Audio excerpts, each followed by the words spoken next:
sure if it's playing over here. We're also live. Good morning, roller derby fans. I'm joined with Johnny Pepper, and I'm Huckleberry Jen. I'm going to let Johnny give our morning introduction. We're going to watch a little video first, and then we'll do some introductions. We're not quite sure if you guys can see this on the feed, but we are having an honorary video this morning for a family member of a skater.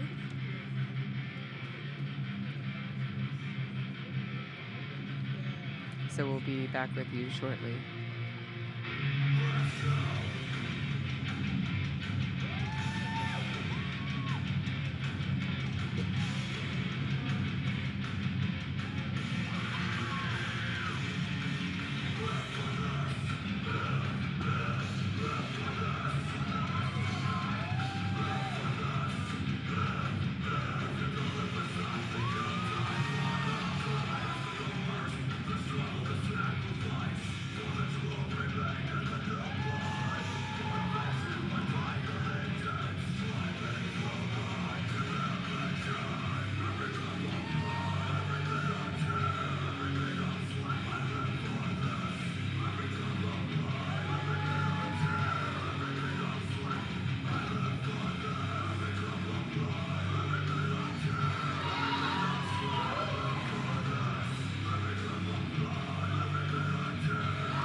Gotta love a hype video first thing in the morning. That went so hard. For Happy Catterday, everybody. I am Johnny Pepper. And I am Huckleberry Jen. We're going to be calling this first game for you this morning between Red Stick and Tomorrowland Roller Derby. I guess Red Stick's first. Absolutely. They're going to be represented by number 12, Dragon, number 18, Edgar Allan Toastop, number 1800, MC Jammer, number 222, Sister Mary Mayhem, number 2319, Pika Vicious, number 24, Oscar the Ouch, number 27, Rocket, number 333, Fluff You, number 36, Killer Queen, number 544, Hell on Wheels, number 58, Komodo Dragon, number 626, Catastrophic, number 812, Eagle Eye, number 824, Lunatic, number 84, Froggy Mercury, number 88, The Glimmer, number 9, Chupacabra, number 925, Dolly Pardon Me. They're coached by Trash Panda, Fun Police, Glimmer Rotzi, and Unholy Horror, and they're playing this game for Julie. And this morning in the white jerseys, we have Tomorrowland Junior Roller Derby, and they are represented by number 10, Sugar Crash, 101, Spider Bite, 150, Starburst, number 217, Annalitha, number 22, Psycho Kitty, number 27, Jupiter, number 313, Toucan Slam, number 357, Junie Gloom, 426, Comet, number 5, Pinky Crusher, 5-4, Smackaroni and Cheese. Number 5-7, Rotten Tomato. 5-7-7, Loco. Number 6-6, Lucifer. 7-1-3, Sherlock Bones. Number 8-4, Sideswipe. Number 8-9, Slytherin. And number 9-0-9, Chain Champa. They are coached by Madam, Peachy, and Unholy Roller. We got 2 unholy coaches in this game. That's pretty cool. Also pretty cool, Anna Letho, 217 from Tomorrowland, celebrating the 18th birthday today. Happy birthday, Anna Letho. Letha? Let me get that right when I call him out before the broadcast starts. And our officials for this game are going to be Atomic Annie, Ivana Rage, Tornado Alley, Blockness Monster, Night Trotter, Wildside, Rocket Chop, Punisher, Mausoleum, Mad Jack Churchill, General Helativity, Sven DeFore, Kilobyte, You'll Need a Rehab, Colonel Angus, Nomad, and Zero Factorial. Got to give them official love out there. Yeah, I want them to like me later. I think we got all that out of the way. We're going to do some equipment checks. Head, shoulders, knees, and toes. Head, shoulders, knees, and toes. Make sure everybody's got everything they're supposed to have and nothing that they don't. You know, I love that we do this for juniors. I actually wish we did this for adults, too. And I know in Big Track they do, right? So I was at Roller Rage a couple weeks ago, and we always have the gear checks. And I get it. Adults are supposed to be more responsible, but I think we should make them be accountable game day, too, because I have seen some pretty sketchy pads on game day. They are held together with bubblegum and a prayer. Well, some people just doesn't have the unlimited supplies that you have there, Hel. I mean, absolutely, but, like, I can get them some duct tape, so we're not relying on the bubblegum. Yes. Don't use bubblegum for your pads. It's not cool. It's not sanitary. Just use the bubblegum as, like, a mouth guard. Yeah. Flex it around your teeth. Get some duct tape. Do the right thing. Oh, this is starting out wonderful. Oh, absolutely. Tomorrowland Roller Derby from Tacoma, Washington. They're going to be skating in the white shirts today with the lovely red helmets. I love those helmets. That used to be the color of my helmet, that beautiful matte maroon. Yes. Oh. The Red Stick Roller Derby Juniors, of course, skating in purple. My fun feral kids from the great state of Louisiana and Baton Rouge. Love it. Love them being here. And they're one of the hosts of this tournament. They are the correct? hosts Yeah. of the tournament. It's super cool. Oh, a big thank you to Red Stick Junior Roller Derby for hosting. This is the 3rd year now that Absolutely. we are at Y'all Stars. And I like to say 5, but okay. It's 3. you scared me. I was Teresa, like, wait a minute. Teresa. And they put on a great tournament every year. And we are also going into, it is day 3 of Y'all Stars. It is day 3, even though it's, oh, yeah. It feels a little bit like day 5, but not in a bad way.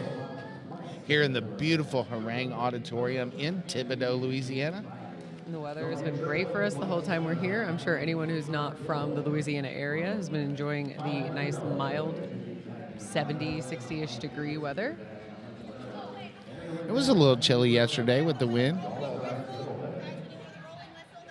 Feels real good outside when you're in the sunshine. Oh, yeah. Sitting outside at our Airbnb last night, just enjoying the weather. While we're waiting, I'm going to go ahead and get some ad reads out of the way. We want to thank our friends over at 187 Killer Pads, 888 Poster Giant, Louisiana's Cajun Bio, Kaywood and Randuso's Bakery, Hampton Inn and Suites, Currency Bank, and Rydell. RES Contractors, Collectivum Sports, Sacred Roller Derby Supply, Crash Course, Synergy Bank, Lamar Advertising, Symmetry Jewelers and Designers, AmeriHealth, Caritas, Louisiana, and Bond. Also our good friends over at Roll One, Allstate Hattie Agency, Nearby Notary, Creative Counseling and Wellness LLC, and of course Raisin Canes. And I'm going to get some extra points because I'm going to give a shout out to Roller Derby Athletics, Roller Derby Coaching, Derby Girl Designs, Urban South Brewery, The Station, Concussion Roller Derby, host of the 2025 MRDA Champs, and Chapman Consulting. I'm excited about MRDA Champs in Salem, Oregon. How about you, Huck? Yeah, that'll be a great one, I think. I love going out there. I will not be making the trip, but I have been up that way several times. I'm going to go out there and watch it. I hope I get on the announcing team, but, Yeah, I don't think that you don't have that name recognition. I think know, you're going to have a hard time convincing they them can pick to me or stand not. for you. I'm going to be there. Yeah, my good friend Pinky out there is probably going to be the THA, and Oh, that's going to be great. we'll have a good time together, I believe. Please pick me, pick me, pick me. No shame in my game. Well, we're having a discussion at the Jammer line, the as yet unnamed Jammer line. So if you got a big checkbook out there and you want the Jammer line named after you, get a hold of somebody. Yeah, we still have 2 full days of Derby. We can be Yes. shouting out your business Every jam. day, your tournaments. Every jam.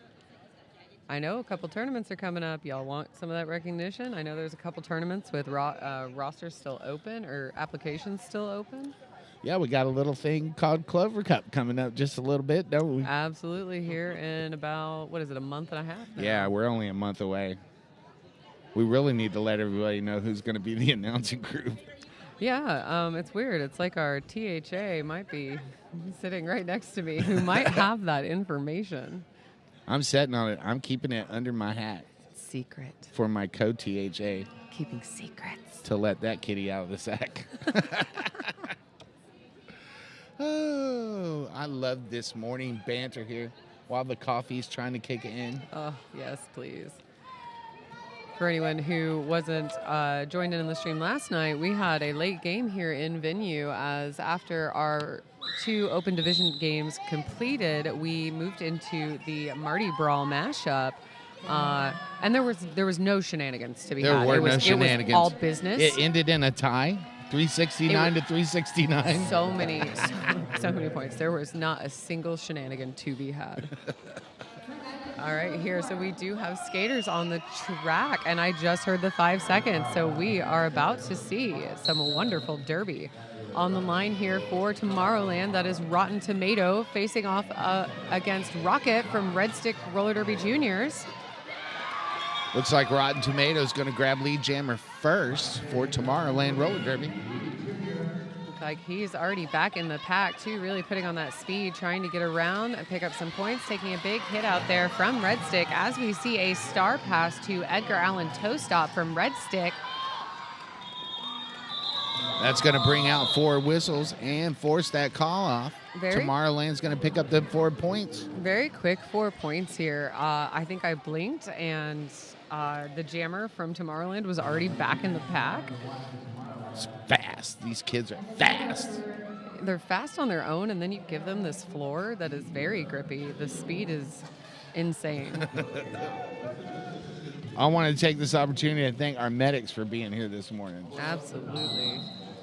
Jam number 2 underway. Take it away, Huck. We have the Glimmer picking up lead jammer for Red Stick Roller Derby. Toucan Slam for Tomorrowland. Still working here back around the jam line, but finding some space on the outside line out and completing their initial pass. Another fast jam. 2 points and a call off for the Glimmer. Bringing that differential in between 2. Here's a beautiful replay. You can see the Glimmer. Look at that shoot beautiful through that juke to pack. that inside. Nice. One-footed slide through. Thank you, Evie and the AV team, for this beautiful free stream for everybody, all my friends out there. Make sure, if you are watching, to call 2 more friends so we can get a whole bunch of people in here. Out with lead jammer for Red Stick Roller Derby. That is Hell on Wheels. However, not too far behind is Lucifer for Tomorrowland. Hell on Wheels coming around, about to hit the pack. There we go. Sliding through on that 1 toe stop. Beautiful footwork there. Picking up 4 points for Red Stick Roller Derby. Making a early lead change here. That was really, really good. Wheelie good. Yes. Both these teams being very strategic and quick short jams, quick short points, not willing to let the other team score when they have lead. Yeah, it'll be a while before we see a 2-minute jam in this game. I know, right? These juniors are too good. On the line here, we have Edgar Allan Toe Stop for Red Stick Roller Derby facing off against Jupiter for Tomorrowland. However, it is Edgar Allan Toe Stop out with lead as he comes around trying to out-skate Jupiter as she comes up looking around to pick up some points. Both jammers now in the wall looking for points of their own. So both jammers scoring points here. I did hear a whistle go. It was, looks like we will be losing a, oh, nope, never mind. I was mistaken. I thought that was a jammer going to the box. I was like, wow, that was quick. We'll be losing a blocker from Tomorrowland to the box there for a penalty. It looks like a multiplayer penalty. I thought it was a multiplayer too. And that's Pinky Crusher, one of our co-announcers for this tournament. Oh, that's awesome. I Absolutely. didn't realize that they were announcing with us. Yes. Pinky also giving me that inside scoop on the birthday girl. Oh, yeah. I forgot we had a birthday girl Back today. to the action on the track. Who do we have out there, Huck? We have Catastrophic for Red Stick Roller Derby facing off against Toucan Slam, who is your lead jammer for Tomorrowland. Toucan Slam just following the nose. Coming around on the outside and a scoring pass. Picks up 4 points. Catastrophic out completing their initial as well. Tomorrowland with 3 blockers in the box now. So I think we're actually going to see a longer running jam here. I imagine Tomorrowland is going to prioritize getting their blockers out of the box. 3 blockers in the box. Well, now we're down to 2 as one has been released. Is a pretty aggressive deficit that you don't want to have going into your next jam. Big hit there by, I believe that was I missed the number from Red Stick, but a beautiful hit. Holding that jammer back for just a little bit longer. Call them all out. Catastrophic out picking up points. Right now we have a 12-12 jam. Wow. Red Stick Roller Derby still preserving the lead here by 1 point. The Hampton Inn and Suites penalty box got a lot of travelers in that jam. I'm telling you, every morning everyone thinks continental breakfast is still going on, but I think I was working with someone yesterday. We just know there's only a crusty muffin left over there. They're checking in for 30 seconds and checking right back out. Looks like there was a last-minute score update, so we do have a lead change. Tomorrowland actually picking up 14 points in that last jam. Everybody hydrate. Yeah, in this next jam, we have Eagle Eye wearing the star for Red Stick and Junie Gloom for Tomorrowland. That's fun to say. Eagle Eye here at the top of the pack in turn 1 with 1 to beat. Already being assessed lead jammer, however, as they had legally passed all the blockers. Junie Gloom hot on Eagle Eye's heels. Box is now clear as the blocker who was in the box for Red Stick has returned to the track. Skaters coming in trying to pick up a few points. Let's see what we see in the air. I think that's going to be 2 for Tomorrowland. Just slightly stretching that lead, and they are able to hold Red Stick Feral scoreless for jam number 6. I see 2 points awarded there late, bringing that differential in yep. between 1 with 24 minutes and 3 seconds left to go in this first half. Going into jam number 7. Seeing both teams here kind of utilizing a 3-1 strategy, having a floating offense from the start. Rocket wearing the star for Red Stick Feral, and Tomorrowland, that's going to be Rotten Tomato as your jammer of record. Rotten here taking down a couple skaters at the back of the pack just as Rocket is recycled to the top of turn 1. That is going to be lead jammer going to Rotten Tomato. Rotten Tomato coming in on a scoring pass as I speak, but runs into that Red Stick defense in the back. Found a little space there on the outside as he picks up 4 points and decides to call it off as there was a successful star cover pass to the pivot from Red Stick.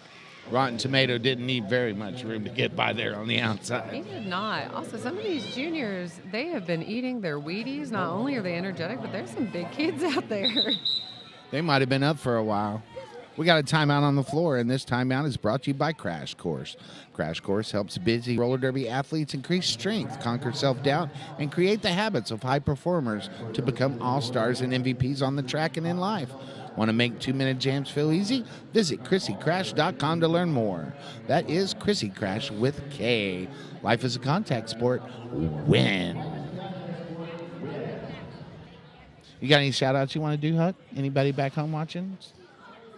This early in the morning, I don't think my friends are awake. I want to give a shout out to the Dallas Rolling Rebellion, who will be playing here later this evening. Absolutely. Our juniors coming up and going to put on a great show for us this evening. I can't remember who they're playing, but I know they're playing this evening. We'll get it scheduled before too long. We got Waterboy as a super producer. He'll tell us in just a second. Absolutely. Going into jam number 8, we got the Glimmer going up against Starburst, and the Glimmer on the inside grabs lead jammer status. No, Starburst. Starburst for Tomorrowland actually picked it. I'm not sure if Glimmer had a no pass, no penalty. Oh, but little jammer on jammer action here as we come into turn 1. The Glimmer tries to call it off and can't because they're not lead. Yeah, Glimmer definitely thought they had lead jammer as Glimmer was out first. But there was probably a no pass, no penalty, or alternatively, Starburst passed all the opposing blockers first. A forearm called on the Glimmer. That's going to be a power jam for Starburst. It's their first power jam of the morning. As Starburst comes around uncontested, looking to pick up some points coming into turn 4. The pack moving a little bit fast here, coming into the straightaway. However, Starburst completely untouched coming through. I like Starburst. Yeah, she's doing great out there. I like her bout makeup.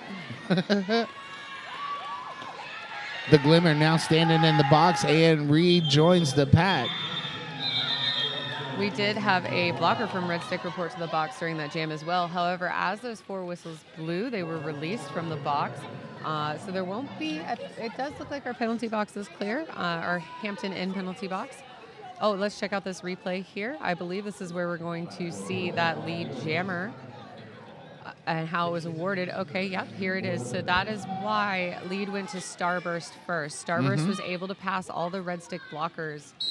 Upright and inbounds. Absolutely. Okay, going into jam number 9 here, we have Hell on Wheels wearing the star for Red Stick Roller Derby and Lucifer for Tomorrowland. Lucifer, he is out and up front, quickly skating around on the outside, picking up lead jammer. Whoop, taken out by a bit of a... We got 79 wheels on the track as Lucifer loses one.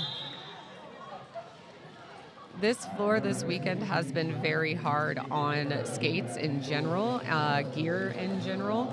But for anyone who didn't see that, the wheel went completely flying across the track. We have coaches out here now looking for parts and making sure there's no bearing balls on the track or anything of that.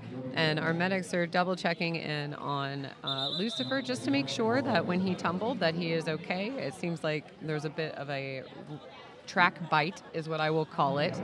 A concrete kiss, if you will. A concrete kiss, which a lot of us have been sporting after the Villanera game last night. We didn't realize it until we got home. We were all getting in the, taking our showers, and we're like, ooh, everything stings. You know how you can tell a roller derby player is they want to show you their favorite bruise.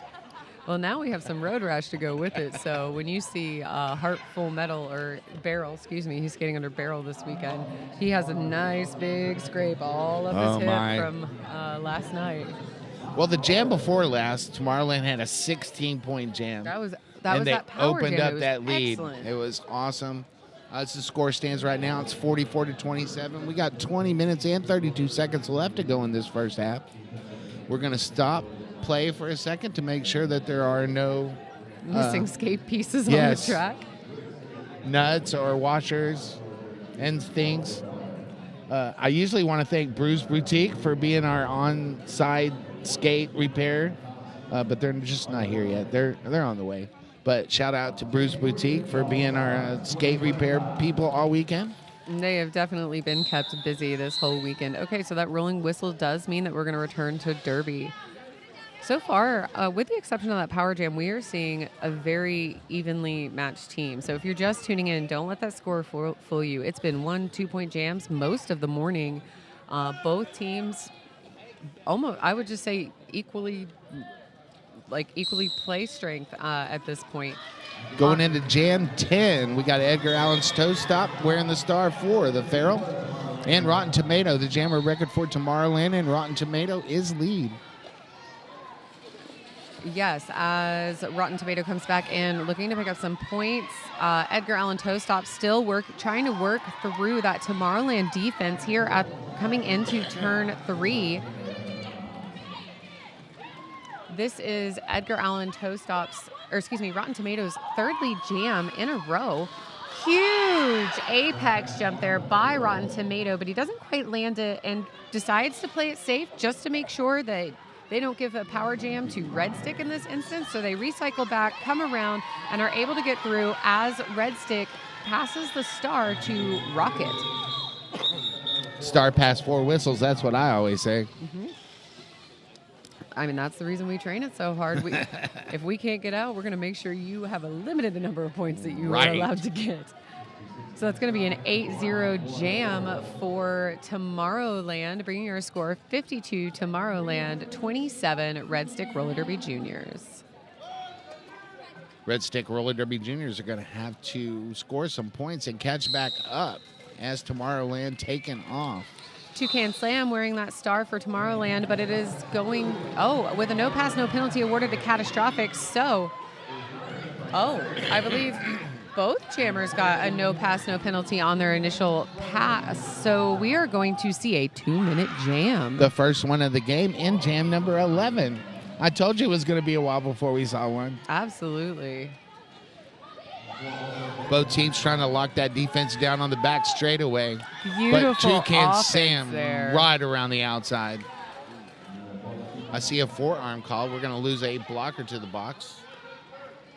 That is the super pivot for Tomorrowland. Who did that beautiful offense just a moment ago. I think the secondary block that they went to after was just arm stayed in a little too tight. Big hit there by the pivot from Red Stick. However, shut down by number 89 from Tomorrowland, allowing for Toucan Slam to re-enter the track and come back around as Catastrophic is looking to make her way out of here with one to beat and out at the top of the apex, picking up 4 points.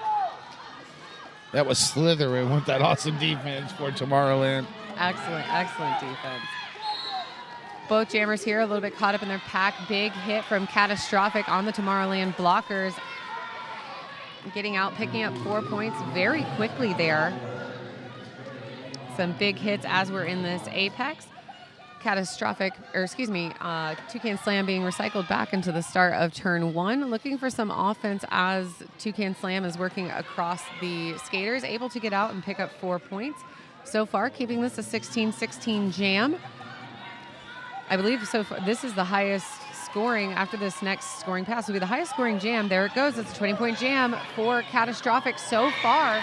Wow. And I believe that is, going to be matched by Toucan Slam. So that's going to be a 20-point jam. See what happens when you give these kids a lot of time? Yeah, maybe we should give them a little bit less. They skate laps and points. Here's the replay. Thank you, Evie. That was that big hit there by Slytherin. Nice. Preserving their jammers' ability to re-enter the track. Going into jam number 12 with 16:40 left to go in this contest. We got Eagle Eye wearing the star for the Feral and Lucifer, the jammer record for Tomorrowland. Lucifer picking up lead jammer very quickly there with some quick footwork on the inside line as Eagle Eye is still working through the pack here, coming into the top of turn 2. Lucifer trying to pick up some points before getting absorbed into that Red Stick tripod. This is the first lead for Lucifer this half. Beautiful little hop there on the inside line, able to get out. Big hit on the remaining blocker as they pick up 4 points. 4 whistles rain down and bring that jam to a close at 15:57. I do want to assure our watchers at home, because the camera did move after that big hit, that skater is fine. That was not a medical call off. Yes, Lucifer did call off that jam. That skater is up. They are not. Just a little slow. Just a second there going, man, this floor is that really spring sticky. had to reset. Yeah, that spring had to reset. 4 points in that jam for Tomorrowland, 76-47 as we go into jam 13. Who's on the line there? We have Edgar Allan Toastop picking up lead jammer for Red Stick as Rotten Tomatoes still works his way through the back of the pack here, getting recycled by number 544 from Red Stick. picking up oh no, the penalty is going to a Tomorrowland blocker. And a hit from Eagle Eye. So that was a double whammy there. Oh, man. Ouch. Checking into that Hampton Inn Suites penalty box. Edgar Allan Toestop with a quick little spin at the top of turn 4 as he picks up his 4 points. Rotten Tomato still looking for some space here. The tripod work from Red Stick able to slow him down just as Edgar Allan Toestop is able to come back in, picking up another 4 points that so far have been unanswered by Tomorrowland in this jam. Red Stick really locking down Rotten Tomato here, and I believe Rotten Tomato has mostly had lead jammer, so this is just as my producer lets me know, this is the first jam that Rotten Tomato did not receive lead jammer. Rotten Tomato passing the star to Jupiter from Tomorrowland, trying to stop the bleeding here from Edgar Allan Toestop's uncontested jam. Jupiter now the jammer record for Tomorrowland as those 4 whistles rain down and bring that jam to a close. Jupiter able to sneak by there on that inside line, picking up 4 points, so stopping the damage a little bit here as we have a 12-4 jam in favor of Red Stick, and that was the first star pass of the game for Tomorrowland. Absolutely. And with 12 points, the Feral Kids get up to 59. Slowly encroaching on that lead there that Tomorrowland established with that early power jam. On the line here with a slight pack advantage for Red Stick, we have Rocket wearing the star. Tomorrowland, we have Starburst. Starburst here at the top of the pack, picking up lead jammer with a quick little juke there around the remaining blocker as Rocket is still working through the tripod from Tomorrowland. That Tomorrowland defense is just swarming there in the back straightaway. Absolutely. Ooh. Rocket does get through, though, and clear on the initial. Meanwhile, the whole pack is over there. It turns 3, 3.5. And Starburst is going to go ahead and call it off. Both the times that Starburst has been out, Starburst has picked up lead jammer, being a very successful jammer here for Tomorrowland today. Just under 13 minutes left to go in this first half. 84-59 as we go into jam number 15. We're going to see a timeout here called by Red Stick Roller Derby. Johnny, who's this timeout brought to us by? This timeout and every timeout is brought to you by Crash Course. Ready to make 2-minute jams feel easy? Tired of second guessing your training routine? Want to feel more confident when you step on the track? Then Crash Course is for you. We turn skaters into MVPs. If you started Crash Course today, in 4 weeks, you'd be less tired at the end of a 2-minute jam. In 8 weeks, your footwork would get you to the line faster. And in 12 weeks, you'd be the skater that everybody wants in their pack. Life is contact sport. Win. That's Chrissy Crash with a K. Also want to give a shout out to 187 Killer Pads, AAA, and Poster Giant.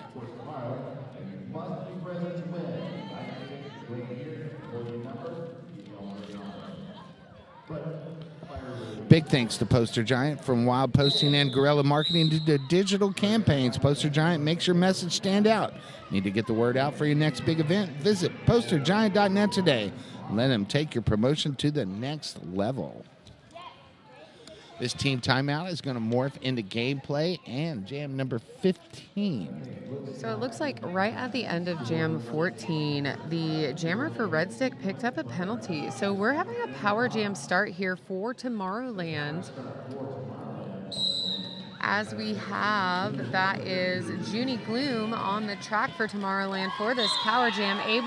Beautiful help from Junie Gloom's friends there with the offense, picking up lead jammer very quickly. I'm sure Tomorrowland is going to work to try and re-stretch out this lead as Red Stick is encroaching back upon it. Huge hit there from the Red Stick blocker.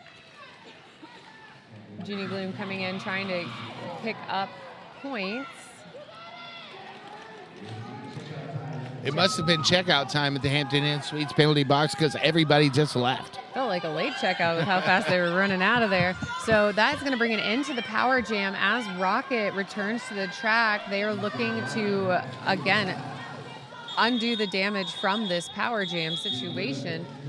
Just as Junie Gloom decides to call it off, preserving a 4-0. So really, even though Junie Gloom got out very quickly here, we see a successful defense by Red Stick after the fact, able to really hold that power jam to minimal damage. Shout out to both of these defenses out here on this track this morning. Going into Jam 16 with 11:20 left on the clock in this first half. Looks like we got Catastrophic wearing the star for the Feral Kids and Toucan Sam, the jammer record for Tomorrowland. Both jammers caught up in the respective defenses' walls here. Beautiful slide through and hip throw by Toucan Slam, out picking up lead jammer. Meanwhile, Catastrophic is currently being recycled to the top of turn 1 by number 5. That's Pinky Crusher from Tomorrowland.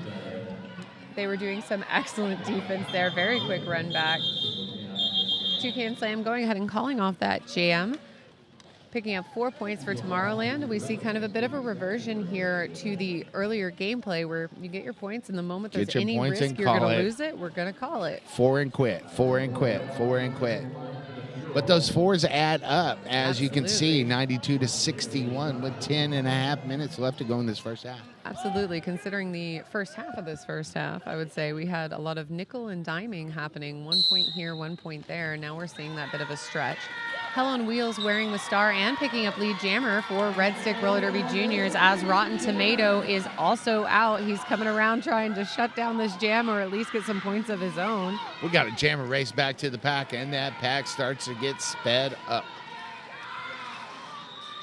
Okay, we are definitely going to see points go up here for both jammers. If I had to guess, I was going to be wrong. So we're going to see 2 points for Tomorrowland. Our jam ref from Red Stick still conferring to make sure they have an accurate count of the points, and we are going to see, I believe, I can see one finger up, but I'm going to wait until the scoreboard puts it up. Yep, there it is. So 1 point for Red Stick Roller Derby and 2 points for Tomorrowland, bringing us 94 Tomorrowland, 62 Red Stick.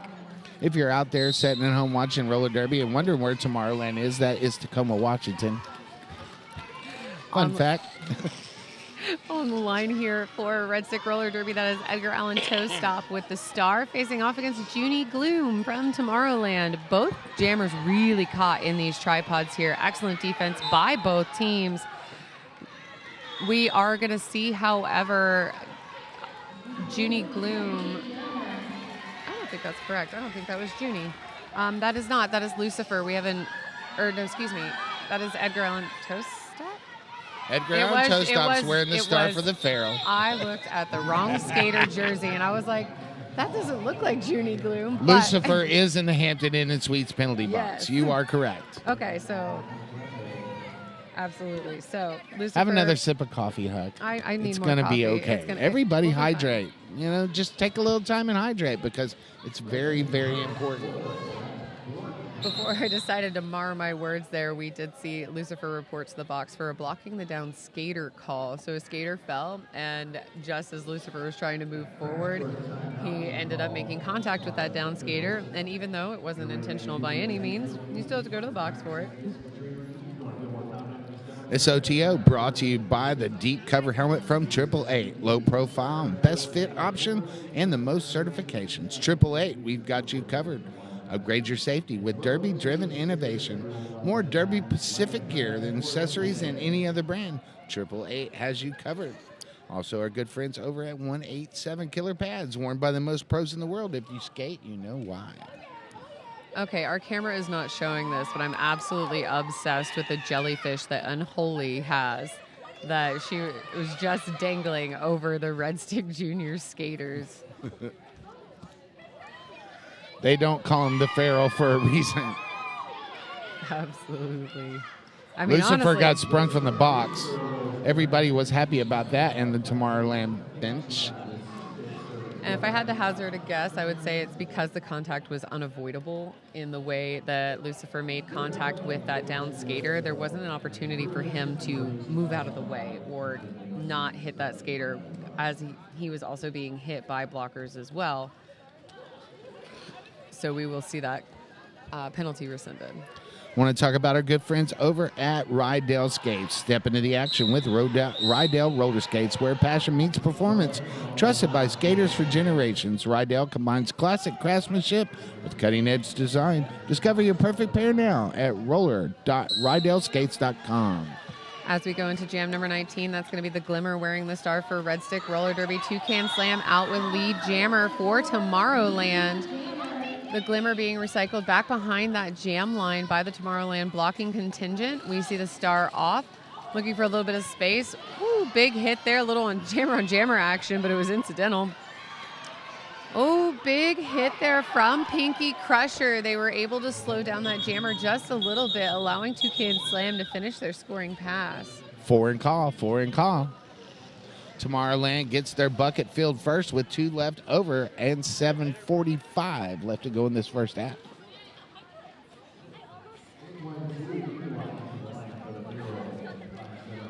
We do have a lot of penalties in this game. Only one player with 4, though. Yeah, nobody really. We have 2 that are kind of like I would call borderline. Like, all right, let's calm it down a little bit. But other than that, really a smattering of penalties across the board, but not a ton overall. Out with lead jammer, that is Rotten Tomato for Tomorrowland. Eagle Eye for Red Stick, being stopped, kind of held frozen at that pivot line there. But now Eagle Eye is just out. needed I'm a so little sorry. wheelie help. And Wheelie was there to provide that help. Eagle Eye getting through, but Tomorrowland does pick up the points and calls it. And we missed this in the last jam, Johnny. They crossed the century mark on us. Yeah, well, I talked about it. Oh, did you? Yes. I really do need I talked more about coffee. them filling a bucket and having 2 left over. Bucket. I don't That's do what- century, I do buckets. Because everybody knows that a bucket holds 100 points. Everyone except for me today. It's because it's early and the coffee hasn't kicked in yet. That is what is happening. We got Judy Gloom wearing the star for Tomorrowland and Edgar Allan toe stop the jammer record for the Pharaoh. Edgar Allan really sunk into this Tomorrowland tripod as Junie Gloom is able to get out and pick up lead jammer. Hearing some whistles go on, and this is going to be a power land for Tomorrowland as Edgar Allan Toestop picks up a leading with the head call. Junie Gloom able to capitalize on that little bit of distraction when the whistle blew, going through untouched, now really able to capitalize on this power jam situation. We're seeing a bit of a split pack as we move into turn 3 and 4. 1 to beat. Junie Gloom is out, picking up 4 more points, deciding to go ahead and call it, preserving a power start for Tomorrowland after picking up 8 points in that last jam. Holding Red Stick scoreless, and we're going to go to that replay. So this is where Junie Gloom got to use that Power Jam award there to their advantage. That quick little toe stop work on that inside line in the apex. Almost a hop. I would dare say it was like a mini hop. If you're a coach at home and you're watching that, you got to guard all the way to the line. Not just to it, but all the way past it. This Power Jam really not something that Red Stick wants in this moment, as they have been held scoreless for 4 jams. Jupiter out wearing the star and with lead jammer for Tomorrowland. Pack's trying to move around here, maybe thinking we can run away from the jammer, save some of the points being picked up. Edgar Allan toe stop out of the Hampton Inn and Suites penalty box and back into the fray. Looks like Edgar Allan is out. Yes. Able to pick up some points and answer Jupiter's power start here. Jupiter's going to go ahead and call it off, see? Absolutely. Holding Red Stick scoreless once again. 5 points on that jam for Tomorrowland. 8. 8. We're just a second too soon, I think. Well. They're being dropped off a little bit after. We're like, okay, they should be there by now. I don't mind being corrected. Absolutely. Same here. So we're going to have a slight pack advantage going into jam number 23, as there's a Tomorrowland blocker sitting in the box. So hopefully Red Stick can utilize this to maybe pick up a lead jam or some points here. Whistle goes, and we are off. Hell on Wheels wearing the star for Red Stick, and Starburst for Tomorrowland. Starburst at the top of the pack, picking up lead jammer very quickly there. Quick little side juke there at the top of turn 1. Meanwhile, Hell on Wheels is working through this Tomorrowland blocking contingent. Beautiful help there from the Red Stick pivot, shutting down the run back on Hell on Wheels. Nice. And that's going to get called with 4 points in the pocket for Tomorrowland, 125-62. 4 points and 4 lead jams in a row. 3.5 minutes left to go in the first half. Tomorrowland come in with a game plan and are sticking to it. Absolutely. Okay, on the line, that looks like Lucifer from Tomorrowland. And I'm waiting to get a better angle on the skater number here.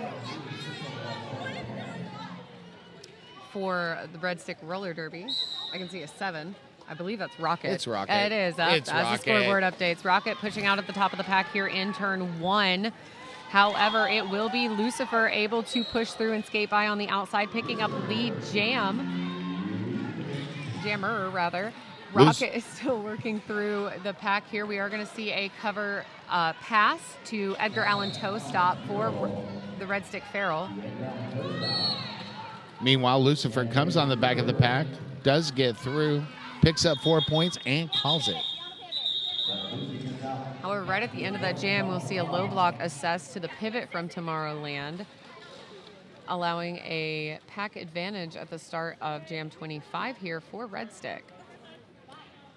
Another trip to the Hampton Inn and Suites penalty box for a 30-second recess for playing that awesome defense. You know, I can almost understand. Our NSOs are so lovely and wonderful. The few times that I visited, I didn't do anything naughty. I visited the box yesterday. They're wonderful humans. All right, so we're going into a 7th scoreless jam here for Red Stick as the Toucan Slam picks up lead jammer. The Glimmer wearing the star for Red Stick roller derby. Looking for some space with 2 to beat as we move into the straightaway. 1 to beat. Glimmer is out, eligible to begin scoring points 2 as Toucan Slam picks up 4 and decides to hold Red Stick scoreless for now an 8 scoreless jam. 4 and stop. Absolutely. It's a great strategy, and this is where, even though I would still argue we have fairly evenly matched teams here, Tomorrowland has been able to take advantage of 2 power jam situations to spread out that lead, and now are utilizing that points and call method to maintain it and continue to spread it out. We're not really seeing jammers from either side get stuck behind walls for a very long time, but just long enough for the lead jammer to pick up 4. On the line here for Tomorrowland wearing the star, that is going to be Starburst out and with lead jammer. Eagle Eye from Red Stick still facing off against the last Tomorrowland blocker, and Eagle Eye is out now completing their initial pass as Starburst comes in on a scoring pass, taking a big hit at the top of turn 2. I'm on the wrong side of the track today. I want to give a shout out to Rotten Tomato for controlling that defense there on that last jam. Awesome stuff there, Rotten Tomato.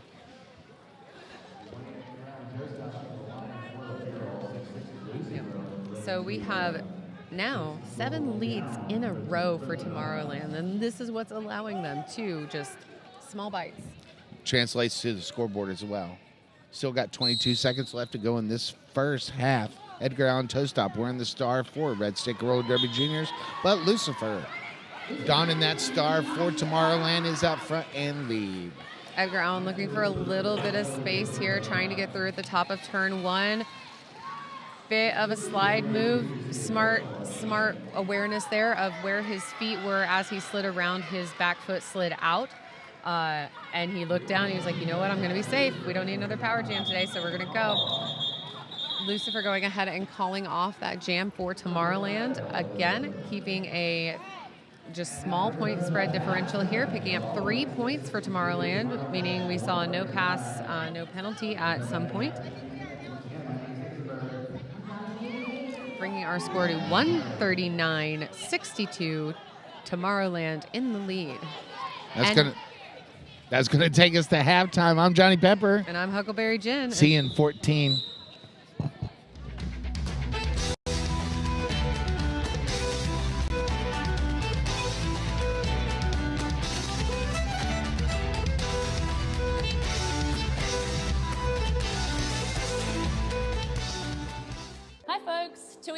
Here, and I'm here to ask you if your helmet is cooked. Whether you're on the derby track or at the skate park, your helmet has one job: to protect you. So let's check out your helmet together and find out if it's still doing its job. Look for the following signs to determine if the EPS foam in your helmet has deteriorated. 1. Physical cracks or deformations. 2. Soft spots. 3. Discoloration. 4. Separation from the shell. 5. Age. Helmets should be replaced every 3 years depending upon usage, even if they appear to be in good condition. 6. Unusual odors. Let's move on to the outer shell and consider your previous impacts. If the helmet has been involved in a significant impact, the EPS foam could be compromised even if no visible damage is apparent. If the strap adjusters, clip, or straps are compromised, your helmet placement might be compromised if you take a fall. Last but not least, if your helmet doesn't fit you properly, it's not going to do its job when you need it most. Your helmet should sit about 1 finger width above your eyebrows and stay put when you're moving around or shaking your head. Visit 888.com to find out about our cutting-edge helmet technology and designs. The most certifications, the latest technology, the best fit. We've got you covered.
I think we are back live. Oh, we are now. Now for we sure. are. Now we are for sure. All right, so we have some stats for you here coming out of that first half of Red Stick Roller Derby Juniors versus Tomorrowland. We have 17 scoreless jams in a row for Ooh, that's a the killer. barrel. And we're just seeing, again, someone just came and talked to me at the half, and they were saying, what's going on with the score? I thought they were evenly matched teams. They are. They're absolutely. Tomorrowland's just able to get that lead jammer a little bit faster, and they've gotten a couple power jams to really capitalize and spread out that score. On the other side of things, we have seen 2 scoreless jams for Tomorrowland throughout the game. So again, really not really trying to have control over that lead jammer is controlling the outcome of this game. Some other things we have is our top scorer for Red Stick is going to be Catastrophic, followed by Toucan Slam for Tomorrowland. Catastrophic picking up 32 points in the first half. Toucan Slam picking up 46. Oh, wow. And we have 2 players in a little bit of penalty trouble. A little bit of penalty trouble here. We have 1 skater for Red Stick with 4 penalties, someone over for Tomorrowland with 5 penalties. We're not going to say who because I don't want to jinx them. Okay. I mean, Johnny can. I'm not going to. Well, I'll tell you right now, Pinky Crusher's the one there within the yellow. And the Glimmer is the other one in the Feral Kids bunch. And then everybody else is relatively a great person. Well, they're a great person because you're a bad person to be a penalty as far as Johnny is concerned. No, Infractions are infractions. If you can play by the rules, play by the rules. If you got to go set in the Hampton Inn and Suites penalty box, you might be doing something wrong. You know what, Johnny? I need you to start reffing now because what I want you to do is give a penalty and being like, be a better person, and then just skate away. Just get better, okay? Okay, but that's a Quadzilla quote right there. Absolutely. Like, what do I need to do? Just get be better. Just be better. Thanks. We are striving to be better in all that we do. I do want to take this opportunity to thank each and every one of y'all out there streaming this free stream. Thank you so much for watching Roller Derby here from beautiful Thibodaux, Louisiana, here at the All-Stars 2025 tournament. I mean, how else do you want to spend your Saturday morning aside from hearing me and Johnny Pepper yap? Exactly. All right, that rolling whistle means we will see some roller derby gear checks were completed going into the second half. Again, with Juniors Roller Derby, you always got to make sure nothing happened between half 1 and half 2. Everyone's gears in place and on.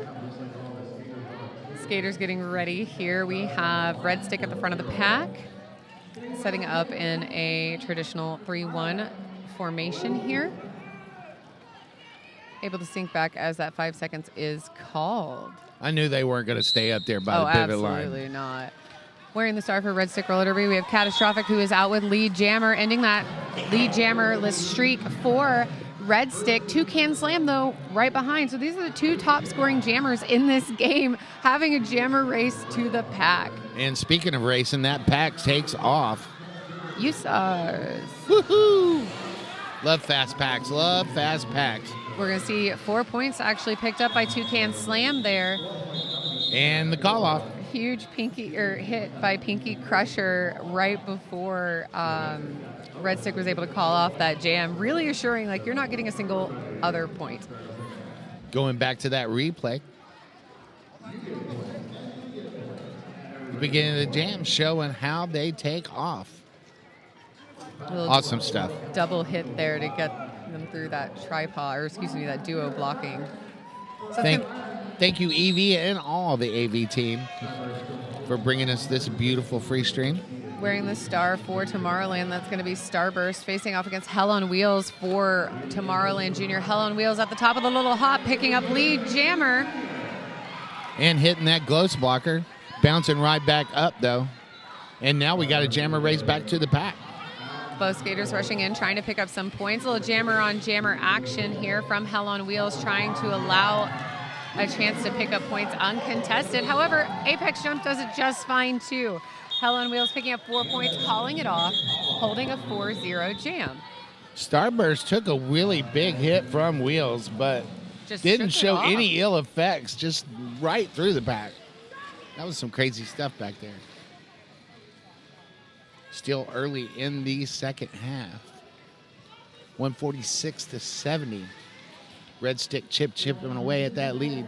We are going to see a slight pack advantage here for Tomorrowland going into this next jam as the pivot for Red Stick is in the box, and we missed it, but there were actually 3 points scored by Tomorrowland, so they only had a 1-point advantage. Red Stick only had a 1-point advantage there. Wearing the star, we have Genie Gloom for Tomorrowland facing off against Rocket. Rocket using their toe stops on that Power outside jam. line, able to slip around, get lead jammer, and take advantage of this power jam as we saw leading with a head call on Genie Gloom. Rocket coming around, they're looking for some points. Beautiful spin move there around Loco from Tomorrowland, picking up 4 very easy points. Able to come back around very quickly, looking to get a few more here. Running into their own blocker, but you know what? If you're going to back block somebody, thank goodness it's your own team. Absolutely. As you come in, we're hearing a lot of noise from the bench here indicating that the power jam has ended as Genie Gloom is out of the box, rushing into the pack, taking a big hit there. Now, Genie Gloom is still on initial, but Red Stick's going to go ahead and call that off just in case. And also, I believe they picked up 7 points, so absolutely a good time to call it. And if you're kind of stuck at the back of the pack, preserve your energy, go out, restart, get lead again. I think I would have called it after that first 4 points, so you could freeze the other jammer in the box. Yeah. But Because then hindsight, Yeah, and then you would have preserved lead for that. But I think because they were getting out and around so quickly, they're like, okay, we can actually make this maybe like a 12 or a 20-point jam. But then they got shut down there pretty quickly. Wearing the star for Red Stick is the Glimmer. However, it'll be Toucan Slam with lead jammer for Tomorrowland. Answering the few last lead jams here that have been Red Stick dominated. The Glimmer out now, completing an initial pass as, we see recycling back here by Toucan Slam, deciding to go ahead and call it off, trying to preserve any points that Toucan Slam received. There's something in the track there. It does look like there is. Okay. There we go. Skater saw it. I can't. Honestly, it looks like a piece of beef jerky. I'm not quite sure what it looked like a snack. I'm like, okay. Thank you, Starburst, for the housekeeping tip there. Rotten Tomatoes going to take a break from that awesome defense to don that star for Tomorrowland. Facing off against Eagle Eye from Red Stick Roller Derby. Rotten Tomato giving a big hit and a spin on the top of turn 1, able to get out, pick up lead jammer, but Eagle Eye is not. Oh, I spoke too soon. Eagle Eye is going to pick up a track cut for Red Stick, making a power jam for Rotten Tomato. And oof, that is not the jammer you want to have a power jam. However, Rotten Tomato's going to call it. So that to me, that was interesting. I would have let. When you get a chance to freeze the jammer in the box, you take it. Absolutely, but I mean, he did. He picked up his 3 points. Okay, so he picked up his 3 points. I thought he called it before he had picked up any points, and I was like, go. It's the bird in the hand or the 2 in the bush. You know what I'm saying? Well, Rotten Tomato has been a successful force on the track, regardless of blocking, jamming, pivoting. As a coach, I would have been comfortable letting him just run. All right, so on the line we have Comet for Did you see how fast that Comet was moving? I looked down to check pronouns as Comet was able to get out, picking up lead jammer there very quickly. Absolutely. Comet was fast, let me tell you. They were speeding by there. Now they're out at the top of turn 3, 4. Picking up lead jam, crossing the pivot line. That's really, really quick. Within the 3 seconds that I looked down at the roster as well. Comet coming back around, looking to pick up some more points. As that power jam comes to a close, Eagle Eye has returned to the track. Eagle Eye trying to get around that tripod at the front of the pack. Takes a derby kiss to the outside from Lucifer. A big run back as well, too. Very quick feet as we're seeing Comet push through here in the Red Stick tripod, getting run out of bounds. Deciding to go ahead and call it off. I believe they'll have the majority of the points in that pass. I'm waiting to confirm. I may be wrong here. Oh, no, they did. They picked up 3 points. We got a timeout called on the floor, and this timeout is brought to you by that skate issue. But it's also brought to you by Chrissy Crash. If you want to make 2-minute jams feel easy, go to chrissycrash.com, do the thing, and you too can win. That's Chrissy Crash with a K. Also want to give a shout out to our good friends over at Roller Derby Athletics, Roller Derby Coaching, Derby Girl Designs, Urban South Brewery, The Station, and Concussion Roller Derby, host of the 2025 MRDA Champs. Go to concussionrollerderby.com for more information. That is going to be in Salem, Oregon, coming up in Rocktober. I like saying Rocktober. What a beautiful time of year to be up there, too. Oh, though. my gosh. It's going to be right during the fall colors, and the weather's not even that harsh at that time. It's going to be a gorgeous tournament. I love visiting out there on that coast. Taking the one, driving down, seeing the sea lions. It's just beautiful stuff. I haven't gotten to quite road trip up there. I've been up there for work quite a bit, but I think I need to make the time to do it. Just fly into Seattle and rent a car and just drive all the way down the one. It's beautiful. All right, going into jam number 7 of the second half with 23:25 left on the clock. We got Edgar Allan Toestop, the jammer record for Red Stick Roller Derby Juniors, going up against Jupiter. Jupiter pushing this Red Stick tripod out of the top, getting a little bit of help from their pivot. One to beat, and they will be picking up lead jammer here for Tomorrowland. Edgar Allan Toestop caught up in the turn 1 apex.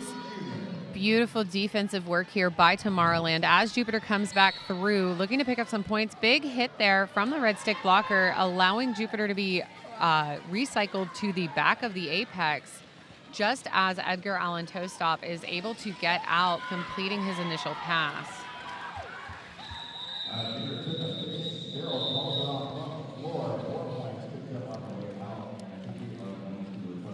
We do have a skater down. We're going to get some medical attention. And while we do that, we're going to talk about our good friends over at Currency Bank. Currency Bank's approach is simple: provide an exceptional customer service experience through personal attention, convenience, and the latest proven technology. High-tech, high-touch, Currency Bank. They also create meaningful partnerships with our clients, built on strong personal relationship, our core values, and the right combination of the latest proven technology and personalized service. It's not just good for business, it's who we are. That's Currency Bank. We're also teaming up with 888 and 187 for a gift card giveaway, giving away a 888 and 187 killer pads for a massive gift card giveaway. That's $500 to be exact. You could win $500 to spend on all your favorite gear, bags, helmets, and more. Enter to win right now at tinyurl.com/Y'all-Stars giveaway. That's tinyurl.com/Y'all-Stars giveaway. You too could be a $500 winner. I sure could use $500 right now to replace some gear. That'd be great. Absolutely. For anyone who's watching at home, here in Thibodaux, for the morning stream, I'm going to give a shout out here to Wellness by Blue. Blue still has some Blue is opening. amazing. If you haven't, there were some hard-hitting games yesterday. I already booked my appointment, and I wait until I book my appointment to start shouting out Blue because I don't want her timelines to fill up. But Blue definitely still has some openings today, which is honestly a miracle this far into the tournament. So Wellness by Blue, I believe her links are on her Facebook page as well as the All-Stars page. Make sure you get booked in. You are definitely missing out. You don't want to miss out. And go by, if you can get into the venue, go by and tell Blue hi and get some Urban Apothecary products and absolutely just enjoy your wellness. So we're starting to see a little bit more penalty trouble here racking up for Tomorrowland, but it's on the blocker side. But I'm going to talk about Catastrophic out there quickly picking up lead jammer for Red Stick as Starburst is still working through the Red Stick blocking contingent for Tomorrowland as Tomorrowland loses 2 blockers to the box. And that will be the 6th penalty there for Pinky Crusher for Tomorrowland. So really starting to get into some penalty trouble in the blocking contingent. Catastrophic coming around looking for points. I do believe Starburst is still on their initial Starburst is on the way to the Hampton Inn and Suites penalty box. Giving a power jam. This is what Red Stick needs right now more than anything. So we have blockers in the box from Tomorrowland. I say that as they are released. 20 minutes. It's time to get that momentum on the side and start chipping away at that lead. Exactly. So these power jams are really what's making and breaking this game in the moment. So with Catastrophic able shaking off that big hit from Rotten Tomato there. Rotten Tomato sending Catastrophic out of bounds, but going out of bounds himself, allowing Catastrophic to return to the track. So far with 12 points unanswered by Tomorrowland in jam number 8 here in the second half. Wow, it's getting super loud in here. Red Stick Roller Derby Juniors with a block to put us in the back of the pack. We're going to see another big hit there from Rotten Tomato on Catastrophic. However, he went in the wrong direction. Starburst clear on the initial, looking to score some points. Catastrophic with 12 in the pocket. However, Catastrophic has reported to the box for a penalty. It's not quite reflected on our scoreboard yet, and I missed the call myself, so I can't tell you what it was from. But this is going to give a chance here for Tomorrowland to really cancel out that advantage that Red Stick had with that power jam. Second 2-minute jam of the game. Second 2-minute jam of the game. So as that wraps up, we're going to see 13 points on the board for Red Stick, answered by 4 points from Tomorrowland. And then we're going to see a team timeout here called by Tomorrowland Derby, and that's going to be a Crash Course timeout. Let's hear about Crash Course, Johnny. If you're ready to make 2-minute jams feel easy, tired of second-guessing your training routine, do you want to feel more confident when you step on the track? Then Crash Course is for you.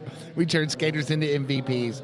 If you started Crash Course today, in 4 weeks, you'd be less tired at the end of a 2-minute jam. In 8 weeks, your footwork will get you to the line faster. And in 12 weeks, you'll be the skater that everyone wants in their pack. Life is a contact sport. Win. Also want to talk about our good friends over at Poster Giant. Because if you need to make your event or brand stand out, Poster Giant has you covered with expert wild posting, media buying, and guerrilla marketing services. From creative design to bold installations, we make sure you're seen. Visit postergiant.net to learn more. Let's create something unforgettable. That is Poster Giant. That rolling whistle does mean that that team timeout has come to an end. Honestly, a great use of a team timeout for Tomorrowland. They're picking up a couple penalties, getting a little hectic, and giving up a power jam is a great time to level set as a team. So we'll be starting this jam as a power jam for Tomorrowland, but a pack advantage at this time for Red Stick as we have Rotten Tomato in the box. Big hit there by Toucan Slam, the jammer of record for Tomorrowland. Trying to get around these Red Stick blockers, picking up lead jammer here for Tomorrowland Roller Derby just as Catastrophic returns to the track, bringing that power jam to a close. Catastrophic backwards around on the outside. Through the pack to complete an initial pass. Big smiles on Catastrophic and Toucan Slam's face as they were kind of in close proximity. Okay! Catastrophic doing the most and the best way here with a apex jump and a quick hip throw around to make sure all 4 points go in Red Stick's pocket here, answering Tomorrowland's 8. Hop, skip, and a fall. You know what? Those ghost blockers are really active this morning. Here on that replay is basically that double jump. Absolutely. Beautiful work. Thank you for that replay. Thanks to Evie and the incredible AV team for bringing us this free stream. Thank you so much.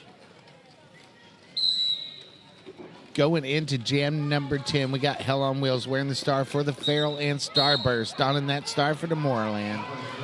Starburst able to pick up lead jammer, getting taken out a little bit by a ghost blocker there as Starburst did pick up that lead jam. Uh-oh, we got a forearm called on Starburst. Starburst going to go to the Hampton Inn and Suites penalty box for a track cut. Making a power jam for Hell on Wheels. Now, again, this is exactly what Red Stick wants and needs right now. They need to be able to close that score unanswered. Hell on Wheels being recycled back through the pack, trying to get a little apex jump there, not quite completing it. Coming back around here to face off with this very strong blocking contingent from Tomorrowland. Big hit out again there by Lucifer on Hell on Wheels. Doing what I do when I end up hitting a blocker chest to chest, really tucking that arm in, going, you are not getting a forearm on me today. Not today, not today. We're going to see a successful star pass here to the pivot from Red Stick. I am waiting. That is Eagle Eye. It's Eagle Eye. Meanwhile, Starburst out of the box and into the fray, picking up points along the way. Little apex hop there to make sure they get on there. Beautiful toe stop work there by Eagle Eye, able to hop around at the top of turn 2, picking up 4 points for Red Stick. Wow. Eagle Eye throwing 4 points in the pocket, looking to get a little more. Big hit from Eagle Eye on the Tomorrowland blocker who tried to slow them down. However, they got a little bit tangled, so all skaters went down there. Starburst is taking a lot of hits and showing hardly any effects from those hits. Just taking that momentum and moving along. Controlled falling. Absolutely. It's a science. So it's going to be a 12-8 jam for tomorrow. Excuse me, a 13-8 jam for Tomorrowland Roller Derby for what started off as a power jam situation for Red Stick. We are going to see an official review here going up for Tomorrowland. So we'll wait for a few minutes to be able to relay to you from the inside what this official review is for. Well, this official review and this timeout is brought to you by Crash Course. Helps busy roller derby athletes increase strength, conquer self-doubt, and create the habits of high performers to become all-stars and MVPs on the track and in life. Want to make 2-minute jams feel easy? Visit CressyCrash.com to learn more. Life is a contact sport. Win. That is Chrissy Crash with a K. Also want to give a shout out to Harley Grace watching at home. Pawpaw Pepper will be home Monday. Thank you so much. Little Pepper. Probably the most spoiled granddaughter in history. She's pretty cool. I can't wait till she's big enough to start coming to games with you because I know she's going to be right in your lap. I've already brought her to a couple of games. Sorry. You got to be really come close. With you and talking. I'm working on it. Hopefully Harley Grace will make an appearance at Clover Cup this year. That would be really, really cool. I would love to spend some time with Harley Grace. Also want to give a shout out to our good friends over at Concussion Roller Derby, hosting the MRDA Champs of 2025 in beautiful Salem, Oregon. For more information, go to concussionrollerderby.com. Sounds like we're going to be spending a lot of time in the Pacific Northwest this year, Johnny. I don't mind going over there. I'm not complaining. I like going there. RES Contractors, Collective Sports, makers of M Sportswear, awesome people. Sacred Roller Skate Supply, Synergy Bank, Lamar Advertising, Symmetry Jewelers and Designs, AmeriHealth Caritas, Louisiana, and Bont. Thank you, Bont, for what you do for roller derby. Also want to talk about our good friends over at Kaywood and Randuso's Bakery for bringing all the king cakes to Y'all Stars 25. I really wanted to have a contest where we put some king cakes on the table and had people put their hands in and grab the baby. Oh my gosh, that would have been so funny. Or alternatively, like you tie their hands behind their back and make them like doing an eating competition for it. Like little birds. Yeah, that would have been really exactly. cool. Come up with a baby in your teeth to win. I'm so excited because I have accidentally forgotten to take Villanera's king cake home. It's still sitting in the announcer's room, which means nobody's been able to eat it yet. And most of my team is running around today. Yeah. So I get that king cake all to myself. Woo! Not all to yourself because you just told me about it. So I'm gonna be following you around like a little puppy dog. Like king cake, king cake, king cake. King cake, king cake. Oh my gosh, Mardi Gras. Laissez la bon temps rouler. Absolutely. That Mardi Gras game last night. And look, Churchkill's going to tell us about what that official review is about. We will repeat it for you all shortly. Unless you can hear it. Does it go through the stream? Got to turn it on, Mad Jack.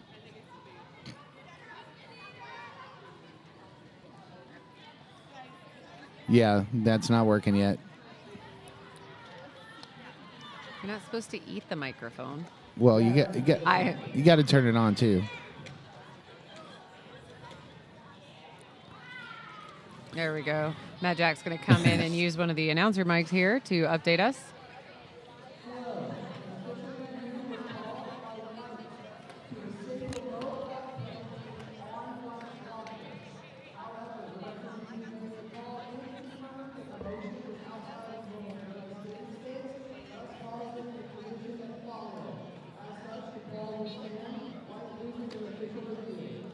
In case that wasn't completely clear through the stream, Tomorrowland was looking to have the low block on Lucifer rescinded. Didn't quite hear the reasoning. However, the call will stand, so White will lose their official. Tomorrowland will lose their official review for the half. And Lucifer's going to stay in the Hampton Inn and Suites penalty box for the remainder of that 30 seconds. Which I imagine Red Stick's pretty happy about. Lucifer has been a dominating force on the track this game as a blocker or a jammer. Speaking of dominating forces on the track, I can see from here that is Rotten Tomato for Tomorrowland wearing the star, a true triple threat this morning as well. The Glimmer donning that star as well for the Feral Kids from Baton Rouge. I like saying that. Every time people say it, I just remember as I lived in Louisiana, skated for Team Louisiana, it took 2 years before I realized Red Stick was named Baton Rouge because Baton Rouge means Red Stick. So that's going to be the Glimmer for Red Stick. Picking up lead jammer here. Rotten Tomato out now, completing his initial pass as well. Beautiful hip throw. Nice. By the Glimmer, picking up 4 points and holding Tomorrowland scoreless, bringing Red Stick to 106, Tomorrowland 183. That's what you got to do. Real quick jams, call them off, get 4, call it off, get 4, call it off, and you're right back in it.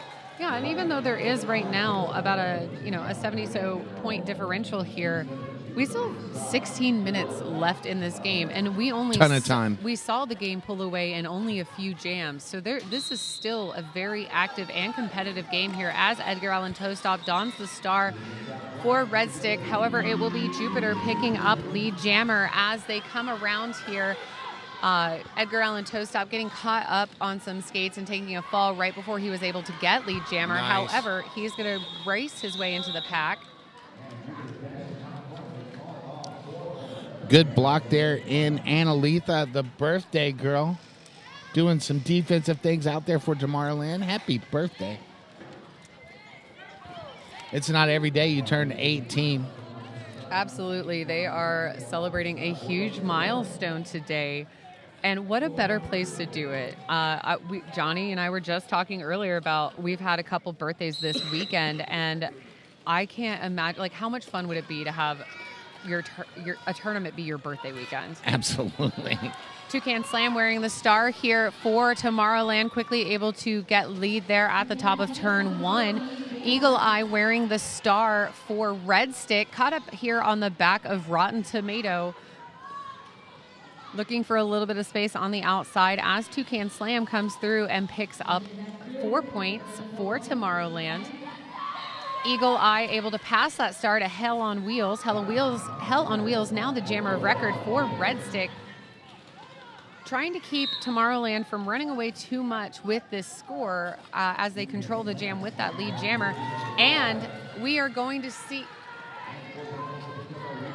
Okay, we have an error on the scoreboard. There is not a power jam happening right now. To be very clear, we have 2 blockers in the box from Tomorrowland. Both jammers still actively scoring and on the track for these teams. That's okay. We're just trying to get better. No, absolutely. I was just confused. I was like, wait a minute, they're both still there. Are we going to see an in-sub? What's happening? Call what's in front of you, not what's on the screen. Absolutely. Well, and see, I was told the opposite yesterday because we have a little bit of a sound delay here. Okay, so looking in here, we have Hell on Wheels coming through, trying to sneak some more points there as that jam comes to a conclusion. That is going to be 16 points for Tomorrowland. I'm seeing a few more points go up here as we have a replay from Toucan Slam's lead jam acquisition here. Beautiful offensive help there from Rotten Tomato. Nice. And we'll see 11 points from Red Stick in that last jam. Really, a 5-point jam is what that came down to. And those 16 points fills that second bucket up with 3 left over. Absolutely. We have a official time out here brought to you by Crash Course. Crash Course. Crash Course helps busy roller derby athletes increase strength, conquer self-doubt, and create the habits of high performers to become all-stars and MVPs on the track and in life. If you want a custom training plan with derby-specific workouts, nutrition strategies, and athlete mindset development curated by our epic team of coaches, you can level up this year. Visit ChrissyCrash.com to learn more. Life is a contact sport. Win.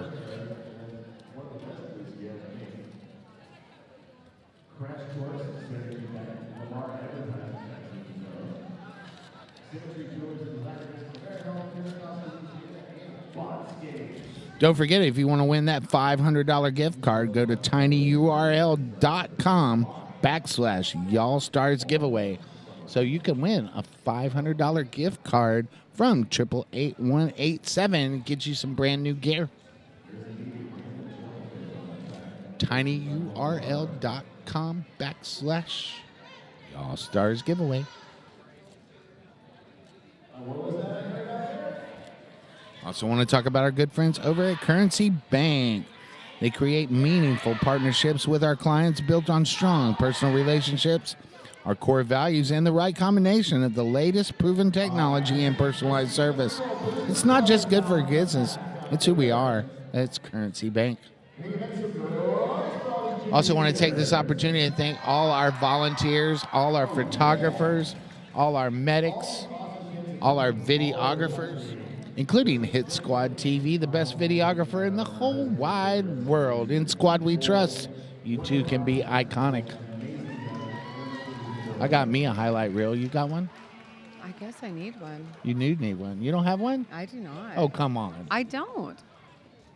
Well, you know, you can rectify that at Clover Cup. I can. I heard that Lloyd is going to be there with Hit Squad, and I almost ordered a highlight reel for Villanera this weekend, but it's like, I think we're just going to go concentrate on having... I don't need a highlight reel of Grimace eating my lunch all day when we play B-side. So I was like, I'll pass on this one for the team. Shout out to Grimace and Monster Jam. Yeah, the B-side and Stretch and all the other good people. Well, I was laughing because I saw most of them at Roller Rage last weekend, and Stretch was... I was his coach last week, and I was like, okay, you have to be nice to me now, right? Or I'm going to bench you next time. That was so much fun last weekend. Oh, it was so great. Yes. So 7 out of the last 13 jams have been led by Tomorrowland. So again, this is why we're seeing the score creep away from two pretty evenly matched teams. Absolutely. You control that jam, you can get your 4 and call it off. Even if that jammer is hot on your heels, you can get 1 or 2 or 3 and hold them scoreless. Well, the 4, 4, 4, 4, 4, Absolutely. 16, 4, 4 adds up a lot better than the 0, 0, 0, 16. Absolutely, it does. Oh, my. Thanks to our super producer, Waterboy. Thank you so much. We shouldn't have favorites, but I think I'm earning a favorite right now. Yes. Also want to talk about our THA, PR Mageddon. Thank you so much, boss. Actually, one of my Thank favorites. you for this opportunity to talk Derby on the microphone this early in the morning. If you are ever hosting a tournament and you see PR Mageddon on your application for an announcer's list, you are truly missing the mark if you do not pick him up as either a head announcer, a producer, an announcer just in general. He can manage all the things that you don't even think about. Absolutely. Does all the things. Thank you, PR. He's actually, to be clear, he's not standing behind us right now. No, he's really not. We're just completely genuine. We're blowing smoke for later on.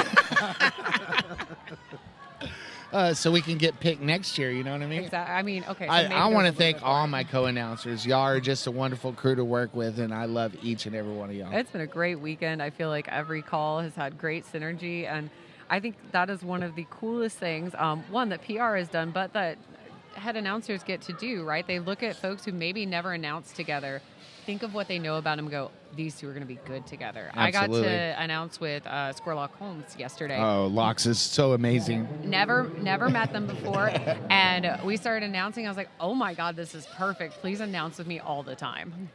Also want to take this opportunity to acknowledge that we have caused some harm this weekend, and we are trying to get better and do better. Absolutely. And a huge thank you to everyone in the chat who has been quick to help us correct any of those issues, whether it's a skater's name pronunciation or pronoun usage. It has been incredibly helpful for us in the moment and to have that feedback in real time from you all. Absolutely.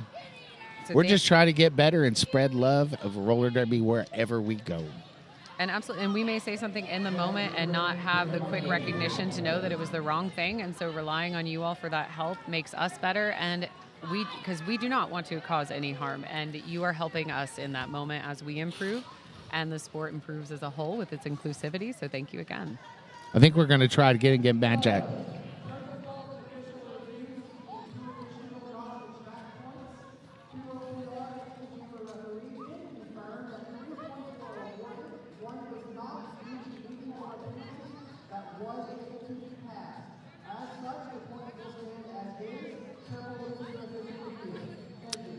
A win, a win, a win. You want to tell them about it?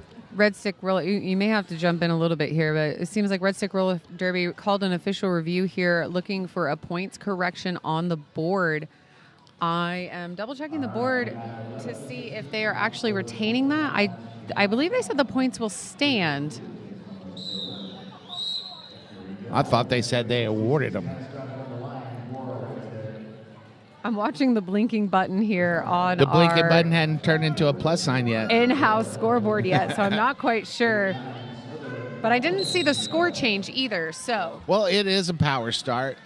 Slytherin wearing the star for Tomorrowland in this power start situation. This is the first time they have started with the star on this game, able to get out, and they're pushing, or excuse me, not out, they're still absorbed in this tripod work or blocker work here from Red Stick, moving out of turn 2 into the straightaway. So far, a beautiful shutdown in this power jam, though I do believe Slytherin is out picking up lead jammer here. But great kill, honestly, of a power jam situation as they were only just now able to pick up lead. Hello, Wheels out of the Hampton Inn Suites penalty box and back onto the track. Trying a very audacious straightaway jump there. Kudos for even the attempt. I would never have considered it. Not quite making it, having to come back in and reset. Getting led back there into turn 4 by the Tomorrowland blockers. Slytherin pushing through the pack up here. We are going to see a track cut assessed to Hell on Wheels as Hell on Wheels reports to the penalty box, continuing a power jam situation for Tomorrowland and Slytherin. Slytherin deciding to call it off with the instruction from their from Slytherin's bench here to provide a power start going into jam number 15 for Tomorrowland. Excellent choice. 4 and stop, 4 and stop. And that adds up to 207 to 117 with 11 and a half minutes left to go in this contest.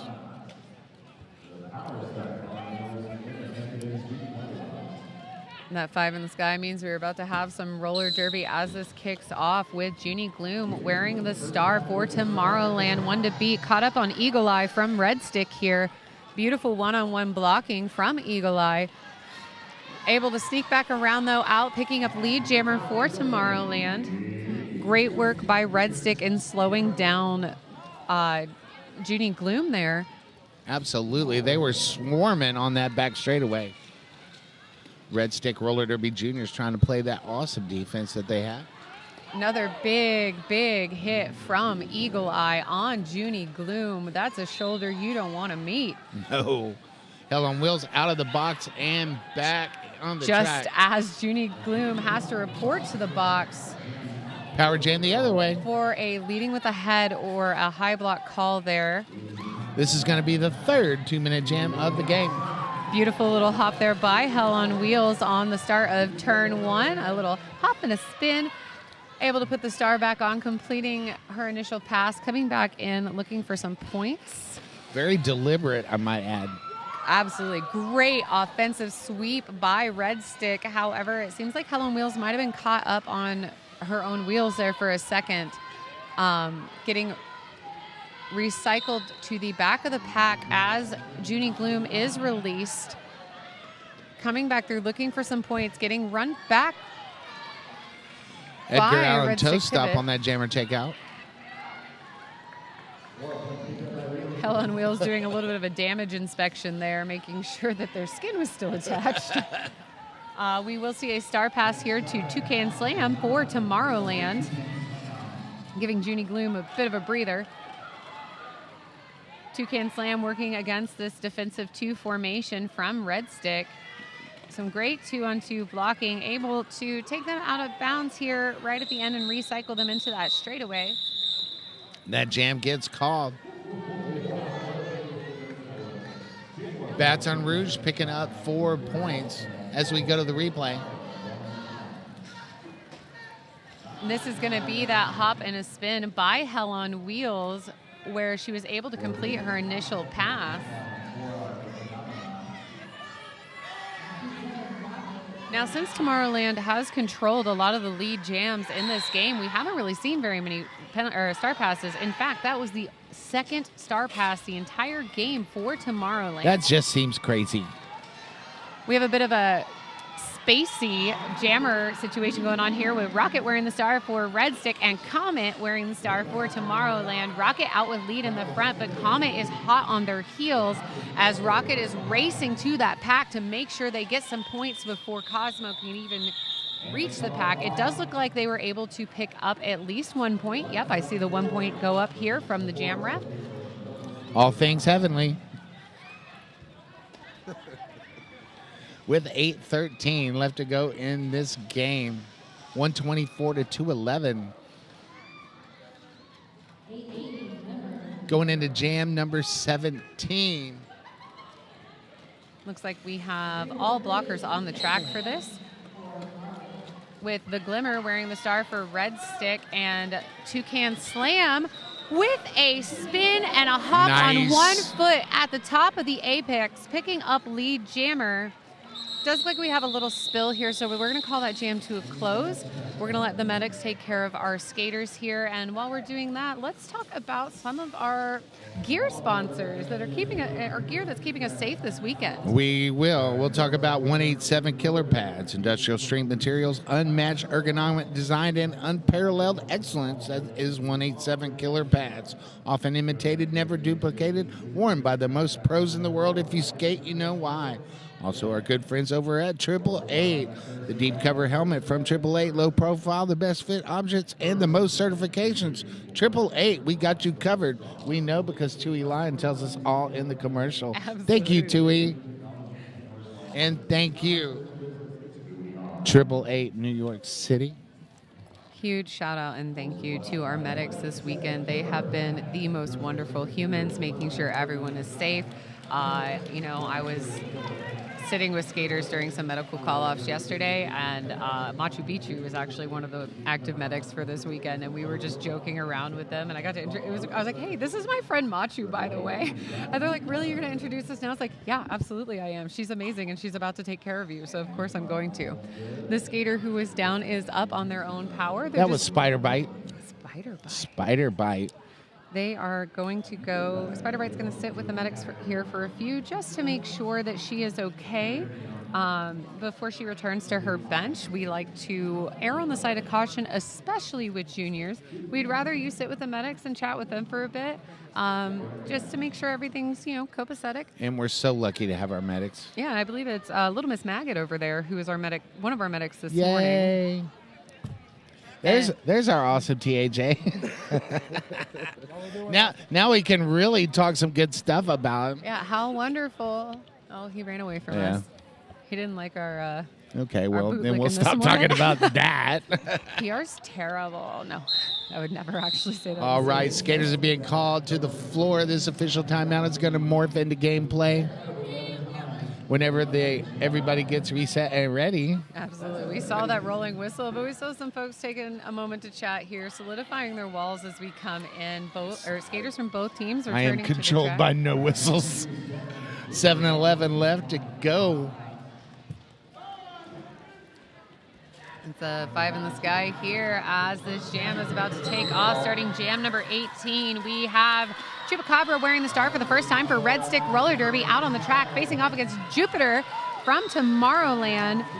Jupiter out with lead jammer as Chupacabra, sorry, I skate with the Chupacabra, using a star stash to get out as well, completing their initial pass. And there goes quick jam. They're going to pick up 4 points and call it. As we go into jam number 19, that looks like Rotten Tomato going to be wearing the star for Tomorrowland.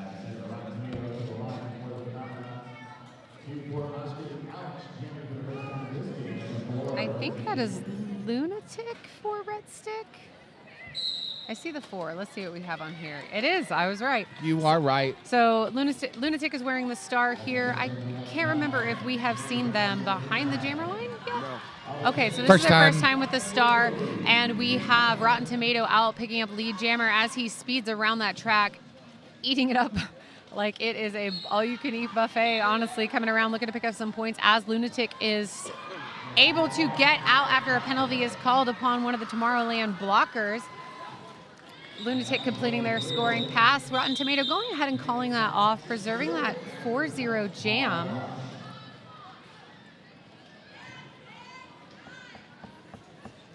In favor of Tomorrowland. So that's going to bring our score to 219 Tomorrowland, 124 Red Stick Roller Derby Juniors. Still 5.5 minutes left to go in this contest.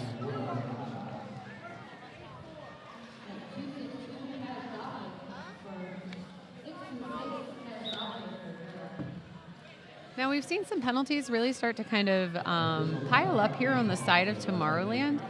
Luckily, they're still pretty spread out, but we are seeing multiple skaters now with at minimum 3 penalties. There's several 2 penalties, and then we do have our 1 skater sitting at 6 penalties with Tomorrowland. Mostly a little less on Red Stick's side here. We have a lot of 1 penalty skaters. We do have 1 sitting at 4, but they've been sitting at 4 since the first half, and we have 1 at 3. That's what I was going to say. The Glimmer has skated virtually the whole second half penalty free. Absolutely. Well, we just said the bad thing out loud. I'm so sorry, the Glimmer, if that happens. It's Johnny's fault. You can yell it. You can yell at Johnny. I don't think that because I talk about it, it's going to manifest anything bad. Absolutely. Catastrophic wearing the star here for Red Stick Roller Derby, and that is Jupiter with the star. Jupiter getting run back. However, Catastrophic being run back as well by the blocking contingent. Jupiter up here at the top of turn 1 as they are out picking up lead jammer for Tomorrowland. Catastrophic is looking for a little bit of space, and she finds it, coming out and around, trying to chase down Jupiter as they come into the pack as it turns into turn 3. Looking to pick up some points. There we go. Beautiful offense from number 150 on Tomorrowland, ensuring that Jupiter was able to pick up all of their points. That's going to. However, Red Stick was able to get in there and sneak out 1.2. So Catastrophic able to pick up 1 point. Oh, here's that offense that I just mentioned. Nice. And I want to give credit where credit is due. Number 150 is Starburst, who we've also seen jamming this weekend. She's been doing great work. We're seeing a lot of triple threats. I mean, I feel like that's very common in junior roller derby, but we're seeing it specifically with Tomorrowland. Chupacabra wearing the star for Red Stick Roller Derby, and that is going to be Toucan Slam for Tomorrowland. Toucan Slam out first, picking up lead as Chupacabra being recycled back. They're not real. Well, you know, we have Chupacabra on Dallas. Yes. So my brain is saying, hey, that's Chewy out there. Toucan Slam. I bet you Chewy would be okay with that. Oh, yeah. Absolutely. She would definitely take it as a compliment. We do see a star pass here from Red Stick Roller Derby to Eagle Eye. Eagle Eye being recycled back there by Rotten Tomato from Tomorrowland. Toucan Slam picking up 8 points so far this jam coming in. See if she can make it 12.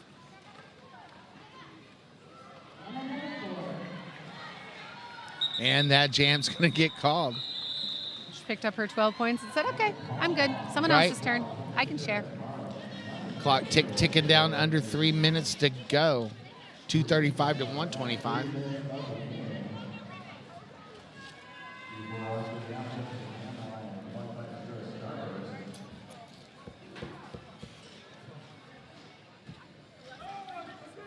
MVP. 5 seconds to call on the floor. We are underway. Jam number 22. We got Lunatic wearing the star for Red Stick. Starburst, the jammer record for Tomorrowland. Starburst working, trying to get through that wall of purple shirts in the back of the pack. Tomorrowland taking the front of the pack with a 2 wall, going into a 3 wall. We got a track cut call. That's going to be a power jam for Red Stick Roller Derby Juniors and Lunatic. Starburst off to the Hampton Inn and Suites penalty box. for a 30-second recess from the jammer duties in this jam. Lunatic coming around on another scoring pass. Hits the back of the pack, gets to the front, but runs into a 3-wall of Tomorrowland blockers. Takes a derby kiss to the inside and recycles.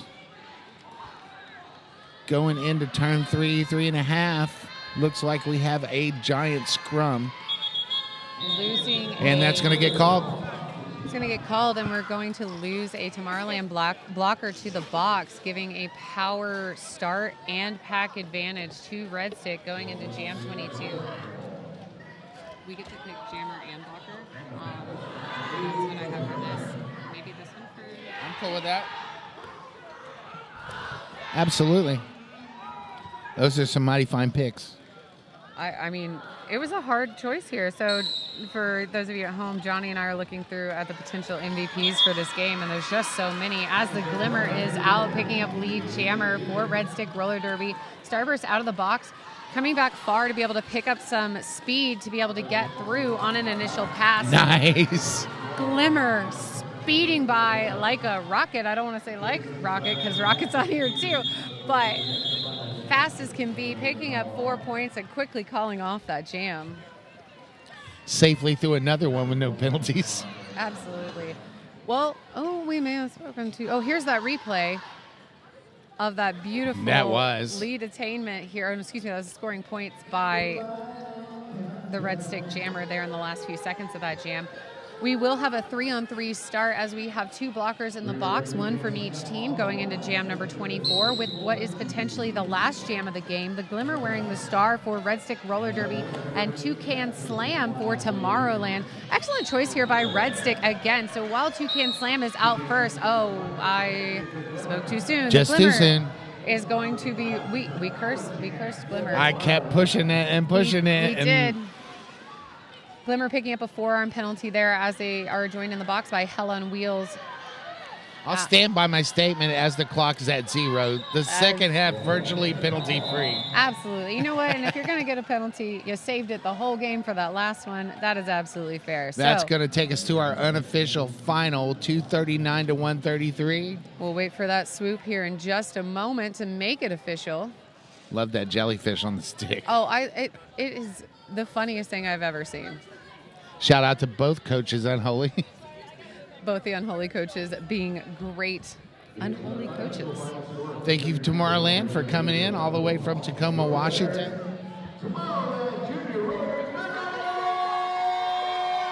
That is a rolling whistle, making it final. Not yet.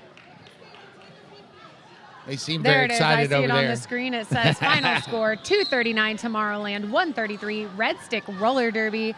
Tomorrowland coming through, getting high fives from the crowd. Excellent game.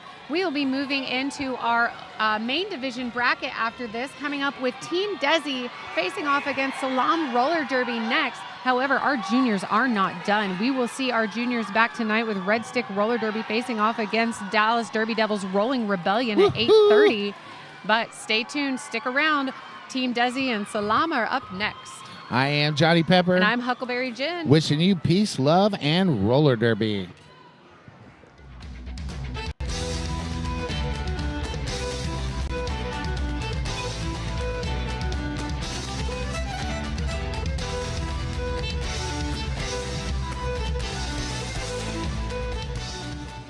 Hi folks, Tui Lion here. And I'm here to ask you if your helmet is cooked. Whether you're on the derby track or at the skate park, your helmet has one job: to protect you. So let's check out your helmet together and find out if it's still doing its job. Look for the following signs to determine if the EPS foam in your helmet has deteriorated. 1. Physical cracks or deformations. 2. Soft spots. 3. Discoloration. 4. Separation from the shell. 5. Age. Helmets should be replaced every 3 years depending upon usage, even if they appear to be in good condition. 6. Unusual odors. Let's move on to the outer shell and consider your previous impacts. If the helmet has been involved in a significant impact, the EPS foam could be compromised even if no visible damage is apparent. If the strap adjusters, clip, or straps are compromised, your helmet placement might be compromised if you take a fall. Last but not least, if your helmet doesn't fit you properly, it's not going to do its job when you need it most. Your helmet should sit about 1 finger width above your eyebrows and stay put when you're moving around or shaking your head. Visit 888.com to find out about our cutting-edge helmet technology and designs. The most certifications, the latest technology, the best fit. We've got you covered.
Testing 1 2, testing 1 2. Inquiry number 80393, company is Seba Guide.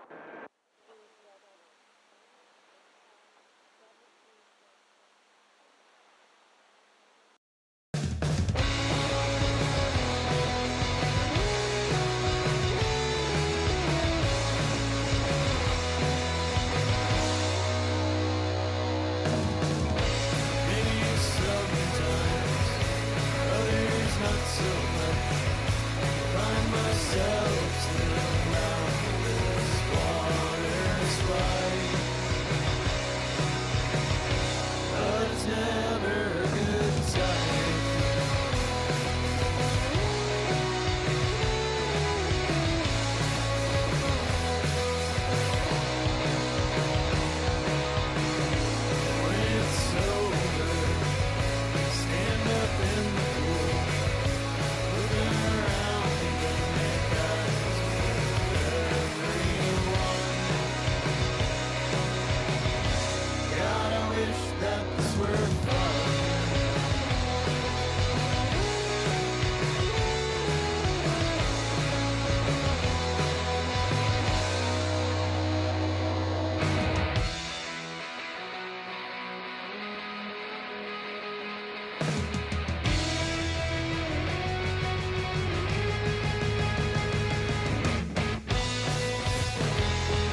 And we are live.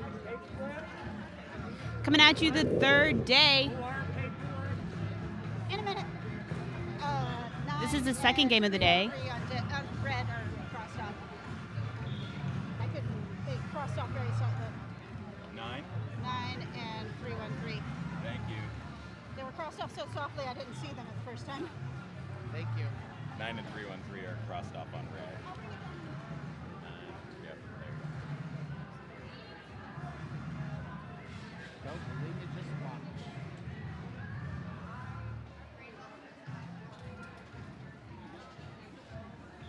Good morning.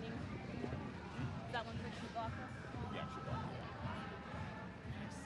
And then the only quick note I had was Bennett Field, not on file.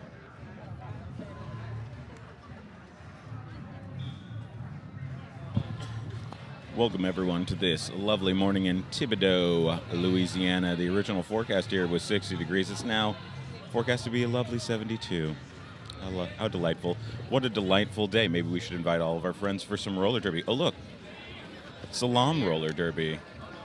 And Team Desi are here. Well, I guess we may as well, and we have these microphones. We may as well do something with them. We are ready. Today we have the full 60-minute games, so that's exciting. For the last couple of days, it was mostly, the 20-minute halves to have 40 minutes. So now we're going to see the full derby action. I'm Jag. I'm Tally, and let's start with our amazing officials keeping us safe. They've been doing truly an incredible job. I mean it. Here at Y'all Stars Southern Skate Showdown. Flip, Wheel Assassin, French Thwarter, Mausoleum, Mortal Comcat, Ross Lambo, Fun Police, Identity Crisis, Misery Chop, Fighting Girlfriend, Jekyll and Sides, Rough Draft, Alaska Blastia, Anus, Effin' Ref, Destruction, and Arson Crafts, our amazing refs today. Yep. And now announcing Team Desi. In the purple, we have 000 Godzilla Rex, 013 Dark Angel A Mercy, 1200 Benefiel, 126 Gal Fox, 150 Amperslam, 16 Azka Jam, 161 Toxic Shotki, 1701 Petty LaBelle, 175 Cess La Vive, 28 Sing 31 Galaxy Inferno, 333 Sweet and Sour, 3404 Nikki Tricky Sabi, who is also your captain, 404 THZ, 424 Chew Blocka, 808 Yoga Nabi Sari, 826 Metallica Breath.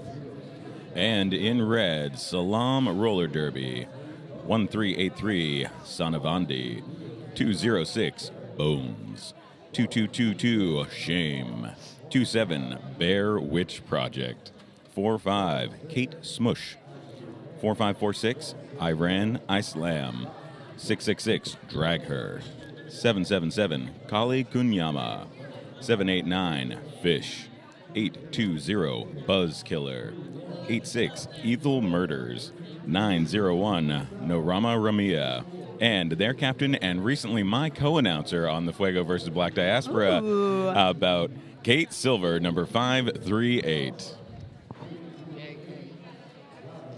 Okay, looks like Derby is about to start. We have a full day of games today. So be sure to stay tuned for the rest of the day and catch all the Derby happening.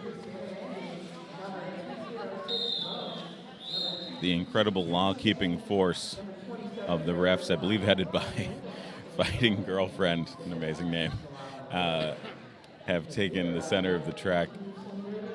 SALAAM taking the front, Desi taking the back for now. And what place are we competing for today? Because it's their final game of the weekend?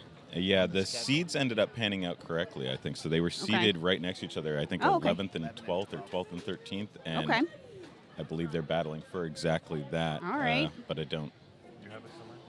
Does it say there on the schedule? I would love to hear how everyone's brackets played out. You know, if you want to drop a comment in our live stream chat whose brackets are still in this. All right, we're off. We have sweet and sour. Getting through. Ooh. And I slam, getting lead jam status. Quickly coming back around the track. See if we can pick up some points. Oh, a little hop, skip, and a jump right on that apex to get through and get all 4. Oh, a power jam in the first jam. So it looks like Sweet and Sour is checking in to our Hampton Inn and Suites box to have a little rest. Wow, that was a really nice lineup on the inside line to do a sweep. Very coordinated.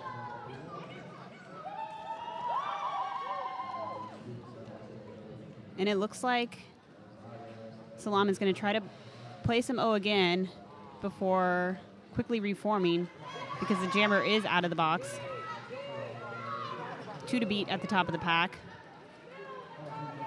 Oh, 808. Some deadly one-on-one blocking. That's all you got to do is hold the jammer long enough so your friends can come back up and help you. And it looks like the star is off and passed to the pivot. 808, Yoga Nabisari.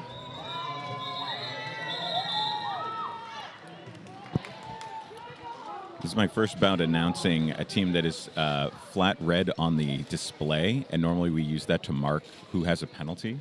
Oh my gosh, yes. Okay, that did throw me off a little bit. So it's like everyone's out? Our display looks like SALAAM always has a penalty, unfortunately. We also flashed the lead jammer red, so their name just vanishes. Oh no. Everyone starts in the front. 19 points so far for SALAAM roller derby. Assalamu alaikum to you this morning. Oh! Sana Vondi takes off. Lead jammer. No problem. Sailing right through that inside mid of the pack. Oh, and right nice behind. Juke. Yep. A nice juke on that 2-wall in the back. Easily opens it up to the inside. Some nice offense there. Just kind of squishing the entire pack to the outside. Yep. Another 4 off the hands of the jam ref. I believe that's going to be... We're only a couple jams in, but it's looking like the line coverage is where the jammers are getting out. So... 23-0, SALAAM in the lead. 5 seconds.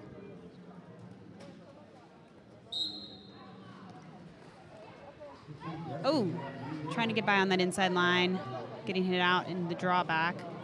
SALAAM's jammer. Again, we got some good defensive blocking happening right now by Team Desi. All right, we got a multiplayer block. Ooh, I didn't even notice the whole box just filled with people. Everyone's in the box. We have 3 Team Desi skaters in the box right now. There is no vacancy in the Hampton Inn and Suites. So don't think about going there right now. Stay at your house. That is true. I booked before I showed up. A lot of people had, car trouble or whatever and ended up having to book as they showed up. And apparently everything is booked in Thibodaux. Thibodaux, I think, is normally a pretty quiet town. Yep. It's not quiet now. People keep seeing roller derby people walk by, and they'll pull up in their car like, is this the roller derby? Should I be afraid? 27 points for SALAAM. Roller derby in red. Currently still 0, unfortunately, for Team Desi in that purple sort of bourbon color. But maybe Askajam can change that. Kali Kunyama says no, already out. And the lead jammer for SALAAM roller derby. All right, we got someone going to the box. Kali easily takes the outside of that pack. Excellent offense by SALAAM roller derby. I want to point out that consistently SALAAM has done a great job of opening up either that inside or the outside for most laps, even those consecutive laps for their team, and that's definitely held Team Desi back. I don't really see Team Desi either executing or necessarily accomplishing the same, and I think that's so far a lot of that point gap. Yes. Also, that penalty box looking light. Hampton Inn and Suites needs your business, so consider maybe something gentle. Back block. Calm, zen. Arms. I will say, too, Yeti is right in front of us, and Yeti's been doing the most this weekend. When she's not on the track playing with B-sides or Black Diaspora, she's bench coaching multiple teams. That's so impressive. Oh, right up the inside line, trying to pick up some points. And it looks like... still held at 0, Team Desi. SALAAM picking up 3 on that jam.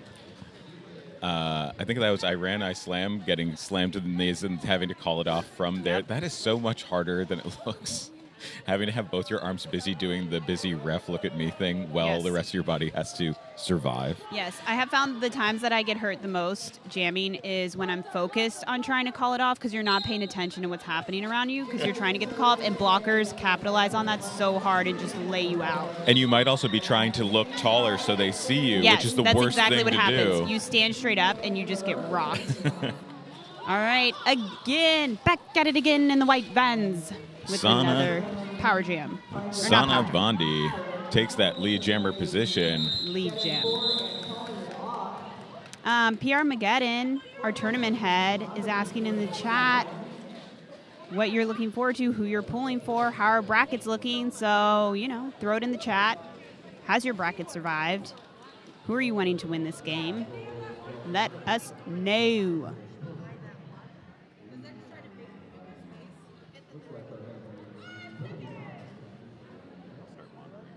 These games have been exciting, though. When scores have been held at 0 for a long time, the crowd here goes absolutely wild when the team picks up a point. Oh, I spoke too soon. Okay, it looks like Team Desi's jammer is heading to the box. I think it was a cut track.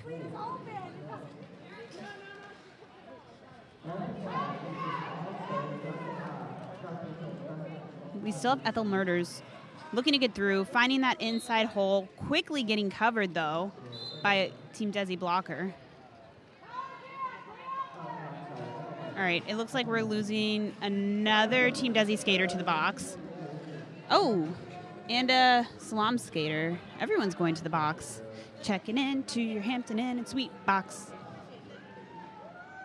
Ooh, we got a cool Mohawk action happening over in the box right now by one of the NSOs. Ooh, getting hit out on that outside line, getting drawn all the way back. I think... Ooh, Dark Angel A Mercy out of the pack. Now on a scoring pass. Is Team Desi going to pick up some points? Let's see. Both jammers out. Both jammers on scoring passes. Listen, I think I saw a few hips being passed. What do we got? 4 points for Team Desi. Let's go. All right, and SALAAM answering the call, getting 4 points up on the board as well.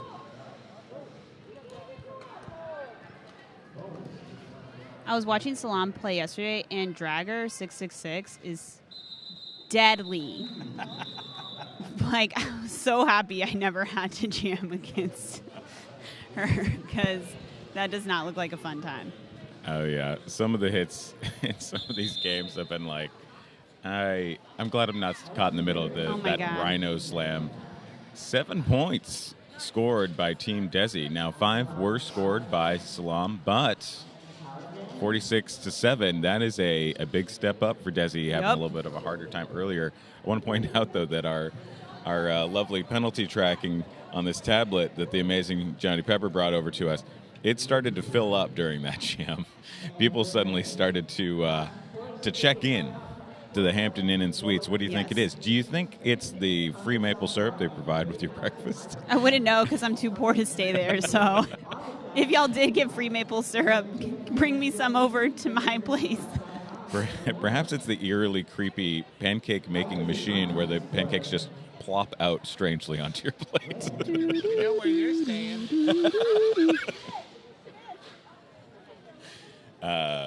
So again, it's 46-7. It is an official timeout, which is time for us to tell you about.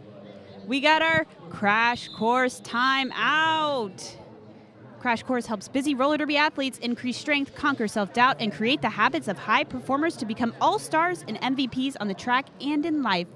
Want to make 2-minute jams feel easy? Yes, I do. Visit ChrissyCrash.com to learn more. Life is a contact sport.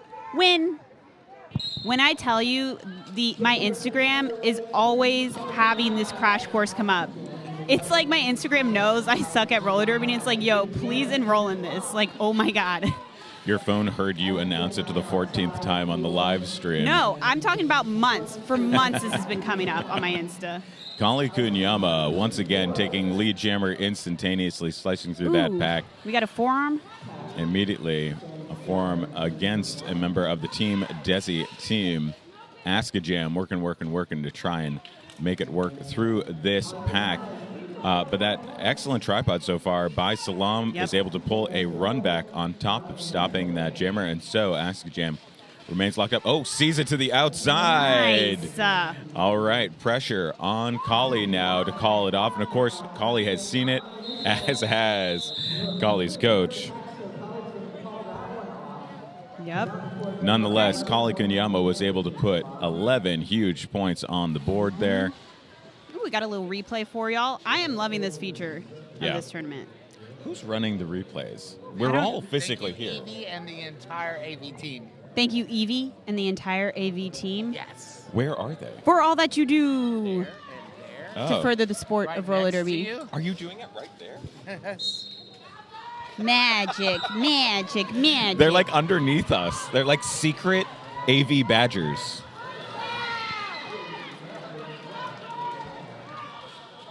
I Slam takes a lead jammer. Currently SALAAM, a roller derby with 57 points. But this pack is fast. Are we doing RDCL right now?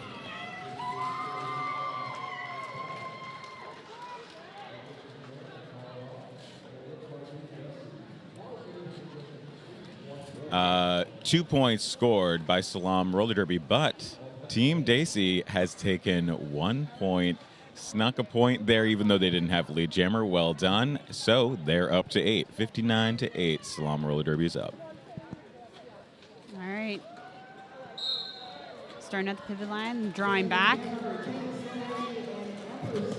Let's see. Oh, Sanavandi coming out hot and now on a scoring pass. Ooh, we are losing a blocker to the box.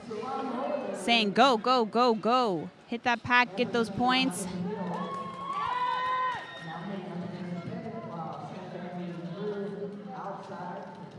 Oh, still trying to fight to get through. Amperslam. Having a really tough... Whoa, was that a little apex jump? Yes, it was. Amperslam with 1 to beat. Oh, and making it through. Is it? Yep. Making it through now on the scoring pass and just skirting right by on that inside line. Sanavandi picking up points and getting instructed to call it off before we can get any points on the board. That was a big scoring jam. 12 points getting picked up by SALAAM. In the instant replay, I think it's going to be the apex jump because that was so cool. Look, and boom. That's actually a really expert apex jump, having to get that right foot down and then quickly turn and not end up in the pack. 12 points scored by SALAAM roller derby in that previous jam. Team Desi at 8 points. Dark Angel of Mercy jamming for Team Desi. Ethel Murders, a lead jammer. SALAAM roller derby.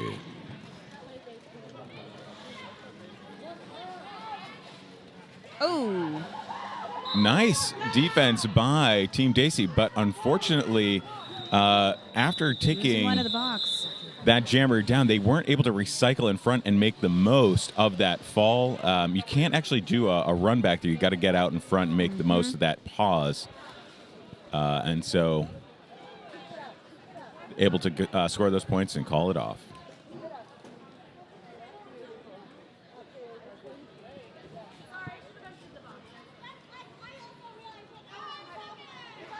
Five seconds, and that pullback starting at the top, going back. It looks like we have a lot of people in the box right now. Everyone's starting down. Some blockers. And Callie Kundrama, breaking out, getting lead jam status. Having a little bit more of a tough time. Sweet and Sour has the star off. Looking, trying to get by on that inside line, but getting shut down. I would say the line coverage has been on point the last few jams. Heck yeah. What do we got? Scoring pass. This is the second scoring pass now for SALAAM. Team Desi still looking to pick up some points. Now out of the pack. Not in time to get any points, though. That pass definitely helped them put pressure on that jammer and force that call off, limit the number of points that would come out of SALAAM Roller Derby there, limiting it to 7, making it 82-8.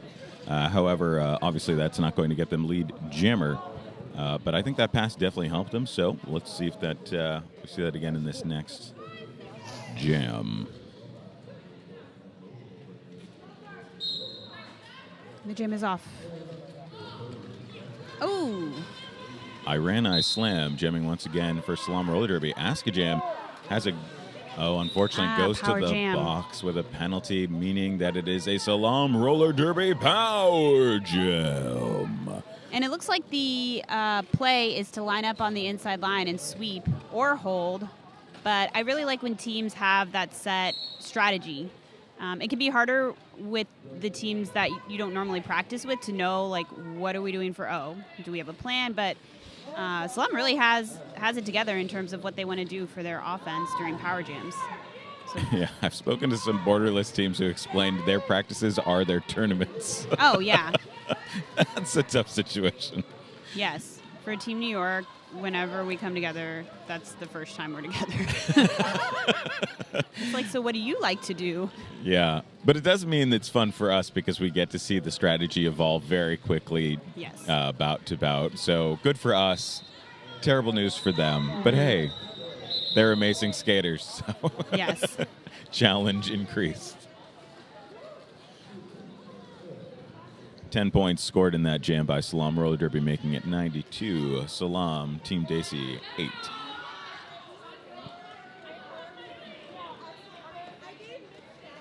Shout out to my home league, Rock City Roller Derby and Flower City Fear. Thanks for training me up so I can be here and do all the scooty shoe things. And the jam is off. Ooh, right on that inside line. Sanavandi picking up lead jammer. I will say, all these jammers make these things look very easy. And they are not. It's not easy to like hit people and go up the inside line and stay in bounds.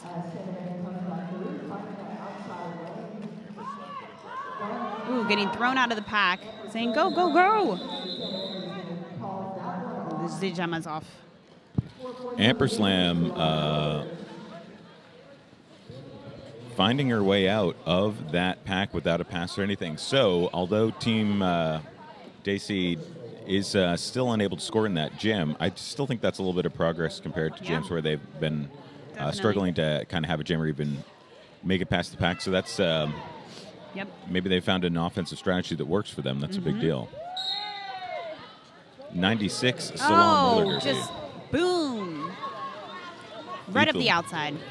Evil Murders flies through the pack to the outside, and I see SALAAM Roller Derby celebrating, the coach celebrating like, that's my strategy. Yep. That's what we got. That's what we got out there. It must be nice. You put that cake together, it bakes just right. Yep. You love to see it. All right, we still have little over 11 minutes left in this jam. So there's still time for things to get switched up, changed. Nice empty Hampton Inn and Suites penalty box. So if you need to book a room, now is the time, apparently. Oh, excellent footwork there by Sweet and Sour of Team Desi, keeping a very close eye on where exactly she went out. And so, look at that. Lead jammer, Team Desi. Wasn't just a good move. This is it. This is a huge opportunity for Team Desi. This is a major turnaround and sails through, no problem. Some nice offense, breaks up that tripod, gets right in the middle, makes a nice mess of it. For I see on her shirt just says "Sweetie," Sweet and Sour. Another scoring pass. What a huge jam for Team Desi. It was doubling their score already. Love this. I see a power jam now. So this is great. And we have a pass to Kate Silver. So Team Desi has not only gotten multiple scoring passes, but forced a pass by SALAAM Roller Derby. Fantastic jam for Team Desi. A total of 11 points now we're seeing coming off the hands of those refs. 98-19. We were at 8 just moments ago. Yep. And look at this replay. Taking that inside and off to the races. You can see that Team Desi offense still in the middle of that tripod as it falls apart, going, yeah, I did it. And it looks like we have a Crash Course timeout. Yay, yay, yay. Crash Course helps busy roller derby athletes increase strength, conquer self-doubt, and create the habits of high performers to become all-stars and MVPs on the track in life. Want a custom training plan with derby-specific workouts, nutrition strategies, and athlete mindset development curated by our epic team of coaches so that you can play up this year? Visit ChrissyCrash.com to learn more. Life is a contact sport. Win. Win. Let's hit a couple more sponsors here, too. Poster Giant. Big thanks to Poster Giant from Wild Posting and Guerrilla Marketing. The digital campaigns, Poster Giant makes your message stand out. Need to get the word out for your next big event? Visit postergiant.net today and let them take your promotion to the next level. I don't have it directly in front of me, but I know also you can join your local roller derby team. I know every roller derby team is looking for more awesome skaters. If you are by chance watching this because a friend told you, hey, this sport is cool, there's ninjas on skates, you should see what they are, you can be one. You can go become a ninja. They'll train you from scratch. You're not a ninja now? Become a ninja. Become a hero. Join your local roller derby team. Okay. Team timeout is over. Jam is on. What do we got? Oh, yeah, we're starting with the power jam. I forgot about that. Yay, yay, yay. Power jam. Let's see what can happen. Oh, that was a nice little spin on the inside. Team Desi picking up lead jam status. Love to see this. The first of the game? First of the game. Ooh. This is the first of the game I am hearing for Team Desi. Wow, wow, wow. Are we going to get some points here? And we had a power start here. The pass in the previous jam, just to be clear, was to Kate Silver, who then took a penalty, and that penalty happened right at the end of the jam, unfortunately, for SALAAM Roller Derby. So I unfortunately couldn't see that end of the penalty bench. Yes. But this was a major jam for Team Desi because they not only got all those points in the previous jam, but they were able to rack all those points up, draw that penalty at the last possible second, and get a huge power start out at the beginning of this jam. Fantastic. I also want to point out, a power start doesn't guarantee points. They got the 4 points. That's awesome. But you can easily get trapped by a good team, especially if you are, starting off in a difficult match. So props to Team Desi for pulling that off. I Slam jamming for SALAAM Roller Derby. Amper Slam jamming for Team Desi. Battle of the slams out here. SALAAM Roller Derby has to fight pretty hard to get through that Team Desi defense, but is able to get out and away. Lead jammer, I Slam. I Slam has already put 4 points on and is looking for that next scoring pass. doing the old push the chair through the office move there, where you just grab hold of a blocker and go, just be my rhino here. Just guide me through all the office furniture. It didn't quite work. One of the problems with that move is you can end up putting too much weight on your blocker, and you end up going, oh, I can't support myself now. Yes. And that's what happened. But able to turn it into a weird juke afterwards, where they're like, well, where are they going then? 12 points by SALAAM roller derby there, making it a nice round 112-23, Team Desi. I don't know. Did you catch the Open Division game yesterday where it was besides playing Team Pennsylvania? Euler was the jammer for Team Pennsylvania and was having a tough time getting through, and Hurricane Heather grabs Euler, spins him all the way around multiple blockers, and throws him out of the pack. It was amazing to watch. Okay, what do we got? Second lead at the championship. Whoa! Second lead for Dark Angel A Mercy and a power jam. So let's see what we can do. Wait, is it double penalties? We got a cut. And then I don't know what the set were they both cuts? Both jammers are reporting to the box, one directly behind the other, and it's literally a question of who skates there first as to who gets 3 seconds of power jam. Yes. It's like, hurry. We only have 1 second. All right, well, the answer was SALAAM roller derby gets 3 seconds of power jam. I hope it was wonderful. Well, I think this means we're going the full 2 minutes since everyone was in the box. So oh, that's true. We're going to grind it out. Ooh, the second 2-minute jam of the game. Okay, picking up some points. Wait. Oh no.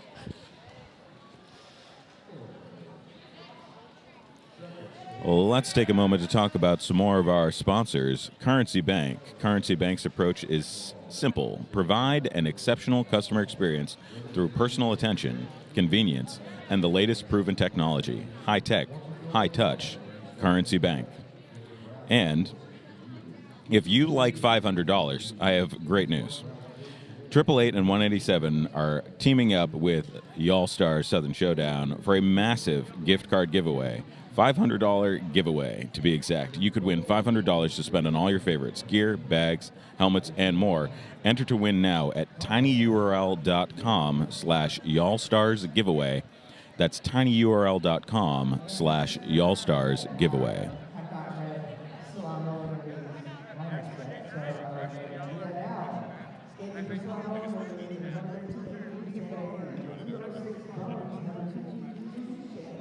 And we have our crash course timeout, ready to make 2-minute jams feel easy. Tired of second guessing your training routine? Want to feel more confident when you step on the track? I said yes to all of these questions. Then Crash Course is for you, for me.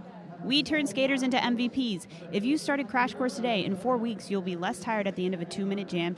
In 8 weeks, your footwork will get you to the line faster. And in 12 weeks, you'll be the skater that everyone wants in their pack. Listen, I'm already the skater everyone wants in their pack. Life is a contact sport. Win! Check out that Crash Course. Sign up today. It is officially February, so we have started seeing king cakes flying around here. They're everywhere.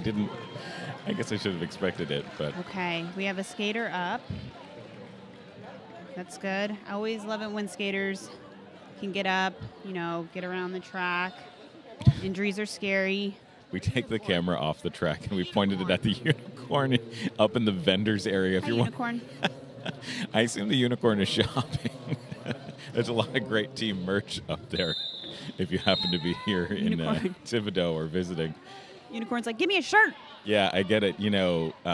First thing you know about unicorns, big spenders. Hey, big spender. Also, shout out to the medics, EMT staff for being here and helping skaters out throughout the entire weekend. Thank you so much for all the time and energy and care you put into making sure we're all good. Ethel Murders, lead jammer, SALAAM roller derby.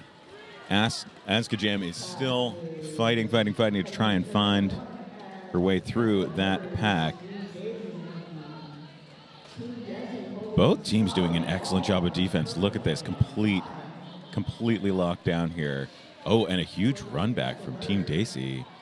Okay, so Ethel Murders may be lead jammer, but a lot of time has fallen off of that clock. Oh, and a cut track being assessed to Asgajam.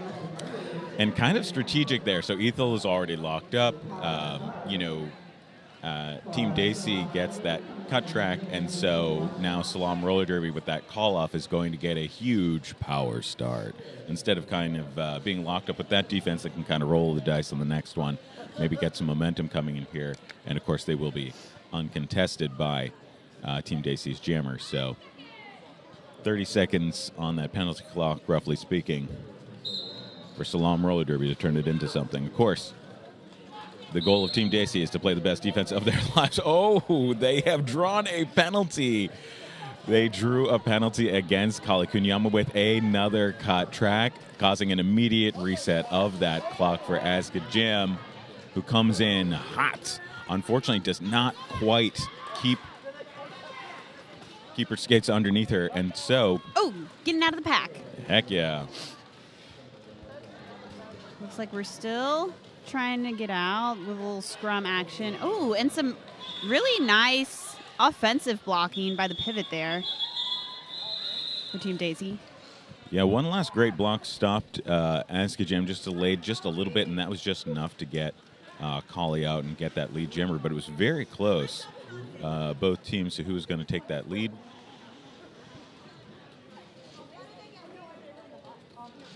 Ooh, look at that replay. 2 points scored in that jam by SALAAM Roller Derby because Team Desi was able to get their jammer out. Asgajam, I ran, I slam, jamming for SALAAM Roller Derby versus Amperslam. 2-on-1. Excellent recycle by Team Desi makes it 3-on-1 up there at the front. Holding back, I ran, I slammed. This is exactly what Team Desi needs in this game. They are finding that defensive footing that they have needed. Oh, unfortunately, a blocker gets thrown to the floor, and that... Ooh, pivot being being sent to the box. Yeah. Number 808. Multiplayer. Yep.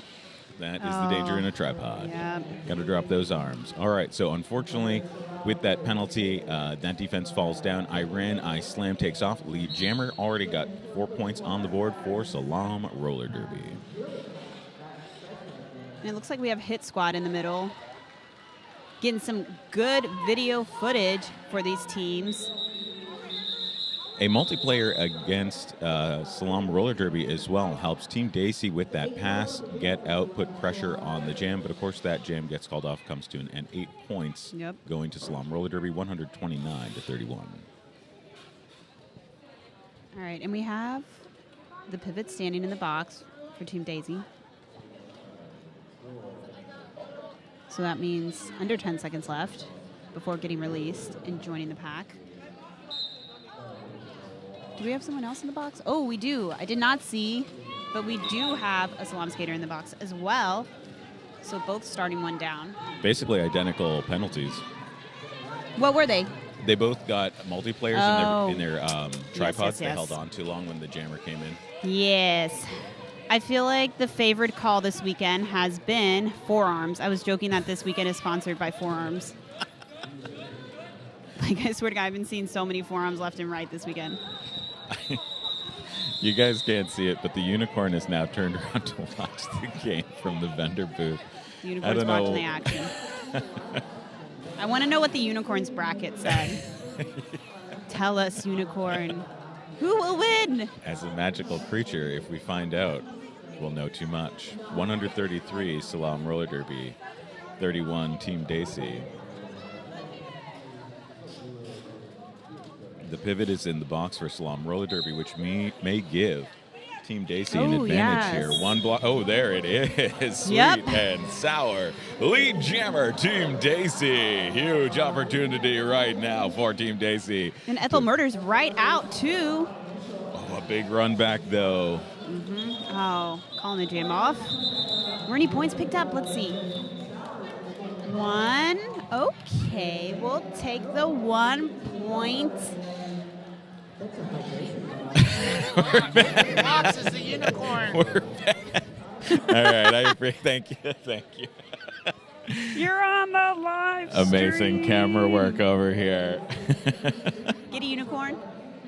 Get a girl. Get a girl. Ooh, I don't know if you can hear it.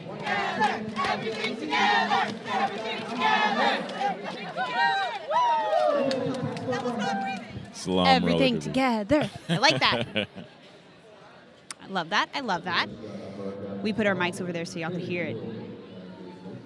SALAAM roller derby partying it out over here while we take this timeout. A Chrissy Crash timeout. And we're back.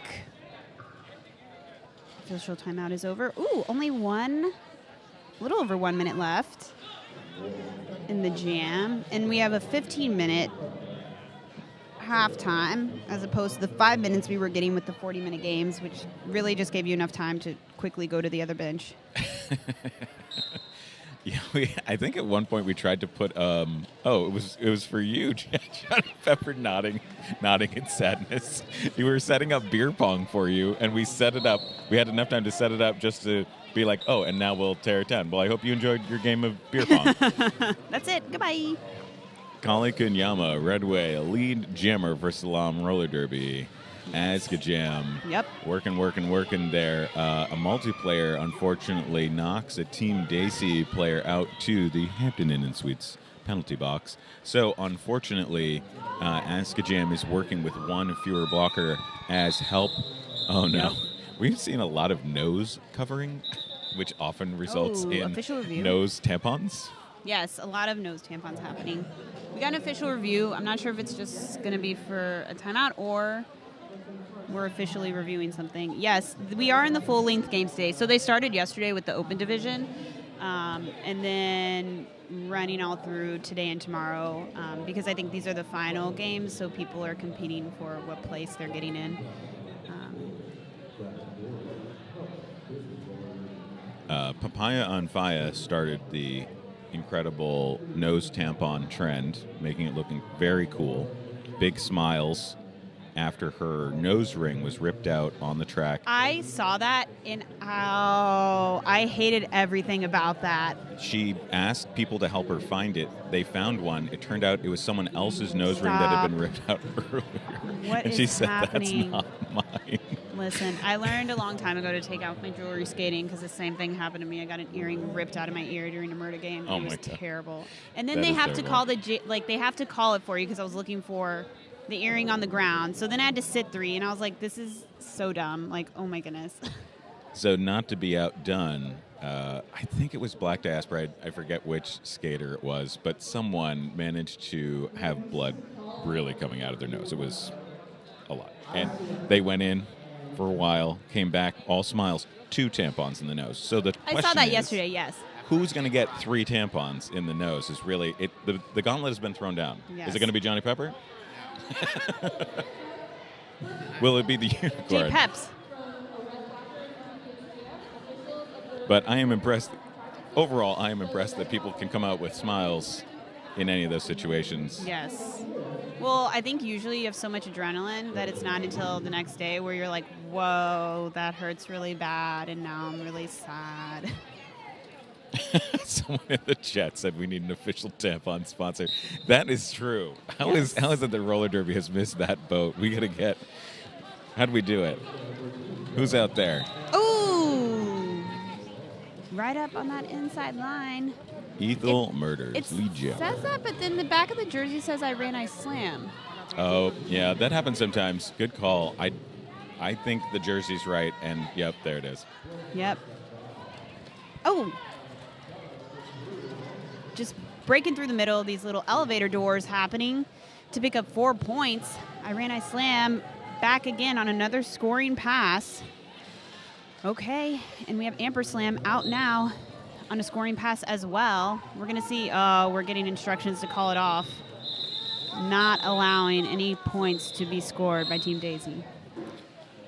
However, Team Desi managing to get out and put that pressure on that jam does limit how many points are scored. So still a great defensive strategy, playing defense with offense. Are there baby announcers? Yes. Stop. Oh, my God. Please tell me there are baby refs for the junior games. Yes. Those are my favorite things to see in the world. Oh, my gosh. I'm so excited for this. I love seeing kids ref. It's so freaking cute, and it's cute when the adults are reffing as well, so they, like, take a knee to be at the same level during these, like, official timeouts. Oh, this is great. This is giving me life. Yeah, we have the juniors playing today. So be sure to stay tuned on the stream. Oh, who do we have after this? Okay. It looks like we have Divergence playing the Philippines, Team Philippines. And what's after that? Okay, so that's at 12:30. Then at 2:30, we have Jewish Roller Derby versus Louisiana. What do we have after We have that? announcer photos. Then we have an announcer photo, just in case you were wondering. I'm glad I brought my makeup with me. Can do it big for this photo. And then at 4:20, we have the Open Division with Pennsylvania taking on Trans Rollers United. And then at 6:20, the juniors are going to be playing Tomorrowland versus Druid City. And then at 8:30, a late game. Aren't they supposed to be night-night?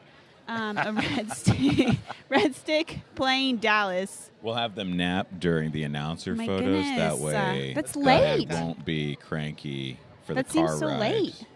to the 8:50. Oh my goodness, I'm asleep by then. Actually, no, just kidding. I'm on the potty bus at that time.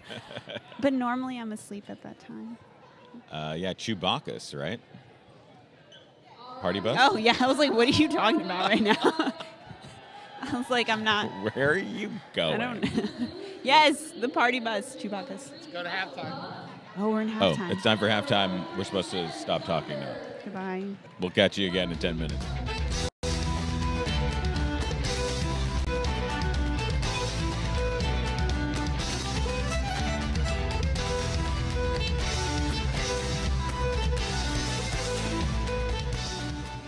Hi folks, Tui Line here, and I'm here to ask you if your helmet is cooked. Whether you're on the derby track or at the skate park, your helmet has one job, to protect you.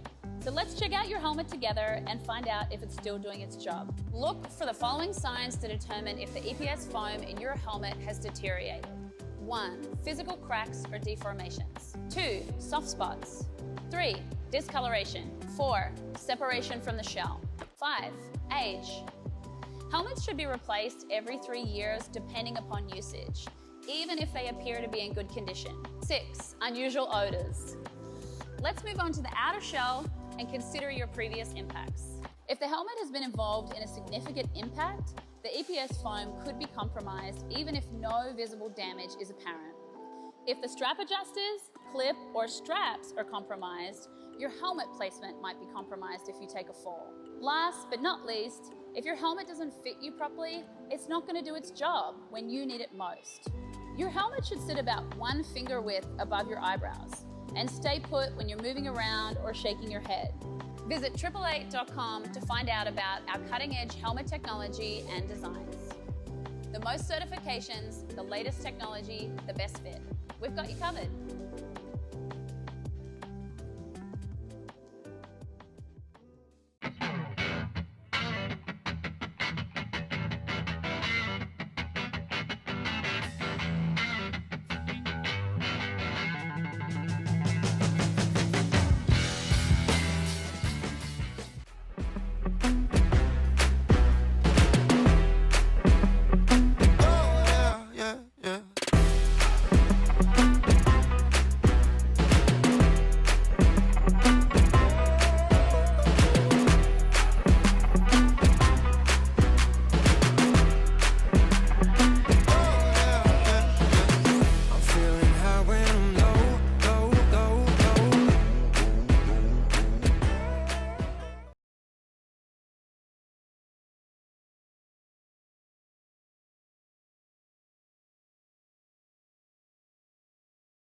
And we're live. The unicorn, again, making moves. Scarrow focusing in on our amazing unicorn. Yeah, I appreciate that the outfits and costumes are gradually escalating here as this tournament goes on. They were already amazing on day one. Someone was skating with a crown on their helmet. I would be afraid. Oh, really? Yeah. I didn't notice that. Helmets are actually terrible places to put props. You would think it would be the most fun. It is the most fun. Yes. But helmets love to be round and not hold on to anything, and all of your fun props leave you so quickly. So to skate a full roller derby bout with a little crown on I'm very impressed. SALAAM roller derby currently has 144 points. Team Desi 32 points. They have swapped benches as they return from the locker room. They actually had time to go to the locker room now that we're doing full jams. Our early jams where we're just establishing basic placement in the rankings were tight. You maybe had a chance to stand in line for the bathroom and may not have had time to actually get access to the bathroom, and then you were back in your bout. Yep. So I'm glad everyone had a moment.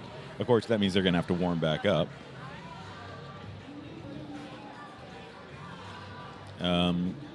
Just taking a look at the penalties, I think we have just the one skater at any risk.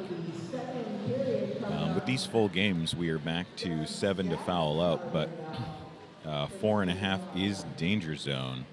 And we have exactly one skater from SALAAM roller derby, number 538. Oh, our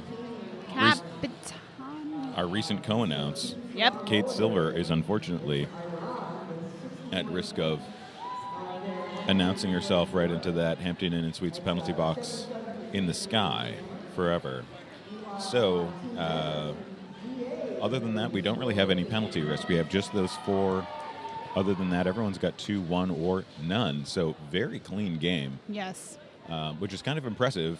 You might expect Team Desi to be the one that has maybe a little more chaotic penalties, either causing them to have fewer points or trying to put it all on the line and maybe getting a little undisciplined. So, well done, Team Desi, keeping it all under control. We'll try to pick it up out there.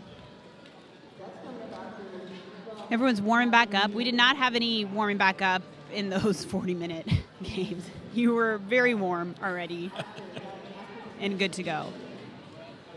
Shout out to our amazing volunteers who make this happen. And to our announcing crew, all of you, thank you, thank you. We have Johnny over here on production, giving us all the stats and the themes of the game, and being a real one and taking, the 2:30 game so I can go on a swamp tour. Thank you. One of my teammates, we're doing it as a team, and one of my teammates said she wants to pet a swamp kitty. And I was like, I think I need to go so that you don't get your arms completely chomped off by these swamp kitties, a.k.a. crocodiles or alligators. Is it? What? I don't know. Alligators. Is it alligators? Okay. I don't know the difference. I know y'all probably think I'm dumb, but... Crocodiles live in the Nile. Oh, crocodiles. Look at producer over here doing the most right now. Hello. Thank you for all these facts that I probably should have learned. We're getting scheduling questions in the chat. I wish we had... all the brackets are over in the announcers when we have to, run out of the arena to get it. we get asked all these great questions. We're like, that's a very good question. I have no idea. Yes. And this isn't even the right What schedule. time is the final game? Oh, tomorrow is the final game. And I think it's at, oh my goodness. You could look on the Instagram. Let me see. I don't have tomorrow's schedule, but I know it's in the evening. I think it's at 6:30. I'll double check. Don't worry.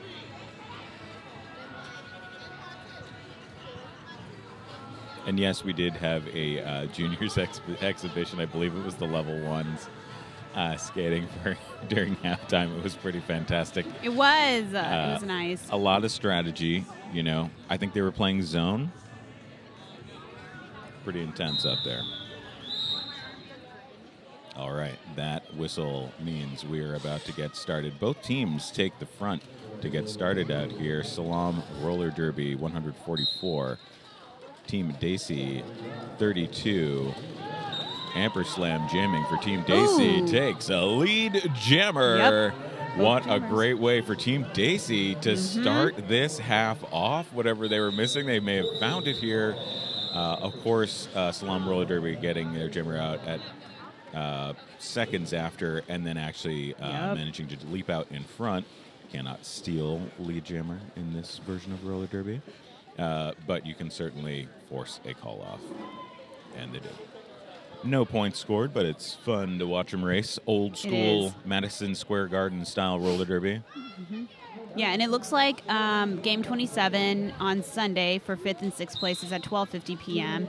Game 29 for 3rd and 4th place, that will be Fuego Latino and my team, New York All-Stars, at 4:40 p.m. And then the final game for 1st and 2nd place will be Team Canada and Black Diaspora at 6:30 p.m. tomorrow. SALAAM Roller Derby deciding to take the back but put one offensive blocker, their captain, out in front. Meanwhile, Team Desi decided to just take that front and not take that skate back. That tripod almost immediately getting interrupted by that offense and allowing SALAAM Roller Derby to send their lead jammer, Sonavandi, out and has already made a scoring pass. Dark Angel of Mercy fighting. That pack, almost manages to make that pass work, but unfortunately, Yoga Sari is not able to make the most of the sneakiness of a pass. We're doing the pushed the office chair through the office approach. That's actually been pretty effective in this game. they're out to the outside. That's fantastic. Ooh, those elevator doors right through the middle. In a power jam, it's looking like. Oh, all right. All right, power jam status. Let's see. Oh, and saying go to the offense. And calling it off. So it's a smart move, strategic. So then you start on a power jam. SALAAM Roller Derby creating a power start for themselves. 20 huge points scored in that jam. And unfortunately, for Team Desi and those looking for a tight score, as I always am as the announcer, I'll always choose the underdog. It's not favoritism. Yes. Unfortunately, that is going to be much harder for Team Desi to hold this back. They're taking an interesting plan here. Said I'm going to take the inside line cap. That's so when a team like preemptively swarms you like that, you just have to get off the line because that's just the worst position to start in is when they're already capped you on both the inside and outside. Yeah. Oh, sending one up. So now Pack is in front, and now the back is out of play. Everyone's kind of coming up. Oh, and I think SALAAM did not see that Team Desi's jammer was released from the box, and so picking up lead jam status now. Yeah, so SALAAM Roller Derby, fighting there, I think kind of focused on offense, and that has allowed Yoga Navisari to take that lead jammer. Yep, and it looks like we have third base coaches for each team. Shout out to everyone who's doing that. I see that's Dai Daenu from Jewish Roller Derby over there. I wonder for which team. Team Desi missing a few run back opportunities there that probably would have been game changers. There was like a millimeter off from a cut track, and even a little bit of a run back there would have drawn that run back and given them that power jam that could change the entire game there. Kali Kunyama jamming for SALAAM Roller Derby in red, Asga Jam in purple for Team Desi. Yep, and we're one down now. One blocker in the box, checking into our Hampton Inn and Suites box. It looks like we have the star off. Not sure if we're just doing a star stash or... Oh, I think it was only one hand down. I can't tell. Oh, no. All right. We will do a timeout. We're going to take a Chrissy Crash timeout.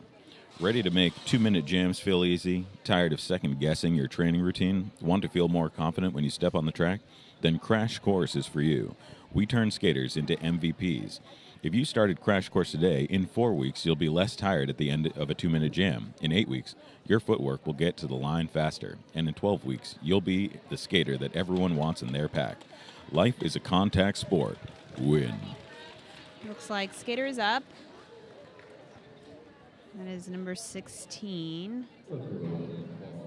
As Kajam heading over to the medics area.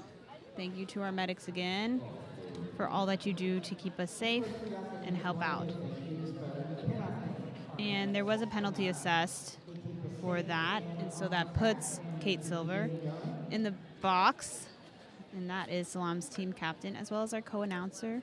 Hey.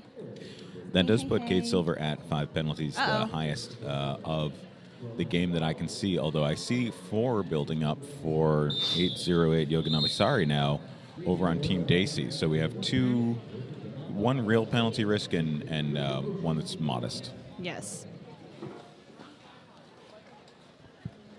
All right. With that blocker in the box for SALAAM Roller Derby, this may give Team Desi a little bit of an edge that they need here. They do have their jammer out. Both teams have an opportunity to steal that lead jammer position. Amperslam is going to try and pull that off for Team Desi. Iran Slam, Battle of the Slams, as we've seen many times. Uh-oh. Is that a forearm assess? Yep, that is a forearm. So it's a power jam right now for SALAAM. Amperslam heading to the box. Looks like Kate Silver's standing, only having a few seconds left before re-entry is happening. Impressive footwork by Iran Slam Yes. in order to obtain that lead jammer position. Obviously, the power jam was going to help later, but before that even happened, Iran Slam got pushed all the way to the outside line and started to skid sideways on a skate that went sideways. So they're basically just using their boot material to stop themselves from going out of bounds and still manage to avoid a cut track. I don't think I have that in me. Very impressive. Yeah, there's been some fantastic skating these last few days. I love these tournaments. You get to see all the things people have been working on with their home leagues and then bringing it together for these collective teams. Yeah, and obviously, getting the opportunity to announce Fuego Latino versus Black Diaspora was amazing. But high-level derby like that, things happen so fast. Oh There's my so gosh. much technique occurring. You can actually miss most of the cool stuff. So sometimes watching a slightly lower-level bout can be a really great way to see a lot of technique you wouldn't capture otherwise, because people give you a second or two to see it happen. Yes. When I was skating in the New York All-Star game versus Team Canada, it just felt like I was caught in a tornado. They were so good, just so fast. You didn't even have a second to see what was happening. Like, boom, boom, boom, boom, boom, just getting hit left and right. And, yeah, that was an intense game. Yeah, it really is a tornado when you're up against a team whose primary strategy is to two-wall, recycle two-wall, and they just keep putting that two-wall back in front of you, and as soon as you shake one, you've got the next one to deal with. Yes. It really feels like, this is literally a spiraling storm of skaters. Yes. I'm so upset right now. Sanavandi picking up lead jam status. Uh-oh, looks like we got a little bit of a scrum here. Dark Angel of Mercy, unfortunately, taking a cut track, making it a SALAAM Roller Derby Power Jam. Yep. Oh, and lining up on the outside this time to sweep from the... Is it out to in? Okay. Letting Sanavandi push it out. Pack is here. Thank you, refs. And we have a jammer standing in the box. Dark Angel of Mercy getting released from the box.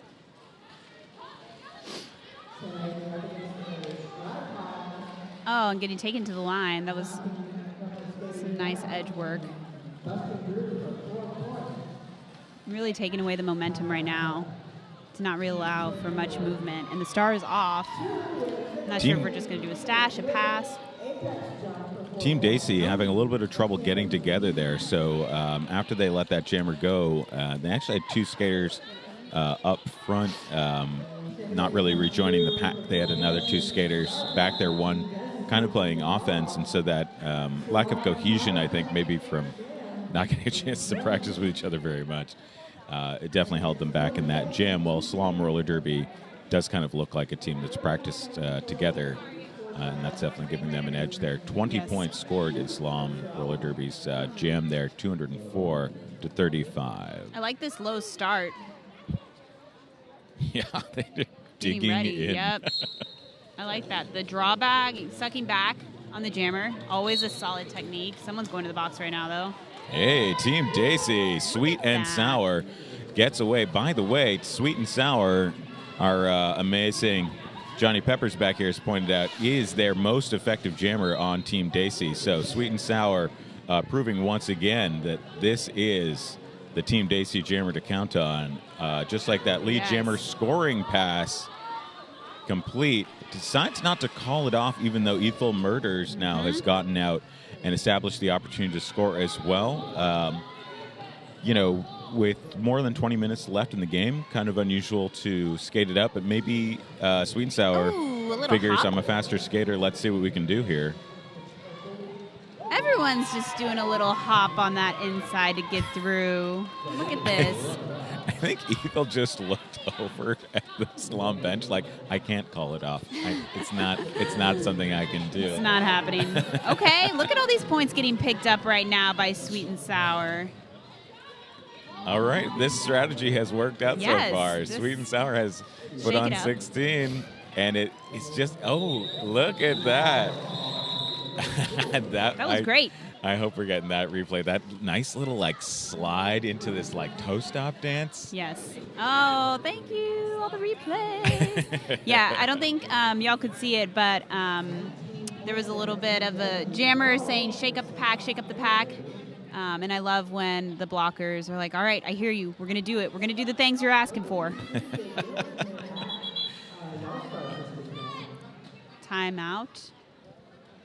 All right. SALAAM Roller Derby has taken a timeout after what is certainly the most significant play against them in this game so far. It's a very understandable time to kind of regroup. 19 points scored by Team Desi, so I guess technically that call-off started just a touch too early, didn't get that fourth. Oh my gosh, I just saw that at the same time in real life as it was getting panned over. Skara is my most favorite camera person now. This is also, great. I like that I can know who the camera person is here. Yes. I'm used to the camera person being like Hello. someone way over there in like, you know, they're not a part of us. We can't talk to them. This We're all inclusive here. He knows you're looking at him now. Eggs, but out the fan.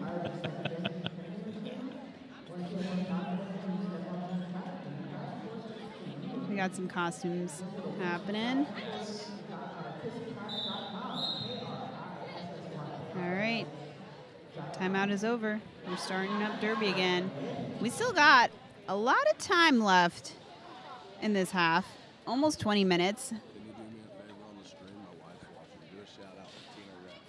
A shout out to Tina Rex.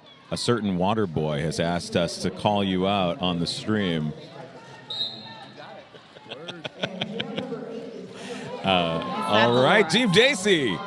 Amperslam, lead jammer right away. Whatever SALAAM Roller Derby was putting together there, it wasn't enough for what Team Desi was putting together during that timeout. Amperslam has lead jammer and has already come around for a scoring pass. Dancing. High risk of taking a cut track there. Just barely keeps those feet inside the track. Look at that. Tiptoeing on my Jordans. Oh, that is a huge smile off of Amperslam as she re-enters the bench there. Yep. Oh, and I think it's okay to say it on the stream, lining up for a quick rotation there on the gym.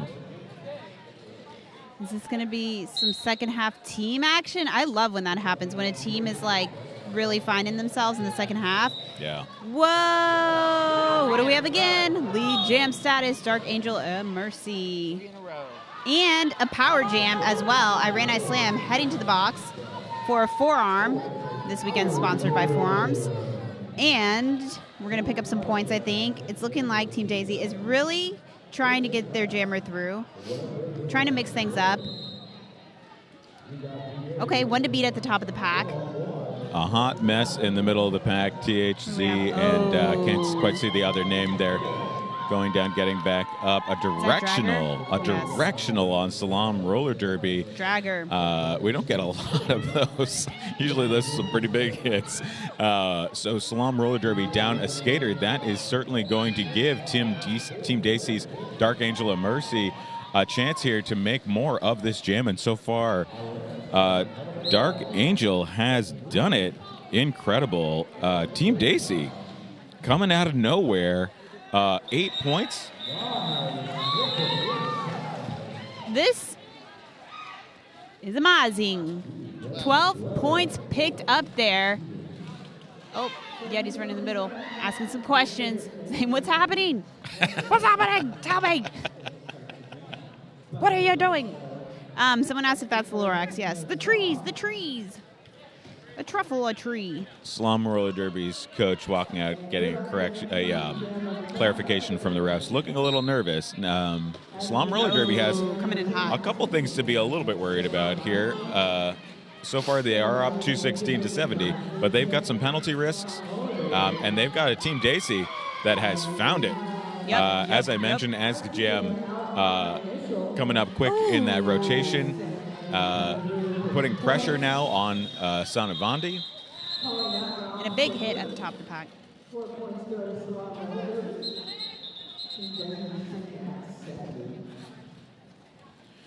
going to take a Chrissy Crash timeout here.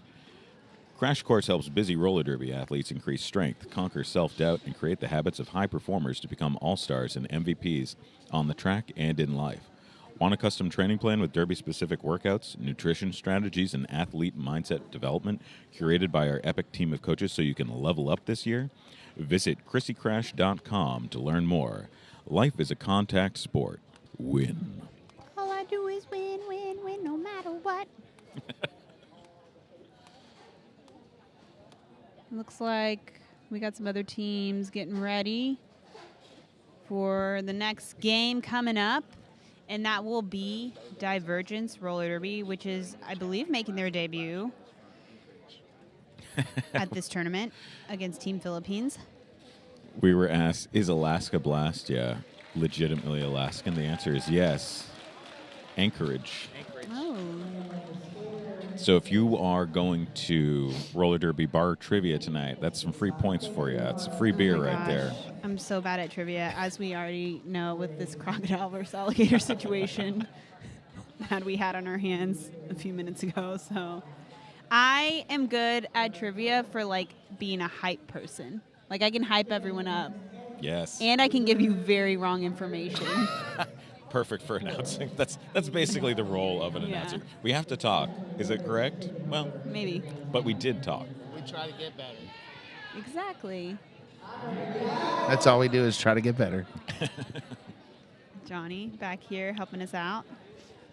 We had the camera on the Lorax and Eggs Benedict over there earlier. Eggs Benedict was explaining her favorite game, which is Rhino Hero.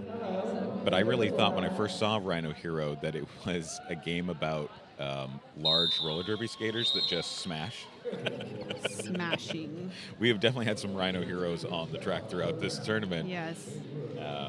There have been some big hits that I've seen. One of my teammates, the Hammer, she skates with Queen City. Yes. And just drops people. You can hear it from all around the venue when she makes contact because they're just boom right on the floor. Epic. Ooh, some nice. Whoa. Oh, off the line. Yep, I see you. You know what? Worth it. Yoga Nabanari basically gets low enough to kind of duck under a lot of that initial SALAAM defense and then pushes her way through. To pick up 2 points? You know what? Who was that? Sprints to lead Jammer, takes those 2 points. It's not the 4 that maybe they were hoping for or Look at this replay. The big rally. Look at that, lining up. Oh, you love to see that. I love a good side hit.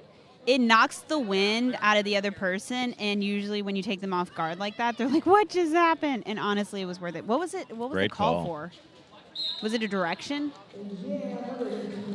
Forearms. It's the famous forearms. Forearm. Ugh, nah. We need a forearms penalty shout out. For this tournament sponsored by Forearms. It's the stuff you type with. Amperslam jamming for Team Desi. Kali Kunyama jamming lead jammer for SALAAM Roller Derby. Team Desi, I want to point out, taking lead jammer over and over and over again. Coming out of the box, not coming out of the box and catching. Some pivot on pivot action. So a significant break for SALAAM Roller Derby, finding their way back to grabbing a lead jammer, breaking up Team Desi's streak there, but still being held to 4 points. So this has become a much more competitive match very quickly. The half that we watched at the beginning is almost a different game than the one we're watching now. I'm here for this, though. Bringing the heat. Dark Angel of Mercy versus Iran Islam, who takes lead jammer for SALAAM Roller Derby. Lead gem status. Oh, finding that opening. One to beat at the top of the pack. One-on-one Dark Angel. Oh, unfortunately, doesn't fight past that one-on-one situation, doesn't make the most of it, and so gets stalled out.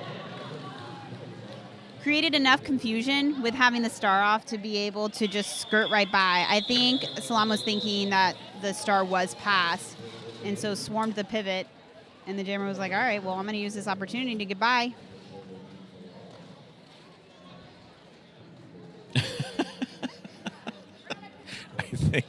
I think Waterboy's wife is in the chat. Hello, Waterboy. Hello, Waterboy. Mom, is that you? Mom! All right, 5 seconds. We're off. We're doing it. Ethel Murders versus Askajam. Askajam almost drawing that multiplayer. Oh, never mind. Is drawing that forearms. I'm sorry, not a multiplayer. And so Team Desi has to fight one less blocker, and there it is. Breaks away. Just barely skirts around that last one-on-one block. That's exactly what you need to do when you're up against that one-on-one. Just gun it. Get out of there. SALAAM still able to get that lead jammer status, but Team Desi getting out quickly enough to really create a threat there. And there it is, 1 point off the hands of the refs, making it 233-72. So again, I almost want to see the score for just the second half. Do you have it? Are you doing it? Of course. Oh my God. Of course you have it. So if you're going by just the second half alone, okay, so SALAAM is still up 86-72, but still. We're off. Uh-oh. Oh, no, I'm wrong. I have that number wrong. I'm reading that. Johnny Peppers is much better at writing those streets than I am. I never write them. We got Sanamandia's lead jam status. One blocker being released, another one having only a few seconds left. And the jam getting called off before. I think only 4 seconds left for the pivot right now. SALAAM's pivot is still in the box. That's the worst, when there's only like 1 or 2 seconds left. And you're like, oh, if you just waited a couple seconds, I could have gotten out. We're doing some math over here for y'all. Some math. Ooh. 42 points. The replay, a little hop, a little apex jump. More than they got in the first half. In the second half. But the lead was too much. Amperslam has lead jammer for Team Desi. This is a major opportunity, one-on-one and gun scoring pass. Yes. Incredibly pensive call off. Arms very slowly going up and down. Like, am I calling it off? Should we? Question mark. All right. Look at this replay. I might have the math right here. I'm not sure. I think Team Desi has scored 44 points so far in this half. And SALAAM has actually scored more than that in this half. So it isn't quite. I thought it might be much closer in just this half, but still a very competitive second half. They did rally for sure, Cliff. I love a good rally. Oh, look, doing a little pep talk over here before they do their hands. Yay! We have Team Desi to our right, so I get to see all the action. Oh. They're telling us about roti, which is a really delicious flatbread. Really quickly, hi, I'm Nikki Tricky Slappy, the captain and founder of Team Desi, and our slogan is Roti or Not. Here we come, and roti is a delicious Indian flatbread. If you've never had it, you need one, and a mango lassi right now. Okay, bye. Thank you. Okay, it's really good with butter and sugar, in case you were wondering. Everything's better with butter and sugar. But of course, it's a pun. Roti or not, here we come. That's a fantastic way to rally Team Everything's Desi. better with butter and sugar. Yes, everything's better with butter and sugar. And cinnamon. I have had roti from the Caribbean. There's a couple of Caribbean islands that prepare roti as well because of an Indian influence, and it is delicious. 5 out of 5 stars.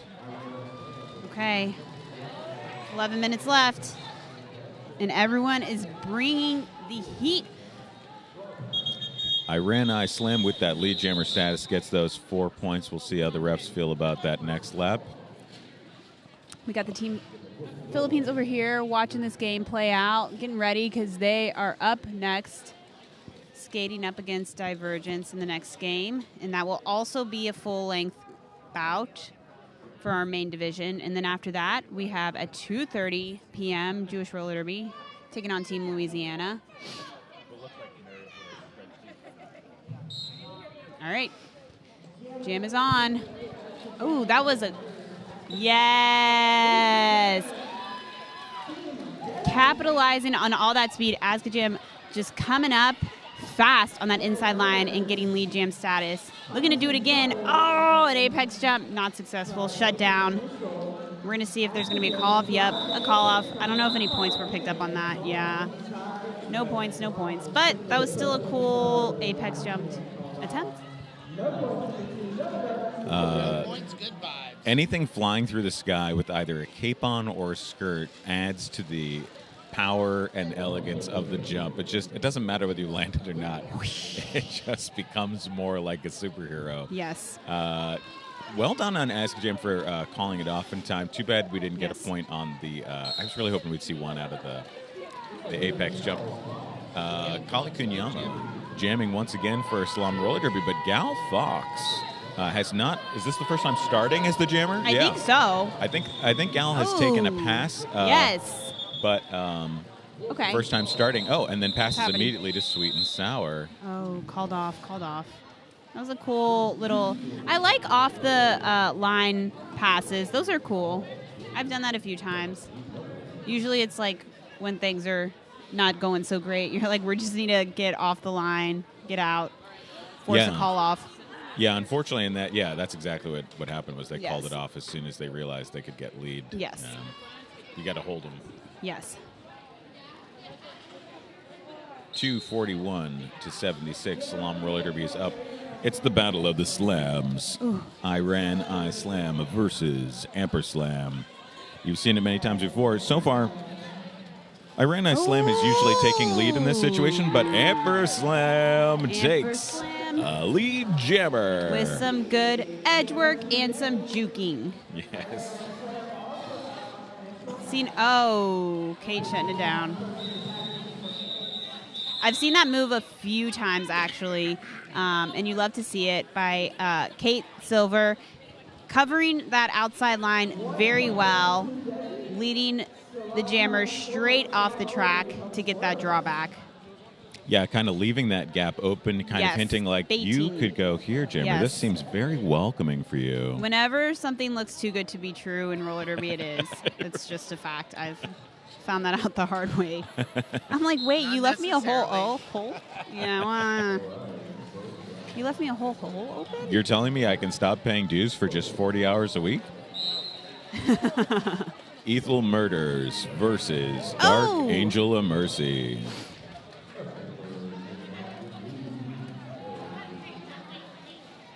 Ethel Everyone's up. Murders has That's taken good. lead jammer. A multiplayer block against Team Desi has knocked down their blocker count by 1. Oh, Sanamani in the box. 1 down. Oh, in a power jam. Okay. A directional and a low block against SALAAM Roller Derby has put SALAAM Roller Derby in a tough penalty situation. It is currently a Team Desi power jam. Dark Angel of Mercy has 30 seconds to score and has the benefit of a missing blocker on SALAAM Roller Derby. If ever there was a wide open opportunity for Team Desi, this is it.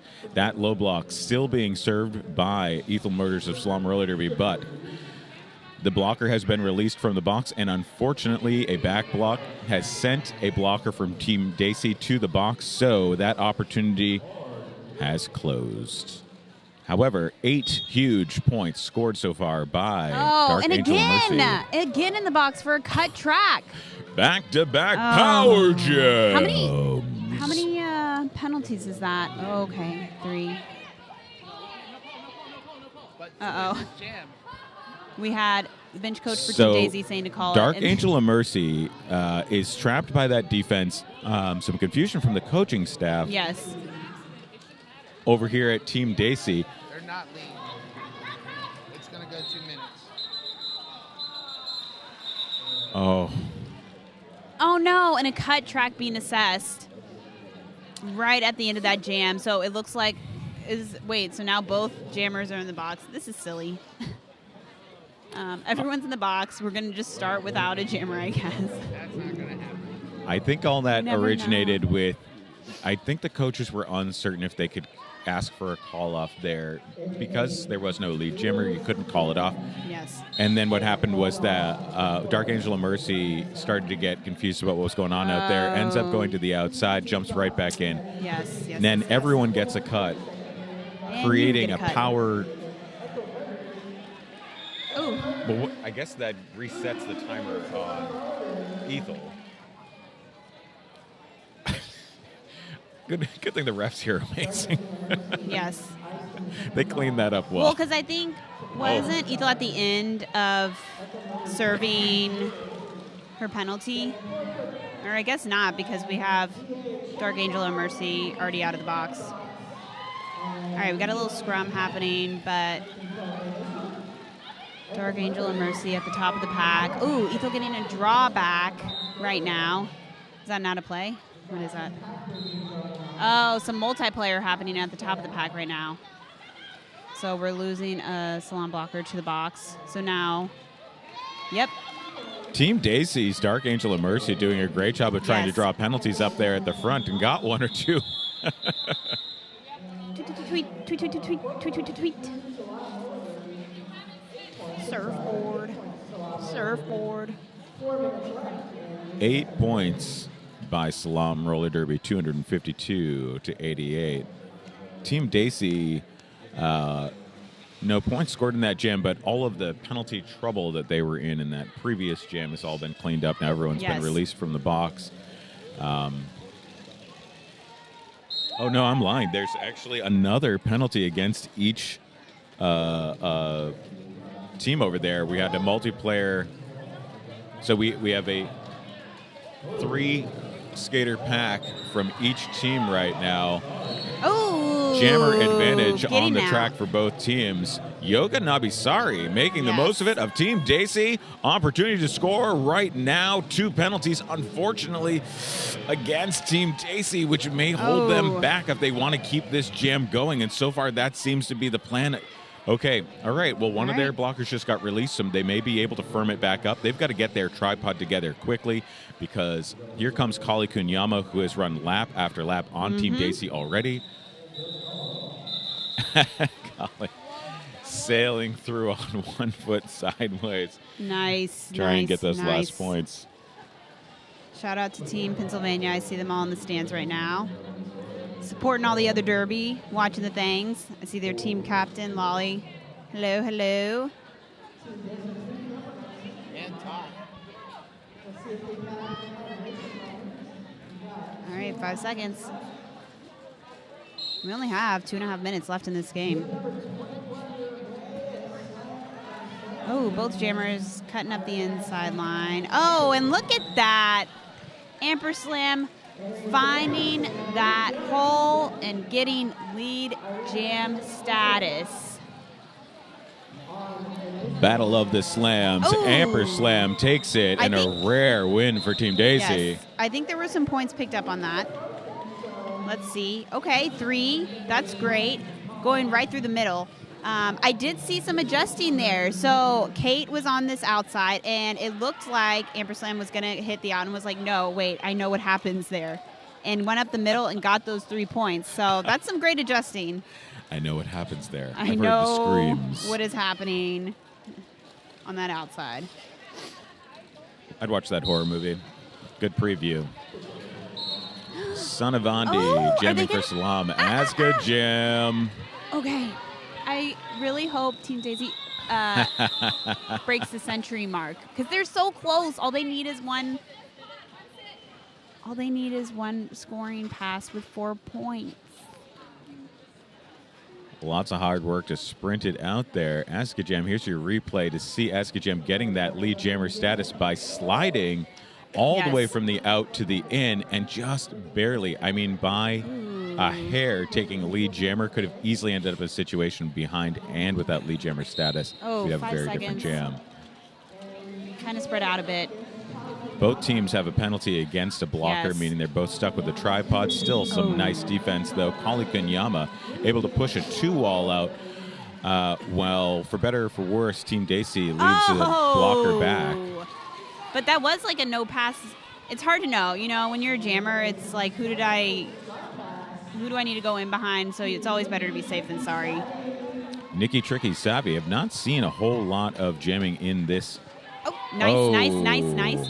I think we're going to see a low block there. Was that? Oh, what? A low block. Oh, and is this the last jam? Only SALAAM Roller Derby can score for the next 30 seconds, making it a SALAAM Roller Derby power jam. As Kali Kunyama, just kidding, heads to the penalty box. I don't even have the penalty up here on the screen. And out of the box, ready to pick up some. I think we're still in this initial pass, right? Yes, Nikki Tricky Savvy now has a power jam. For as short as Nikki sat in the box, a arms call now, we know, caused Kali to lose that power jam and now has been released from the box. We're getting call it yells from the sidelines. You cannot call it now in this scenario. We are in a 2-minute jam, and we are certainly watching the last jam of the game. Everything is on the line. Is Kate fouled out now? Is that the last one? Kate has one more penalty until a foul out. Oh, okay. Well, good thing there's only 14 seconds left. We have our awesome CRG nerd board. We were asked, do the announcers want to be on camera? The answer is you would see us looking at spreadsheets. Yes. That's going to be an NO. Funny. I went to the after party last night, and, you know, we're having a morning over here. We're having a time. PR tried to put me on an 8:30 game. I was like, no, that's going to be an NO for me. 11 huge points scored by SALAAM Roller Derby in that final, very complicated 2-minute jam where everyone got a power jam. How fun. Not quite at the century mark for Team Desi, but very close, 96 points. And, if you need someone to look at your Excel sheets, the announcer's table is very good at it. Do we want to look at your Excel sheets? We don't. But we are great at it. It's a skill we won't volunteer to give to you. Yes. So now you know that. I'm Jag. We're going to be wrapping up. I think we got to... You think Kate Silver? Yes. And you're going to be sorry. We're trying to do MVPs over here. Kate Silver, and you're going to be sorry. Figure out the MVPs for the game. So for these games, there's only one MVP being given, and it's being chosen by yours truly, the announcers. But then for the Jerda games, I believe they're doing the regular 2, one blocker, 1 jammer from each game. or from each team. And I went upstairs. They have the MVP awards being 3D printed. Like, you can go up there and look. It's really, really cool. Ooh, is that Misty Maven over there skating for Divergence? One player can really change how a team is doing. And Misty Maven is not one to be messed with. So this will be a very exciting game coming up. Thank you, everyone. That was SALAAM Roller Derby versus Team Desi. I was Tally. And I am still Jag. We'll catch you later.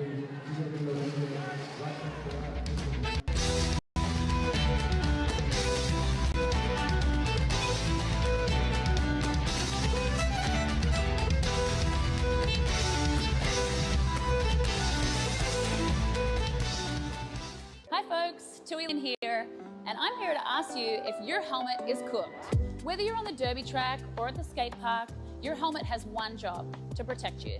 So let's check out your helmet together and find out if it's still doing its job. Look for the following signs to determine if the EPS foam in your helmet has deteriorated. 1. Physical cracks or deformations. 2. Soft spots. 3. Discoloration. 4. Separation from the shell. 5. Age. Helmets should be replaced every 3 years depending upon usage, even if they appear to be in good condition. 6. Unusual odors. Let's move on to the outer shell and consider your previous impacts. If the helmet has been involved in a significant impact, the EPS foam could be compromised even if no visible damage is apparent. If the strap adjusters, clip, or straps are compromised, your helmet placement might be compromised if you take a fall. Last but not least, if your helmet doesn't fit you properly, it's not going to do its job when you need it most. Your helmet should sit about 1 finger width above your eyebrows and stay put when you're moving around or shaking your head. Visit 888.com to find out about our cutting-edge helmet technology and designs. The most certifications, the latest technology, the best fit. We've got you covered.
So we're not live. All right. We are back with Game 20. We got Divergence against the Philippines roller derby team. We're going to go ahead and get Game 20 started off with our royal sponsors. We have 187 Killer Pads, 888, Poster Giant, Louisiana Cage, and Bayou. And also, let's go ahead and talk about the roster here. I have with me Johnny Pepper. Johnny Pepper, who do we have for Team Philippines? For Team Philippines, we got 00 Diamante Hunse, number 050 Buisen, number 10 Crystonite, number 101, that is Aluyan, number 1012 Charger, number 11 Pan Diesel, number 1964 Pony Boy Hurtis, number 199 Hinalos, number 2 Beaten, number 2000 Rice Rocket, number 21 Gonzalez, number 4 Pascua, number 415 Champagne, number 505 Chicken Demolish, number 609 Mongoose Trap, number 618 Quitting, number 718 So Pipo Agus, number 76 Boppin, number 8000 Killy, number 807 Unrivaled Chaos, number 808 Hawaiian KO, and 88 Kiss My Ass Cuda.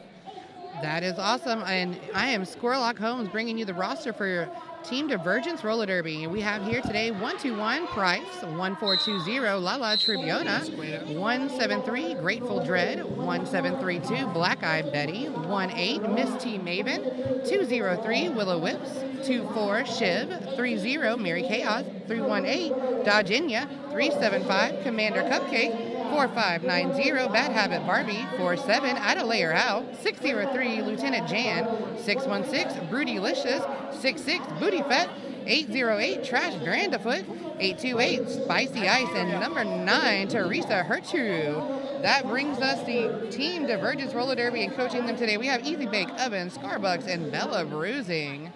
We're going to go ahead and get the first jam started off shortly. Looks like we have a lineup on the track. While we have that lineup, we want to go ahead and give a shout out to K Wood and Radezzo's Bakery, Hampton Inn and Suites, as well as Currency Bake and Rydell for giving us the captain sponsors for this game. And apologies to Escuela. Yes, I just found out today that Escuela is a very, I love the enunciation there. All right, and coming off the jam line, we have Hawaii and Lala Tribiona coming off the jam line and right into the pack. Both jammers up on the toe stops trying to get through that pack. Yes, it does look like Hawaii is getting closer to the pivot line, but is knocked down. Getting back up takes not necessarily lead jam, but definitely makes the initial pass for Team Philippines, so they are now eligible to earn points.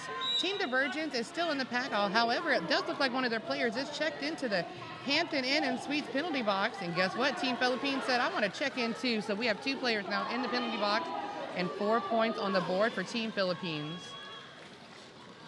Exactly what they needed to start this game. Absolutely. With the initial pass now made by Divergence, we have both teams eligible to earn points. Philippines is definitely taking advantage of that, earning at least 8 points right now. Are they going to call it off? No, it looks like they're going to go ahead and play that first jam a little bit longer. All right, it looks like our jammer, who is that? Lala, is being recycled back beautifully by Team Philippines, and they also made an opening too there for Hawaii. That gave them an easy opportunity to grab another 4 points, bringing so far up to 12. This is an impressive first jam right now, coming out hot for Team Philippines. Absolutely. Divergence trying to lock down that defense, but just having problems as Hawaii KO makes it through on another scoring pass. 16 points in the pocket, looking for some more. Absolutely. And let's just talk about that 360 almost on turn 3. Like, grabbing 4 points and then being able to do a 360, find your focus and get back on the track, it's pretty incredible. All right, it looks like we have now both jammers. Are you got all fixed up there? Maybe. I'm getting a little excited over here. I might have pulled a cord or two. Either way, we got both jammers thick in the pack right now. Divergence has made the initial pass, so they are currently technically earning points. We'll see how many now that the whistle has been blown. Oh. Jam number 1 in the books. Team Philippines grabbing 20 points. Divergence grabbing 4. Yes. I'm going to step aside and let Blade take over. I'm excited. Bring in the heavy machinery. I'm ready to get Blade. Good to step in and be with you again, Lux. Johnny Pepper, thanks for keeping it spicy. You know how I like Absolutely. it. I'll see y'all real soon. All right, while we get Blade settled in, I'm going to go ahead and bring to you our second jam of this first half. With the lead, the Philippines, it looks like Boppin's coming on the line. We also have Black Eyed Betty, both top performing jammers we saw earlier in this tournament. Both of them currently right now in the pack. It looks like Divergence is having the opportunity right now. Black Eyed Betty is the jammer to watch out for. I saw them earlier, and I think I announced for them earlier as well. Look at the whip attempt. Oh, this is what we want to see. It wasn't a full successful whip, as it looks like we're going to have some penalties, and we're going to have a power jam. This is going to be our first power jam of the game. It looks like we're going to do all the things as we get started. Now, with the jammer in the box, they weren't able to claim lead, so that was able, it looks like Boppin took that advantage. Boppin is now the lead jammer for Team Philippines, and it's going to go ahead and get into that pack to start earning points there. With 1, 2, looks like almost 3 points and counting. We got a little bit of one-on-one. That is 4 points there for Boppin. With the advantage, we got a score now 24-4. Bop of Team Philippines is in the lead, and we now have Blake here with us. Hello, everybody. I think I called you Blake. Sorry, Blade. My bad. It's okay. It's close enough. Close enough for government work. Hey. It's okay. I work for the government in Canada. Not in the States. Canada. Very specific. All right. And with that, we're going to have a timeout. With that timeout, it's Crash Course's time. So Crash Course helps busy roller derby athletes increase strength, conquer self-doubt, and help create habits with high performance to become all-stars and MVPs on the track and in life. So if you want to have your 2-minute jam feel easier, visit ChristyCrash.com to learn more. Life is a contact sport. Win. Also, with that timeout, we're going to give a shout-out to our crew sponsors, RES Contractor, Collectium Sports, Sacred Roller Skate Supplies, Crash Course, Synergy Bank, Lamar Advertisement, Symmetry Jewelry Design, and AmeriHealth, Cartus, and Louisiana, and Bont. And I think I might have mispronounced that one, but... And step into action with Rydell Roller Skates, where passion meets performance. Trusted by skaters for generations, Rydell combines classic craftsmanship with cutting-edge design. Discover your perfect pair now at roller.rydellskates.com. Rydell, built for derby, made for you. Beautiful. Looks like we have a power start here. Just a brief one, though. Black Eyed Betty now back on the track, released from their penalty. Yes, Black Eyed Betty can come out of the penalty box, give them a power start, and I feel like still can put some points on the board. Their jamming skills they're pretty top tier, although they're being recycled back again past the jam line, giving Philippines. Rice Rocket has definitely taken off right now.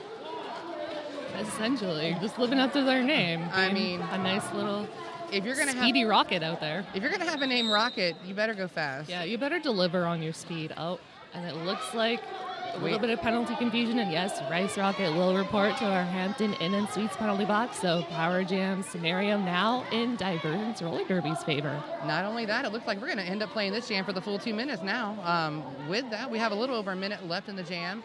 It looks like Black Eyed Betty is tied up with that wall right now. I would hope that, they would look for the pivot, but maybe not. To an outside attempt, they're going to go against 2 blockers right now. Divergence opting to hang out at the back and let their jammer push forwards, but knockout and the nasty drawback to the top of that apex there. Yes. I mean, that could not have been done more beautifully by Charger. That was like textbook knockout and drawback. I mean, it was between both blockers just being aware of needing to bridge to allow Charger to go back as far as possible, just like we're seeing again over there. Meanwhile, let's talk about Rocket. How many laps are we on right now? That looks like 3 at least, possibly, 3? If we are... With 11 seconds to go, I think they're going to go, another lap. So we're going to be up to 16 points right now. Why not? And I think we might have to defy the laws of physics to get 4 more because, yes, our 2 minutes have come to their natural conclusion. A 16-point jam, though, for Philippines. Yes. I mean, we've already had a power jam.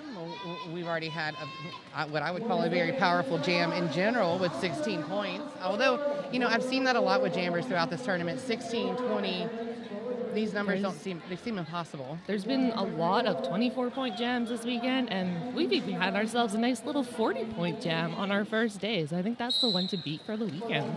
Yes. And when we talk about our jam line, now that we have our 4th jam underway, we got Spicy Icy and Pan Diesel coming off our jam line. It looks like they came off the jam line and then were pushed back behind the jam line. So they're really having a fight for every inch right now as they're coming off the jam line, just trying to at least get to the pivot. Looks like Pan's going to have the advantage right now as we're going to have to do a little bridging here. Looks like we lost some equipment. Oh, no. Yeah, it looks like the Velcro got stuck on Willow-Whip's gear, so have ourselves a bit of an equipment malfunction. Oh, yes. Thankfully, it looks like Pan Diesel went down on the knee, and thankfully it wasn't the knee that lost the knee pad. So that jam's going to be called off before either jammer can score any points, which means, guess what? We've had our first scoreless jam. I couldn't tell if it was an intentional knee or not, just not wanting to risk skating any further with one sole knee pad. Just like, you know what? I have control of this fall, and I'm going to take it.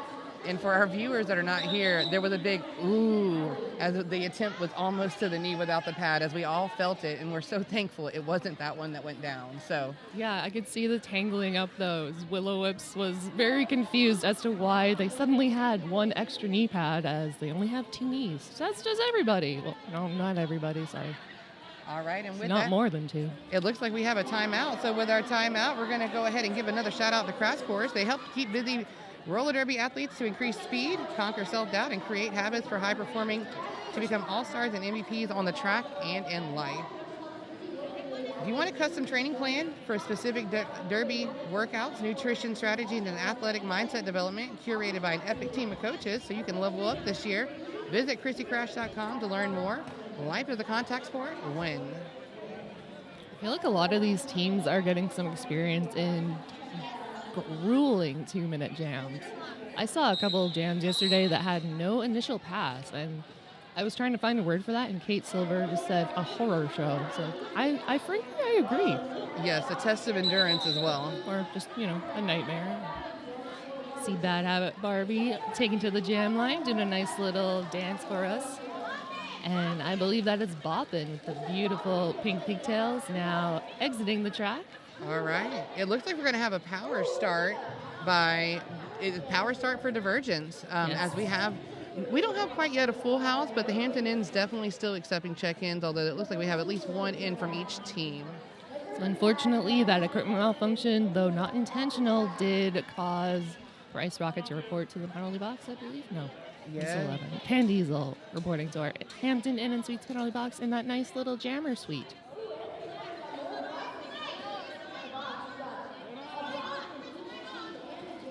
A little bit of last-minute adjustments as Team Philippines accidentally fielded too many blockers. All right, and it looks like with that, that means that we now have 2 players in the penalty box for Team Philippines with 1 in for Divergence. That rolling whistle always catches somebody off guard. Unfortunately, that time was Bad Habit Barbie. I think she was like, no way, no, it can't be this easy, but I'm still going to go just in case. Exactly. Take every moment by surprise and continue going on. And look at that. Second time, it did not work the same way, but fortunately, the pivot there not going to let them bridge Barbie back too far. Barbie now coming up against Killy and Aluyan at the top of that pack. Yes, and let's talk about the defense right now for Team Philippines. They're making it hard for Bad Habit Barbie, but as you see, Bad Habit Barbie's got some good habits. Right now, it looks like they might be looking for the pivot, but unfortunately, the pivot's a little bit behind them right now. We now have both jammers on the track, so Pan Diesel is going to come out well rested and ready to go, which is very evident by the advantage they come into the pack with. Team Philippines just absolutely taking away every inch of space that Bad Habit Barbie tries to get. Oh, and that sneaky little extra hip drawback there forces Bad Habit Barbie to reconsider and recycle back in nice and legally to be escorted into that 3-wall from Team Philippines. Pan Diesel at the top of the pack getting stretched to its maximum point. That's Misty Maven at the top there, supporting with 2 blockers. They're gonna need to bridge, or there we go. It looks like they're getting closer together right now. Both those jammers are still fully engaged. Excellent track awareness by both teams. You can see the Philippines tripod moving back, assessing the situation and saying, okay, we need to move a little bit more this way. And this making those adjustments. And this is when it's key for those jammers to make sure that when they're trying to move forward, they're putting that advantage, put that hip forward too, because that's really all that needs to pass the other opponent. So we're coming down to the final seconds of our jam. This might be one of those horror shows that no lead jam. Kate Silver mentioned. Oh no, we have lead jam.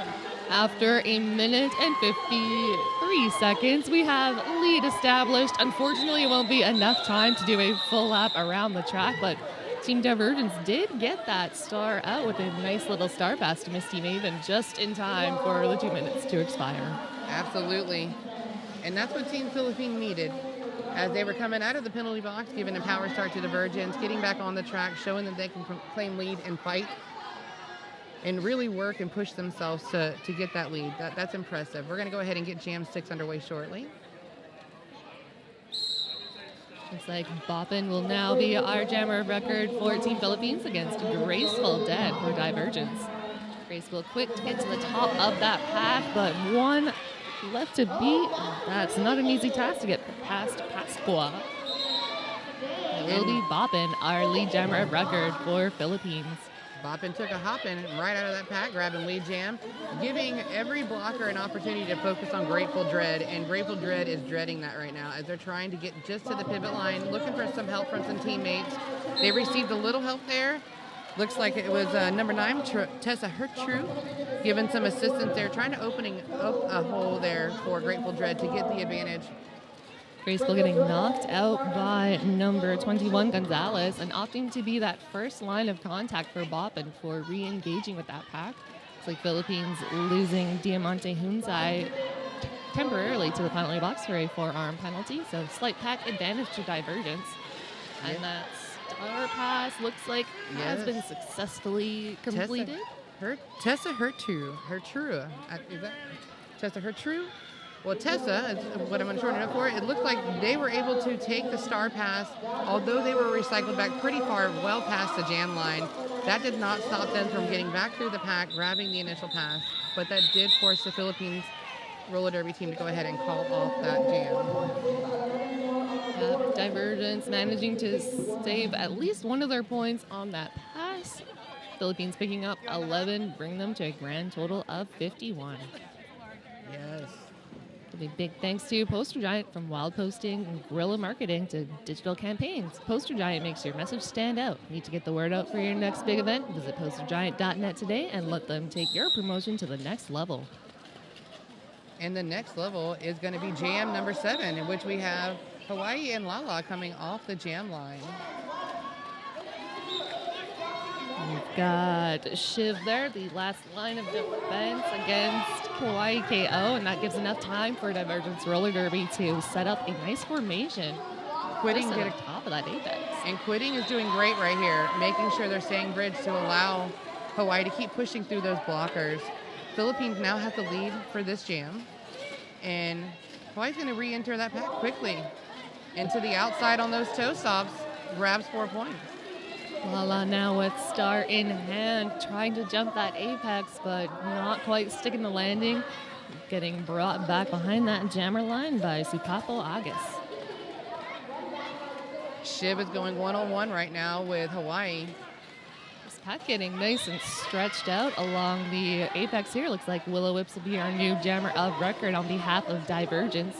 Getting a little help from Trash Bandy Fruit, trying to clear that inside lane, but Philippines was ready and waiting. Yes, with Adelayer out as well as Trash Brandifoot, they're going to try to hold up Hawaii right now to avoid them to get through. However, look at Quitting. Quitting came in and moved both blockers out of the way. This is the kind of advantage that you want as a jammer. You want to be able to have a blocker come in there, realize you need some help, and just gotta just move them out gracefully. You know, excuse me, pardon me. This is one of the largest packs I've ever seen, besides that one from the Mardi Gras last night, because that pack took up the entire track in the last jam. I don't think you can beat that one. This brings us to a Crash Course timeout. Yes. Ready to make 2-minute jams feel easy? I bet some of these jammers do. Tired of second guessing your training routine? Want to feel more confident when you step onto the track? Then Crash Course is for you. They turn skaters into MVPs. You start a Crash Course today in 4 weeks, you'll be less tired at the end of a 2-minute jam. 8 weeks, your footwork will get to the line faster, and in 12 weeks, you'll be the skater that everybody wants in their pack. Life is a contact sport. Win. And talking about winning, let's go ahead and make sure everyone that is tuned in right now is aware that we're teaming up with 888 and 187 Killer Pads for a massive giveaway gift card. $500 giveaway to be exact. So that's right, you could win $500 to spend on all your favorites. That's gear, bag, helmets, and so much more. But in order to win, you do need to enter in. So if you're listening right now, make sure you go ahead, type into the other tab bar, tinyurl.com/Y'all Stars giveaway. Make sure that you give yourself an opportunity. That $500 has got to go to someone. Why can't it be you? It's always nice, too. You know, you get to enter online. You don't even have to be at the tournament that you probably are having a little bit of tournament FOMO about at the moment, because this tournament has been amazing in the past 3 years. It has. It's only been better. I mean, this is my first year, but that is definitely what I've been hearing, and I've enjoyed every minute of it so far.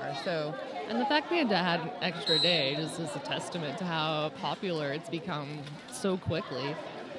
Yes. It's like Pinolos, Donning the Star for Philippines, and Black Eyed Betty at the top of that pack. Look at this. Our viewers at home definitely were probably screaming at the screen just like I was. That was definitely a no pack call. You know, Team Divergence had to get back up there as Team Philippines. Who did we have on there? How do you pronounce?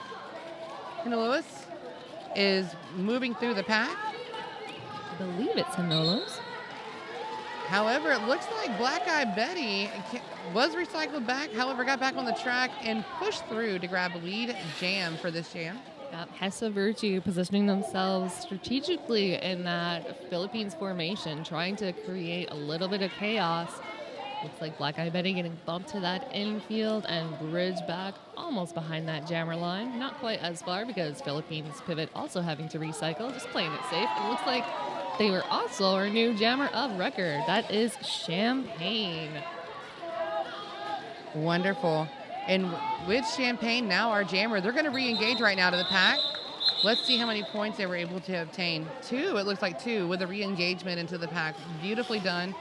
It looks like Divergence now doubling their score, picking up another 4-point pass as we head into jam number 9.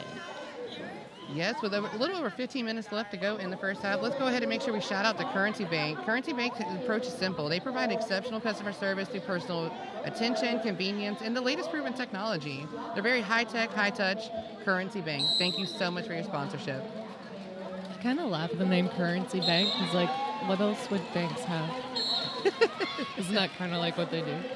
What they store? Oh, I didn't hear the countdown for the rocket, but apparently there was a countdown. A rocket took off, and that was a Rice rocket right off the jam line as they grab lead jam for our Team Philippines. And have a power jam advantage as Spicy Icy reports to our Hampton Inn and Suites penalty box in that jammer suite. So power jam for Rice Rocket, who is now in full control, picking up a no pass, no point on that last pass, but looks like all 4 points will be picked up that time, and a little bit easier this time. It's always nice. Yes.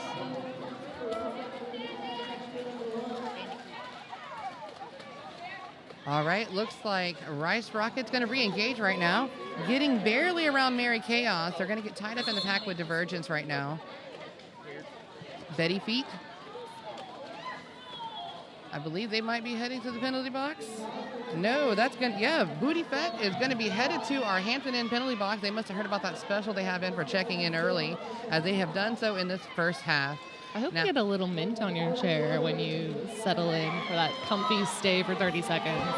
If not, they'll definitely have Thin Mint at some point during our streaming that they can listen to. I'm almost disappointed Thin Mint doesn't walk around with like boxes of Thin Mints and like a nice little wagon behind, because like I've never actually had Girl Guide cookies in America before, and just every time I hear Thin Mint's name, I'm like, I want some Thin Mints. That's a whole conversation. I'm going to have to follow up after this game. You and I'm going to have to change your life. I'm going to have to change your life. We're going to have to fix that. Oh, dang. I'm excited. All right. It looks like we're going to get our 10th jam underway. Score right now, 76-8. Team Philippines roller derby, they're definitely in the lead right now. But that was a handoff to be all handoffs. That is Willow Whips handing it off right off the bat to Bad Habit Barbie. Bad Habit Barbie, though, taking a little bit of a spill, giving Philippines enough time to take away that speed. Pan Diesel, our lead jammer of record, but Bad Habit Barbie only a half track behind and will force that call off, getting only a single scoring pass to Philippines, bringing them up to 80. Yes. Pan Diesel definitely came out of the pack with a 360, but was wonderful about making sure that their signals to call off that jam were very big. You know, we want to make sure that's one thing I always hear when we're practicing with jammers, make sure you make those refs know that you're wanting to end the jam. Be exaggerated with those calls, and that's exactly what we saw there with that 360. It's always good to like make eye contact with your jam ref too, and maybe have a little conversation like, hey, you know what? I'm thinking about calling it in a minute, so how about you keep your eye on me? Maybe not like that with those many words, but you know, you're cordially invited to watch me as I call this off. All right, we have another check-in for Team Divergence as our pivot is going to check in. That means that Boppin is only going to have 3 blockers to go back around right now, but Boppin's going to head to the penalty box. So it's a power jam right now for Lala. Looks like a high block penalty being called on Boppin.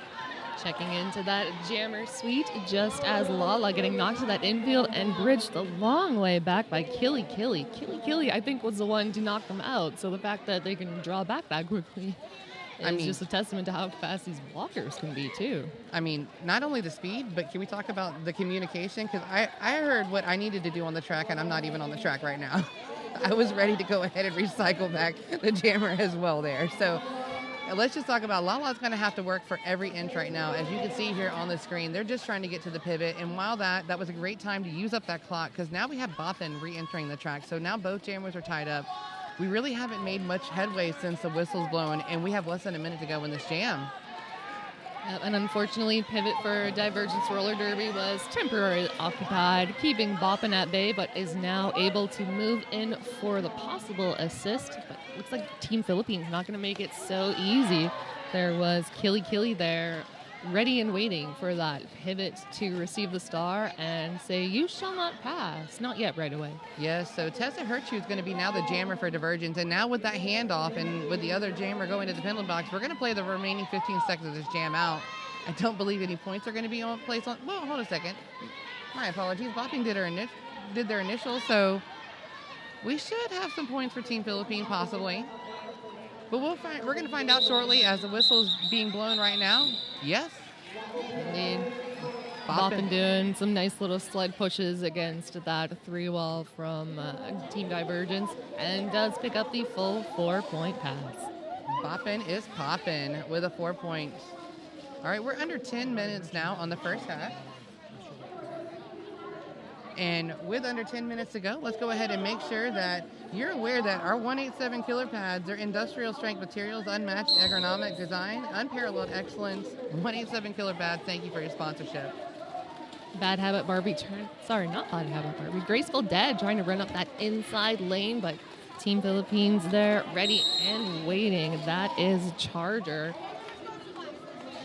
And it looks like penalty will be assessed to Graceful Dead. Can't quite tell what penalty. It's going to be a power jam for Team Philippines. Yes, regardless of what penalty, it is a power jam. Just a jumble of bodies at the corner of turn number 1. Hinalos getting knocked out and bridged a long way back. Hinalos does a three jump on the toe stop and to the outside, but finds himself right back in the pack with Mary Chaos. Yes, our very own fellow announcer, Mary Chaos. Always good to shout out the announcer players. Booty Fett coming in for the assist. They're definitely making it hard right now, that entire pack for Hinaleas. That pack seems to be pretty comfortable at the top of that apex. Graceful Dead now off their penalty. Philippines ready and waiting and getting a knock to that outfield by a Charger and bridged the long way back by Gonzalez. Yes, and you can probably understand now that these bench coaches are figuring out where these lineups should be, because as you notice, for the first half of this period right now, we had them going almost around a couple times. Now we're barely getting past turn 2. They're really holding these jammers up right now. The lines, they're well placed. They definitely are communicating well. Grateful Dead has now made the initial pass, so we now have the ability to earn points for Team Divergence. We do have a star pass on behalf of Team Philippines. Diamante Hunsai will be our new jammer of record for Philippines as our two-minute clock winds down to its final seconds. Gets 4 points in that pocket, and that will have to do because, hey, you only get to play for 2 minutes. Hey, but that was a well done, because now there's going to be a power start for Team Philippines as Graceful Dead reporting to her great jammer suite at the Hampton Inn and Suites. I'm sure Grateful Dread was dreading that call. Oh, the puns will never end. And with that, what hopefully will never end is our royal sponsorships. That's right, we have 187 Killer Pads, 888 Poster Giant, and Louisiana Cajun Bayou bringing it to us today to make it possible. The Rice Rocket with a nice little power start, taking a couple extra seconds to earn lead jam status, but hey, it wasn't 2 minutes. That's always nice. Yes. I feel like when the jam's about to start for Rice Rocket, we start doing the countdown, because it feels like the jammer just takes off. I think the jam timer should help us out with that, because they have the clock and they say 5 seconds. Why not say 4, 3, 2, 1? I mean, it would definitely give emphasis to what we're seeing here in person, because it's pretty incredible. We should get some cute little overlay graphics on the screen, and we could have little countdown and a little jet fuel coming out from Rice Rocket when they do take off. Whitting was doing a wonderful job there bridging. Now both jammers have exited the pack, so initial pass, we're going to have a little bit of points here on this jam, hopefully. I know we've gone a couple of them unanswered. Again, then that just goes to speak to the ability that these blockers have had on the track to ensure that those jammers are having and you know what? I spoke too soon. What? No, we do have Team Philippines grabbing at least 4 points before the whistle was blown. And for Rice Rocket, that is the second out of 3 leads that they have acquired so far. 2 out of 3 that they've gone out, and 2 leads, 1 no lead. And yes, we can get you some penalty updates after our halftime, because we have more halftimes as we enter our full-length bouts. It's not that 5-minute blink and you miss it halftime anymore. Yes. I'm going to be real with you. I totally just tuned out right there, because I was just looking at what were going on the screen here. So we have Jam 14 underway. We have Hawaii and Black Eye Betty. Hawaii said, "See you later." That's I think where the Hawaii KO said comes from. aloha. Yes. I wondered where the KO comes from, and that's a great demonstration. Look at that. As an inside attempt, come to the side. I love how Hawaii comes to the side, really pushing that blocker with their whole body there, moving them out of the way, giving them that opportunity to get back on the track, correct their direction, and earn those points. Hawaii KO, they're now trying to get their way through this pack. I don't know. I almost call that like a Hawaiian punch, the way they hit. Divergence roller derby managing to put another 2-wall up front, but Hawaii just tiptoeing on that outside line. Beautiful footwork, and puts 4 more in the pocket, bringing Philippines up, filling that 100-point bucket. All right, I don't know if you can see it. Well, I know for a fact you can't see it on the screen. However, we're about to have checkout here at our Hampton Inn and Suites, as Team Philippines about to have another blocker return to our track. It looks like just a jammer swap out. That is Killy reporting to the penalty box, so a slight pack advantage for Divergence roller derby as we head into jam number 15. And with that jam, that also means that we are now entered into the triple digits. That's right, the score now 104-15. Team Philippines, I always try to do the math when I see a number that high to say divide it by 4 and just figure out how tired that jam ref is right now. I feel like anytime I see numbers, I just get heart palpitations and almost faint, because math terrifies me. I don't know why. Just. All right, we got Jam 15 underway. We have a little over 3 minutes left in our first half. Spicy Icy doing some nice spicy jamming at the top of that pack, but Team Philippines, that is Diamante Hunsai, and I can't see the other number. I don't know if I would say there should be. There we go. I was looking for that pack call. I'm glad we had it. That definitely gave the advantage right there to Spicy Icy, and Spicy took advantage. And now I see the number. That was Pasqua supporting Diamante Hunsai, that dynamic duo at the top of the pack. Pan Diesel realizing that with the initial take, with the lead taken, they need to get that cover off, and did so. So At this point right now, Yep, Pan is still Diamante trying to doing get a through. good job of being aware of their jammer's position. And you know what? I'm not going to join this tripod that possibly needs me. I might go hang out with my jammer. And unfortunately, will report to the penalty box for a forearm, but will be joined by Spicy Icy for a cut track. So we will go the full 2 minutes once again. with 44 seconds left on the clock, we have the jammer status. We have Pan Diesel still on the track right now with all blockers back on the track for Team Divergence. So they're going to be able to tie up Pan Diesel right now as they're going to try to make through. We do have some assistance coming in. Pan Diesel with star in hand unfortunately cannot complete that star pass just yet because Diamante Hunsai, serving their remaining seconds, now released from that penalty box and is coming in to save the day as our period clock starts to wind down in our final 10 seconds. Killy got back on the track and it was, well, not back on the track, but got in position to go ahead and absorb that hit that was coming in hot from Spicy Icy. I heard a few no-pat calls along that back straightaway, and I heard a penalty being assessed. Looks like Team Philippines will lose one of their blockers for the start of the next jam. Yes. But Team Divergence also losing one, so no real pack advantage. Just, friends in the penalty box.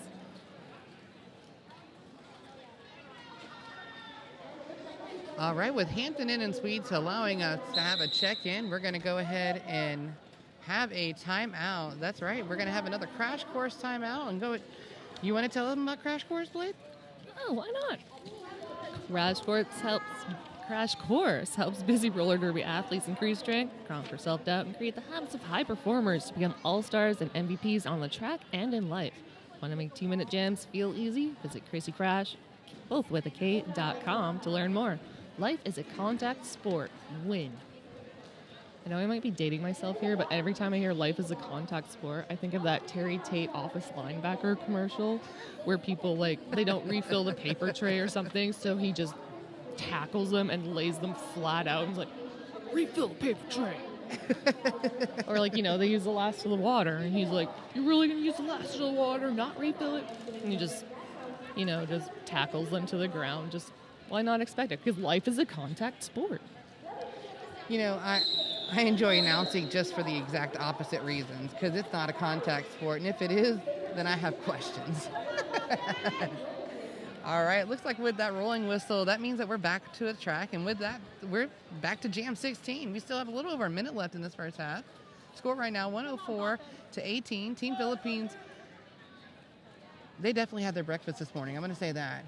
They came energized. They looked like they probably got what we haven't had a lot during this tournament, which was rest. And we're appreciative of it right now because it's been phenomenal work. I think they ate their Wheaties this morning or whatever it is people eat. Boppin at the top of the pack. Pivot for Divergence, not going to make this an easy lead to acquire, but after 20 seconds, Boppin is your lead jammer of record. That Habit Barbie with a beautiful star pass. Misty Maven now our lead jammer for Divergence. I mean, I wish we had replay up from work right now because the way that wall was trying to hold the jammer, realized they didn't have that opportunity and just came back to help their jammer get out. And despite the efforts of that call-off, not quite quick enough to prevent Divergence from scoring a sneaky 2 points at the conclusion of that fourth whistle. Philippines picking up 3 in that one. Relatively even jam. Exactly, and that's exactly what I was talking about. I mean, those few seconds that those blockers came and they gave that jammer that time, that's exactly what that advantage was because they were able to fly in, grab 2 points. Call-off wasn't as effective as they wanted it to be. So without the effectiveness, they're going to go ahead and start the next jam. And who do we have? Looks like Rice the Rocket will be, once again, our lead jammer of record going against Lala. Lala just a quarter track behind. Yeah. And Rice Rocket quickly calling that one off, picking up 3 of the 4 Philippines points. Bringing them up to an even 110. I find it interesting that Rice Rocket called it off, and I just say that because there's already 2 blockers in the team for Team Divergence, so there wasn't that many blockers on the track really to propose an obstacle for Rice, and I feel like Rice probably could have taken off, but, maybe they know, I'm sure they know a little bit more than what I do, but... Or maybe they were just looking forwards to that halftime that we now have ourselves in. So we will be back in just over 10 minutes. So Yes, enjoy don't go too far. Refill your beverages and, stay hydrated. Take care of yourselves. Yes, thank you.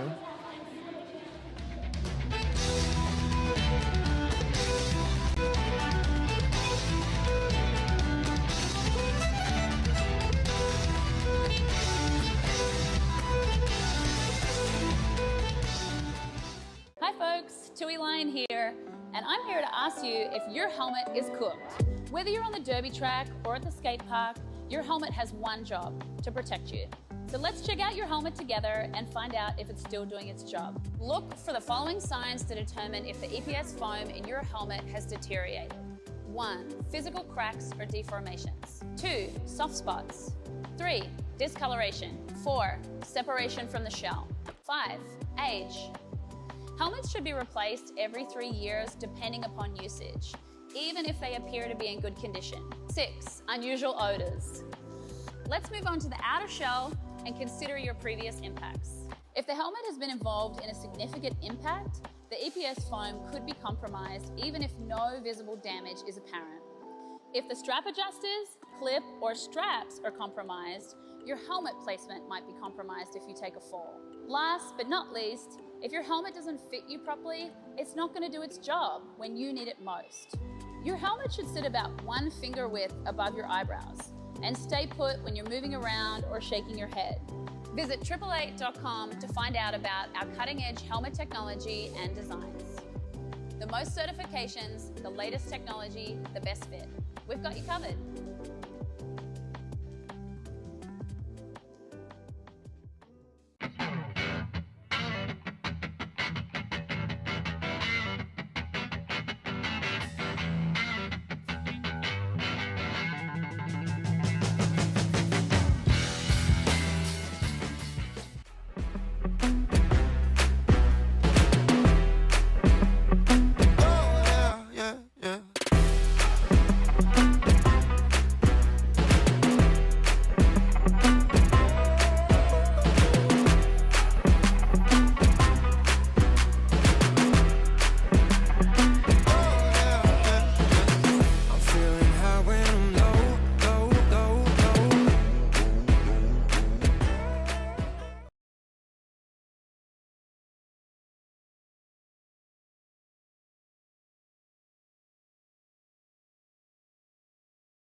We are back. We're at our second half of game 20. I am Squirrellock Holmes. We also have here Dottie, as well as...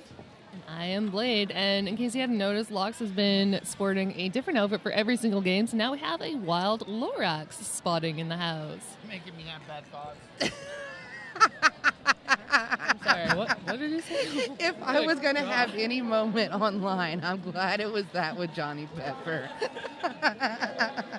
Yes, we're about to come back to our second half. Again, brought to you by our royal sponsors, 187 Killer Bats, 888, Poster Giant, and Louisiana Cajun Bayou. Games and tournaments such as this are not possible without these kind of sponsors, so if you haven't had an opportunity to sponsor, check it out. Also, let's go ahead and give a penalty update. Right now, we're going to come back to the second half. Team Philippines going to come into the second half with 11 penalties. Team Divergence going to come in with 19, but who is actually the one that probably the one we need to look out for right now? Diamante Hunsai has 3 penalties currently, so not quite in that danger zone, but just getting to the cusp. But you know what? Halftime is always a good time to regroup, refresh, and, remind yourself of those lovely recycling strategies that we all practice. That Wusa moment. And talking about Wusa, I mean, again, if you've never attended this tournament, you really need to check it out, because not only do they have Derby, they also have, seminars and workshops throughout those. And that Wusa made me think of the yoga one. I wasn't able to because I was in an inflatable suit that time, and I feel like the downward dog and looking at an inflatable, unicorn, that kind of would have been a little difficult. But I feel like it isn't, that's just normal for Derby. Someone in an inflatable suit doing yoga, that tracks for Derby. If not, we're going to make it normal. That is for sure. Yeah, we'll normalize it. Yep. And that just speaks to how popular this tournament is getting. This is the first year that they've had seminars. So seminars and an additional day. So all of the Derby funds. Absolutely. And I see some in the chat. Hey, Jet, shout out to West Florida Roller Derby. Appreciate you tuning in. We're definitely going to come back again. Our second half, we have Team Philippines in Divergence coming in and score 110 against 20. You know what? I'll be honest with you. Team Divergence, their first game they lost, the second game they won. At this point, I've seen them come back after a second half and really turn it up and get that communication in sync. These are traveling teams. They're not necessarily practicing like normal teams frequently. Some of these teams really just come to these tournaments, introduce themselves, and say, this is the position I play. And I want to say this is Divergence Roller Derby's first time actually playing as a team, possibly at a tournament, but maybe at games altogether. I know that it was Team Desi's very first time playing at this tournament, and they are learning lots and getting themselves nice and ready for that World Cup. Yes. The diversity and inclusivity that they have here, as far as not only with the teams, the audience, the vendors, it just makes it very accepting and just all around fun. So, again, we're about to come back. We only have a few more short minutes. I guess we can go ahead and give a shout out. We're talking about marketing and stuff. Well, let's give a shout out to Poster Giant. If you need to make your event or your brand stand out outside of getting yourself a Lorax to attend, check out Poster Giant, because they're going to have you covered with their wild postings, media buying, and guerrilla marketing services, a creative way to design bold installations. They're going to make sure you're seen. So visit postergiant.net to learn more. Let's do something creative and unforgettable. I think the only way to top the Lorax outfit would be to be spinning a sign outside. Don't give me ideas. I don't have the bail money. I got to get back to Florida at some point for sure. So, but I love it. I'm going to need those ideas on Thursday next time. I think maybe third base coaches could start doing that, like some sign spinning or something. Yes. You could distract the other team while shouting out instructions. But we are back to the action. Rice Rocket off like a shot. Will pick up lead advantage. You said distraction, and that was a distraction. All the blockers didn't see Rice Rocket take off, but per usual. Divergence now with its full contingent of blockers. And of course, as I say that, they lose Miss T Maven to that penalty box, but they did regain 2 of their blockers. Yes, Lieutenant Jan coming in for Team Divergence, really knocking that jammer off the track, creating that situation where we didn't have a full jam here. So while that wraps up our first jam, we do have Team Philippines grabbing at least 3 points before it was closed out. We're going to go ahead and get the second one underway. I'm really excited because these jams these hats are actually a full 30. I realized.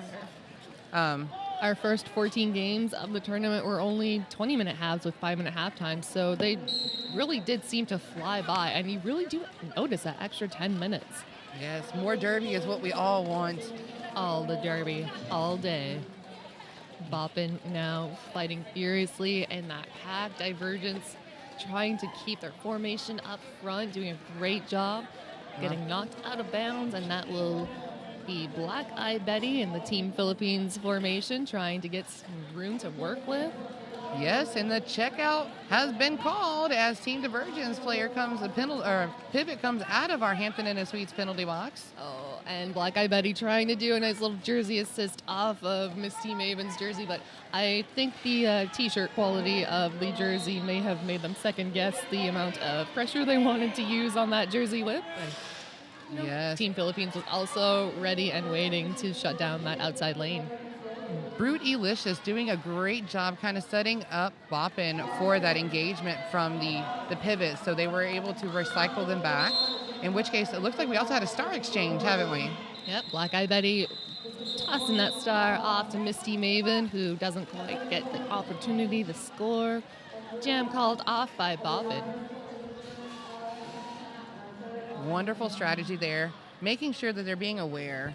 And being that kind of aware means you need to be aware that 888, they elevate derby safety standards with cutting-edge technology. Make sure you check out 888, and thank you so much for your sponsorship.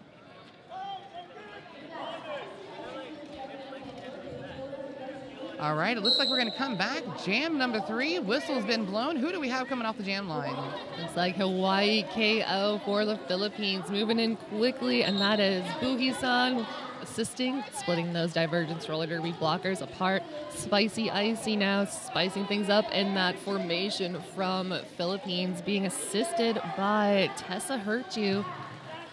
Hawaii KO, I'm impressed with how low they're getting. Their crossovers are as smooth as butter. And Spicy Icy is almost looking dead at directly at their pivot right there. I want to say Hawaii KO would be really good at doing like the limbo on skates. Could we say that Hawaiian KO is riding the waves? Oh, absolutely. I like it. Being from use Florida. All the puns, because you know what? These derby names live up to it, so we are going to take full advantage. Yes. You didn't want puns, don't have a punny name. Or do what you want. I can't tell you what to do. I'm not your boss. All right, we have some communication going on with bench and teammates just to see who needs to be where. We will start, it looks like, with a couple of players in the Hampton Inn Suite penalty box, at least one for Team Divergence. That check-in is a little early, and it's going to be with the pivot, too. So that's going to give an advantage right there for Team Philippines coming back on the track without a pivot. And see Chai Kilski in the chat here. Chai, we don't even have the schedule for tomorrow. It is all a giant mystery to us, too, so you'll just have to wait and see for Championship Sunday. Yes. Never let them know your next move. Always make sure they're tuned in. Even for yourself. Don't even let yourself know your next move. You keep that secret, because otherwise somebody will find out. All right. Well, what we can't see right now for our viewers at home is that we are having some professional help here by our NSOs. That's right. If you are a viewer, you probably are aware that without these games, we have so many people that take part and play a role. And that includes our NSOs. So if we haven't said it enough, thank you, our non-skating officials, our NSOs, coming out here, volunteering your time, your efforts, making sure that our track is safe. We have everything we need. We have the stats we want to have out. We have the timer. We have videographers. We have so many of them. So many people capturing memories that will last a lifetime. And, you know, I saw that whole pivot line come up during one of the jams last night, so tape workers definitely earning their passes. I think it has something to do with this floor. It seems like really porous and sandy, and I don't think the tape likes to stick to it. Correct. If I were to hazard a guess. And with that, we're going to wrap up our timeout, but not to forget that our timeout's brought to you by Crash Course. That's right, Crash Course will get you and your abilities ready to go to the next level and become an all-star and MVP. So check out ChrissyCrash.com to get yourself signed up today. Divergence Roller Derby setting themselves up just before that pivot line. That gives Pan Diesel a running start as Spicy Icy sits in the penalty box. Brief power start for Philippines. And I know, I misspoke. I said the pivot was going to start off, but that was a power start, actually, for Team Philippines. It wasn't the pivot in Hampton Inn. They have the star. And with that, that means the advantage was for Pan Diesel, and Pan Diesel took advantage of that situation, making sure that they were able to grab lead jammer for this. Philippines setting up at the back of that pack along the straightaway, eagerly awaiting the return of Spicy Icy as Pan Diesel puts 4 more on the board. Pack getting jumbled up behind our lovely officiating crew. I love how it's just a jumble of bodies and then somehow somebody emerges. Or they get knocked out and bridged the long way back. Looks like Willow Whip's there doing a nice job of bridging their teammate, number 74, I want to say. I can't quite tell the numbers from here. I have bad eyesight. I know you were saying running. I generally like the hop motion, when they're hopping in and out and just kind of jumping around. Like hipping and a hopping?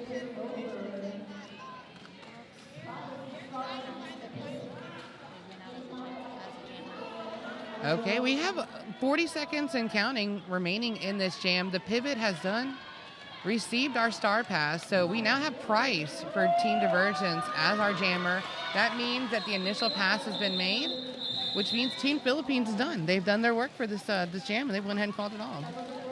And that was Killy and Aluyan there. Those last 2 lines of defense along the far turn number 2, not letting Divergence Roller Derby get their jammer out that quickly. Just a little bit of extra work.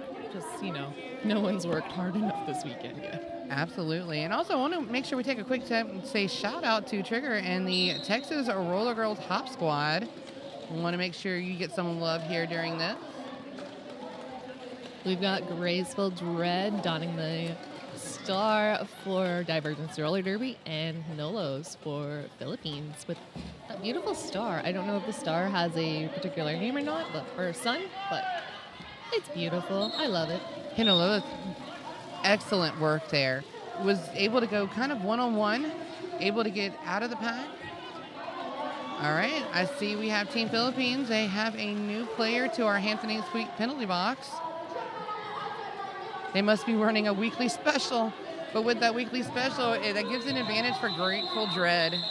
Did we get a block rate, a block discount on rooms?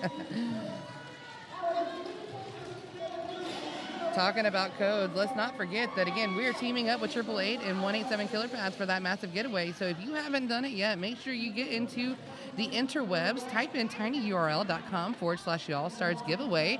Make sure you put your name in there. And if you don't want to put your name in there, put my name in there. Again, I'm Squirrel Holmes. I'd love to win $500. Yeah, you don't just have to sign up for yourself. You can sign up for somebody who doesn't even know it. And then surprise, you get $500. Early Christmas gift. Christmas gift, right?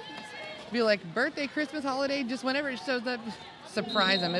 I'd love that surprise. You could feel like Oprah just like giving away awesome prizes. Looks like Boppin will be our lead jammer record after a hard fought 20-some seconds. That Habit Barbie now the star in hand. That definitely wasn't the surprise Team Divergence wanted. They did not want that. As Boppin is pushing through these lines as if they're not on the track right now, honestly. But you know what? As you're seeing here, good communication. That jammer is making those blockers aware of where they need to be in order to give the most impact. And that's how you do it right there. Boppin's going to go one-on-one right now. And Boppin be poppin'. Popped them right off to the track, back up. Popped right back up, right? Looks like we do have a successful star pass on behalf of Divergence Roller Derby. Has Tessa Hertu, our new jammer of record. That Habit Barbie opting to not have those bad habits as a jammer. I'm going to try having my habits as a blocker. Yes. And Tessa Hertu has been great as a pivot. I know they've accepted several star passes. I don't know if they've been very successful with trying to get back in after that initial pass because, Team Philippines is being very aware. They know when they need to call it off once they have their points. And even with this lead right now, they're still making sure they're taking that strategy mode, which is what they're going to need to do throughout this tournament. So it's been great. I always think it's funny when you give the reluctant jammers the pivot cover because you just want to hand the star off as a joke. Be like, I know you don't want this, but this is your job. All right, and I see that we have a question right here. What's the difference between the incline track and the flat one? I'm going to say the word bank track. I don't Indeed know. it is. There are a few different rules, but I believe that lead jam can go back and forth depending on whoever is further in front of the pack. Like, it's all about positioning. And positioning is what we have right now, as Lala is handing off a star pass being signaled by our team Zebra. Meanwhile, Rice Rocket took off again, making the lead jam, already re-engaged into the pack, trying to earn points. It's going to call it off before my fellow Canadian Willow Whips can get the opportunity to score. And it looks like Team Divergence is going to call themselves an official timeout. That is going to be a crash course timeout. Crash Course helps busy roller derby athletes increase strength, conquer self-doubt, and create habits of high performers to become all-stars and MVPs on the track and in life. Want a custom training plan with derby-specific workouts, nutrition strategies, and athlete mindset development curated by our epic team of coaches so you can level up this year? Visit Chrissy Crash, both of those with a K.com, to learn more. Life is a contact sport. Win. Really? That is a huge plethora of things that they are offering in one sentence. Nutrition strategies and athlete mindset, specific workouts. Like, there is a whole lot that you can get from Chrissy Crash. And I bet if you start now, you World Cup teams, that tournament in July might be They need 12 weeks. That's 3 months. I mean, we could have a spring special right there. You come out. Be nice. Also want to make sure we give actually we were zooming in right there showing our officials. Again, I know we said it before. I want to say it again because we're never going to say it enough. Thank you so much. Our skaters, our coaches, referees, NSOs, announcers, photographers, videographers, medics, volunteers, vendors, entertainers, sponsors, our after party hosts, and event organizers. And we're talking about after parties. And I know our viewers aren't here, but that is one I'm very excited about this afternoon. So again, these tournaments, including your local games, they're just not available without your sponsorship. So if you're interested in helping out, find your way with your local roller derby team or get a hold of us out here. We're going to do it again next year. And like, having traveled to like several different tournaments, I really appreciate how much Louisiana Cajun Bayou is like really into supporting this tournament and providing like, hey, you want after parties? We'll do after parties. Here are some venues. Like, they are taking care of the skaters and the spectators because, you know, skaters don't always go to after parties on Fridays.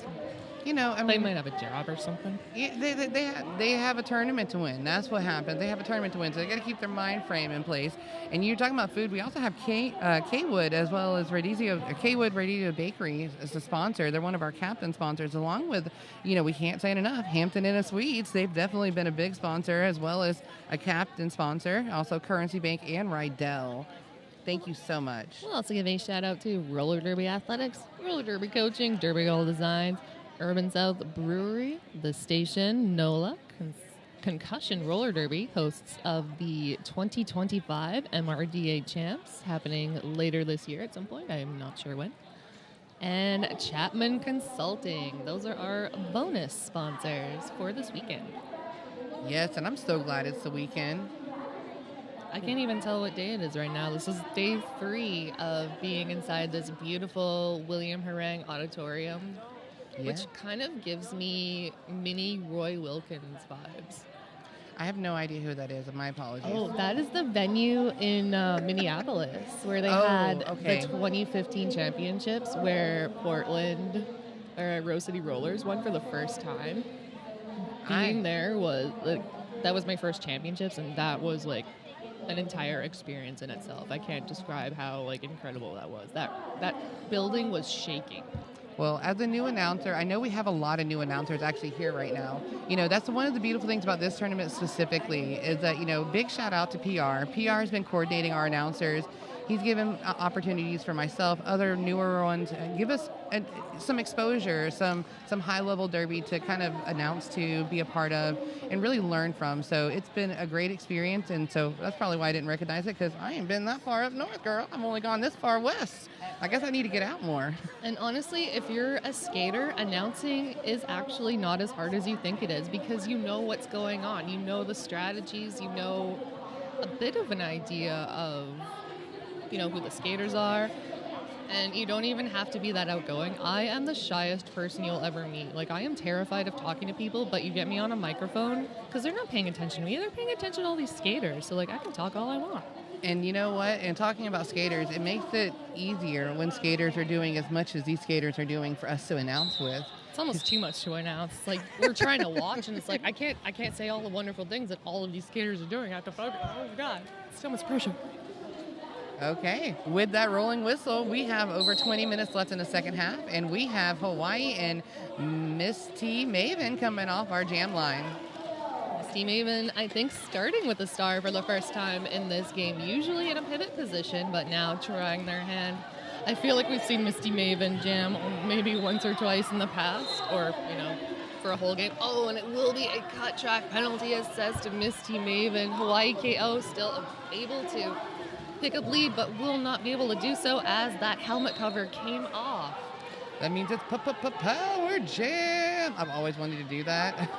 It looked like the jam ref did signal lead for 1 second, but then we're like, oh wait, no, I did see that cover come off. So I respectfully, sorry, I didn't mean it.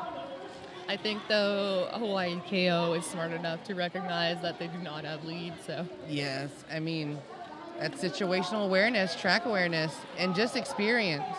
We have blockers take a tumble, but that tumble is on those 187 killer pads, so they're going to bounce right back up. But that's not going to hopefully have them in time to get back in on the track for Hawaii. Is about to ride in on another wave right now. Oh, look at that. Hawaii doing a little side surfing motion, getting that first piece of Misty Maven, and Misty Maven getting knocked out, bridged a long way back by Hawaii KO. That was interesting. I've never seen that before. Hawaii KO was recycling themselves back along with the other jammer to re-engage. Oh, that is something we love to do up in Canada. I don't like to name it on the stream because it's a very scary name if you don't know it, but we call it Eat the Baby. Okay, Basically, you knock out that jammer, you draw them all the way back until your pack can come up and join you. We have successfully done it once in a game, and our bench went wild. I was in awe of it right now. I've never seen that before, and it definitely was impactful. So I like the strategy there. Hawaii is being tied up right now in that the blockers pushing them back. They weren't able to necessarily recycle, but it was moving in the opposite direction of what we wanted to go on the track. And I think that was the expiration of our 2-minute jam. So that is a 6-point jam for Philippines, but 8 points picked up by Divergence as we head into jam number 9 of the second half. Yes, so that means we were 8 jams in before we had our first 2 minutes, which is not how we started off our first half, which means I guess the players are getting more ready. They're just settling in right now. So Graceful Dead donning that star for Divergence against Pan Diesel. Graceful trying to hop up that inside lane, but Team Philippines was quick to reform in front. That is number 505, Chickadee Demolish there, doing a beautiful job with track awareness, bridging that pack, keeping everybody in play. And also in a good position to possibly help out Pan Diesel if that pack gets compressed enough. Not quite yet, as it's getting stretched to its ultimate limit on that outside. 30-second spot, but a well-earned lead for Graceful Dead. Yes. That is Graceful Dead's first lead. First lead for... All right, quitting is not quitting, as they made an available positioning for Hawaii, or Pan Diesel, to go back through with the initial pass now for Team Philippines, and 4 points on the board right now for Team Divergence. This jam is going to continue on. We got a little less than a minute to go. Both jammers are actively engaged in the pack. Pan Diesel is going to go ahead and try to go to the outside, realizing that Pan has just passed by. It's going to try to signal to call off.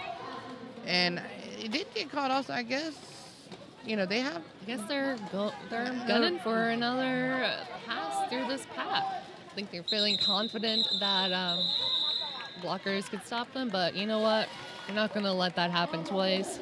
We're going to end things with 8 points for Divergence and holding Philippines to 4. Yes, I mean, we weren't really wanting to see them roll forward as much, but that was, again, both jammers finally seeing where the other jammer was at, decided it was time to go ahead and call it off. It was great, although, both teams ended up scoring points. Team Philippines, while wasn't in the lead that time, was able still to grab 4 points before that whistle was blown. That's Spicy Icy with the star for Divergence and Rice Rocket. Rice Rocket trying to take off, but it looks like not all systems are go quite yet. Divergence still providing some technical difficulties, not allowing the takeoff to happen quite yet, but after 20-some seconds, lead does go to Rice Rocket. Yes, Lala, as soon as Lala realized that the jammer was gone, they come back initially trying to help out. You saw there Spicy Icy was looking for some help there from Lala, but Lala was too busy moving a blocker out of the way to not really grab that star pass.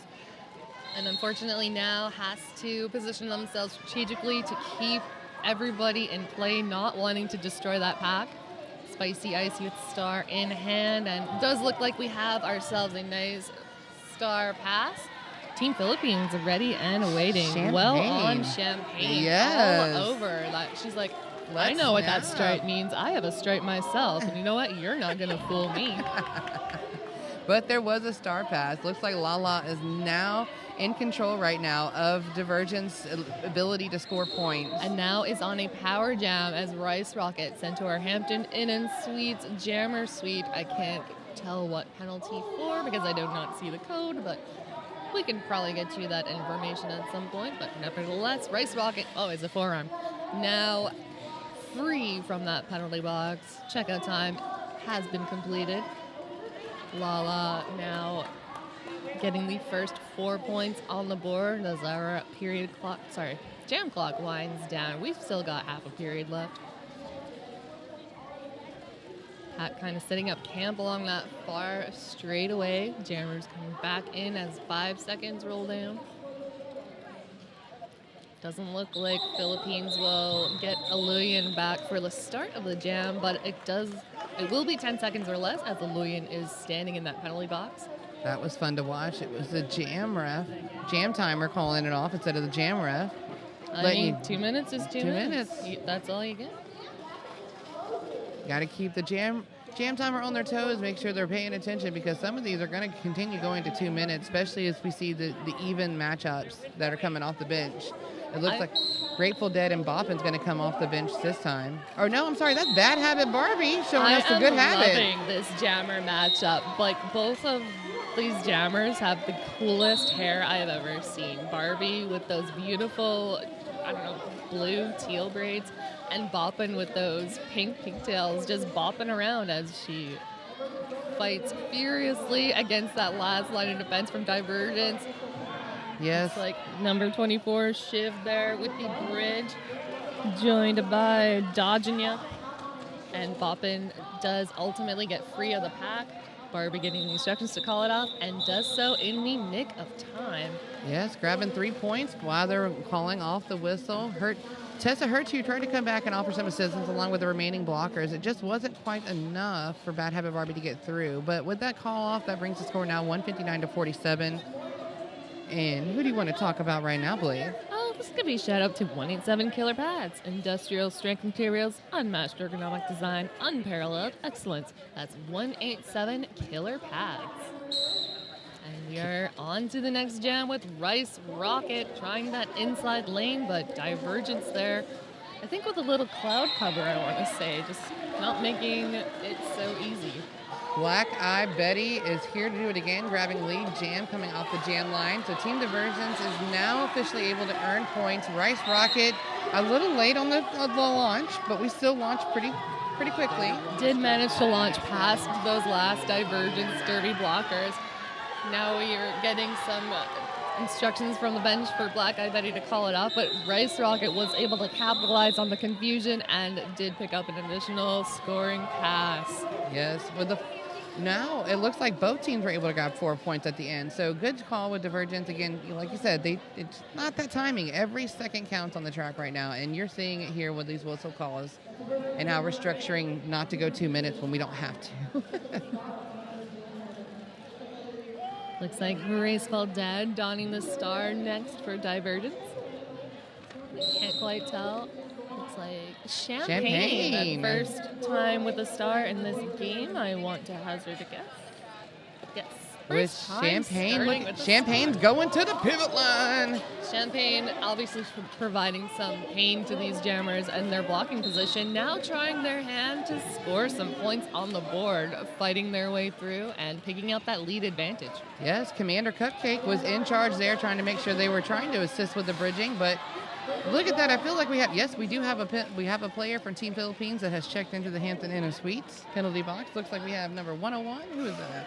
That is a Luyan for Team Philippines. Wonderful. Champagne took lead jam and is currently being held Yes. along that far straightaway. Excellent work by Divergence, spreading that pack to its absolute maximum capacity. That's as brute. Graceful Dread gets through for a 4-point scoring pass. Champagne now out with 4 points as well and does call it off just in time. Yes, big shout out for Brute Elicious for doing that. That's exactly who was over there trying to help them out. Champagne was going through,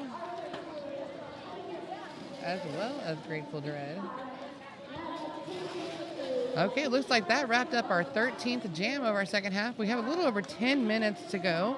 Want to make sure, again, we want to give a shout out again to our captain sponsors, K. Woodward Desi's Bakery, also Hampton Inn Suites, Currency Bank, and Rydell. Thank you so much.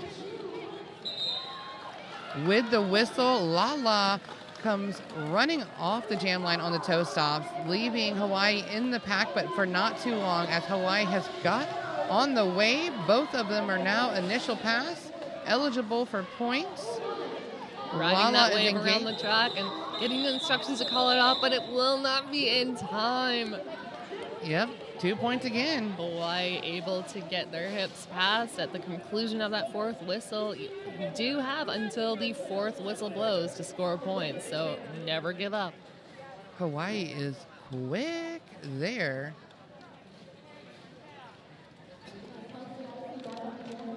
And you know why they're quick? And I'm not sure if I saw them on their feet, but definitely we're going to go ahead and call a timeout. And with that timeout, let's go ahead and give a shout out to Crash Course. Again, if you're ready to take your 2-minute jams and make them feel easy, and if you're tired of second guessing your training routine, let's just be outright. You just want to be more confident on the track. You need to check out Crash Course because that is what we are here for. They're going to turn you into an MVP. So if you start Crash Course today, within 4 weeks, you're going to be less tired by your 2-minute jam.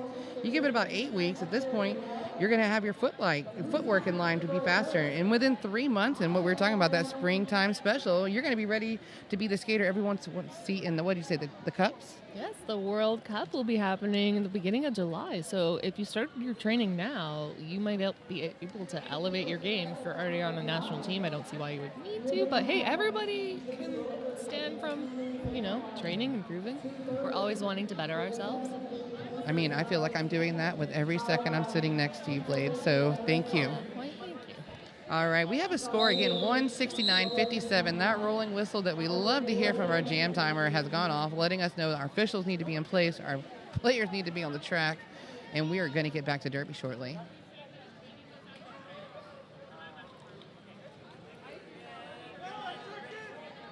Can't quite tell who is on the jammer line for Divergence, but I do see Hinolos for Philippines. That is Spicy Icy.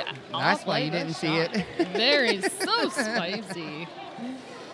And with Spicy Icy coming hot off that fourth turn, going to go right into the pack, going one-on-one with Team Philippines. And Trash Bandicoot doing a great job of bridging that pack there. All right, looks like 505 is headed to the penalty box. Hampton Inn and Suites was accepting vacancies, and Team Philippines took an opportunity to go ahead and check them out. So that means that Spicy Icy has the advantage, only having the 3 blockers on the track right now. Unfortunately for Spicy Icy, those 3 blockers have managed to put up a formidable formation as we see 505. Chickeny Mauler standing in the penalty box for those remaining seconds, ready to come back in and hopefully save the day for Hinolos at the back of that pack, scoring off against Misty Maven. Misty Maven just being a force to be reckoned with by themselves. Our other 2 blockers just kind of watching. Hey, if you need me, I'm here. But, Trash Branderfoot. You're doing this great on your own. You keep doing you. Yes. Trash Branderfoot's going to go into the penalty box for Hampton Inn Suites for a direction call. And I could see how that happened. We have ourselves a star pass on Team Philippines. That will be Supapo August, our new jammer of record. Spicy Icy getting the instructions to call it, but it will not be in time. There was at least 1 point picked up. 2 points. Actually, Getting that 3. That blocker ghost point was also picked up, and Divergence picking up a total of 7 in this jam. Divergence really putting up the points in the second half. I will have to double check the stats, but I feel like they have done much more in the second half than in the first. I told you that synergy. They take the halftime seriously there, and in doing so, they're able to kind of refocus, get themselves set, and for that reason, we're going to go ahead and bring back to James 16. We got Boppin and Grateful Dread coming off the jam line. Boppin going to the inside and is successful with the pass around. It looks like while they were going around that, Brute's going to go ahead and head on over to the Hampton and Sweets penalty box. That was It's starting to be a mouthful, and I'm sure that our viewers are kind of starting to memorize this speech on their own about our Hampton Inn and Suites, but you know what? That just proves how great they are. Visit that Hampton Inn and Suites, and they will take good care of you for 30 seconds, or even overnight if you want to stay. Absolutely. And with that, talking about taking care, Boppin's taking care of the track right now, as Boppin has already made 2 passes after the initial, grabbing 8 points and counting, as they've already passed 2 opponents technically, as they're sitting in the, And Graceful Dead momentarily losing that star cover, but was able to be aware of the situation and recover it before too much damage was done. Now, the star has been passed up to Broodylicious, getting bumped to that outfield, and will be bridged the long way back by a Lillian. Bridging back a little extra just to play it safe. Nobody wants those penalties. No, they don't. And with penalties, we do have another one for Team Philippines, as Kristen Knight is going to head to our Hampton and Sweet penalty box. Broodylicious with 1 left to beat along the far straightaway, now joined by a second. Broodylicious really working it, but is unfortunately knocked off the track. It's going to be recycled back, I don't know, I think that's about 40 feet right there, at least. To the top of that apex. Looks like Killy wanted to go a little bit further, but did have to maintain that pack definition. So, you got to stay somewhat close to your friends. We got to cover on the ground, as the pivot for Team Divergence has lost their helmet cover. The jam's going to get called off. We have under 5 minutes to go in our second half. Again, 188-64. This is game number 20. We still have so many more games to go throughout today, even tomorrow. Tomorrow's going to be the big day, though. That's when we're going to have those championship games that everyone's been anticipating through the entire weekend. Championship Sunday. I believe we are going to see the 2-time defending champions, Black Diaspora, taking on Team Canada. I'm not 100% sure on that, but what I am 100% sure of is what the stats that our lovely producer Dottie has provided me. At halftime, Team Divergence had 20-some points. They have tripled their score in this second half and still have 4.5 minutes to add a few more points. Yes, and also want to make sure you're aware we are currently on a timeout, and so with the timeout, we want to make sure we let you know about Crash Course. They offer custom training, specific workouts related to derby, nutrition strategies. They really help you create that athlete mindset to help you develop and curate, and it's curated by an epic team right there. So as you see right here on the screen, we have Team Divergence right there. I don't know if they've necessarily taken advantage of the ChristyCrash.com, but I'm sure they're going to know about it after this tournament, because we have definitely been talking a lot about it as timeouts are being called. And yes, indeed, checking into that chat, for being a team that has not played yet together before, Divergence is really showing up to this tournament and proving that, you know what, we're here and we are a force to be reckoned with. Absolutely. And I mean, with this, it looks like we had a power start here, and yes, we did. Power start handed off to Hawaii as the wave was ridden right off the jam. That didn't go as smoothly as I thought it was going to. Yes, Broodylicious apparently picking up a penalty at the conclusion of that last jam gives Hawaii KO a nice little power start. Now Brute standing for those remaining seconds in the penalty box as Hawaii just flies around this pack. Yes, a little 360 action there by Hawaii, and another little 360 by Hawaii with 4 points to add on that turn. Broodylicious with star in hand, opting to keep that star as lane number 1 was nicely opened up for that initial pass. Team Philippines losing Pascua momentarily to our Hampton Inn and Suites penalty box. Hawaii KO getting popped out, but is quick back in with the attempted knockout on that 3-wall from Divergence, but Divergence is sticking together very well in this formation. Getting knocked out, bridged the long way back. I want to say that is Lieutenant Jan, possibly? Lieutenant Jan, I love that derby name. Both jammers. Lieutenant Jan, you got no legs. Both jammers are running back pretty far right now. I see Hawaii is kind of standing and pointing back at their jam ref. I find that pretty interesting, but you know, hey, they definitely know a lot more than I do when it comes to this. So Hawaii KO now joining the blocking contingent for Philippines, taking the place of Charger in that Hampton Inn and Suites penalty box. Hey, you know what? Sometimes, hey, why not? You can have a 5th blocker. They just happen to have a star on their head. It is totally okay to employ that strategy. It's yes. like Divergence Roller Derby losing Lieutenant Jan at the conclusion of that jam. So that'll give a slight pack advantage to Team Philippines. And hey, that's a nice score for Divergence. Yes. I mean, again, Divergence, what I found out, I think I spoke with Bad Habit Barbie. A lot of their jammers are from Los Angeles, so the jammers are definitely familiar with themselves. The blockers, it's beautiful how they're really coming together. And like you said, a newer team, I see so much future. There's so much potential in every one of their players. And with that potential, we got Misty Maven coming off the jam line along with, guess what? Nobody saw that Rice Rocket No. shoot off and earn lead, wasting absolutely no time. Yeah. Now back into the pack, but Divergence ready and waiting. That is our very own Mary Chaos there. And Misty Maven, I know you saw it there on the screen, jumped about 3 or 4 times on the toe stop to the outside. They did make the initial pass, but wasn't quite quick enough to get back around the track to put any points on the board for that jam. So we're going to wrap up Jam 18, score 4-8, bringing it up to 207-69. Team Philippines in the lead. We have a little over a minute and a half left to go, y'all. This is game 20. It's about to be wrapped up and put a little bow on the top and be ready for the next one, right? Yep, nice little, wrapped up in a nice little package there. You know, I bet you could put Misty Maven out there with no wheels, just toe stops only, and they would, score 30 points easily. It's funny you should say that, because I remember seeing a skater yesterday actually losing 2 wheels, a whole trunk, and they continued to skate. It was crazy. But with the whistle, you see that Pan Diesel did grab a lead jammer for this jam.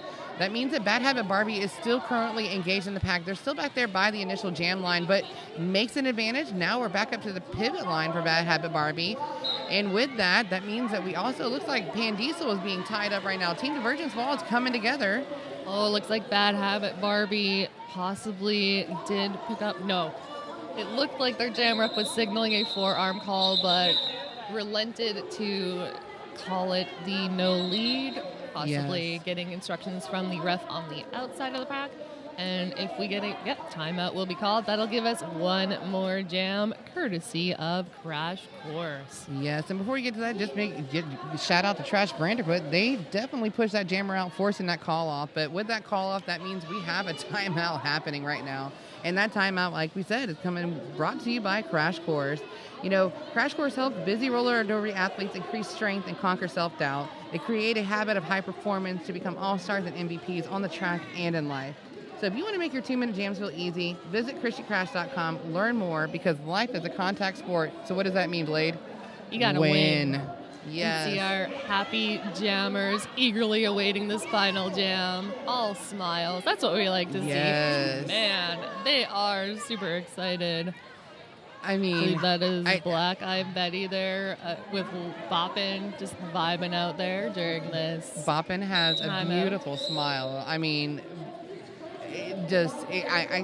Boppin is just beautiful to watch. Like that pink hair just flowing carelessly in the breeze as they do laps around this pack. Absolutely. So with Boppin coming to the jam line, as well as Black Eye Betty, we're going to get the last and final jam underway here for Game 20. Interesting strategy there. Black Eye Betty positioning themselves strategically to ensure that their tripod captured Boppin before taking off and securing lead for Divergence Roller Derby. Black Eye Betty is giving it the all, the best, and what we all want to be right now on the track. Black Eye Betty, look at that. Look at the force. Look at the athleticism right here. To the inside, not stopping, trying to get that leg around. If they could just push. I don't know why I feel like I can help them with my words right now. It's like when you yell at the TV, you're watching hockey or something, you yell at people to shoot. Yes. It's like, you know they can't hear you, but do you I'm ever over see here that one grunting. commercial where the hockey player's like, thank you for telling me to shoot. I wouldn't have done it if you hadn't been screaming relentlessly at your television. So you know what? I think cheering from abroad does inspire people somehow subconsciously.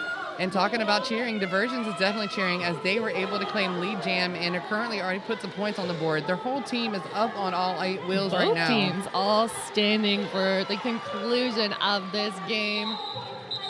That is Coach Easy Break Oven there giving the instructions to deliver that final call off. That'll give Divergence a total of 8 more points, bring them up to 77. They started this half with 20 points. They Maybe did. 21? Hey, 20. Team Divergence is going to be one to reckon with in the future. Again, they're a newer team. I love what they're standing for. I love each one of their players. They've been a phenomenal watch throughout this tournament. Team Philippines has definitely been one to watch through this tournament. They have not disappointed me at all with every single game I've seen them play so far. And every game is a learning opportunity. Whether you win more by losing than you do by winning. So Team Divergence definitely coming away with some notes and ready to take on the world. This is only like the first tournament of 2025, I want to say, the first large tournament. And as you probably of flat heard, track. that rolling whistle means that we have a final score confirmed. 2-11-77. Team Philippines is the winner of Game 20. We do have another game coming up to you next. Who do we have next, Blake? We have Jewish Roller Derby taking on Louisiana. And then after that, we are going to have our Open Division, Pennsylvania, taking on Trans Rollers United. And then we are going to wrap up tonight with 2 games from our Junior Division, Tomorrowland and Druid City, and Red Stick versus Dallas. So full 4th day of Derby action coming at you. I have been Blade. I've been Squirrellock Holmes, a.k.a. the Lorax, for a little bit today. And we have been joined by our lovely producer, Dottie. Yes. We'd like to thank you all for tuning in, and don't go too far because, and Jewish Roller Derby in Louisiana. And let's give a shout out to Evie. Evie's been over here producing too, camera and also. So we're going to go ahead and wrap it up now. Thank you, Evie. Talk to you later. Bye-bye.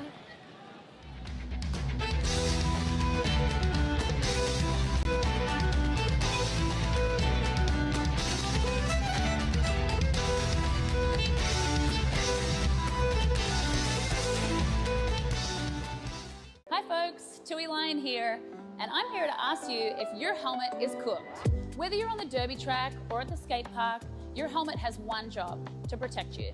So let's check out your helmet together and find out if it's still doing its job. Look for the following signs to determine if the EPS foam in your helmet has deteriorated. 1. Physical cracks or deformations. 2. Soft spots. 3. Discoloration. 4. Separation from the shell. 5. Age. Helmets should be replaced every 3 years depending upon usage, even if they appear to be in good condition. 6. Unusual odors. Let's move on to the outer shell and consider your previous impacts. If the helmet has been involved in a significant impact, the EPS foam could be compromised even if no visible damage is apparent. If the strap adjusters, clip, or straps are compromised, your helmet placement might be compromised if you take a fall. Last but not least, if your helmet doesn't fit you properly, it's not going to do its job when you need it most. Your helmet should sit about 1 finger width above your eyebrows and stay put when you're moving around or shaking your head. Visit 888.com to find out about our cutting-edge helmet technology and designs. The most certifications, the latest technology, the best fit. We've got you covered.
Testing 1 2, testing 1 2. Inquiry number 80393, company is Seba Guy.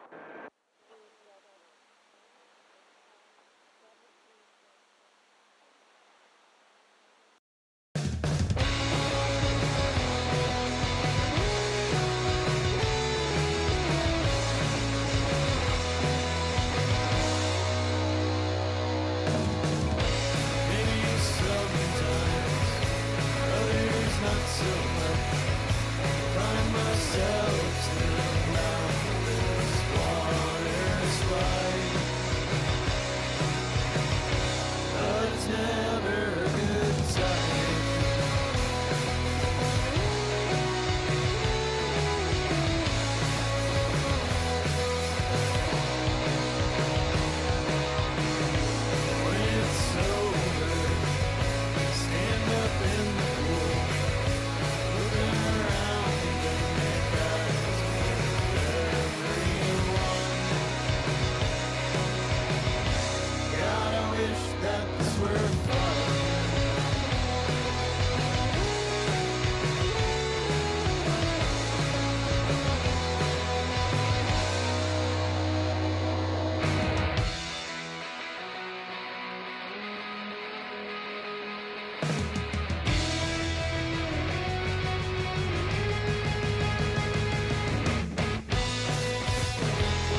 Hello there, everybody. It is not a Crash Course timeout quite yet, but we are coming to you for Y'all Stars 2025. We are on day 3, game number 21. It's a consolation bracket game in our main division. One of our host leagues, Team Louisiana, taking on Jewish Roller Derby. I'm P. Armageddon. And I'm Shady Hawkins, and I am pleased to be here on my first day. Your first day. We're glad to have you, Shady. And actually, it's my first day ever. First time at Y'all Stars. Thank you for having me. Thank you for being here. It's and also been such a fun time. We also have our producer extraordinaire, the one, the only Kate Silver, backing us up here. Thank you, Kate. So we're going to go ahead and introduce you to our two teams playing here today. I'll go ahead and start with Team Louisiana in the blue. Number 0 is Daddy-O Longlegs. 020 Mississippi Blues. 0429 Carmina Piranha. Number 10, The Antichrist. 113 Block Nest Monster. 13 is Bose. 14 Sachet. 187 Kindly Kills. 1898 Papaya on Fire. 206 is Skella. 228 Comet Kazi. 29 I'm a Pusher. 343 Twinkle Toes. 414 Violent Film. Number 5 I Shove Lucy. 689 is Metamorphosis. 77 is Smash Ketchum. And number 8 is your captain. Rest in Pieces. They're coached by Graham Reaper, Blasian, and Bree Aggressive.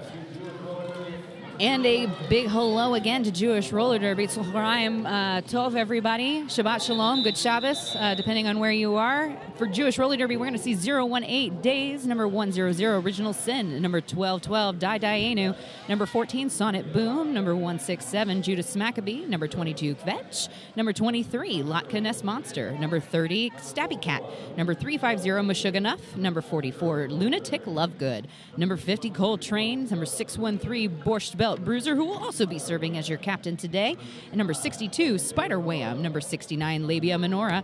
Number 713, Schindler's Fist. Number 75, Singular Theyhem. Number 89, Lobo Fantastico. And number 999, Oy Vey. That is Jewish Roller Derby. We have a little bit of a storyline in this game. It's nothing huge, but just a little thing to think about. So, one of your coaches for Team Louisiana, for Jewish Roller Derby today, is Little Miss Maggot, who also skates for Red Stick Roller Derby in Baton Rouge, Louisiana, and who's also skated for Team Louisiana. Dun, dun, dun. And I'm not done, but wait, there's more. There's more. Number 100, Original Sin, and also number 30, Stabby Cat, are also Red Stick Roller Derby skaters and have also skated for Team Louisiana. Le Gasp. Le Gasp. So there's a lot of familiarity going on in this game if you haven't picked up on my cues here. Just a tad. So, and it's always interesting whenever we see skaters that kind of, cross over between these teams, which we actually do see quite a bit of at tournaments like this, where we do have a lot of our borderless teams. A lot of these teams made up, they're almost made up exclusively of skaters who don't, necessarily skate together all the time. Some which do, maybe a couple, here or there. But for the most part, these are teams that have come together out of necessity for representation of their community. And so sometimes we get a little crossover like that, and sometimes we don't. But every time, it ends up being pretty fun. It does, and we're gonna have a lot of fun with this game. Swoopy whistle means we're about to get started skating momentarily. Looking at our jam line, I can tell you right now for Team Louisiana, wearing the fleur-de-lis jammer cap will be Twinkle Toes. And that'll be Dai Dayenu for Jewish Roller Derby. Dai Dayenu immediately pulling that star cover off, wasting no time. Schindler's Fist on the receiving end of that star pass. Meanwhile, Twinkle Toes did get out front and earn lead jammer. Now looking for points in the scoring pass. And Toes decided to call it off. Let's see, it looks like 3 points picked up on the pass, so Team Louisiana with the first points of our game. Could we maybe speculate that was the fastest first jam in a hot minute? I'm down with that. I think it's a possibility. That was the speed at which Dai Dayenu ripped off their helmet cover was, just wham bam, thank you. And Twinkle Toes is a very, very, very quick jammer, so of course getting out front and getting lead rather rapidly. So a lot of evidence there to support your claim, Shady. Off we go with jam number 2, Carmina Piranha wearing the fleur-de-lis for Louisiana, and that is Sonnet Boom jamming for Jewish Roller Derby. It's going to be Carmina out first. Sonnet Boom also, again, with a very quick star pass right off the line, except it's Spider Wham this time on the receiving end of that star pass. Looking for an opening on the front of the pack. They're not quite able to find it, so Team Louisiana able to create that 3-wall up front, a little bit of a block-to-puss situation. Likewise in the back, too, Jewish Roller Derby's defense really trying to just stick to Carmina Piranha. Going to force the reset on the outside in turn 2. Meanwhile, going back up to the We're going to bring everybody back together now in front of us here in turn number 2. Both of those teams there for a minute in through that apex in turn number 2, really spreading that bridge out. And it broke at one point, but Jewish Roller Derby able to collapse it back together fairly quickly. Camina Piranha skates through for the 4-point pass for Louisiana. Meanwhile, Pack is sitting in turn number 3. Great braced wall work there by Louisiana in the front of that Pack, just keeping Spider Wham at bay, forcing the drawback there on Wham. Again, these drawbacks particularly long, I'm noticing, for both of these teams, so really wanting to create a lot of bit of extra distance right here at the front of the game, which, sometimes, a positive strategy, wear out our opponents fairly quickly, but other times you really got to be careful of that distance because eventually, you're going to start seeing penalties come from that. That's right. Camina Piranha through for another scoring pass. And Spider Wham able to make it through for the initial pass. And Mina now going to the outside, tries to edge around, is going to call it off with one skate out. We'll look at a few more points there. It looks like it's going to be an 8. Here's our replay as we see Camina Piranha working that outside lane. Now goes to the inside. And again, once again, great footwork by Mina going to the outside and making that clear pass earlier in the jam. And that was an 11-point jam for Louisiana, giving them 14 points now. Jewish Roller Derby still looking for their first points of the game. That is going to be Papaya on fire, jamming for Louisiana, and that is Days with the star on for Jewish Roller Derby. Days looking for that center line right behind and is not going to find it. Meanwhile, Papaya on fire out front as lead jammer. I believe this is setting a precedent now for Team Louisiana. I believe they've captured it all 3 jams heading in here. And Papaya going to get recycled back toward the jam line. Days is out and making that turn into turn number 1, hitting the top of the apex. Ooh, a shoulder check. Thomas through and Smash Ketchum took that hit. Jam was called off and looks like it'll be 1 point for Jewish Roller Derby, the first point of the game. Louisiana takes away 4, giving them 18 points.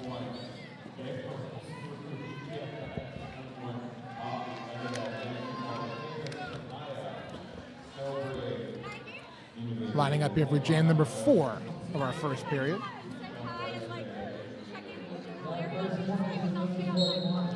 Off we go. Who do we have jamming there, Shady? We've got Schindler's Fist jamming for Jewish Roller Derby, as well as Sachet for Team Louisiana. Schindler's Fist out front, 2 blockers left to go. Pack is broken. They're forced to go back into turn number 1. Penalties are being issued. The position penalty assessed to Jewish Roller Derby. That's going to be number 23, Latkanis Monster. Have you ever had latkes, PR? I have had latkes before, yes. They are so They're delicious. Oh, yummy. Sachet picking up lead jammer there, now skating around looking for some points, meeting up at the back of the pack. Shoveled to the outfield, going to have to quickly get back into the fray. Going to get recycled back into turn number 2. So again, we're starting to see some of these long drawbacks. Both of these teams really making this happen. Star pass now by Jewish Roller Derby. Lunatic Lovegood now going to wear the star. Sachet looking to get on the outside. Now gets through to the middle. Going to call it off from the infield. Let's look at our point total. 3 points picked up for Louisiana. JRD kept off the board on that jam, so 21-1. And look at our replay here. You can see Sachet on that outside lane. Great vision to kind of slice through the middle of the pack, go to the inside, and just spin out and immediately with the call off. Great vision there, great awareness, track awareness there for Sachet. And we're going to have a crash course team timeout called by Jewish Roller Derby. Give me a second to talk about our friends at Crash Course. Chrissy Crash also being a great sponsor this year for Y'all Stars. Crash Course helps busy roller derby athletes increase strength, conquer self-doubt, and create the habits of high performers to become all-stars and MVPs on the track and in life. Do you want a custom training plan with derby-specific workouts, nutrition strategies, and athlete mindset development curated by our epic team of coaches so you can level up this year? That's a lot. But yes, if the answer is yes, contact ChrissyCrash.com, KRISSYKRASH.com to learn more. Life's a contact sport. Win. And during that last jam, also, we'd like to take a moment to recognize the Hampton Inn penalty box, Yes. getting a little bit of movement in there Yes. from a couple of pack penalties. So thank you to Hampton Inn for sponsoring our penalty box this It's just weekend. about check-in time for the actual Hampton Inn, so people might be checking in a little bit early. A little early. So, although Here. honestly, to be fair, to be fair, both of these teams, pretty cautious the first 3-ish jams, and then we started seeing a little bit of the discombobulation, which usually ends up in somebody being sent to have a seat. Yep. So, both these teams playing a little bit cautiously, but at the same time, now starting to feel a little bit more comfortable, really starting to push maybe some boundaries. And we're starting to see those jammer rotations set up back in now as Twinkle Toes back out there for Louisiana, but I think first time for Singular Mayhem jamming for JRD. Yes, Singular Mayhem now out wearing the star for Jewish Roller Derby. Singular Mayhem tracked at the back of the pack. Meanwhile, out front, it's going to be Twinkle Toes as lead jammer for Team Louisiana. They got his Twinkle Toes second lead jam status and a star pass. Was that a star pass? No, I'm sorry. Star pass Thought by it was, Jewish yes. Roller Derby. Original Sin looking to close the gap and force the call off. One of the skaters we talked about, former Team Louisiana skater, Red Stick Roller Derby skater, their Original Sin, but not able to capitalize as his jam was called off by Twinkle Toes. Something I gotta say that I really find myself commenting on other teams is the nature of the speed of the Star Pass. And, I've got to say, what I'm seeing so far from Jewish Roller Derby is that this is something that they have mastered. So no time is wasted whatsoever. People are in the correct position at the correct time, and they are getting that star passed in such a way that it's really limiting the scoring ability of Team Louisiana. Agreed. Here we go with jam number 6. Carmina Pirana with the start with the full lead for Louisiana, but lead jammer will go to Sonic Boom for Jewish Roller Derby. And now we'll see kind of a little bit of a kind of tucking in the edges, if you will, of the jammer rotation for Jewish Roller Derby. Sonnet Boom looking to enter the back of the pack through the outside, finds it, gets at least one set of hips, but we'll see how many we can get before the call-off. And it will be a 3. We see the little wiggling thumb, but not before Team Louisiana picks up a 3 of their own. Yeah, and also that was the first lead jam status for JRD in the game. So breaking that streak. Thank you very much, Kate Silver, for the information. And here we see that lead jammer break, lateral move to the inside through turn number 1, and there it is. High fives all around. And we're getting set up here for jam number 7. Off we go. I see Papaya on fire. We're in the fleur-de-lis, and that is Days wearing the star for Jewish Roller Derby. Days looking for an opening on the inside line. Finds it with a little bit of an offensive assist. That assist coming in the form of Stabby Cat. But Papaya on fire able to get out first and earn that lead jammer status. Days quickly coming through turn number 4, though, to really put the pressure on the back of the pack. One set of hips, definitely in the pocket for Team Louisiana. Let's see how many more. Whistles blowing as the jam comes to an end. And I see 2 more points picked up for Louisiana. 1 for Jewish Roller Derby.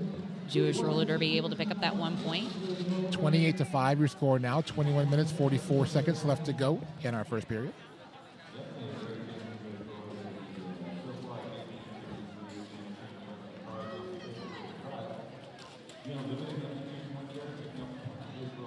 Jam number 8, away we go. That is Schindler's Fist with the star for Jewish Roller Derby. Sachet with the fleur-de-lis for Louisiana. Sachet looking for an opening on the inside up front. Little bit of a whip off of a teammate, really spreading that pack thin. Bose having to drop off in order to create that bridge. Now Sachet has earned lead, however, but has been resucked back up into the pack. Will still need to complete that initial. In the meantime, at the back, that's going to be Schindler's Fist trying to find an opening since lead has already been awarded. Going to attempt another one of those quick star passes, but unfortunately, the pivot is up at the very front of the pack. Louisiana had a really great blocking contingent in the back, but everybody kind of just converged in turn number 2. Sachet able finally to escape the pack fully as lead jammer. Blocking with the head penalty now to Schindler's Fist. We're going to have, I believe, our first power jam of this game. You are correct. Shady Hawkins, power jam for Team Louisiana. And Sachet working around in turn number 3.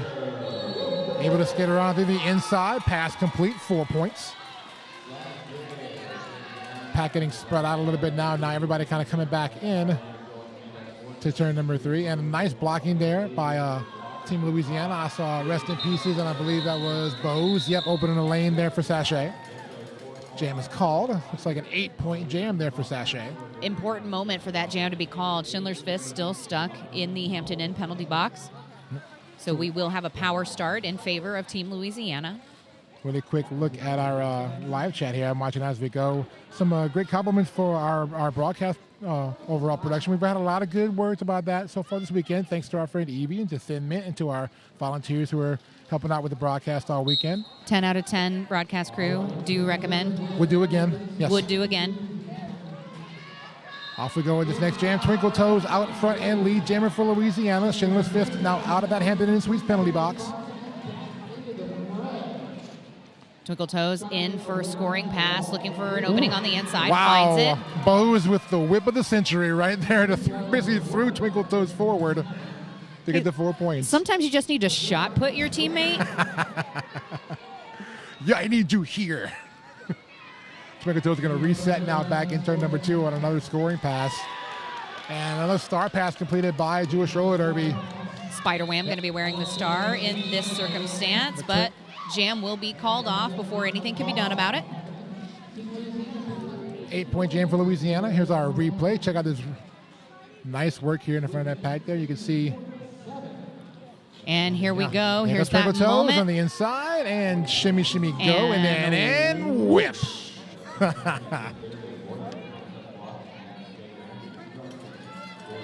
want to thank one of our great sponsors real quick. 187 Killer Pads, often imitated, never duplicated. Off we roll here. Carmina Pirano wearing the fleur de lis for Louisiana. Up front is going to be Dai Dianu with 2 blockers left to go. Now make that 3. Dai Dianu pushing that tripod further and further away from the pack. Stabby Cat looking to help establish and... Great block up front there to free up Dai Dianu. Was able to get through and pick up lead jammer for Jewish Roller Derby. Prior to this, Jewish Roller Derby, 5 star passes already so far out of 10 jams. And that's their second lead jammer status so far in the first half. Dai Dianu working very hard to catch up to the pack. Oh. Traffic jam right in front of our announce table. We're going to stop and make sure everybody's okay. Dai Dianu there's talking. lots, Seems like there's lots of okay. smiling. There's lots of happiness. We'll see if any penalties will result from that or if the jam was at its conclusion before there was any. Not sure if all the whistle blasts were done. We're going to find that out. Our referees will consider 3 points picked up by JRD on the pass. And we're going to have a crash course official timeout, I think, to discuss this. So I would agree. So I think this is a perfect opportunity for the officials to discuss that impact and perhaps if we should be so blessed by the production gods, perhaps we will have a replay.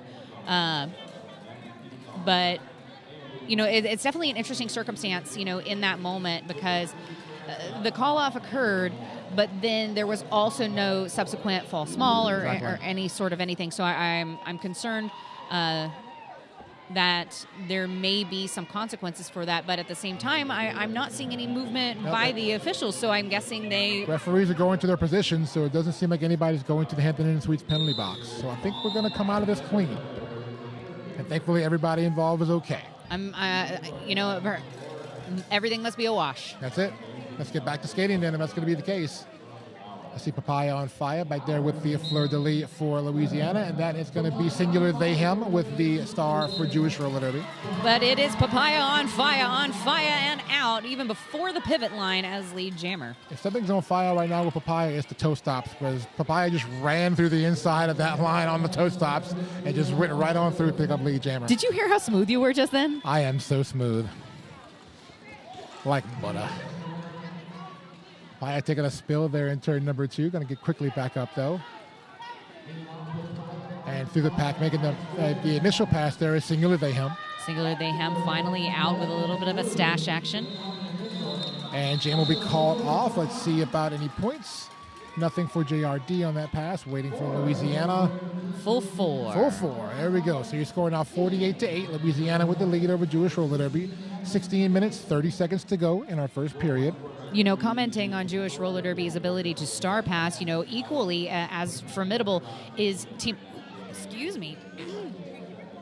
Louisiana's ability to time that call off. at just the right moment to cause a little bit of the panic, but not give anything away. Exactly. Off we go with jam number 12, Sachet with the fleur-de-lis for Louisiana. Sonnet Boom, jamming for Jewish Roller Derby. And Sachet through the pack on the inside. They're going to get a scoring pass right there. 4 points. Sonnet Boom getting a little bit of difficulty there in the middle. And Sachet to the inside. Another scoring pass complete. 8 points now. Quickly tallied up here for Louisiana. Sonic Boom with a little bit of offensive assistance there by Coltrane, but it didn't really seem to work. But we do have an almost star pass. Almost star pass. Ooh, let me tell you how sneaky that was. There was some like under the body hand movement in there. That was some sneaky maneuvering that makes the coach in me very proud. Jam is called. Looks like 2 more points picked up by Louisiana. 10-point jam. 58-8 is your score now. I want to thank some of our sponsors here at Y'all Stars this year. Our captain level sponsors, Kaywood and Rendazzo's Bakery, Hampton Inn Suites, our penalty box sponsor, and one of our turning hotels also. Currency Bank and Rydell. Thanks. Thank y'all so much. We love you. Thank you for sponsoring Y'all Stars. Here we go with jam number 13. We have Days with the star for Jewish Roller Derby. Twinkle Toes is the Louisiana jammer. And Days out front. 1 blocker left to go through the top of the apex, and it is going to be Days, lead jammer for Jewish Roller Derby. Bose was sticky blocking there really, really well. Days had to really work to get around the outside there to pass Bose. Penalty in the pack, going to be on Jewish Roller Derby. That's going to be number 44 of Jewish Roller Derby, Lunatic Lovegood. Pivot to the Hampton Inn Suites penalty box. Meanwhile, Days, gets through the pack, completes the scoring pass, gets to full 4.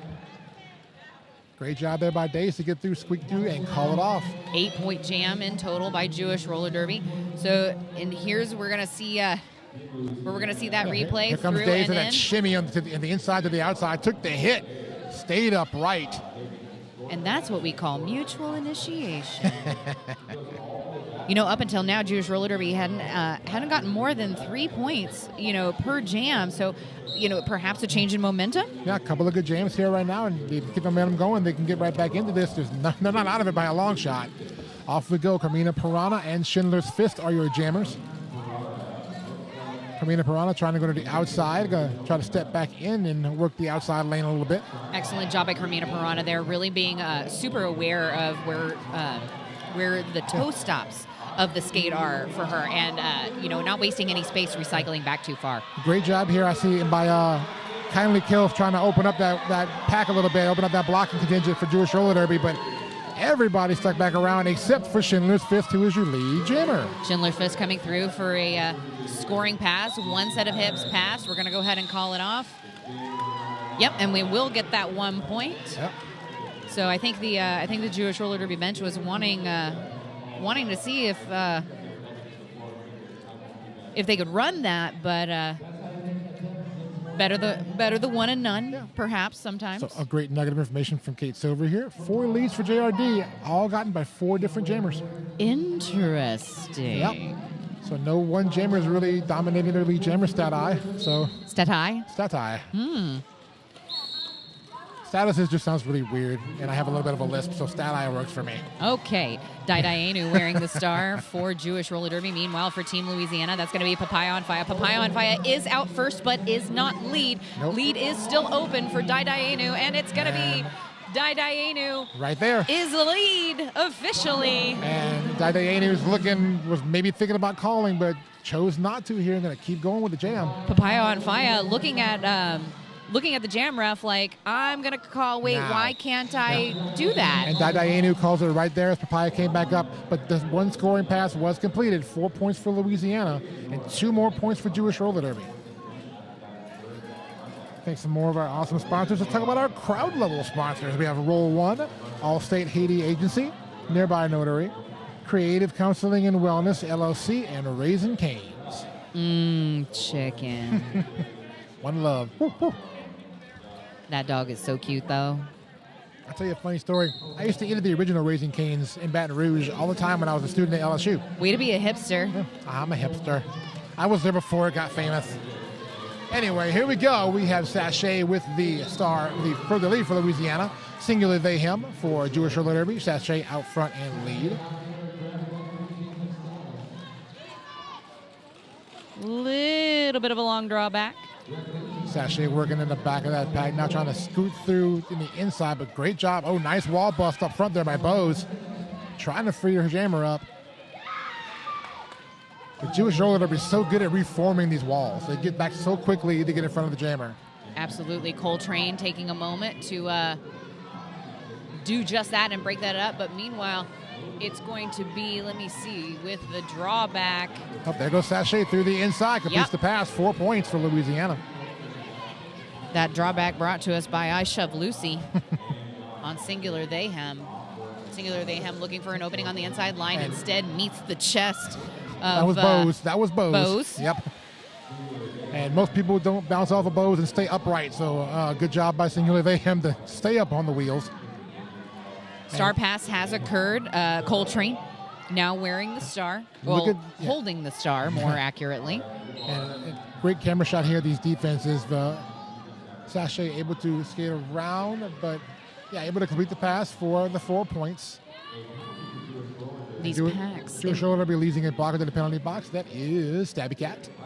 These packs are really interesting to me because they either are hyper contracted and there's very little movement, or they're very spread out and everything is everywhere. It's like the difference between like an ice molecule and a vapor molecule. They're just like, and that's a science thing. I love science references. That's a science thing. Ask your parents about it. Look it up. Google it. And that jam comes to an end. It looks like we have 16 points in total for Louisiana, giving them 78. 19 points after a scoreless jam there for Jewish Roller Derby. 9 minutes, 13 seconds, which allows me to talk about a few more sponsors. Let's going to go to our royal sponsors. 187 Killer Pads, 888 Poster Giant, and our friends at Louisiana's Cajun Bayou. Thank you all so much for your sponsorship and support of Y'all Stars. So Team Louisiana now putting down the largest jam of the game thus far at 16 points. We do have a official timeout. It's a crash course official timeout. It is a crash course official timeout, but it's because Jewish Roller Derby does need to place someone on the track. And it looked like there may have been some conversation with that Hampton Inn penalty box. Possibly, but based off of some bench chatter, but that's bench chatter and not from the officials. And they do have a full contingent on the track, so off we roll with jam 17, Twinkle Toes for Team Louisiana, and Sonnet Boom jamming for Jewish Roller Derby. Sonnet Boom looking for an opening on the inside, not going to find it, but on the outside is going to be Twinkle Toes. Twinkle Toes with one blocker left to go, now two. Kvetch, the final form of defense. And yes, it is going to be Twinkle Toes as a lead, but out quickly now is Sonnet Boom. So Sonnet Boom now putting the pressure on Twinkle Toes. Watching Twinkle Toes pinball through that pack during that first pass reminds me, I'm pretty sure, I've said it before, I'll say it again, I'm pretty sure Twinkle Toes is partially made of rubber because they will bounce all through any kind of pack to get through and just no wasted motion, continued momentum to get through, and that is just Twinkle Toes to a T. Gum gum. Gum gum. Fruit. That's an anime reference. Aha. So we're going to get a lineup for Jam 18, 82-19 in favor of Louisiana over Jewish Roller Derby. If you're just tuning in, welcome to 2025 Y'all Stars, Day 3. Day 3. One more day to go after we're done here. We've had a great weekend so far. And speaking of great, Desi is having a great time right now. It's lead jammer. Oh, yes, lead jammer for Jewish Roller Derby. So Desi is having a great days right now for Desi. So Jewish Roller Derby indicating that there might be a power jam, but that is not the case. Carmina Pirana is still on the track. There was a no pass, no penalty situation that was being signaled by the officials. I think that might have been where the confusion was. But Days will put 4 points on the board for Jewish Roller Derby, holding Team Louisiana to a goose egg. Looking at our chat, somebody got your One Piece reference, and it's Senor Poo Poo. Hey, Senor Poo Poo. As we see Days through for that lead jammer. We know y'all have been giving us some good compliments on the stream. You know, a lot of y'all really love the replay.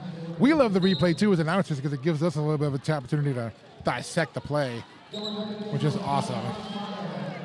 Off we go here, Jam at number 19. Elite Jam are going to go to Schindler's Fist for Jewish Roller Derby. Schindler's Fist with a quickness yes. being awarded lead. I think that was maybe right at the pivot line. In the meantime, Papaya on Fire being drawn back now all the way past the jammer line as Schindler's Fist is on that first scoring pass of this go-round. Schindler's Fist through on the inside, completes that pass, gets past Bose for 4 points. And a scrum pack here moving around into turn number 1 area. Papaya going to get knocked out of bounds again. Papaya's having a tough time with his JRD defense in this Jam. You know, it's really interesting, though, now that we see, now the pack is spread. Let's see how this is going to change the dynamic. So, and it does. So Papaya on Fire able to make it through and star pass sufficiently. That goes to Bose for Louisiana. Whistles in the pack. I'm seeing a position penalty on Jewish Roller Derby. 3 position penalties on Jewish Roller Derby simultaneously. And it looks like also a penalty against Bose as the pivot. Bose dropped the jammer cap cover, sitting as the pivot, I believe. So there was a star pass not officially completed. Star does go back to Papaya on Fire. So it's been an illegal star pass penalty, I guess, on Bose. And now a track cut being called on Schindler's Fist. Whoa, this is after putting 8 points up on the board for Jewish Roller Derby. What is happening, PR? I can contest the Hampton Inn Suites actual hotel does not have a revolving door. The penalty box version apparently does. Dr. Silver, help. What's happening? Save us. 3 points picked up by Papaya on Fire. 8 points, meanwhile, for Schindler's Fist, who is still in the Hampton Inn Suites penalty box. And we will go the full 2-minute jam, which ends right now. Yes, and we'll get extra points. 4 points in the pocket there for JRD. So a 12-point jam for them. 7 points for Louisiana. 89-35 now is your score. And based on the coach's position, I anticipate a clock stoppage inbound. So Kate's back here doing a little bit of a play on a song. So party at the Hampton Inn. What you doing? Who you with? That's a millennial reference. And I'm not even a millennial. Yes, indeed. We have a lot of fun here. Crash Course team timeout called. That was called by Team Louisiana. That's their first called timeout of the game. Let's talk about a sponsor here, Shady. Exactly. In addition to this Crash Course team timeout, we'd also like to take a moment to thank Currency Bank. Currency Bank's approach is simple. Provide an exceptional customer experience through personal attention, convenience, and the latest proven technology. High tech, high touch, Currency Bank. Thank you. And clock is frozen now at 4 minutes, 35 seconds to go here in our first period. Once again, Louisiana up 89-35. Louisiana in the blue and Jewish Roller Derby in the yellow gold color. So in case you're tuning in for the first time, welcome. Welcome to everybody who's been hanging out with us all weekend long, or whenever you choose to log in. I see you, Foxglove. The penalty box is where all the fun happens. It is, isn't it? The penalty box is where my juniors earn burpees. Got to coach him right there. Good job. You got to keep him out of that penalty box. We love the Hampton Inn Suites. We don't want to be in Hampton Inn Suites penalty Just kidding. box. They don't actually earn burpees. They earn disappointed mom looks. Which is almost as bad as a burpee. I mean, I'm just saying. I would not want a disappointing look from you. I would be really hurt by that. I don't ever want to disappoint you. I don't Shady. think I've ever given you the disappointed You mom never look. have, because I try very hard not to ever disappoint you. Effort goes into this. If I'm not responding, it's because I'm trying not to choke laughing. If you've ever heard Shady and I on a call together, this is us. Welcome. You're welcome. Sorry. Welcome to us. Sorry, Internet. Sorry, not sorry. Agreed. Anyway, so yeah, we are definitely in a extended clock stoppage situation. So we'd like to take another moment to thank some more folks who have given us money to do so. I will thank our friends at Rydell. Step into the action with Rydell roller skates, where passion meets performance.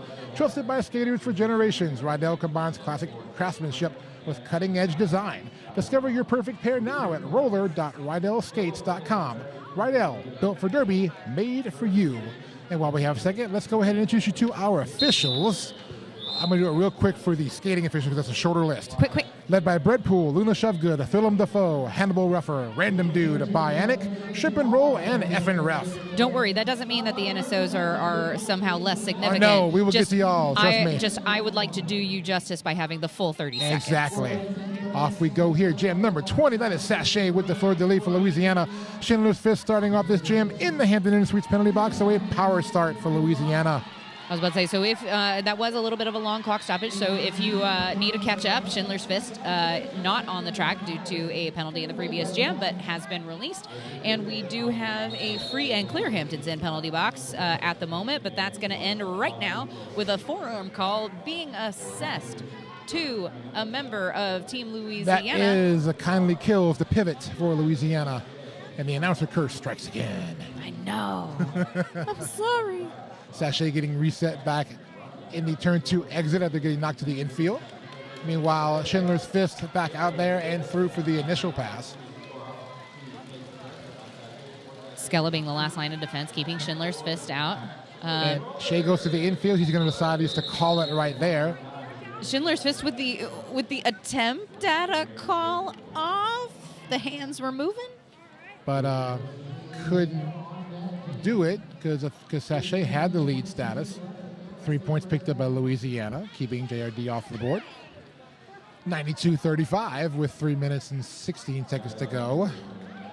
Can I just say for like 2 seconds how hilarious it is to have the benches directly in front of the announce table, like close enough that we can hear like little bits of chatter. And can I just say, like, every team that's been in front of us thus far has been just so pleasant. They have been. They have been. Like, I don't know if like what your bench culture is like at home, but it should be like everybody here. Like, everybody's just here to have a great time. Exactly. We're all having fun here at Y'all Stars. It's what we're all about. Fun and derby at the same time. And Twinkle Toes out front lead for Louisiana as jammer. Daidaenu is also through and completes the initial pass. They made this like nice little like not a full beam dip, but like a half dip, like out to the outside. So we'll only get a half bag of chips with that. No. It's just like one of the half scoops. Yeah. Yeah. Oh, like a little half scoop. Okay. Yeah. Like not like the full scoop where it's like a wrapped around piece of noodle. No.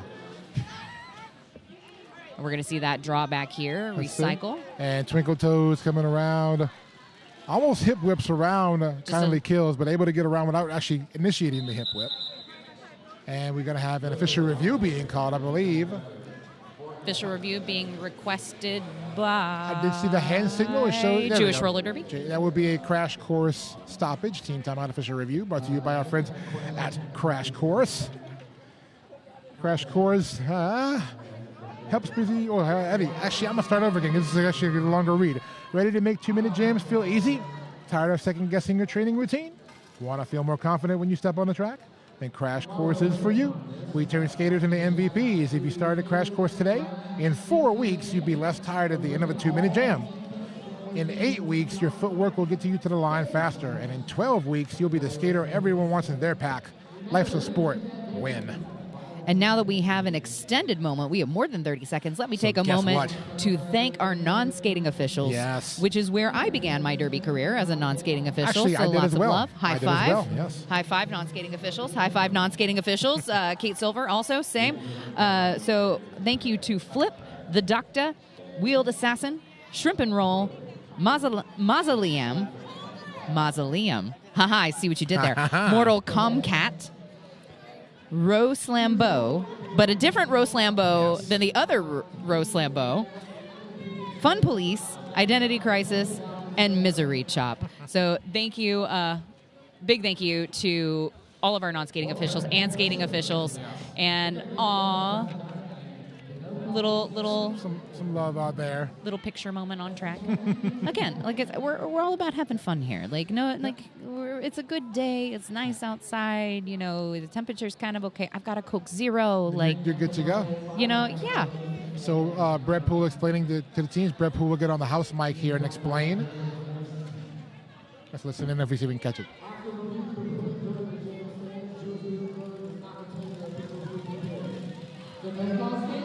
No call does stand. It's a little hard. We're not patched into the ref mic, so we'll try to relate to you as much as we can on the ORs, but the no call that was made apparently will stand, so nothing will change. And also shout out back to you, Aggie. Hey, Aggie. I miss your face. Hey, Aggie. Wish you were here. Jam is on with Sonic Boom wearing the star for Jewish Roller Derby. Carmina Pirana for Team Louisiana. Carmina Pirana looking for an opening on the back. Meanwhile, on the inside line, that's going to be Sonic Boom. That's trapped. Sonic Boom moving almost the entire Team Louisiana wall through into the top of the apex for lead jammer. And Carmina Pirana able to skate through in the inside, cap in hand for the initial pass. Here comes Sonic Boom looking for points. Oh, takes a bump off of Ice Shove Lucy, but able to keep going. Beautifully just staying up right there after a big booty block set up there by Ice Shove Lucy. And jam will be called. And I see 4 points up for JRD. And your score is 97-43 in favor of Team Louisiana. We're at 1 minute and 17 seconds left to go till half. This has only been the first half of this game, PR. Yes, we have a lot to go. We have 30 more minutes of derby to go here in this game. And we have more games after this. So and many tomorrow. more games. Oh. All the derbies. Be still, my Hashtag. derby heart. Off we go. Days with the star for Jewish Roller Derby. Out front and lead. Papaya on fire. Jamming for Louisiana. And a fast-moving pack here as Days trying to get back up there. Now Papaya free of the pack as well. Both jammers racing back to the fast pack. And suddenly we're skating USAR. And suddenly I feel the breeze. Let's see if Days will collect any. No. Nothing. Jam. Double donuts. That was the first fast pack. And you I've are not seen. wrong. Like I Yeah. can feel the breeze. Like our papers are like fluttering up here.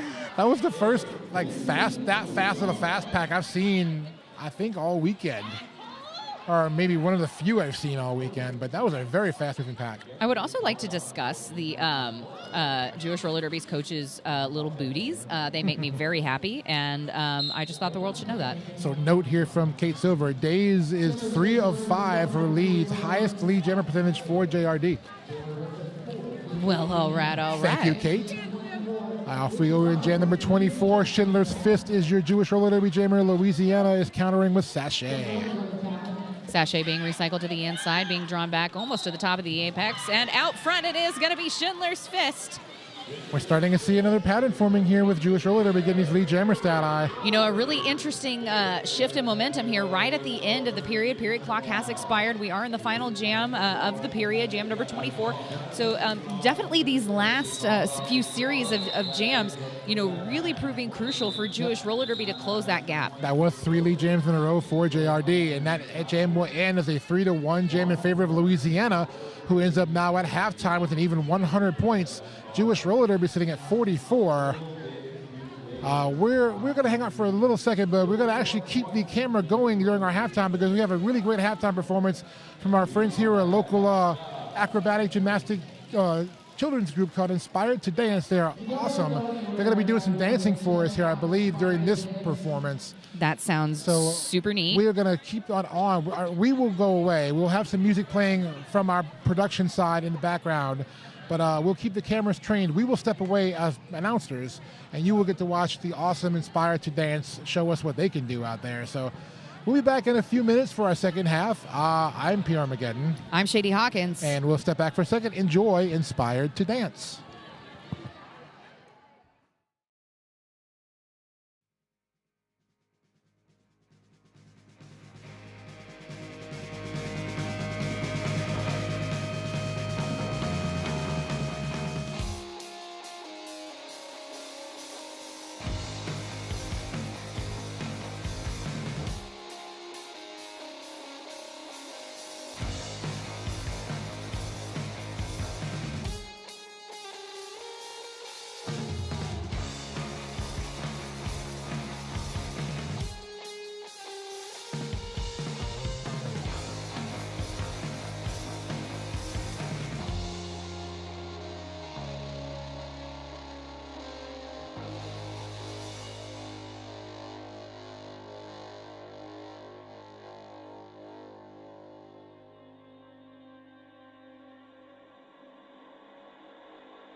are back. We are back. I said that with an inflection.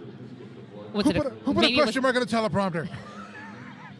We are back with our second half here. Wait. Was that our obligatory Anchorman reference? It was our obligatory Anchorman reference. Got it in. Got it out of the way. All right. We are back with our second half. Thank you for joining us here. 2025 Y'all Stars. We are currently in game number 21. Team Louisiana with a score of 100. Jewish Roller Derby with a score of 44. I am P. Armageddon. I'm Shady Hawkins. And Kate Silver's back here giving us awesome, juicy stats. And speaking of those, Shady. I has them. Yeah. So for Jewish Roller Derby, we've got an interesting jammer lineup. So Daidainu looking at a 25% jammer acquisition with 9 points total. Sonnet with 40% lead acquisition with 7 points total.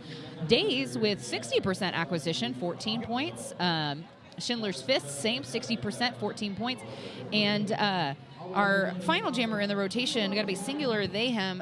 Unfortunately, no points, but have been a part of the jammer rotation. So we do want to, make sure that we include them in that jammer rotation. However, there have been 6 star passes by Jewish Roller Derby compared to Team Louisiana's 0 star passes. And then for Team Louisiana, we have definitely a strong 3 jammer rotation. All of these jammers, we're looking at roughly a 66% lead acquisition with, it's going to be, Sachet as our top scoring jammer at 43 points. Other 2 jammers, Papaya on Fire and Twinkle Toes with 21 points each. And then those are tiny letters. Help me. That is Carmina Piranha. Carmina Piranha. Thank you. Sorry. Shady didn't bring her glasses. With 11 points. So definitely a big stark difference there between jammer performances. But there's also another big difference that we've noticed, and that's on our penalties. Coming out of the first half, JRD with 11 penalties. Louisiana only 3. 3. As a team, 3 penalties for Louisiana, 11 for Jewish Roller Derby. Tree. Not even Tree Fitty. Not even Tree Fitty, just tree. No Tree Fitty, Doc. No Tree Fitty. I ain't about Tree Fitty.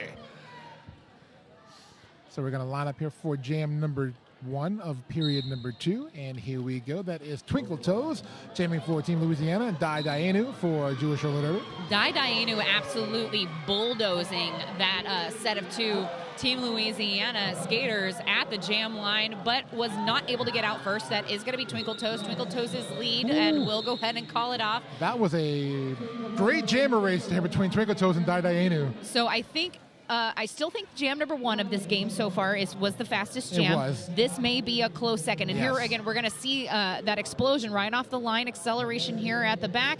And 1, 2, just blows right by. But the toe stops. But look how close the race was getting through the pack there between Twinkle Toes and Daidainu. If Twinkle Toes didn't have to get up on the toe stop, it would have been neck and neck. Yeah. Off we go with jam number 2. We have Singular Theyhem with the star for Jewish Roller Derby, Carmina Piranha wearing the fleur de lis for Louisiana. Both jammers looking to find similar lines, but it is going to be Singular Theyhem, at the top of the pack, looking for advantage. Carmina Piranha looking for an opening on the back of the pack, and now we see the stoppage at the top of the apex. The apex, a particularly dangerous place for defensive structures, as we see Carmina Piranha taking advantage of that curve and able to get out as lead jammer. Pack flowing now into turn number 3. JRD trying to get that defense reformed as Carmina Piranha approaches and goes to the outside spin move. It does call it off. Should, I believe, get the full 4. Let's see. Yes, does get the full 4 points. 1 point picked up by JRD. I know, I've been saying this all weekend. The zoom on this camera is lovely because when you get real close, it gives you that very dreamy effect. It's a very angelic fuzz. It is, I know.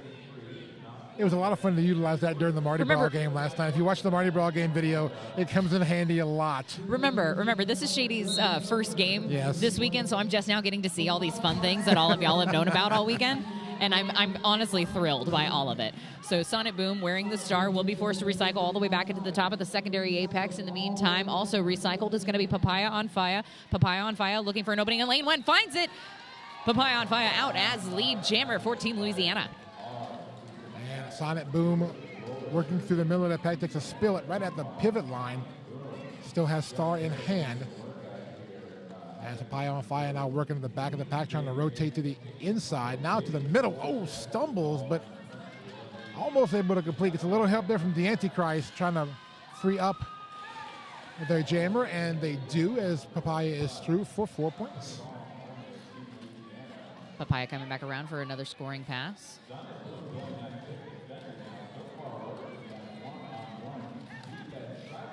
You know, in spite of this being a power jam situation, this there was almost this calm kind of sensation on the track just now while Papaya was attempting to make that pass. And it's definitely really interesting to kind of see when that happens, because there's almost like this breath of anticipation by the skaters.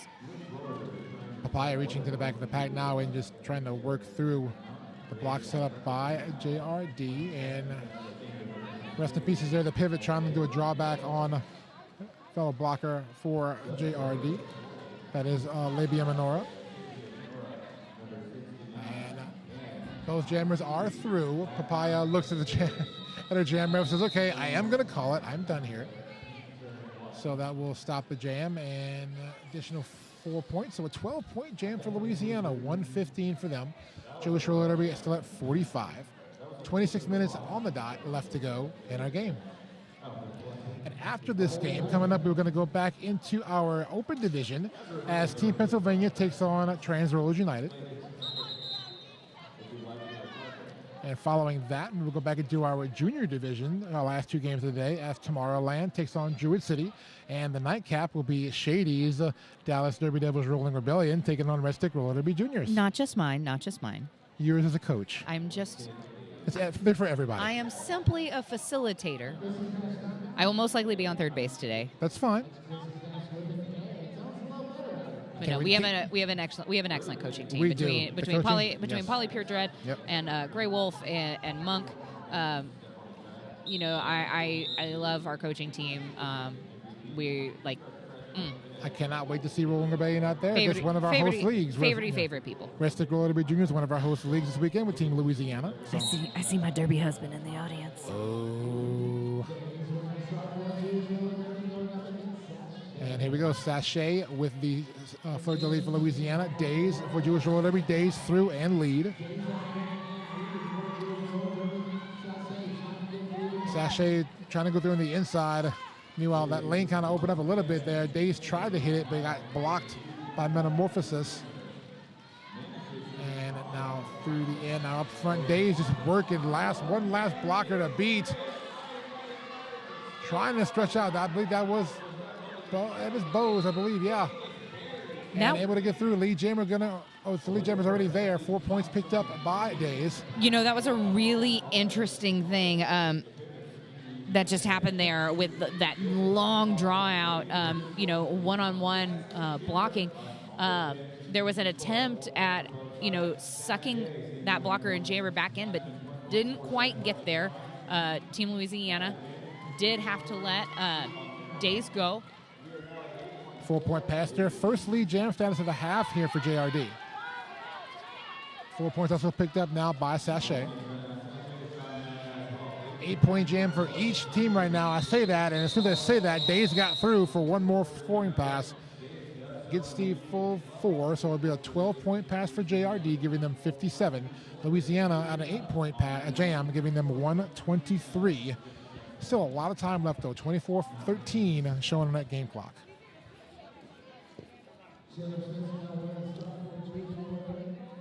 I see Twinkle Toes with the colorful knee pad variety there for Team Louisiana. We're in the fleur de lis, and that's going to be Schindler's Fist. Yes. For Jewish Roller Derby.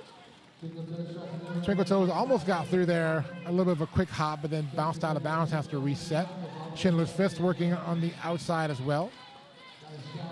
Schindler's Fist really forcing the bridge by Team Louisiana up at the front. One blocker, or 2 blockers to beat now. Kindly Kills and Skelalore are doing the best they can to keep Schindler's Fist at bay as long as they could, but able to get through for lead jammer. And can I just say that the timing between the jam referee and that front inside pack referee with the out of play and simultaneous lead jammer call was just on point. Yes. Go team officials. Jam is called. 2 points picked up by Schindler's Fist on that one. 1 more point picked up by Team Louisiana. We're closing in on 23 minutes to go. 124.59 is your score. Team Louisiana with the lead.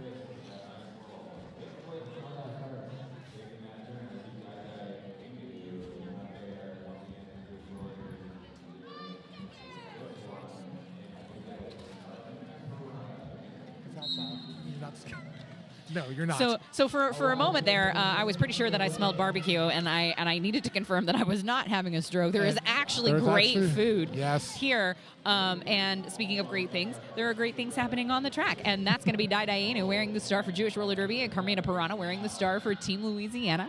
And everybody kind of got pulled back a little bit. Dai Dianu's trying to do the long drawback on Mina. And it's too late. Dai Dianu's through in on the track. Mina realized it was too late and saw that kind of the, oh no on her face. It was too late. It's okay. Carmina Pirana able to take advantage and still get through on the inside line anyway. Dai Dianu had taken off the jammer cap at that point, so lead does go to Carmina Pirana. Mina going to call it off in the outer apex of turn number 1-2. Battle for getting 2 more points for Team Louisiana. Look at this replay here. Let's see. See, here it is. And Dai Dianu back on the track. As soon as Mina saw. But it's okay. Like I said, it doesn't matter. You think Dai Dianu is going to make it through, but there's that open line on lane 1. Boom. Great blocking. That's credit the Antichrist for Team Louisiana. Great blocking there to keep Dai Dianu from getting around. And Mina saw the advantage, scooted through on the outside, and picked up lead. Team Louisiana calling for a crash course official review. Our friends at Crash Course help busy roller derby athletes increase strength, conquer self-doubt, and create the habits of high performers to become all-stars and MVPs on the track and in life. Want to make a 2-minute jam feel easy? Visit ChrissyCrash.com to learn more. It's Chrissy Crash, KK. Life's a contact sport. Win. Although I know Chrissy Crash can do very well for helping a 2-minute jam feel easy for all of our awesome skaters out there, but I am not a skater. A 2-minute jam will never be easy to me. I was about to say, a 2-minute jam sounds like the worst thing I could possibly do. Just as a point of reference, I'll say it right now. If you go back and watch the first Team Canada game from this weekend, there were a lot of 2-minute jams. That sounds exhausting and like something I will never do. Do you want me to tell you how exhausting that was? I can tell you exactly how many jams there were in both halves because I produced that game. Each half only had 10 jams. What? 10 jams. That's wild. I've never seen that low of a number, and I might have been doing derby for a hot minute. That is, same here. That was the shortest production sheet I've ever had for a game in my life. Oh my goodness. That is wild. So if you did not watch that game, go back and watch the first Team Canada game, and you will see what I'm talking about. Ooh, and apparently, when we're talking about like things that don't happen very often, if at all ever, Artuso of Team Canada putting up a 40 point. That's 4-0. That's still the highest point jam of the weekend. Jam for this weekend. We haven't seen 40-point jams since the death of the jammer lap point. I have to remember if that jam actually came in that game, or was it the other second Team Canada game? I don't remember. I think it was the first one. Yeah, it was that same game. Kate Silver says number 1. It was the first game. Thank you, Kate. Yes. That is. Speaking of which, here are the stats. Kate has the stats right in front of us. Kate has the stats like literally right in front of me. Wow. Yes. Wow. If only the people at home had access. If I can go find my stat sheet, I'll show you how short it is on flip sides. Both sides, only 10 lines I had to use. And that is, I've produced a lot in my years in Derby, and that was a first for me. Sorry, that's Shady kicking the camera on accident. It's okay. Papaya on fire, jamming for Team Louisiana here in jam number 7. Singular Mayhem with the star for Jewish Roller Derby. Singular Mayhem trapped in the back of the pack. Both teams forced to bridge. Original Sin attempting to keep that connection. However, they are out of play. Bridge was broken, so Papaya on fire will be lead jammer. Papaya on fire, blocking right there. Jamming and Stabby Cat blocking. They know each other very well. Like you said, both skate for Red Stick Roller Derby up the road here in Baton Rouge. So, again, a lot of familiarity between these two teams. Singular Mayhem having removed the helmet star from their helmet cover. The star from their helmet. There you go. Not the star from the helmet cover. That would be problematic. That would be really problematic because they fixed the whole helmet cover. Papaya on fire is sent to the Hampton Inn Suites penalty box. We have a power jam for JRD. It's their first power jam, I believe, of the game. I believe that is correct, yes, too. Thank you, Kate. Yeah.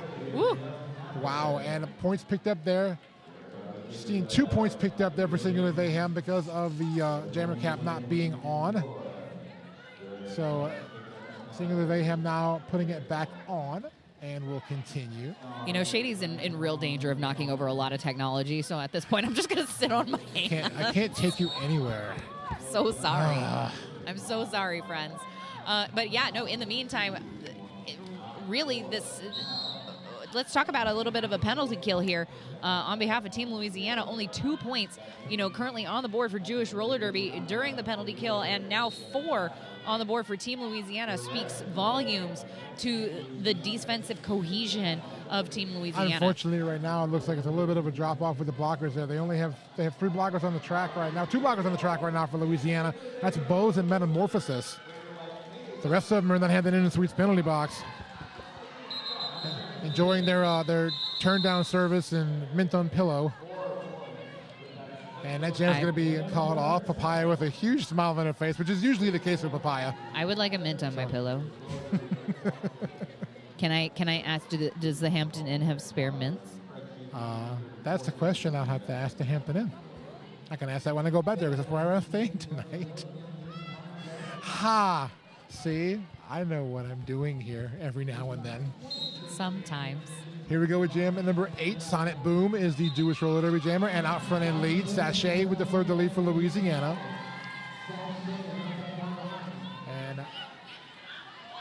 And Sonic Boom giving directions to run that pack, move it forward. Let's go, go, go. The Sachet coming up hot. Jam quickly called off by Sonic Boom. Let's see about points. 2 points picked up for JRD. And 2 points picked up for Team Louisiana. There you go. That's a good old-fashioned double deuce. There you go. Oh, you know what we forgot to mention at the end of the first period? What? We've crossed the century mark. We have. Drink. Yeah, drink. Hydrate. We haven't had our palindrome score yet. We had a couple of them so far this weekend, which has been great. I've got to drink on those. I'm a palindrome nerd, so I love seeing that. I'm all about it. We, of course, encourage everybody to hydrate as much as you can to stay properly healthy. Humidity is a liar. Especially here in South Louisiana. Days is out as lead jammer for Jewish Roller Derby. Twinkle Toes wearing the star for Team Louisiana. Twinkle Toes has removed the helmet cover and does make the star pass. Star pass now going to number 8. Rest in pieces. Rest in pieces, the captain for Team Louisiana for this game. That is one of the only a few, very few star passes that Team Louisiana has done today. Let's look at the replay here. You can see the star pass right here. Very, very sneaky. Went around the back of Meshuggah enough to do that. I love a good sneaky star pass. That was the, I believe that might have been the first star pass. I thought it might have been one earlier where Bose took it in the first half, I think. So it might have been the second one. I'm not quite sure on that, but regardless. You know what? I'm going to go with Kate Silver on this because Kate. No, Kate's no, like, Kate, I don't Kate know. Does, wow. All right. Well, you know what? There's footage. There's footage. We'll go back and watch that later, and we'll see who's right. Carmina Pirana wearing the star for Team Louisiana. Schindler's Fist wearing the star for Jewish Roller Derby. Schindler's Fist looking for an opening at the front of the pack. Carmina Pirana on the outside, lane 4. One blocker to beat. Guys, it spins around, lead jammer. And it was a very gentle spin, It was a very gentle spin. It's very easy, very nice. Very gliding. Just, I'm going to go around and go. You know, something I also have noticed that's, become very easy. What's our that? chat. Our chat has become our chat. They've left us alone. There's not a whole lot going on. I think people are just watching the action, or I'm not sure. But I mean, hey, it's a great game to watch. We want to hear from y'all. If you're watching this and you're enjoying what you're seeing, come on and join us on the chat and give us some stuff to talk about other than what we have on the action on the track right now. Absolutely. So Tell your friends. Another fun note coming from Kate Silver behind us here. Carmina Pirana is 100% lead jammer status this half. Which is a stark difference from the first half. Yeah. Carmina Pirana having the lowest jammer percentage of the first half for Team Louisiana. So, interesting. Interesting. And speaking of Carmina Pirana, she gets reset back behind the pack in the turn 3 entrance. Jewish Roller Derby now skating with one blocker down. Stabby Cat taking a seat in that Hampton Inn and Suites.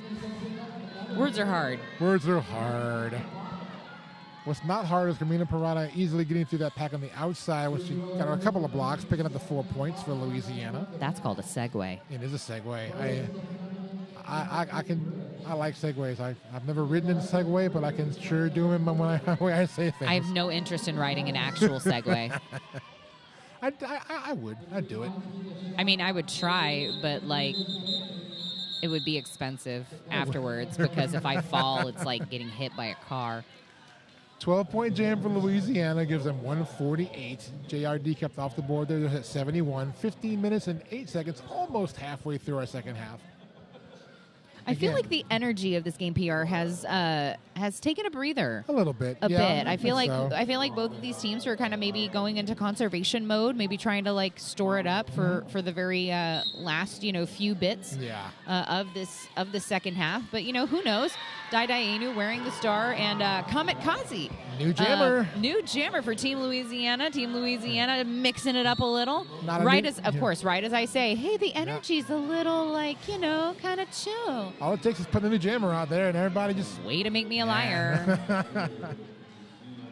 So Comet does get lead at jammer. Inu out there for JRD. And both teams now getting those walls set up, and both jammers now digging into respective walls. Inu working at the front of the pack, trying to find some kind of way to edge around that Louisiana defense. They're almost feigning a little bit of a star pass, like they thought that it would get the tripod to collapse. So really interesting. Offensive assist coming in the form of 167. That's Judith Smackabee. Judith now creating that bridge, which is broken at this point. Yes. So and now the back grouping comes forward, so the bridge is a little bit more in effect now. So now we do have a double bridge pack.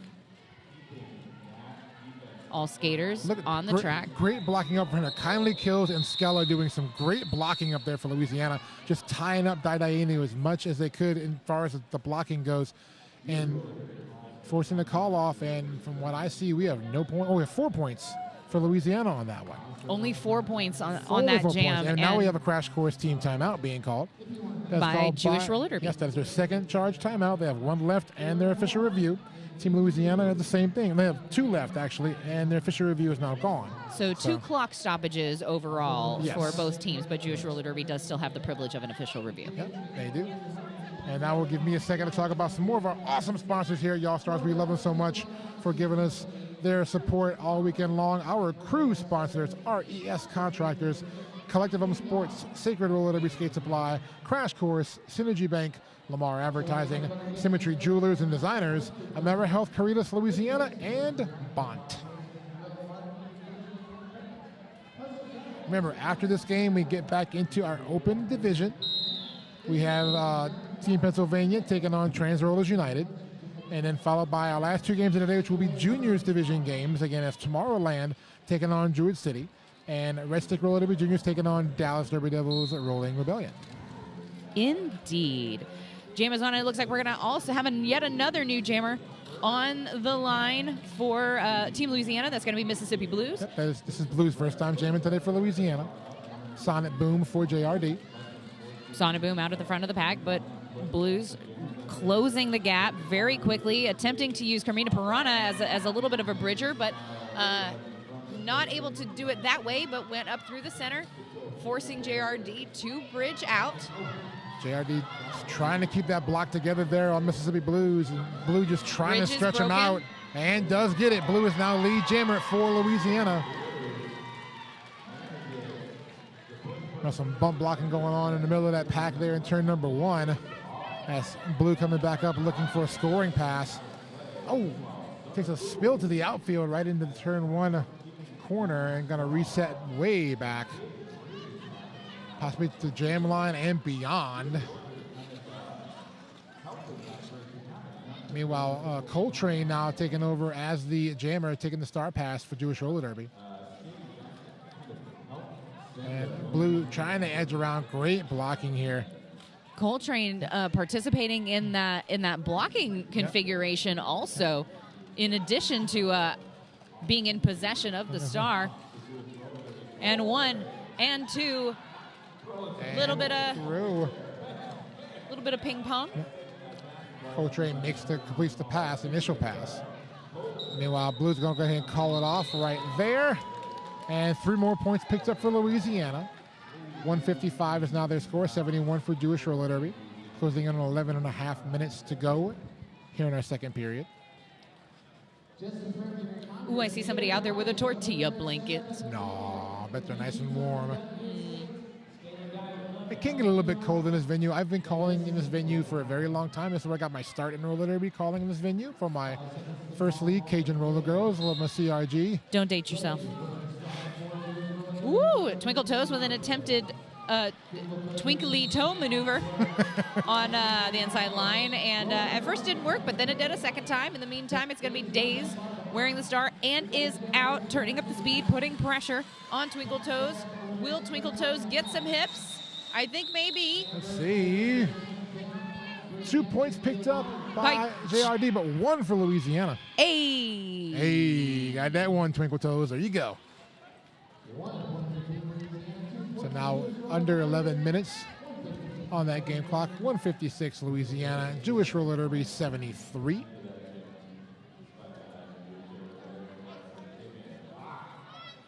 Once again, we invite you, if you're going to be on the chat and then on the stream, come join us on the chat. Tell us about what you like out there. Cheer for your favorite teams. Another little note here from our friend Kate Silver. Jewish Roller Derby was on a 4-jam scoreless run before those 2 points. Those 2 points, yeah. That was the longest scoreless drought in the game so far. Schindler's Fist wearing the star for Jewish Roller Derby. Sachet wearing the star for Team Louisiana.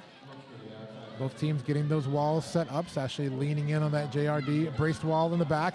Getting a little help now from I Shove Lucy coming out of that Hampton Inn Suites penalty box. And Shove's trying to clear the road there for Sachet. Sachet getting pushed to the inside as well as... And that's going to be a back block penalty assessed to I Shove Lucy on the contact there. And Schindler's Fist working up at the front now, leaning on that block set up by Kamikaze and Skella. I don't believe I Shove Lucy necessarily agrees with that. However... Sachet threw on a no pass, no penalty.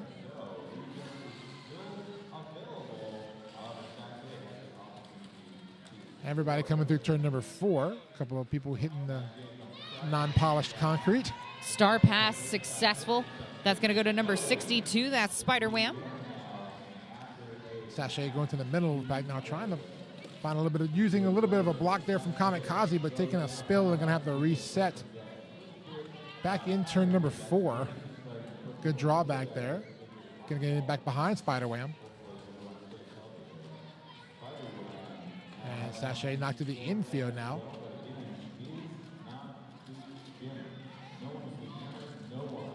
Everybody's still hanging around that jam line. Haven't had a ton of movement in a second here. But some good bracing up front there. I Shove Lucy trying to brace that Louisiana wall. That's Skella and Kindly Kills. Now edging Spider Wham, trying to edge out, but whew, that was a very sticky defensive jam there, Shady, toward the end of that. Absolutely, but both teams do put 4 points up on the board, so we are going to have a matched jam. And let me tell you, those 4 points by both teams were earned. Yes, very much so. Very much so.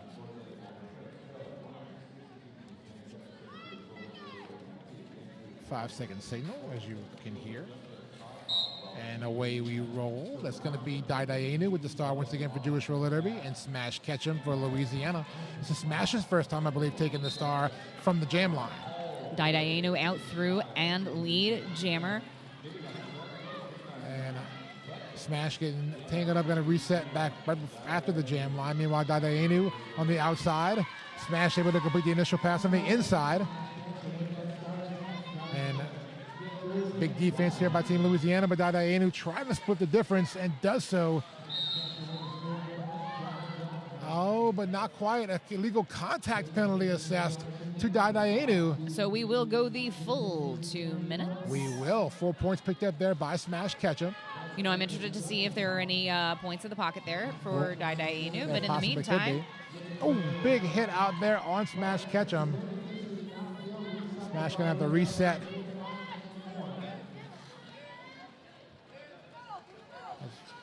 Stretched pack now tightens up a little bit, heading to the pivot line. Smash hopping around a little bit on the toe stops, looking for the inside lane. One blocker to beat. Oh, gets tangled up. And once again, great getting back out in front there. Great waterfalling by JRD to get those blocks back out in front. But Smash is able to continue and gets the full 4-point pass. Smash now looking for that middle lane. Sees a gap in the middle of the defense set up there by the Antichrist. And once again, JRD trying to get that defense back set up in front of Smash Ketchum. Really interesting and smart maneuver there by Daidaenu to pull back that wall and draw that pack penalty on one of Team Louisiana. That's going to be number 113, Blockness Monster. Yes. Both jammers through the pack. 4 points, though, picked up by both. So, and nice showing there between Daidaenu and Smash. And both back into the pack. Big hit in the middle of that pack there. Make sure everybody's okay. And Jam is going to get called. Looks like everybody is on their respective feets. And I believe some more points picked up by JRD, 7 to be exact. So 7-point jam for them. 84 is now their score. Louisiana on a 12-point jam for Smash Ketchum. Gets 172. And we're at almost a 5.5 left on the game clock here in our second period. Going to be heading into jam number 16 imminently. Jam is on. It is. That is Kamina Piranha and Sonnet Boom are your jammers. Kamina tries to go outside. Everybody goes in front of her to stop her at that point. Meanwhile, Sonnet Boom looking for the inside track. Great blocking there by I Shove Lucy. And now meeting up with the braced wall set up in the front by Louisiana. A lot of direct sideways movement. Bonnet and Bose are just banging shoulders right there. Bonnet... Sonnet Boom able to go through and picks up lead jammer. Top of the pack, we're going to see a star pass happen. So we will have, looks like... That is Bose taking over as jammer, but jammer cap is still in hand at this point for Bose. And Bose able to get through for the initial pass.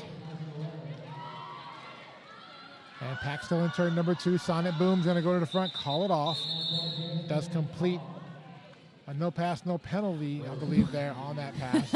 Bose with a little bit of a ha ha. Here's our replay here. Let's see what we have going on. We see Sonnet Boom finding an inside lane on the toe stops, makes the spin. One last blocker to get by, and then completes the pass. Nicely done by Sonnet Boom. Days now wearing the star for Jewish Roller Derby. That's Twinkle Toes wearing the fleur de lis for Louisiana. And both jammers looking for lane number 1, but they're not going to find it, so they're going to have to go right up the middle. Days collapsing the Team Louisiana blocker wall into the back of Twinkle Toes, and with that is able to get out as lead, but Twinkle Toes a quick recovery and is very close behind. Oh, engaging the pack rather fiercely there. And a quick call off. And let's see if any points came out of that. 3 points came out of that actually for Jewish Roller Derby. 3-point jam. Their score now is 90. Louisiana 172. 3 minutes and 27 seconds showing on the game clock. So winding down here to our last few jams of the game. And a team timeout, a crash course team timeout called by Team Louisiana.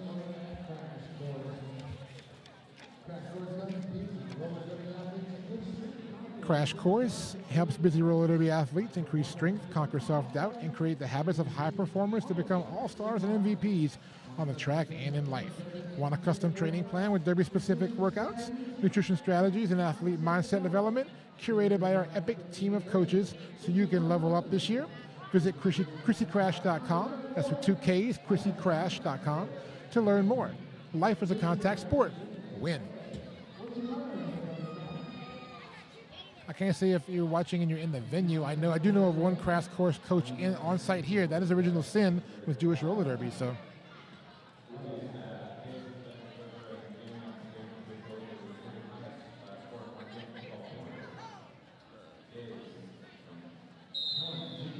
Subi whistle means Derby coming back at you. And I see for the first time jamming for Team Louisiana, it's going to be the captain, rest in pieces. And for JRD, we will get you that skater shortly. Not showing up on our roster, but we will get the name. It looks like it shows it's Schindler's Fist. Okay, the number was weird there for a second, but that is. And lead jammer is going to be Rest in Pieces for Louisiana.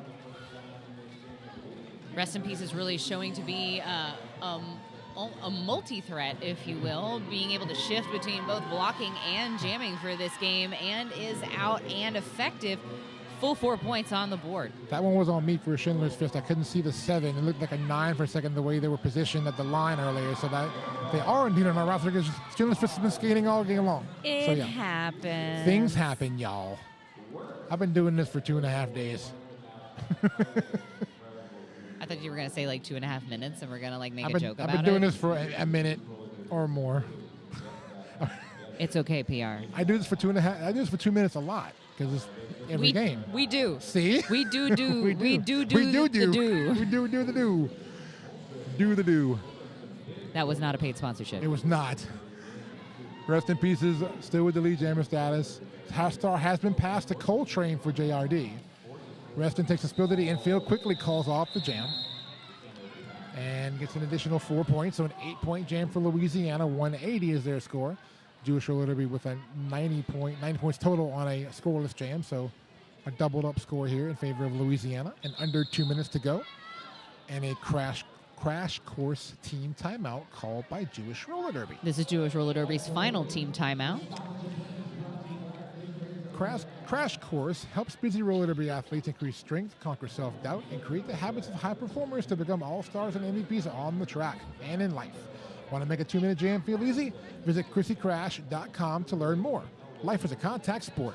And it looks like Spider Wham is the recipient of the halo effect at this time. Dreamy. They really I want to get that really like dreamy, like little like magical like a chime or a harp or something. So wait, are you talking about the noise that like when it's one of the PowerPoint noises from like whenever you like flip screens? It's a transitional. Yes. Wayne's World. Wait, hold on. Is this Galaga now? Thank you, Thin Mint, for that one. No, Wayne's World. Thank you, Thin Mint, our camera op for the game. Thin Mint is also... Listen, our calls are very clearly for a very specific audience. Yes, and Thin Mint is one of the major reasons we have an excellent broadcast set up here for you this weekend. Thank you very much, Thin Mint. And to our awesome friend, Evie, who's been heading up production as well, too. And our volunteers have been helping out through the weekend as well from Team Louisiana. So, yeah, thank you very much.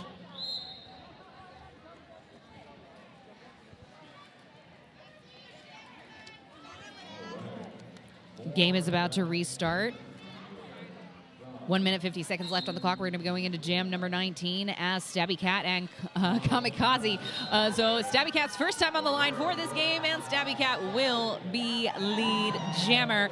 In the meantime, Kamikaze being pulled back almost to the top of the second apex, but now is out and through. Penalty, misconduct penalty now being issued. On Asha of Lucy for Red Stick. Sorry, for also for Red Stick, also for Team Louisiana. But also I know these people. I know a lot of people on this track right now, y'all. When they're not skating for these two teams.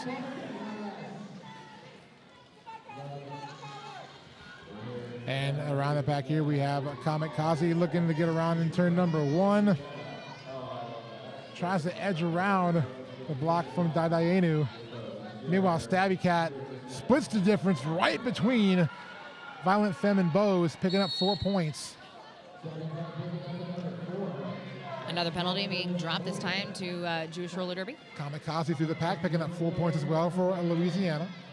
Sonic Boom on the receiving end of the nice, comfy check-in at the Hampton Inn and Suites penalty box. Everybody right outside of turn number 2 is Kamikaze trying to edge around in the back of that pack. Meanwhile, Stabby Cat stuck behind the braced wall of Louisiana. And everybody trying to get forward now. And Bose with a big block out in the front there. Bose is indeed a heavy hitter for Louisiana. And now Bose and Stabby, these two know each other really well too. They practice against each other a lot. And Stabby able to shed the block and get through for 4 points. Pack now into the turn 3 entrance as Stabby Cat looking for some more points. And we will be seeing the final jam of this game. Period clock has reached 0. Jam is called off. 3 more points on the board for Jewish Roller Derby, and a full 4 for Team Louisiana, bringing our unofficial score as of right now to Team Louisiana 188, Jewish Roller Derby 109, meaning Team Louisiana is your winners unofficially. Yes, and you know, the highest jam of the game for days that 19 points. Point so jam. well done to Days in the final jam of the game. We are waiting at this time to make the score official. It was a very exciting game to watch. There's a lot of momentum shifts, and just like I said, these two teams know each other very well because most of them practice against each other a lot. So you saw a lot of that dynamic involved with the game. Absolutely, and Stabby Cat. And Stabby Cat. Same with Stabby Cat. So had a nice high jam. So there is Subi Whistle, and we are officially final, Shady Hawkins. We are. Team Louisiana advances and defeats Jewish Roller Derby. Well, not so much advances, but defeats. Defeats. Yeah, we're Jewish in the Roller consolation Derby. bracket. I believe this is the final game for both teams, I believe, this weekend. I do believe so as Yes. well, if I have read my schedule appropriately. But don't be sad. We have more roller derby. No, coming up right after us here, we're back into our open division as Team Pennsylvania takes on Trans Rollers United. And then following that again, we have 2 more of our juniors games to cap us off here on day 3. We have Tomorrowland taking on Druid City. And then the nightcap will be Red Stick Roller Derby Juniors, one of our host leagues, taking on Dallas Roller Derby's Rolling Rebellion. Well, thank you so much, PR. I've had a fantastic time. I look forward to the rest of the day. I will see you from the track later on. You'll be coaching. And for those of you at home, again, Shabbat Shalom and Shavua Tov. Yes. And for Shady and for Kate Silver back there giving us awesome stats all game long. I'm PR Mageddon. And I'm Shady Hawkins. And we'll see you later. Bye.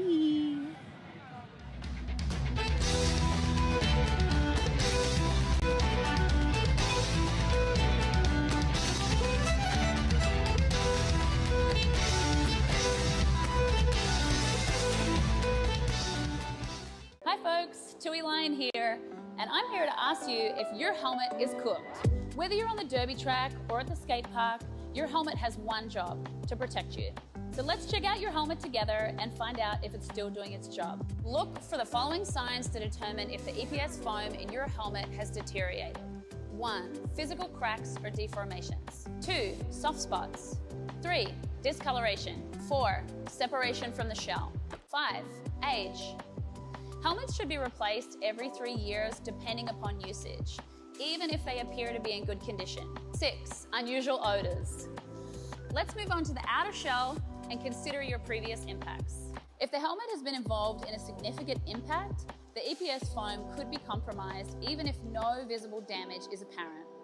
If the strap adjusters, clip, or straps are compromised, your helmet placement might be compromised if you take a fall. Last but not least, if your helmet doesn't fit you properly, it's not going to do its job when you need it most. Your helmet should sit about 1 finger width above your eyebrows and stay put when you're moving around or shaking your head. Visit 888.com to find out about our cutting-edge helmet technology and designs. The most certifications, the latest technology, the best fit. We've got you covered.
Testing 1 2, testing 1 2. Inquiry number 80393, company is Seba Guide.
calling me. I was struggling to put myself together and stop my spiraling.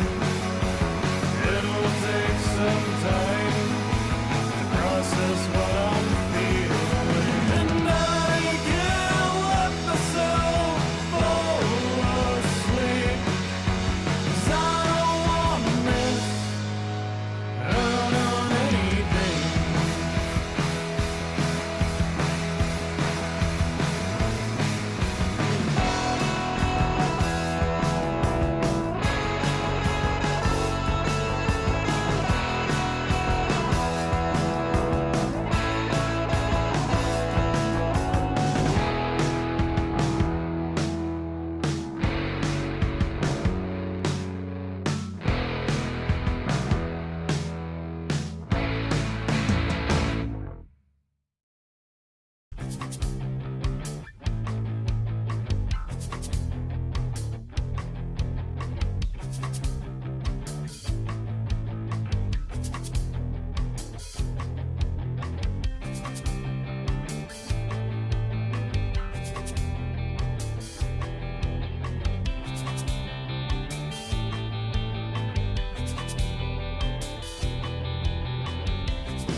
All right. Hello, my roller derby friends. It is Kate Silver here with With Blade. Yay!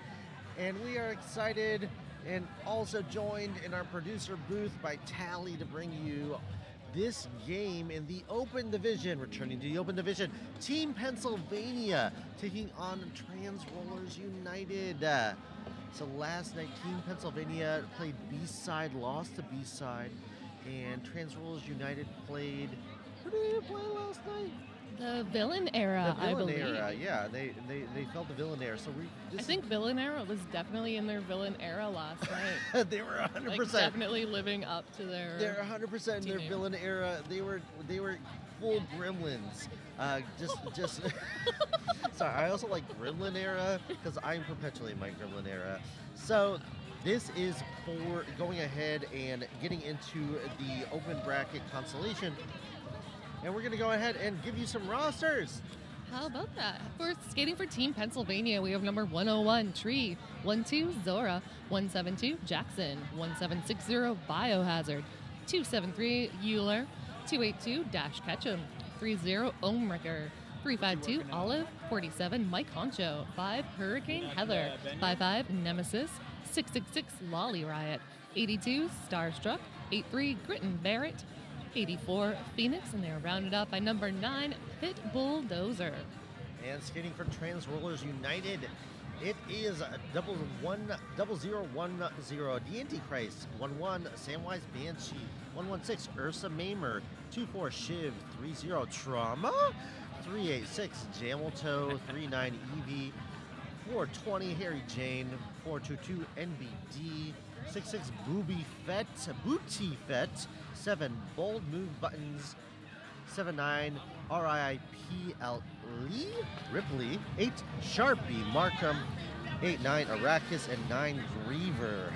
All And right. just for the record, Trauma's name does have a question mark at the end, so anytime we announce Trauma, it's not because we're confused. It's literally because they have asked us to. Yeah. They said in the announcement notes, Trauma, like a question, and I am here for it. I absolutely love that kind of name where you're like, Trauma? It's like, it's like when you go and someone's like, what happened to you? And you're like, shrug emoji, Trauma?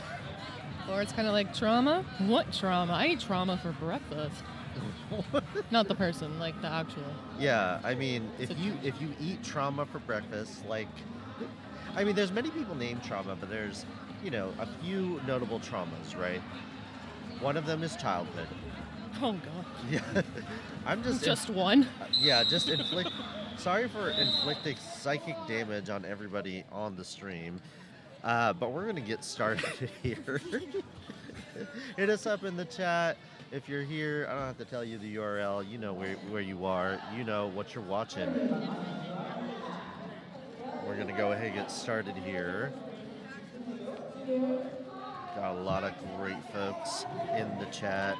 Has been popping off all day. Was just producing the last call.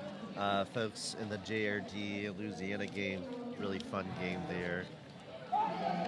Yes, keep the comments going in the chat. We love to see you interacting with us, and we love to answer your questions if you have any. But for now, let's get to the game. First jam, we have Zora for Pennsylvania versus Sharpie Markham for Trans Rollers United. And Zora finds a lane on the inside, lead jammer for Team Pennsylvania. Sharpie Markham opting to remove that star, plotting their next move, but it looks like the confusion was enough to get that initial pass for Trans Rollers United. Zora just able to eke by there, backwards on one foot, gets the full 4, and draws first blood for Team Pennsylvania.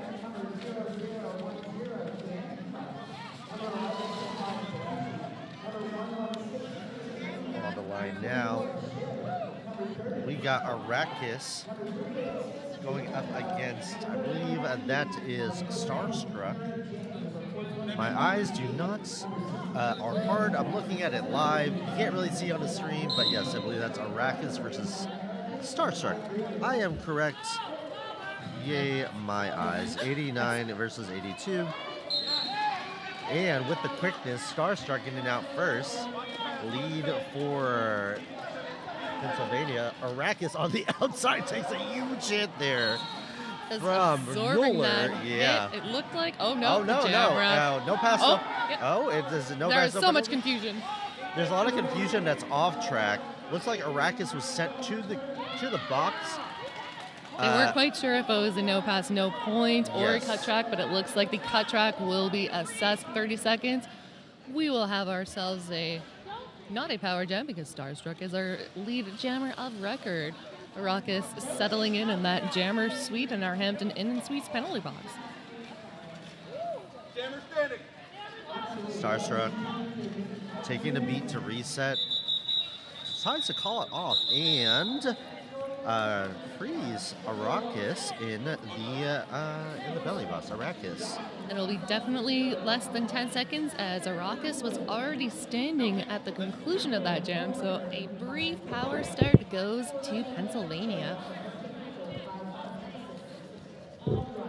We'd like to give a shout out to 187 Killer Pads, 888 Poster Giant, and Louisiana's Cajun Bayou, our royal sponsors of this Y'all Stars 2025. Skating now, we have Olive for Team Pennsylvania. Gets out very quickly. Arrakis now back in the mix. Arrakis finding not much room. Finds a lane on the outside though. Olive wants to beat in the front. Unfortunately, enough time for Trans Rollers United to get a formation in front, but it does look like all 4 points will be picked up on that scoring pass. Arrakis will not have the opportunity to score this time, but looks like they are just conferring with Nomad, the jam ref, about the confusion of the call. Good to know what happened, you know, what was happening here? Was I out? Was I in? What But sin usually they won't tell you. What sin did I commit? How could you? On the line now we have Una Wrecker going against Trauma. Una Wrecker gets Who out. is Oh that? no, a track cut, but Trauma getting out first. I'm never not going to say Who it is like our that. lead jammer? Trauma? Okay. Here we go. Yes, it took a little time to call that. That's the first lead jam for TRU. And it'll likely be their first points on the board in this jam number 4. Yep, 4 in the pocket for Trauma. Pack now moving way backwards and just they got a goat back there. TRU does as Trauma goes and pushes it at the front of this pack. Hugely drawn out pack all the way from turn 2 to turn 3, and they try to ice Una Wrecker in the box, called off right away, but sprung right away. That's an excellent strategy by Trans Rollers, moving the pack back a little bit and limiting the trip around the track for the scoring pass for Trauma. I like that strategy.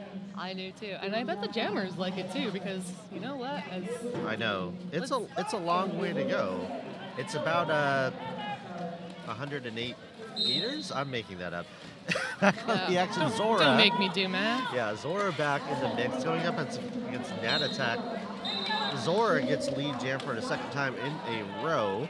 That's Hurricane Heather there with the last line of defense popping out. Nat Attack. Zora back in the pack, finds a wide open outside lane, outruns the pivot for Trans Rollers United and puts 4 more on the board. Nat Attack still trying to find this initial, has the hat off as Zora comes back around, finds a nice little line. Ooh, backwards, forwards, backwards. One to beat in the front, the pivot beats him. Really nice job. Some fancy footwork on that outside line enables Zora to get through, and looks like we do have a pass of the star cover, so that'll be Bold Move Buttons, our new jammer of record. And it doesn't look like Zora will give them the opportunity to score. Pennsylvania picking up 12 points in that jam, bringing them up to 27. Trans Rollers United still holding strong at 8. Want to take a shout out right now, give a shout out at one of our sponsors, 187 Pads, 187. Often imitated, never duplicated, 187 Pads. Also, shout out to our penalty box sponsor, the Hampton Inn and Suites, where there are breakfasts galore, so continental, you could call it Hegel. Back on the line is Starstruck going against Jamelto. I'm sorry I said I had that. to pause for a moment. I'm like, is this jam started? But it was just one of those really, slow starts. I think Yes. everybody just had a little lapse of oh, wait. Oh, yeah, we're here to do stuff. We're here to do that. Starstruck on the line. Oh, nice. Avoids a nice hit there. Jamelto getting caught up between, is that Jackson? We've got Grit and Barrett. Yeah, I can't see exactly, and but Tree in there as well, being a force to be reckoned with. Pennsylvania losing 1 to the penalty box for a forearm penalty that will be, Phoenix. Starstruck down on the back of Jamilto and Mamer. Oh, that's a nice little spin move on that inside. Oh, 1 to beat in the front, and a penalty going to send someone critical to the box, and I think it's Starstruck. Indeed it was. It looks like... No, Starstruck is... Oh, wait, hold on. There's still some pointing happening. Okay, let's see. It seems like Jamilto went to the box. I thought Starstruck went to the box, but Angus, the jam ref, was still pointing to Starstruck. Yeah, that looked like Euler trying to do the run back on on Jamilto, and indeed was successful. If the scoreboard is correct. So Starstruck now in the mix, trying to work on another scoring pass. Jamilto now released from the box. Jamilto coming in. Starstruck getting recycled to that outside by Jackson. Luckily, the pivot ready and waiting to offer some assistance if needed. Jamilto gets deposited to the outside as the jam comes to a conclusion. No points on the jam for TRU. 4 points for Team Pennsylvania. Step into action with Rydell roller skates, where passion meets performance. Trusted by skaters for generations, Rydell combines classic craftsmanship with cutting-edge design. Discover your perfect pair now at roller.rydellskates.com. Rydell, built for derby, made for you. Okay, on the line now for Transworld United, Sharpie Markham, and for Team Pennsylvania, Olive. Both of these jammers having one turn with the star so far today. Olive, or Sharpie. Starting to get stretched out as we come around turn number 2. Sharpie Markham with 2 left feet now has lead advantage going to Transrollers United. First time Sharpie's gotten the lead today. And that star staff strategy does get the cover out for Pennsylvania. That will potentially limit the scoring passes in this round. Indeed it will. It will be 2 points picked up by Transroller United, bringing them up to a nice double-digit 10. Nice job there. I'd like to give a shout-out to 888, elevating derby standards with cutting-edge technology. 888. Got one in the box for Transrollers United, so slight pack advantage going to Pennsylvania. Arrakis back on the line, going up against Ownwrecker, same pair we had earlier in the jam. A nice toe stopper on the outside line by Ownwrecker. And it looks like the star stash will get Arrakis free of that pack with the initial. Ownwrecker now coming in, collecting points one by one. We'll see if they get all 4. Indeed they do. 4 more on the board. Looks like Harry James still serving the remaining seconds in that Hampton Inn & Suites penalty box. But they are ready to get back to the action and join their friends. So no one really running away with this game just yet. It's been a bit of a back and forth leads. Yeah, it seems like each team is starting to pick up on each other's strategies as the game progresses. Zora's on the line against, who is it? Who for TRU is skating? Is it Drama? Drama? It's like someone in a murder mystery, you know? Who did this? It couldn't be me. Could be my trauma.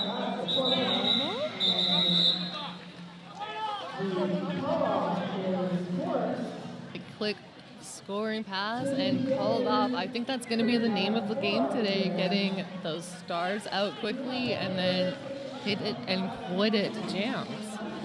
And this is a fast game, Blade. I mean, you could feel it in the venue.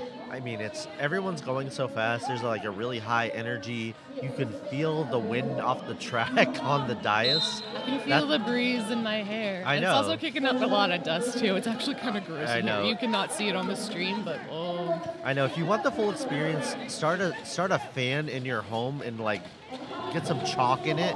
Then you get some of the same Or maybe experience. go get your vacuum and just open up that bag and take a. Oh Lord! It might not be that bad, but you'll get the idea. Starstruck, our jammer of record for Pennsylvania, and Ursa Mamer will be our lead jammer of record. First time we've seen Ursa Mamer with the star today, and they're doing a great job. Got the lead and keeping this going. Ursa just going through quickly. See if they're able to put any on the board. Yeah, all 4 on the board.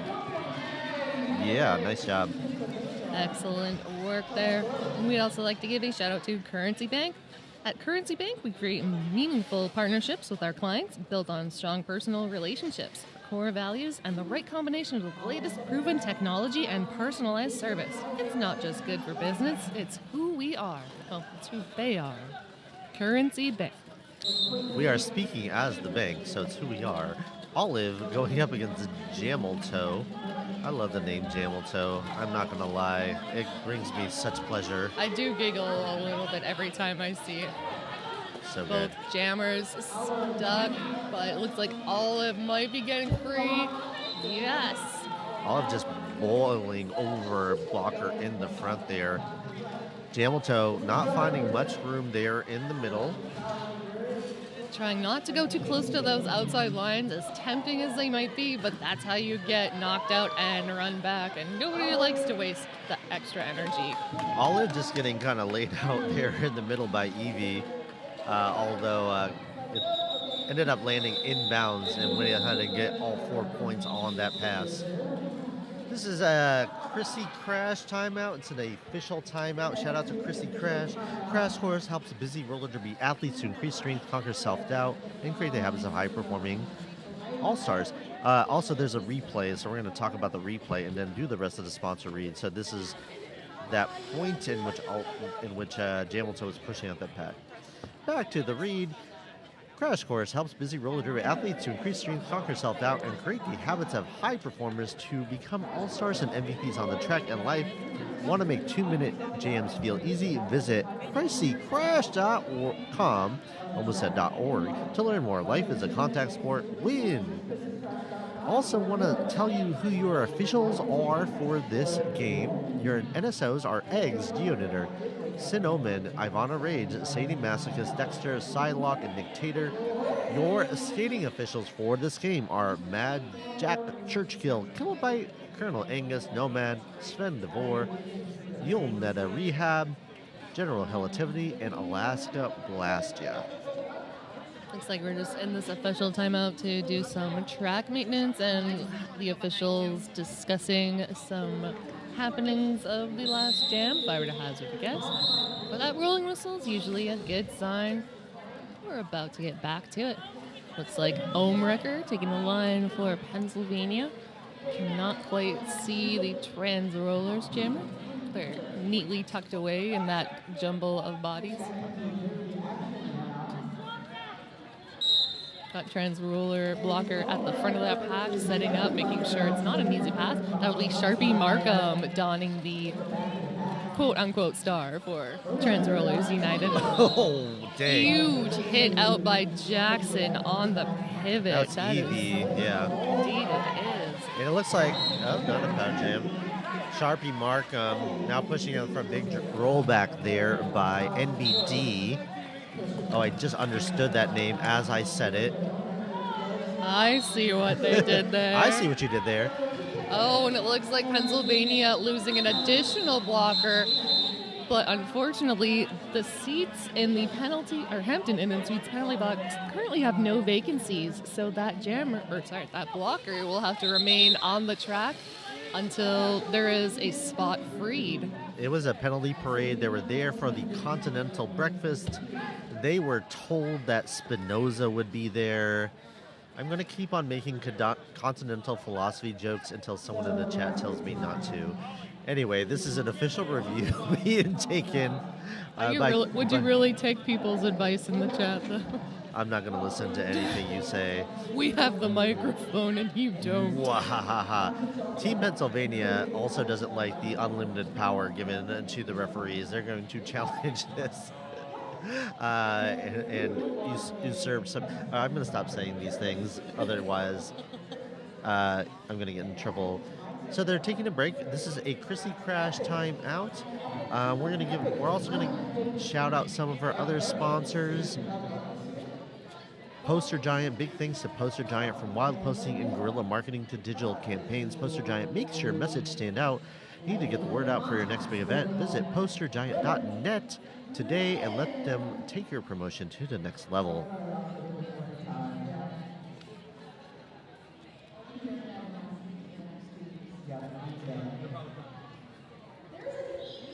Oh, and don't forget, 888 and 187 are teaming up for a gift card giveaway.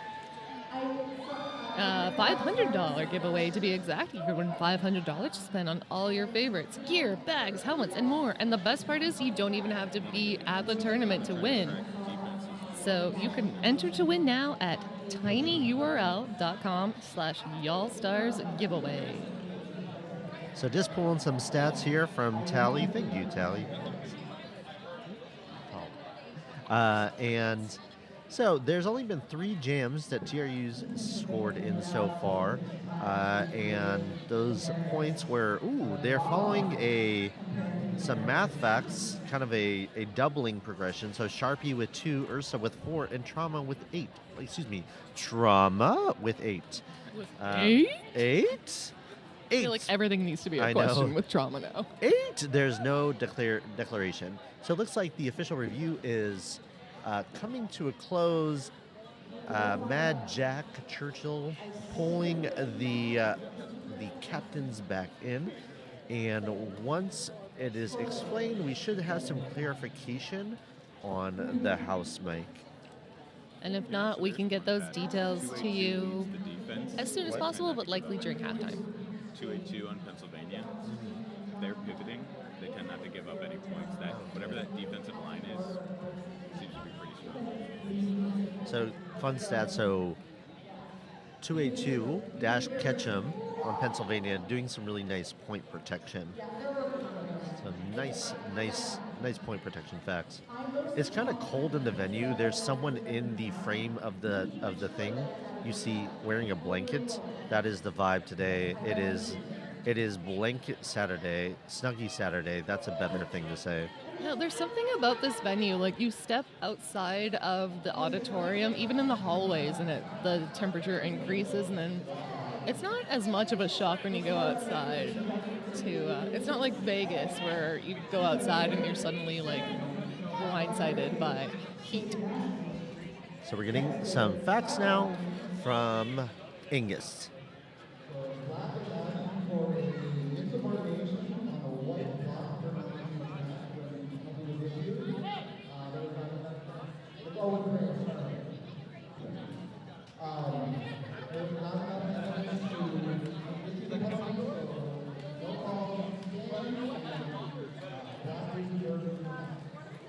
So it looks like that TRU is looking for an insubordination call on one of the Pennsylvania blockers, and they did not get it. I believe it would be on the pivot number 84, Phoenix, as they did not leave the track immediately, because you do have to report to the penalty box even though the 2 seats are occupied. Yes. To at least acknowledge your penalty and check in, say, Hi. "Okay, I'm here, but I'll be back." Arrakis donning the star with only 2 to beat on the track, and does so as one of those seats empties up in our Hampton Inn and Suites penalty box. That'll be a lone blocker for Pennsylvania. And a power jam now as Zora's going to the box.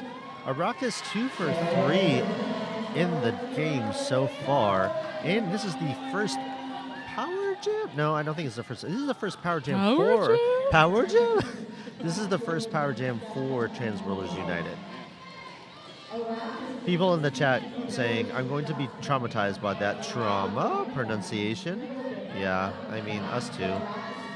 But you know what? We have to abide by the skaters' wishes, and in the announcer notes, they say it's like a question. We could also have different question inflections, I suppose. Trauma, perhaps. Possibly. We can possibly change the inflection. We'll mix it up to make it a little less traumatizing. I see what you did there. Mm-hmm. I always find it funny when there's 3 blockers in the penalty box, and that lone blocker always seems so terrified. And I'm like, no, you hold all the power, because if they knock you down, there goes the pack. That's true. Literally a destruction. Literally.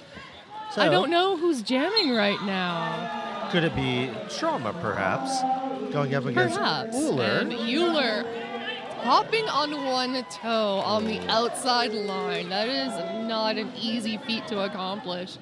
Nevertheless, they are out with the initial, but not quite quick enough to get any points on the board. Trans rollers possibly picking up points. Looks like jam refs conferring. We'll get the results momentarily. Yes, Nomad putting up the rock and roll sign. That means 2 points going to trans rollers, bringing them up to 24. This is the first time that trans rollers have had 2 consecutive leads in a row. Fun fact. Nat Attack going up against Olive. Ooh, and Nat Attack, sorry, Olive just kind of emerged, just kind of popped out of that pack. Really It's funny how like you have a jumble of bodies and then suddenly somebody just shoots right out and you're like, oh, that's probably the jammer. I know, it's a fun thing to see. There's a Shiv with the knockout and bridge back the long way for Olive. Multiplayer box sends 101. That's Tree to the Hampton Inn and Suites penalty box. You can see just how hard these jammers are working. Oh, Shiv knocking Olive into a blocker out of play, but it looks like it'll be a forearm call on Olive, reporting to that jammer suite in our penalty box. Star pass by TRU to number 7. That is Bold Move Buttons. So we'll go the full 2 minutes, even though there's 1 minute remaining of this jam. Pack now sitting up on the far straightaway. Bold Move Buttons, just couple left to beat in the pack. I see number 44 there. I can't quite tell their number, but trans rollers are well positioned to give some assistance if needed.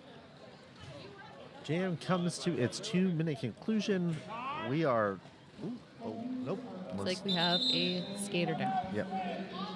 That'll give us a chance to talk about all of our sponsors. 187 Killer Pads, worn by the most pros in the world. If you skate, you know why.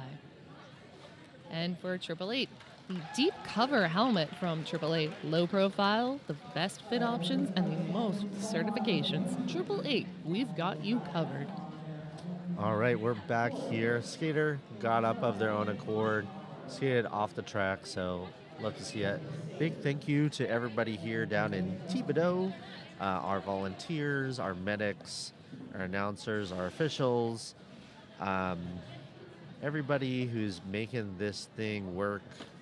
The 3rd annual 2025 Y'all Stars Southern Skate Showdown.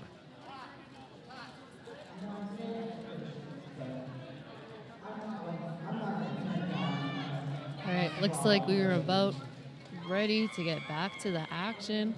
Omricker donning the star for Pennsylvania.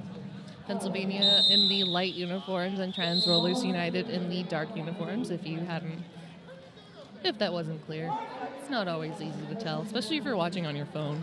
Yeah, or if you just tuned in. If you just tuned in, welcome. If you've been watching, welcome back.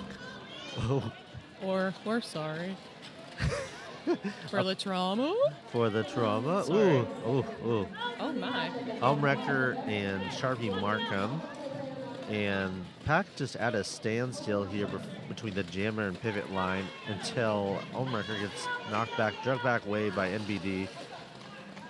And Sharpie Markham, nice little move on the outside, avoid some hits, lead jammer for TRU. Homeworker getting free. That was Evie trying to get up to get that last piece being that last line of defense, but Pennsylvania was good to keep Evie at bay, allowing Homeworker to get free. No points awarded to Pennsylvania, and Jam Ref just conferring with the outside pack refs. And here's that drag back by NBD, and at the same time, you can see Sharpie Markham getting lead. Sharpie Markham's gotten lead every time they've gone out. Thanks for that. Thanks for that, Tally. I appreciate that tidbit of information. Heading into jam number 17, we're going to see Arrakis versus Zora. Arrakis was quick to get to the top of that pack. The quick knockout, but no bridge back by Team Pennsylvania. Just a fearsome 3-wall. Zora trying to find room on that outside, but the cluster of bodies not making it easy, and it looks like they will be possibly a track cut on Zora. So Zora going back to the box, was in the box in the last jam as well. That'll be Arrakis getting lead advantage, getting past that last line of defense. Our pack setting up comfortably around turn number 2. And nice job by Trans Rollers United to get a goat here around between turns 1 and 2. Yep, taking control of that pack definition, trying to make it an easier pass for Arrakis, but unfortunately the separation of bodies means that they do have to adjust and get back towards the pack. It's like Pennsylvania losing another blocker to our Hampton Inn and Suites penalty box. And a back block here by the pivot. Now just it's like a revolving door of penalties, and we do have a nice little star pass here. Starstruck, our new jammer of record. Arrakis calling it off, but I don't think it was. Oh, it was in time. A 0-0 pass for that jam. Trans Rollers picking up 4. Really nice job there. I mean, there was a bit of a penalty kill there by Team Pennsylvania. Trans Rollers had the goat, but they still had to go ahead and come back together. That goat was feisty. I know. That goat surely bought its way out. I'll work on the pun. Sorry, that was bad. Crash Course, timeout. Ready to make 2-minute jams feel easy? Tired of second-guessing your training routine? Want to feel more confident when you step on the track? Then Crash Course is for you. They turn skaters into MVPs. Start a Crash Course today. In 4 weeks, you'll be less tired at the end of a 2-minute jam. In 8 weeks, your footwork will get better, get you to the line faster. And in 12 weeks, you'll be the skater that everyone wants in their pack. Life is a contact sport. Win.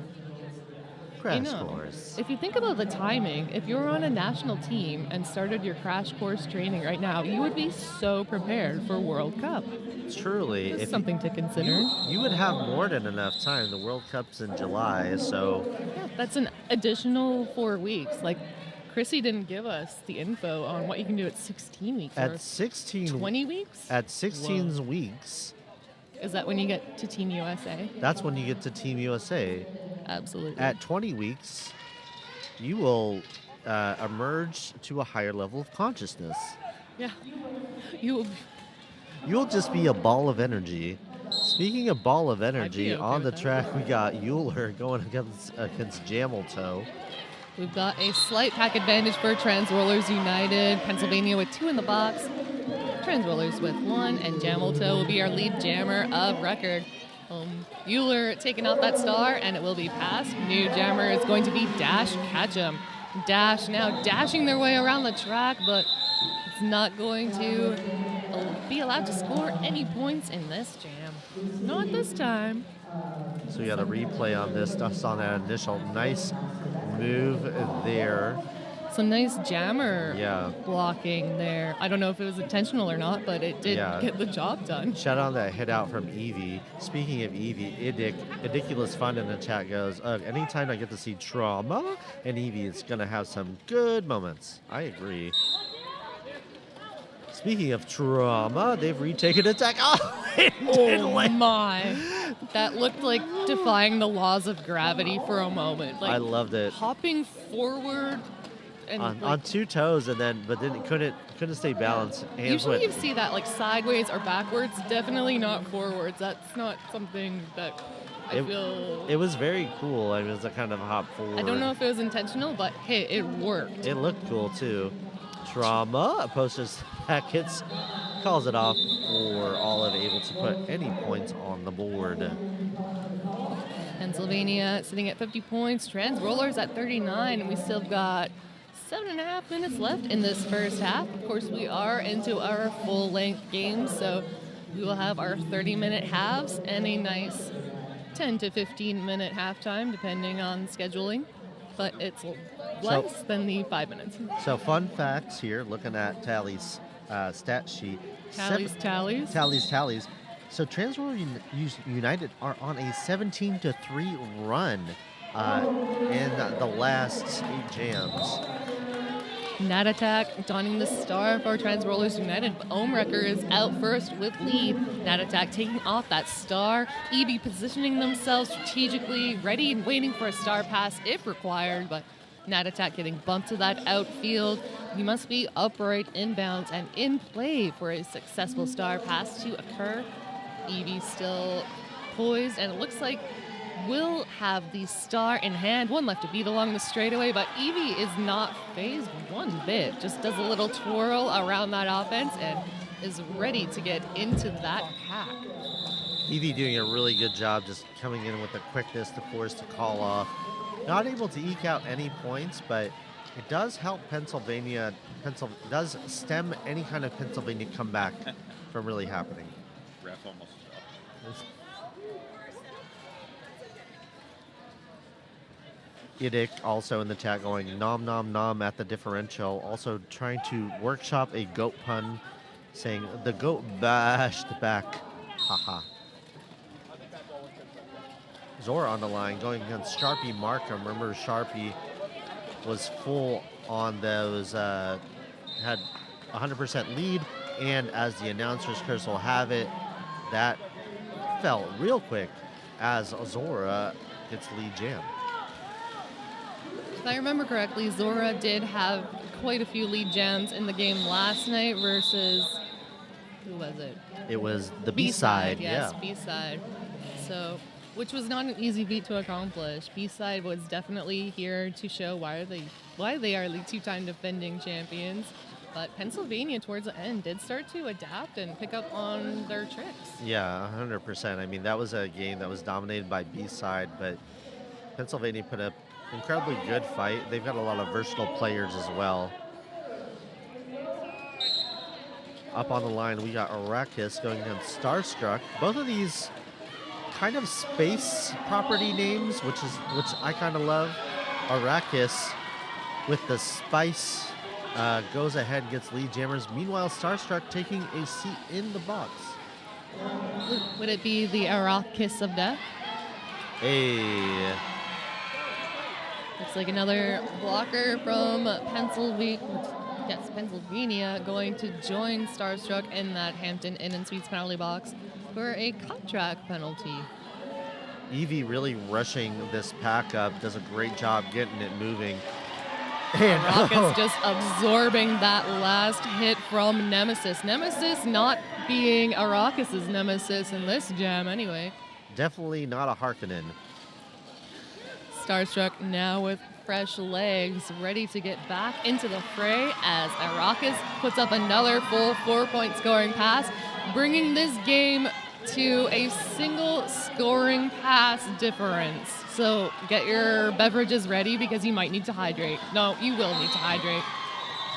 Oh, and that pass from Dash Ketchum, not able to dash quickly enough to get any points on the board. I do not think. Here's the replay here of that rushing the pack, that great offense on the inside by Eevee, and getting that pack going for Arrakis to be able to pick up those points, and that incredible hanging on one skate. I love that. Oh, so looks like jam reps are still discussing the happenings of the last jam. Nomad wanting to make sure that the points are accurately awarded, and it will be 14 points, but it brings us to a 1-point game. 1-point game. Not tied yet, Fox. Not tied yet. They're gay. And we're zooming in. There's a cat in the hat. That was Wax said the cat in the hat. There were so many Dr. Seuss things today, but it's all just Lox because Lox was dressed as a Lorax earlier. I think this is a theme today is Dr. Seuss, and I am here for it. I'm impressed by the awareness by the cat in the hat. There's no jumbotron or something, so you don't know if you're on the stream. So Unless you could be watching on your phone. you could be watching on your phone. I mean, but they look like they're holding the sign. There's no phone.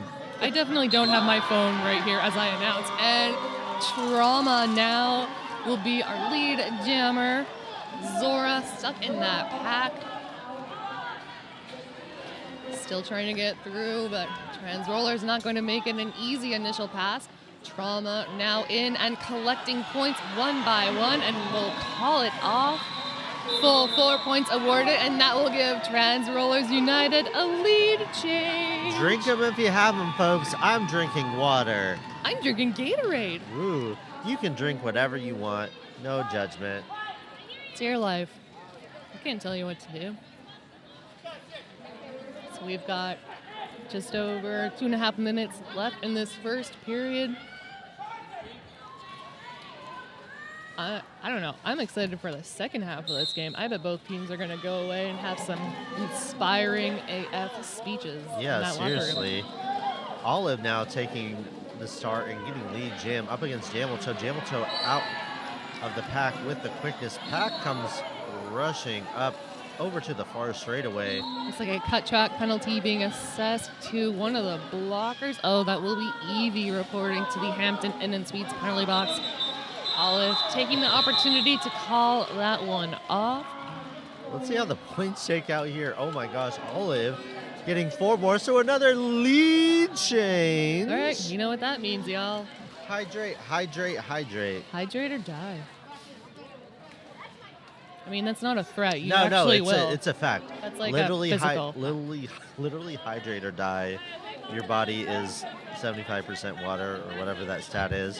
I'm not a biomedical professional. We're basically just house plants with feelings. I will 100% just go outside to get some sun. Speaking of sun, Ohm Wrecker harshing the vibe, getting lead jammer for Team Pennsylvania.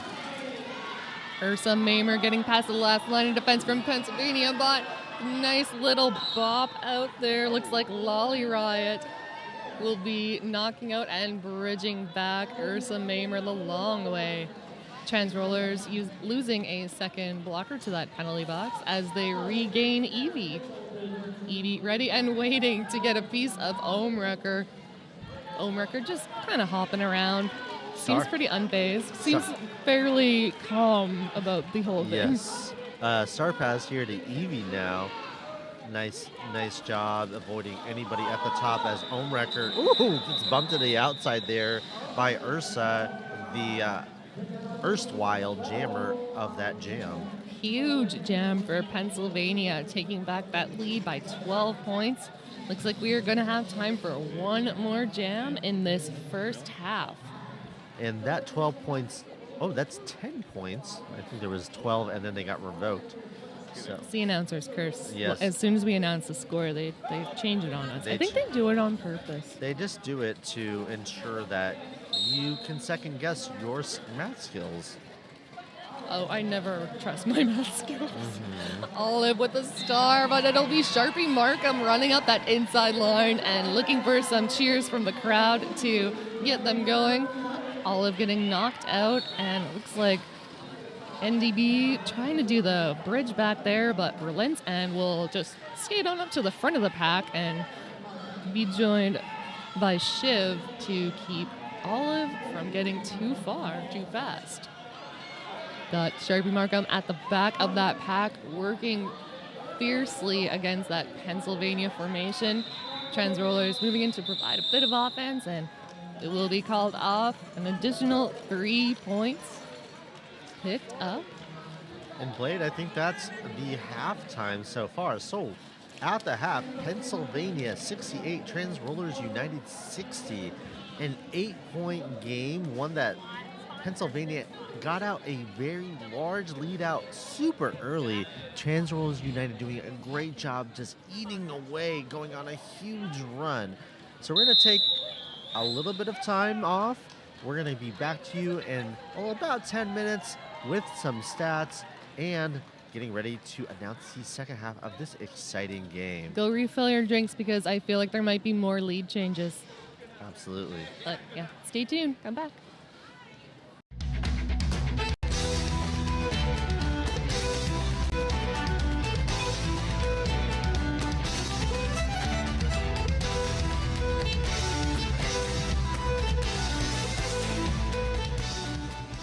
Hi folks, Tui Line here, and I'm here to ask you if your helmet is cooked. Whether you're on the derby track or at the skate park, your helmet has one job, to protect you. So let's check out your helmet together and find out if it's still doing its job. Look for the following signs to determine if the EPS foam in your helmet has deteriorated. 1. Physical cracks or deformations. 2. Soft spots. 3.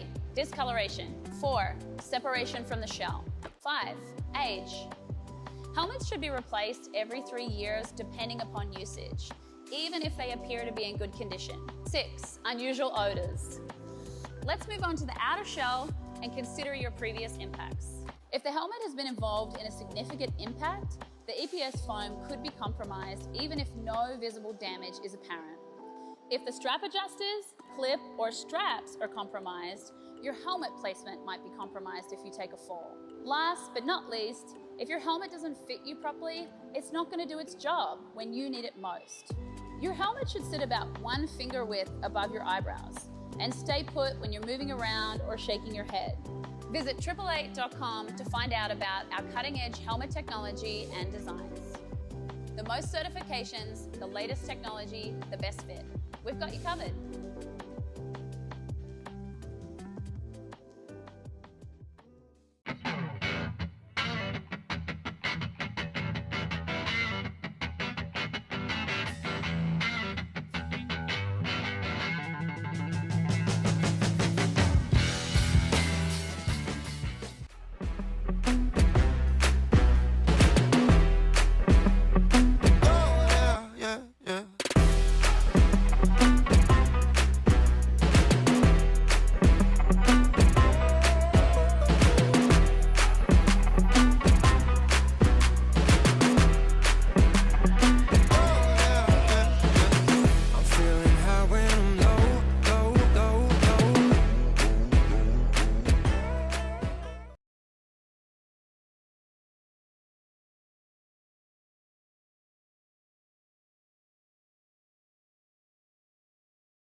And we're back here. Team Pennsylvania up against Trans Rollers United. 68-60. This has been an intense matchup, Blade. Indeed it has, Kate Silver. What do we have for stats for our first half? So there's been some really interesting stats. So on the side of Trans Rollers United, Sharpie Markham has gotten leads in all games except once. And the top point scorer for Trans Rollers United is Arrakis. And I think that's kind of the size of it. I mean, Team Pennsylvania had a really strong start in the first 10 jams of the game. Trans Rollers were really able to return and strike back. So let's see how this goes. This is the consolation. This is for third place in the open division. And I'm really excited to see how this shakes out.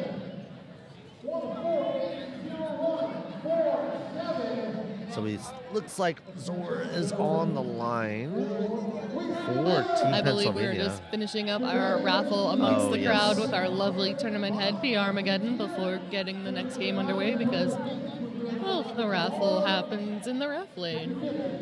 Yes, I need to go get some raffle tickets. I always forget to participate in the raffle because I just think my luck is that rotten.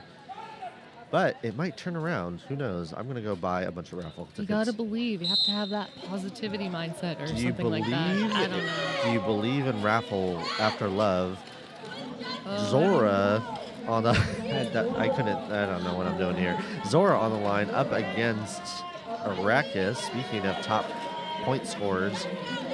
Arrakis at the back of that pack, but Pennsylvania's four-wall formation just seems to be moving fluidly. They got that three-wall with an extra capping the end of it, and fresh legs off the penalty.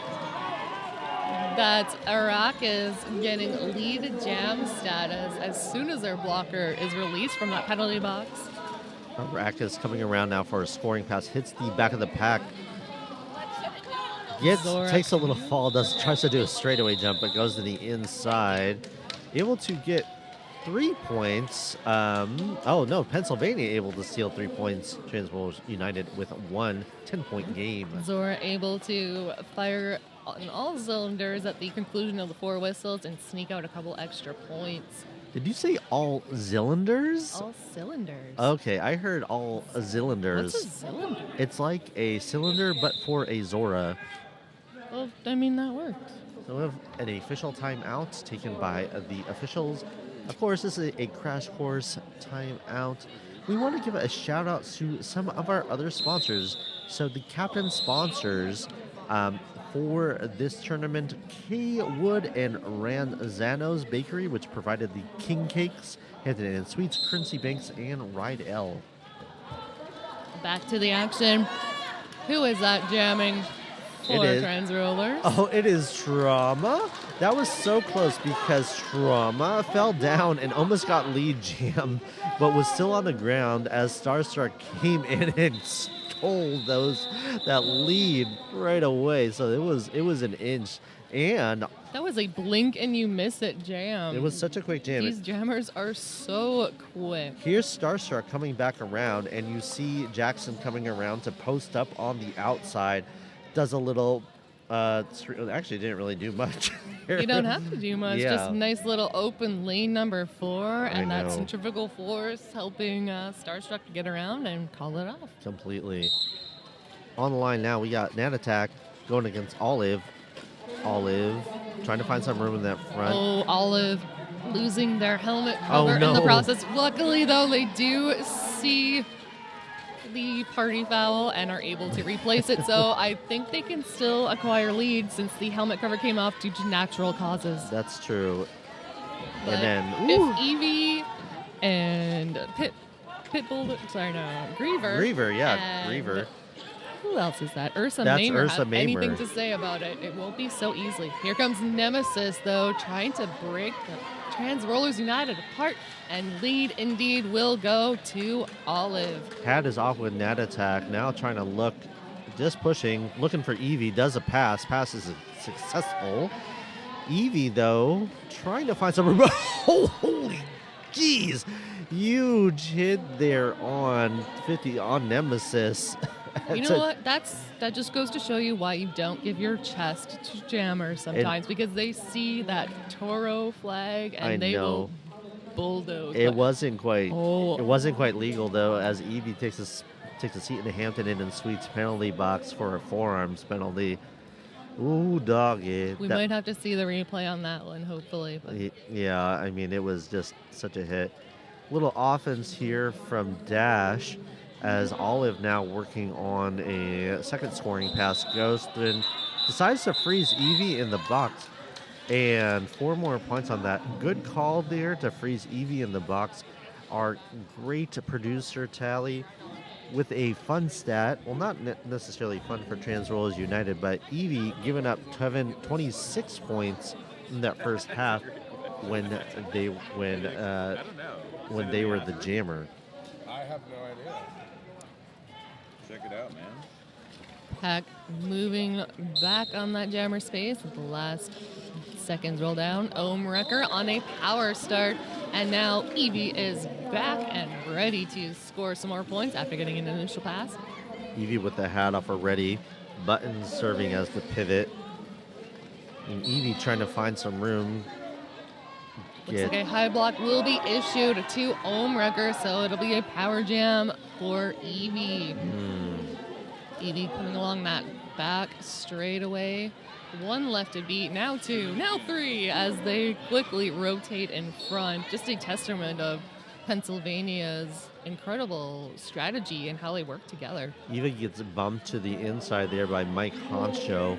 Great work by Trans Rollers United there, preventing the run back from Pennsylvania too far. They were all set up and they're like, no, you are not running my jammer back that far. Thank you very much. Big penalty parade in the Hampton Inn and Suites Penalty box against, again, a continental feast as they are reading Kant. Kant, not the other word, as in Immanuel Kant. Critique of pure reason. I was going to say, a parade of penalties, you're a little early for Mardi Gras. Hey, Super Bowl is next week, too. Ohm Wrecker back in the mix. Eevee's on another pass, on a second scoring pass. Almost untouched there. Really nice job. I don't want to talk about Super Bowl this year. I'm angry. Oh, yeah. I mean, fair enough. Go Birds. Ohm Wrecker. Go Meteor Strike. You know what I feel like? I feel like that episode in The Simpsons where Yes. Nelson and Bart are racing an apple and an orange, and Ralph's like, go banana. I'm like, I am totally team banana. Go banana, because Go. it is the most useless fruit to roll in a bus. Anyway, back to the action. What an analogy. Nice work by Evie.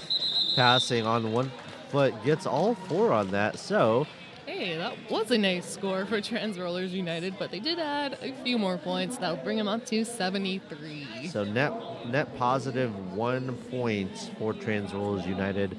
Oh, no, JK. They increased it to 12. So, net 0. So, 95 to 73. You know, keeping us on our toes. Why not? Yes, 100%. Looks like Zora donning the star for Pennsylvania against Jamelto.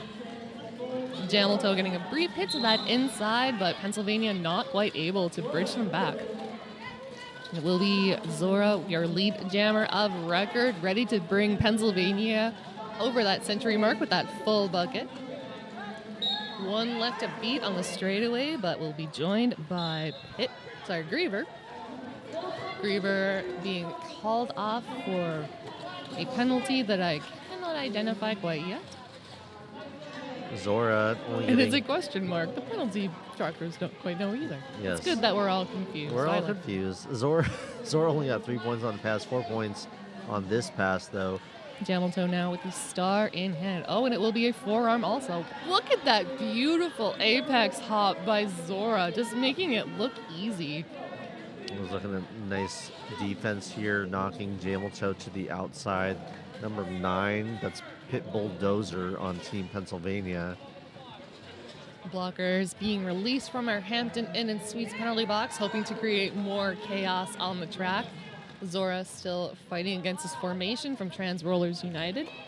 Jamelto just hands on hips, just not sure what to do against Oh. his super strong 2-wall. That was such a sneaky star Yeah, pass. it was. Beautifully done. You can definitely tell Trans Rollers have been practicing their star passes. That'll be Harry Jane, our new jammer of record. Zora now being called up for a forearm penalty, so we will go the full 2 minutes, which is only 20-some seconds left. That means Zora might be still in our Hampton Inn and Suites penalty box for the start of the next jam. Ooh, just really penalty heavy game so far. And they are very definitive. Oh, a little bump to the outside there. I think that's by Hurricane Heather. Hurricane Heather definitely supporting the force out. Sometimes you need a little help from your friends. Yeah, 100%. So we have Zora standing in the penalty box. A brief power start going to Trans Rollers United. Looks like Sharpie Markham is going to be our next jammer of record. Pennsylvania putting up 11 points in that jam. Official timeout being taken. This is a crash course timeout. Oh, and I'm just checking the comments in the chat. I know bananas are not useless. I'm just saying that they're not ideal for a bowling type of competition. Right. They don't roll well. You know, they're kind of like convex or concave or whatever that word is. The crescent moon shape doesn't quite roll predictably. Yeah, I'm trying to find a situation in which you could roll a banana downhill and you would need something where it'd be very narrow and it would actually help balance it out. I think you might have to go like top-wise and get it into a rolling motion, but that Yeah, would be difficult. like- You need a lot of speed. Like bum over tea kettle sort of situation. Yeah, exactly. Yeah. I pick up what you're putting down. Might be something for us to try on a boring Friday afternoon. I don't know. Oh, beautiful Jersey whip. I don't know if their teammate was ready for it, but nevertheless, Sharpie Markham using their teammate to get around and secure lead advantage almost right off the whistle. Markham, Sharpie. A cut again, sending Zora to the box. Oh, geez. So we're going to have another 2-minute jam. Sharpie Markham now working on the initial. That was, I believe that is at least Zora's 4th penalty of the game. Sorry, no, not working on initial. Sharpie Markham has lead. We won't go the full 2 minutes. but they are getting bridged the long way back, along with their teammate Bold Move Buttons. Oh, and nice call from Trans Rulers United to freeze Zora in the box again. Just this taking advantage of someone in a penalty spiral. Nice strategy. Doesn't feel very nice when you're the jammer in the penalty spiral, but hey, you're trying to win the game, right? And I mean, Pennsylvania did it to Evie earlier in the box, so it's kind of like, Yeah. evening the odds. You do that to my jammer, I'm going to ice your jammer. Yeah, it's the game. Team timeout being taken by Team Pennsylvania. Let's give a shout out to Currency Bank. Currency Bank's approach is simple, provide an exceptional customer experience through personal attention, convenience, and the latest proven technology. High tech, high touch. Currency Bank. I'm kind of confused as to what else banks would have besides currency. I mean safes, but that's to hold the currency. Right. Maybe. Well, I mean, there was a proposal for a national bank and banking to be available in post offices, I believe, but I forgot why it got shut down. It almost sounds like money bank. What? Like currency bank, money bank. Money bank, right? Oh, I get what you're saying. Yeah, You get what I'm it's thinking? yeah. There's a lot of discussion in the chat about Bananas? the bananas. Yeah, so they're like, But also this amazing game. where do we find round bananas? I love the mental image of a rolling banana. You might have to try out some plantains. There's a lot of variables here. I know. If you have a smaller banana, they're not as round at the ends. And, anyways, back to the action. I think that's Arrakis on the line. Yes, it is. So the high-scoring jammer in half one, trying to take advantage of this power start. Zora is now back in the mix. And Pennsylvania absolutely locking down at that pivot line, but here comes Evie to try and save the day and split them apart, but no, Nemesis with the hit outside and bridge back. They'll be joined by Dash Ketchum at the back of that pack. Hurricane Heller doing some beautiful work, keeping them in play. Nemesis being an absolute nemesis to Arrakis at the moment. yeah, that wall there in the back wall with Nemesis and Dash. I mean, it's just This pack just seems to have come to a standstill. Yeah. Zora pushing with all of her might at turn number 2. Hurricane Heller just hanging out in the middle there, trying to keep everybody in play and happy. yeah. It's like Both of these jammers just grinding at the sad place. A high block penalty sending Dash Ketchum now to the box, seeing if they can weaken that formation a little bit. Araka's just trying to use every inch of her body to get any momentum with these blockers, but they are not going to let it up so easily. Nice. But hey, you know what? If you give up positioning for a half a second, Arrakis is going to capitalize on it and get that lead. That is a minute and 20 minutes, or excuse me, a minute and 20 seconds. My. 120 minutes until we got a lead, a jammer. That is a theme that we are starting to see more and more this weekend. Well, you get tired in the second half. I mean, these jams just become a huge grind as your legs get more tired. You're on your second, third, fourth game of the weekend. So, TRU with a net positive 1 point on that jam. Thanks for the compliments in the chat. Waterboy, who is on this crew listening. Thanks, bud. Appreciate it. Oh, I think I can do this math. That is a 24-point differential. I believe your announcer math is correct. I did it! If my math teacher could see me now. But that doesn't matter. Starstruck is our lead jammer of record. Trauma getting knocked to that inside. Now the star in hand. That looks like Bold Move Buttons. The pivot ready and waiting for a star pass if needed. And the star stash strategy work. Starstruck trying to get a hit off on Evie, but did not quite good work in their favor, so opting to call that one off. Yeah. Let's set up, try that all over again. Really good job just getting Chase. Just caught up real quick. High fives. Very nice. 4 points. Quick one and done. Looks like Olive taking the star for Pennsylvania.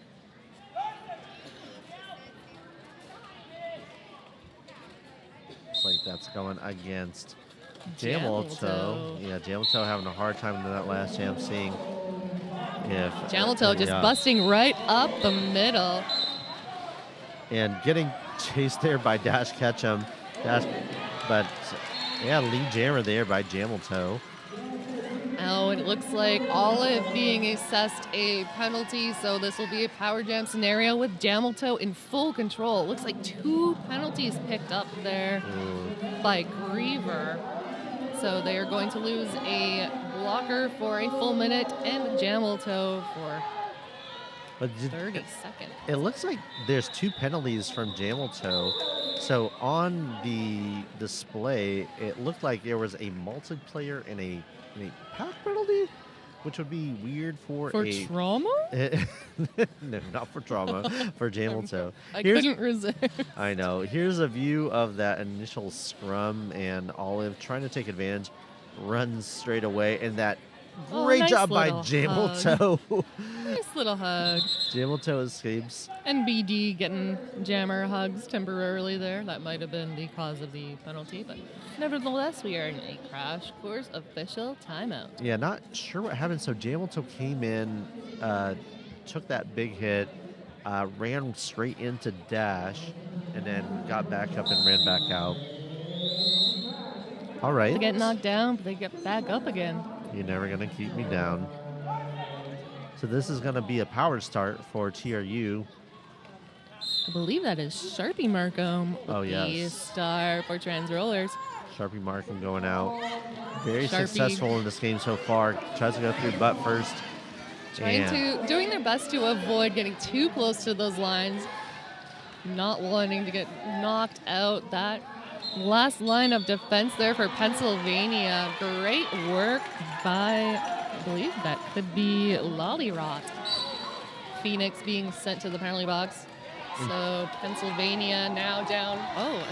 Just revolving door penalties for Pennsylvania and a power jam. Olive reporting to our Hampton Inn and Suites jammer suite. So Sharpie Markham in full control of this jam number 10. So if I've counted correctly, and I probably haven't, this is at least 6 power jam opportunities for Trans Rollers United. I wouldn't be surprised. It's at least that much between Zora and Olive. That's how many jam penalties they've had. Lollyrot in the front, who's been the last line of defense. Again, Sharpie Markham able to dance around them. 12 points so far. Knocking on that triple-digit mark and chipping away at that lead. Oh, I don't think Olive intended to do it, but Olive did block Sharpie Markham briefly at the top of that apex. Sharpie picking up another scoring pass. That'll bring Trans Rollers United over that 100-digit mark. Let's see the replay on our screen here. And here's this move here with Sharpie Markham coming in, avoiding that last hit, that last line of defense on the toe stop, kind of turns on one. Incredible move by Sharpie Markham. 16 points on the jam, the highest scoring jam of the game thus far, and bringing Trans Rollers United over the century mark. Drink them if you got them, folks. And it looks like our Hampton Inn and Suites penalty box sitting empty, so no power start this time. It'll be Ohmwrecker out first with lead.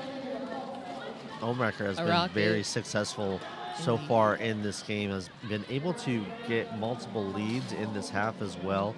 Nice, get a little bump out there by NBD as Arrakis takes his hat off and able to get through.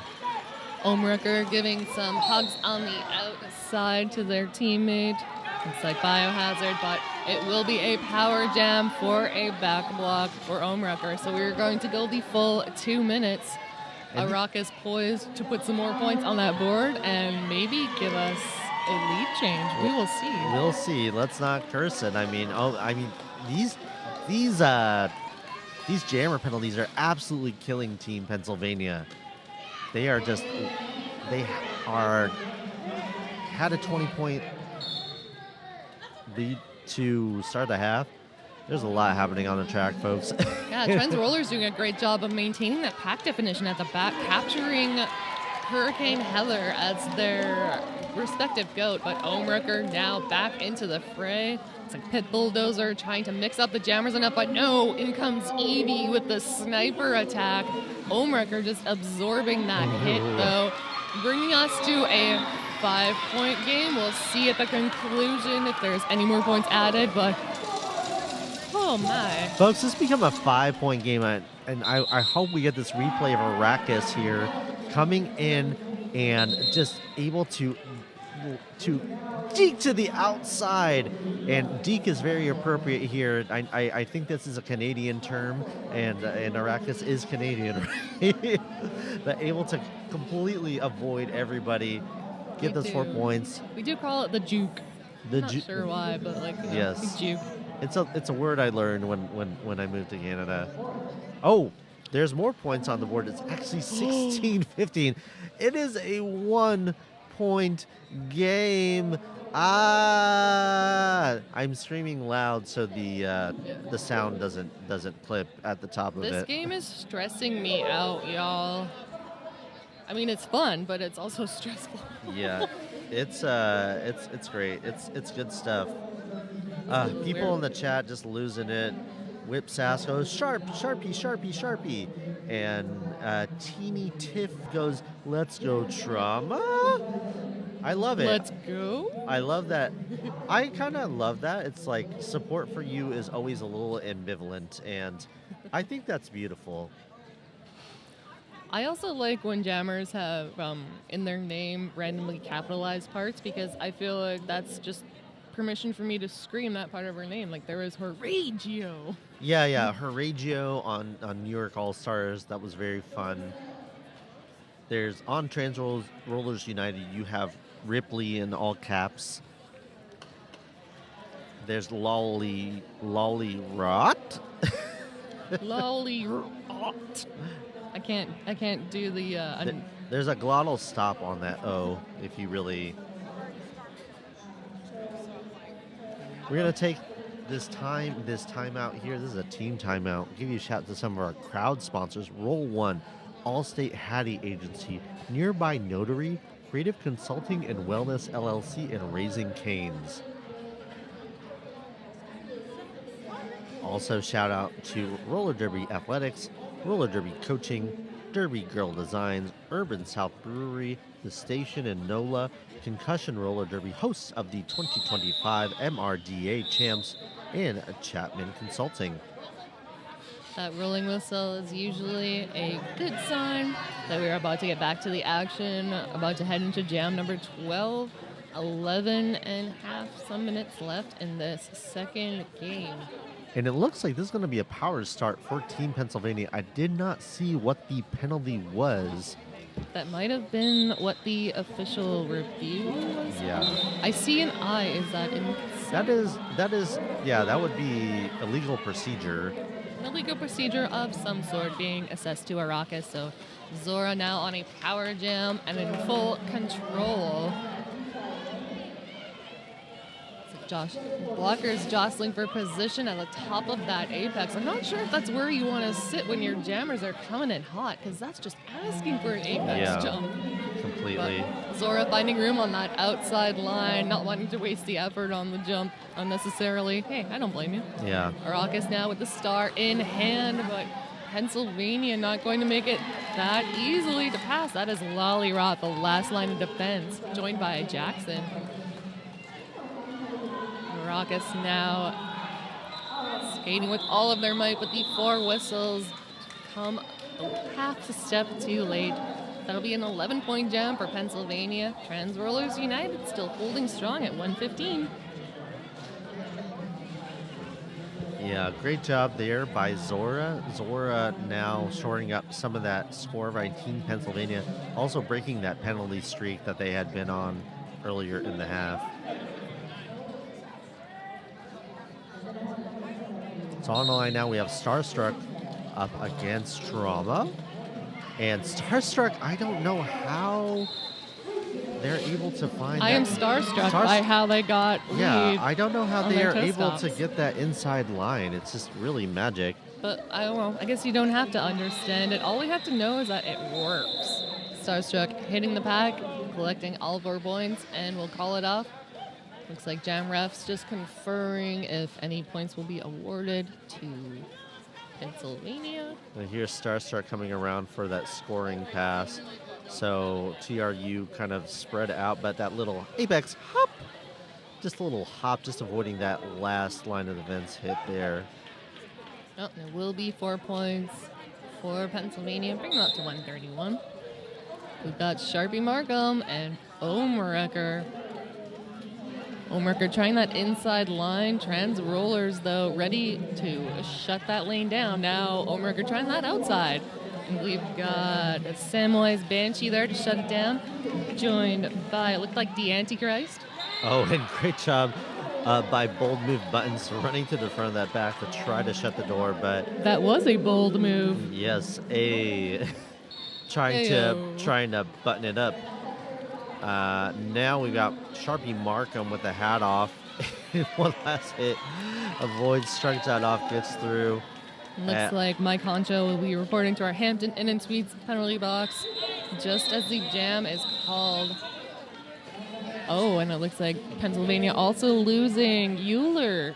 So a pack advantage going to Trans Rollers United, and the pivot in the box too. So that means there can't be any star passes off the whistle anyway. So Team Pennsylvania on a 19-0 run for the last 3 jams. Frozen Trans Rollers United sitting at 115. So moving from that 1 point that they had, 1 point game, and getting to one in which they're creating a little more distance. Olive bumping Arrakis to the out. But smart move by Arrakis, Smart, like cutting further to that inside line. And you know what? They're not even phased. Arrakis picking up lead advantage. But good move not letting Olive run them back too far. Somehow, some way, just hugging that inside line. Olive trying to follow suit, but in comes Evie to shut it down. Evie just rocking that outside line. Arrakis going to keep it going, trying to make up, getting the call from the bench to run it from Auntie Androgen and Olive. There's the different Olive, the Olive on the TRU bench, not the Olive that is skating right now. There's too many Olives. I mean, hey, I guess you can't have too many You can Olives. never have too many Olives. In my family, no. Okay, Star Pass going to Euler as Arrakis is going to keep it going. Euler in. Oh my gosh. Just there. A little bit of friendly fire there. With Ursa Mamer. Oh, let's get our replay here. There's Evie's beautiful hit and the bridge back. Not too far, though. Looks like Dash Ketchum was there to not let the run back happen that easily. And the beautiful side skating by Arrakis. I love it. Oh, my gosh. Lots of encouragement of this in chat. People are like, this is the closest game all weekend. It is certainly one of the closest. 10-point game, and Trauma going against Zora. Whistle goes on a penalty on a TRU skater. Zora pushing this pack in the front, pushing against a strong 2-wall now. Trauma getting bumped to that infield. Oh, and Zora getting bumped, drugged back, way back there by Buttons. Bold move Buttons. And lead jammer going now to Trauma. As Zora is in hot pursuit. Let's see what they do here. Pack starting to pick up speed, but as Arrakis comes in, they relent to make a nice formation. Oh, that's Trauma. Let's see how many points picked up by Trauma. It's like 2 points will be awarded, bringing us to a 9-point game. 9-point game. By Trauma? By Trauma, perhaps. All kinds of questions. Questions about 5.5 minutes left to go in this game. Oh, and another point by TRU on the board. So an 8-point game. Y'all, anything could happen here at the Y'all-Stars Southern Skate Showdown. It looks like Omrecker is going to strike back, getting that lead advantage, but Jamilto only a half track behind.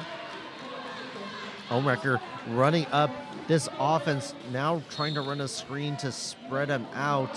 Starting to pick up some speed, and it looks like Jamilto will sneak out at least 1 point. 2 in the sky for Jamilton. No, excuse me, 1. Misread the. And that'll be 3 for Pennsylvania. Let's look at this replay here. How quickly Omrecker cuts to that inside, and it's just a nice little tippy toe stop. And oh hey, I've got lead. Jamilton loves that. Omrecker loves that inside line. Has been on it all day. So it's again a 10-point game, 139 to 129. Euler, who hasn't taken the start too much in this game to start against Arrakis. Euler, though, finds that outside line. Lead jammer Arrakis finds lane 4 again. And that was Phoenix there from Pennsylvania trying to get that last hit on Arrakis, but unable to do so. Arrakis was just too fast. Call off happens. Was it in time to save all of the points? Looks like 2 were picked up by Pennsylvania. We just gotta wait to see Jamrus confer about trans rollers points, if any. Okay. Got it. Really great observation by Tally, our producer. Says that Pennsylvania's completely swapped out of their defense. They're putting in a different lines, really mixing it up to lock down. So timeout here. This is an official timeout brought to you by Chrissy Crash. Crash course timeout. Very. And why not Cat in the Hat, too? Cat in the Hat. That was Wax had the Cat in the Hat. Now the Cat in the Hat is checking TikTok. Or watching the stream, possibly. Or watching the stream. Even though the game's happening right in front of them. Zora on the line up against Sharpie Markham. Pack is just at the stand still here, just jockeying for position. Sharpie Markham tries to find that outside line. Yep. Zora evades a hit there. Finds that outside lane and clear. Evades the last hit there by Griever. Lead jammer by Zora. Sharpie Markham with these star paths. We will have our new jammer beat Eevee. I think we all love to see an Eevee jam. Yeah. Hopefully Zora will allow it. Let Eevee jam. Oh, no. Not that time, I guess. Trans Rollers United now calling a timeout. Pennsylvania now with a 15-point lead as we have 2 minutes and 42 seconds left in this second half of the game. Anything could happen. Anything could happen for sure. This is, of course, a Chrissy Crash timeout. Shout out to the chat. People are saying, I'm afraid if I blink, I'll miss something. This is a great game. Foxglove Love says, I need to make dinner, but no, I don't want to miss anything. And yeah, I'm all about that. I skated a game earlier today. I announced a game. I am burning maybe more calories just watching this game. I don't know how that happens than I did earlier in the game. It's the trauma. It's the trauma? It's the stress from the screen switcher. I don't know your name, but like you are sorry to bring you here. Is now just looking at. Yeah, the replay queen is looking at me like give me the side eye. Don't talk to me. Don't perceive me. Don't perceive mention my me. name, please, bro. I don't want to be perceived. Oh, maybe it's one of those situations where they took off work and like told their boss they were sick and were like, I'm at Derby instead. But Yeah. don't tell anyone. Shh. Yeah. I'm pretty sure you played earlier today. Your boss knows. I'm just kidding. I have no idea why. But you know what? To each their own. Trauma with the star. Trauma got lead. Starstruck will be out first. Oh, no, it was. Yeah, Trauma. How did Trauma get Trauma lead? did a little straightaway jump. Oh, we got a replay on that. Yeah, Trauma did a straightaway jump at first, got lead, then lost balance, went to the inside, called it off immediately. That's and a really smart call from the bench to ensure that, because you got 2 minutes and 14 seconds left to go in the game, and you really want to be able to conserve your time to make up that 15-point differential. You want to make sure that your moves are calm, cool, and collected, not wanting to take any more trips to our Hampton Inn and Suites sponsored penalty box. Yeah. Which is currently sitting empty. All hugs on the track here, folks hugging it out. All the Derby love. I know. Haynes Walker says, no matter how this ends, I've been so impressed with this year's TRU team. Yeah, no kidding. Folks are doing work out there, y'all. I believe this is Trans Roller's second time at Y'all Stars. And I feel like definitely showing that they have learned a few things in the past year or so. 100%, a thing or yeah. 500. Well, they're battling for pride too, because in the open division they got 4th place last year, and so they were seeded 4th, and they definitely want to come back and try to eke up and get the 3rd place, of the open division. So, yeah. Want to give a shout out to our royal sponsors: 187 Killer Pads, 888 Poster Giant, and Louisiana's Cajun Bayou. They've been getting Louisiana's Cajun Bayou gave us a bunch of goodie bags, like every participant. It was really good. Like I really appreciate that. I'm truly impressed by how much support Louisiana Roller Derby gets here, because we have so many cool swag things, and there's a lot of support from like the local tourism board and everything. For after parties, for discounts, all kinds of things. But back to the game at hand, Arrakis versus Omriker. Omriker at the top of the pack, but Trans Rollers United locking down, courtesy of NBD, Evie, all the rhyming names. Yeah. Omriker wants a beat in the front, just going chest to chest with Evie. NBD takes a seat and the hand in the Sweets penalty box, and Lee Jammer for Omriker. Oh no, it is forearm penalty. Going to Omriker. We are going to go the full 2 minutes. And this is just so consequential for Trans Rollers United. Lee Jammer for Arrakis. And you hear the fans, literally the snap fans coming from the bench. And the crowd goes wild. Don't let what you see on the screen fool you, because the majority of the crowd is on the sidelines next to us on the dais, and they are amping this crowd up, and Arrakis is here for it. It is so loud here. No kidding. Arrakis comes in for another pass around that outside on her left skate. I am just in awe of Arrakis' skating abilities right now. And a star stash will get Omriker out with the initial pass. They're sitting at a 7-point game as Arrakis comes back in, collecting points, and will deny Omriker the opportunity to score. Let's see how many more. It's like 3 more. That brings us to a single scoring pass. A 4-point game. Here is that pass with Arrakis on the replay. Arrakis, she comes around, hits that pack strongly, swings her hips around, comes on that left skate and hops straight forward. What a friggin' jam there for Trans Rollers United. Not to sound too Canadian here, but she shoots, she scores. Oh my gosh, I mean, no kidding. Shooting with your body, I guess, because that's how we score the points, with our hips. It's all in the hips.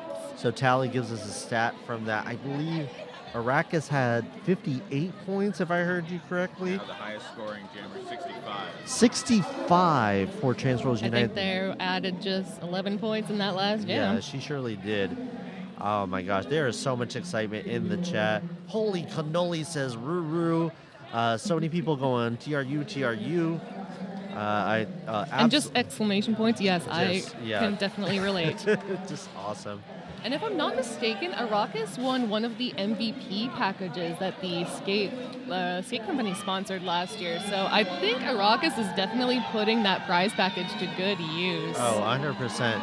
I mean, not that they need it. I mean, she's amazing all on her own. She had a huge game earlier this weekend with Team Canada, and Team Canada playing Black Diaspora later tomorrow. All right, this is the last jam, whether we like it or not. Who is jamming for Trans Rollers? Oh my gosh. Who could it be? Who could it be? Who could it be?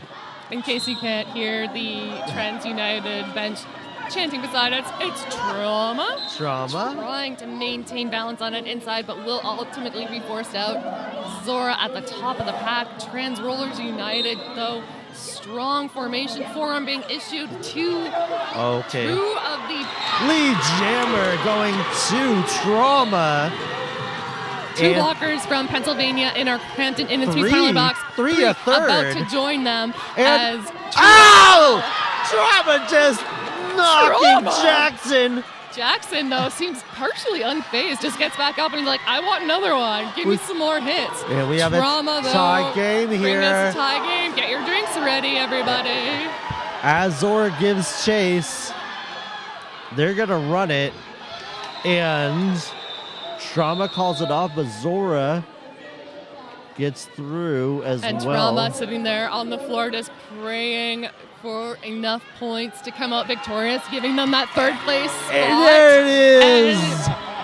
Trans There. Rollers United has done it in the final moments of the game. Oh no, hold on. And 3 points going to Team Pennsylvania. They had us on our toes for a second, I but know, you know we what? were waiting. A jam rat popped it out. 3 points.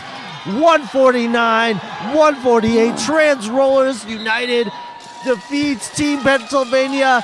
3rd place in the Open Division 2025 All-Star Southern Skate Showdown. Folks, this is why we do what we do.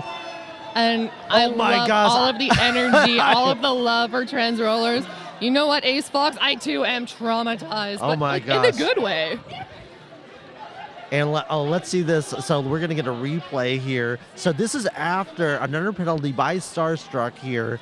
Unfortunately, the 2 spots in that penalty box are occupied. And So he a bit of confusion as to what to do. And there is Trauma There's just absolutely taking on Jackson, doing a little tango one-on-one. Oh my gosh. Looks like we are having an official review. Yeah. I don't know if that'll give us another jam, though, because our period clock had definitely expired. They could perhaps do a score adjustment. They could surely do a score adjustment off this official review. Indeed. I definitely think at the end, Zora challenging the points, saying, if Zora gets the full 4, we might have an overtime jam. And if we have an overtime jam, I cannot be held responsible for my actions. Yeah, you might have to turn down your volume a little bit. I might have to cry. It's gonna get loud. I might pee myself a little bit. I cannot be held responsible for my autonomic functions. So let's just wait. And I mean, you know what? At the end of the game, why not use an official review if you still have it? 100%. Especially in this scenario, like if you can get another point out and another jam, why not? Yeah, 100%. You're going to try to make it happen. We did have another game earlier this weekend where there was a huge score differential, but it was Black Diaspora versus Kansas or one of the state teams, and they wanted one more jam. And I'm like, you know what? You don't get to play Black Diaspora every day. They just wanted one more jam to have fun. I know, right? Just for funsies, and the crowd wanted it too. You gotta appease the crowd sometimes. You got to give the people what they want. And listen, this is a bracket, right? This is the Open Division. These teams are not competing in ranked play, where a score differential necessarily matters. So why not go for it? And I'm not even kidding right now. Every single person in this building is on the edge of their seats awaiting the results of this official review. And so Mad Jack Churchkill, our head ref, and there's handshakes. And that's it, y'all. That's it. Officially official. That rolling whistle means the game is over. Trans Rollers United has done it. Hugs up. The Trans Rollers flag on there. Hugs all around. That game was magical. I don't even know how else to describe it. It was just mind blowing. Just absolutely edge of my seat. I'm just I am losing it. My heart is racing a little bit right now. They're just explaining the results of that official review. They were looking for an adjustment on the score, but points will stand as awarded. This is our final score. Trans Rollers United trailing the entire game, but giving Pennsylvania a run for its money and just pulling ahead in that last second. But hey, that's when it counts. That's when it counts. That was such an exciting game played. Oh my gosh, it's just so good. I mean, I love this. Y'all Stars is so fun for this reason. It's my first time. It's my first time coming here. I'm gonna be back. You don't get this at anywhere else. I'm so excited for this. I have been to all 3 Y'all Stars. Like, I am addicted to this tournament and like the energy and the love, the Derby love. It is just like incredible. It's a great tournament. I can't. All So right. We're gonna see our skaters getting their MVPs. Yes, I've been Kate Silver. And I have been Blade. And thanks to our fantastic producer, Tally, we're out in the next game. What we got is... It's going to be the juniors. Tomorrowland takes on Druid City. And we're going to wrap up tonight with Red Stick versus Dallas. All right, so stick around for those exciting junior games. Thanks so much. Can we call this a Transylvania game? Oh, why didn't you say that earlier? We absolutely would have. Next time. Next time. Make a note of it. Thank you so much for listening.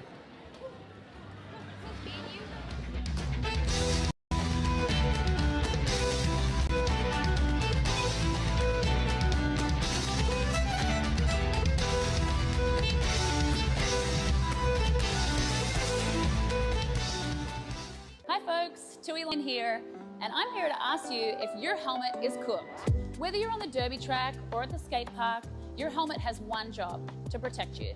So let's check out your helmet together and find out if it's still doing its job. Look for the following signs to determine if the EPS foam in your helmet has deteriorated. 1. Physical cracks or deformations. 2. Soft spots. 3. Discoloration. 4. Separation from the shell. 5. Age. Helmets should be replaced every 3 years depending upon usage, even if they appear to be in good condition. 6. Unusual odors. Let's move on to the outer shell and consider your previous impacts. If the helmet has been involved in a significant impact, the EPS foam could be compromised even if no visible damage is apparent. If the strap adjusters, clip, or straps are compromised, your helmet placement might be compromised if you take a fall. Last but not least, if your helmet doesn't fit you properly, it's not going to do its job when you need it most. Your helmet should sit about 1 finger width above your eyebrows and stay put when you're moving around or shaking your head. Visit 888.com to find out about our cutting-edge helmet technology and designs. The most certifications, the latest technology, the best fit. We've got you covered.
Testing 1 2, testing 1 2. Inquiry number 80393, company is Seba Guide.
Welcome to day 3 of Y'all Stars 2025 here in beautiful Thibodaux, Louisiana. My name is Hazenberg. And I am Whistles. And we're bringing you Druid City Daredevils versus the Tomorrowland Junior Roller Derby Phenomenauts. Whistles, do you want to tell us who's playing for Druid City tonight? All right, Druid City Daredevils are 09 Sharktooth, 101 Ruella DeVille, 1-2 Corrupt, 1-4 Peaches and Screams, 147 Gorticia Adams, 1-7 Terminal Velocity, 187 Serial Killer, 2-6 Crescent, 2-7 Spike, 3-2-1 Bubba T-Rex, number 34 Moxie, number 41 your Captain K10, number 42 Tallulah Bagshead, number 53 Trainwrecks, and number 69 Jen.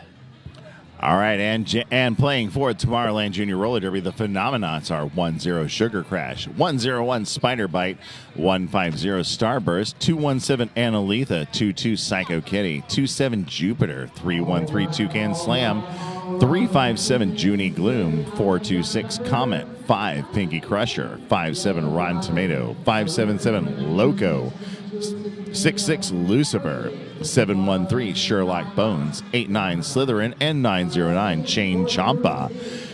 Tomorrowland are already victorious today with a win over our host league, the Red Stick Roller Derby Juniors. We'll see how they go against the Druid City Daredevils. It's going to be an interesting contest. Let's get into it.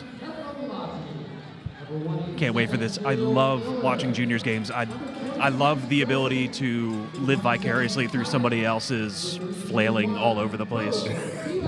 Like, these kids are the future of roller derby, and it just really is completely vital that we support JRDA and all the efforts they're doing to bring these awesome young athletes into our sport.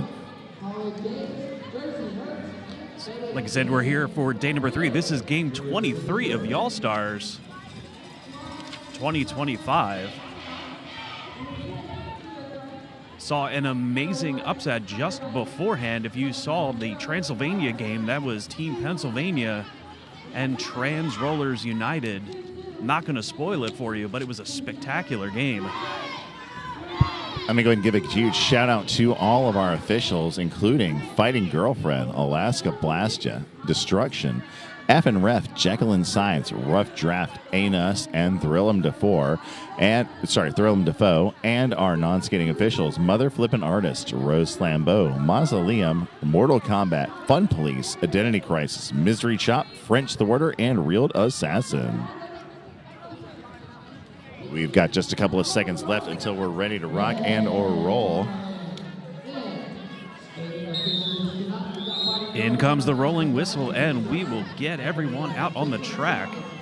All right, the swoop brings the swoops. Number 1-4, Peaches and Scream on the line for Druid City. You could say swoop, there it is. It actually works this time. I believe that is 313 Toucan Slam. Yes, it is, with the star for the Tomorrowland Phenomenauts. Toucan Slam gets out front first, grabs lead jammer.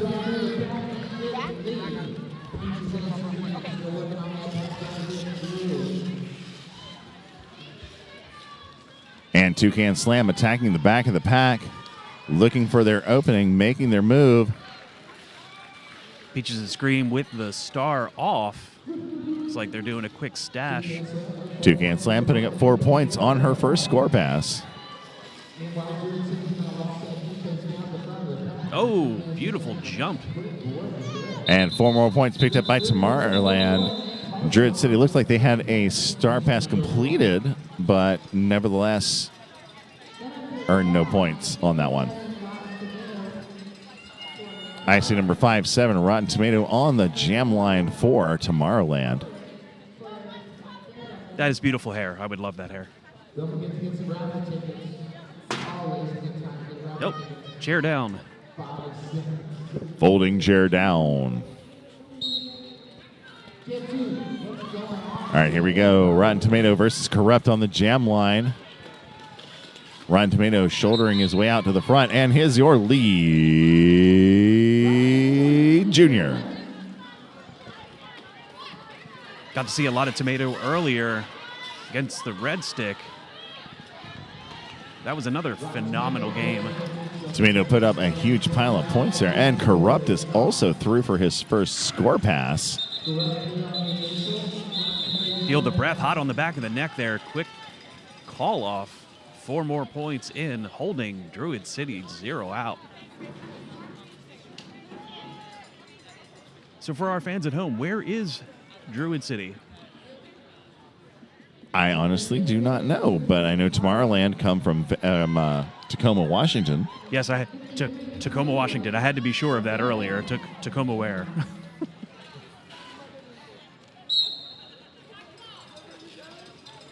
Maybe somebody in the chat could tell us.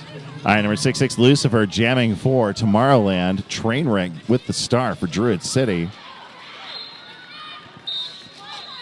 And Lucy was almost through. Looks like he's picked up a penalty and is off to the box. Oh, no, not off to the box. He's back on the track. Trainwreck picked up a track cut, so this is a power jam in favor of the Phenomenauts. Thank you very much there. Druid City is Tuscaloosa, Alabama. Been to Tuscaloosa. That's a beautiful city.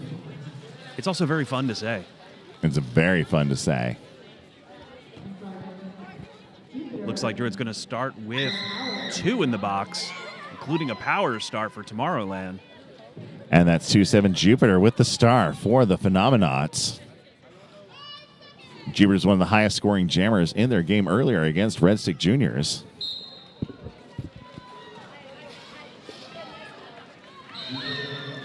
True story, both in the box are actually in there for cut tracks, just not the same. Jupiter will be your lead jammer. Well, being the only jammer out there usually makes it easier. All by yourself. Come for the derby, stay for the terrible singing. That's the karaoke after party for you.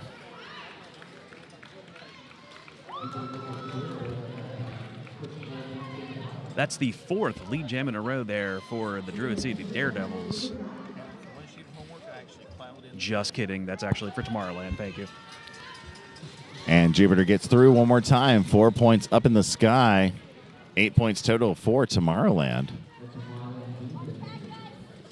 Well, they are from the future, so they actually know what's going to happen.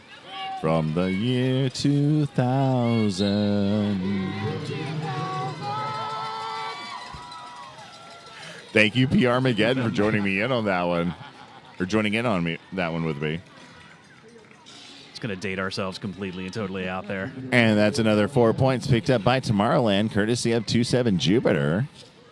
As she approaches the jam line again, looks for her point. And Trainwreck is out of the Hampton Inn and Suites penalty box and ready to rock. Got drugged back there by Anna Lethal, whose birthday is today.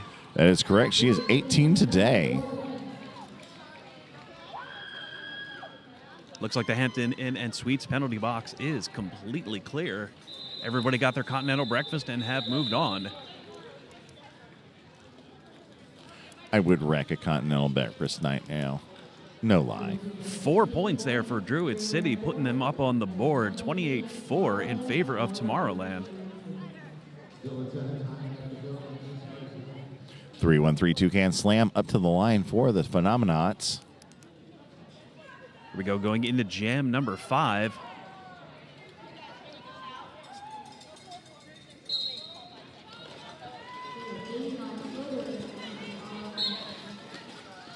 It's 1-2 Corrupt with the start for the Druid City Daredevils, and I was mistaken. That is Slytherin, number 8-9, with the start for the Phenomenauts.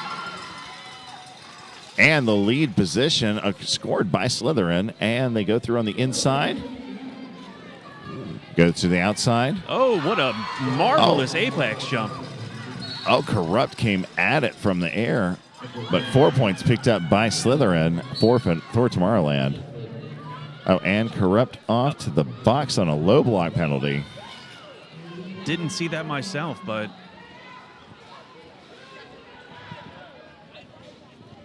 they'll 4 more points up in the air there. Shark fins for everyone. Tomorrowland leading 36-4. Slide a 40-4. Yep. 40-4. Lots of fours happening lots right of there. fours. Technically a palindrome, yes. You know what? We'll go with it, PR Armageddon. Everybody grab your beverage and drink some water. All right, Slytherin through for another 4. This is a 16-point jam for Tomorrowland so far. I believe that's the highest scoring jam so far. Thank you, PR. Oh, no, the last jam was also 16, so this is tied. Now it's a 20-point jam and the highest scoring jam of the game so far. Do you think it's possible that we'll see another 40-point jam this weekend? Possible. Chances point to yes. It's always possible. I mean, everything's possible. I could turn into a dolphin right now. You don't know. Turn into a houseplant. Turn into a whale contemplating my existence as I fall through the atmosphere. We'll make sure to pour water on you if we have a chance. Just wrap me in a towel. It'll be all right. Don't panic. Don't panic. Yeah, that's right. It's correct. It is wise not to panic. 42. Yep. That is indeed a 20-point jam for Tomorrowland. Nothing for the Daredevils yet. Foggy Nelson not available for comment. Looks like 357 Junie Gloom with the star for the Phenomenauts.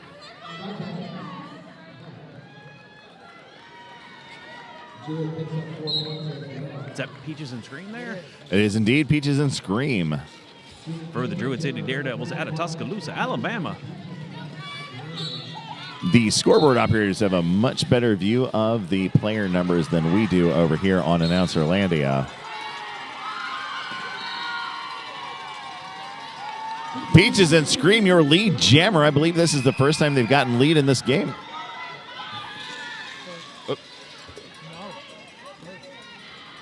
First time they've gotten lead in the game, confirmed by PR Mageddon. That's why he wears the glasses, folks. And Junie Gloom is through to complete her initial. Peaches and Scream blasting through for 4 points high in the sky.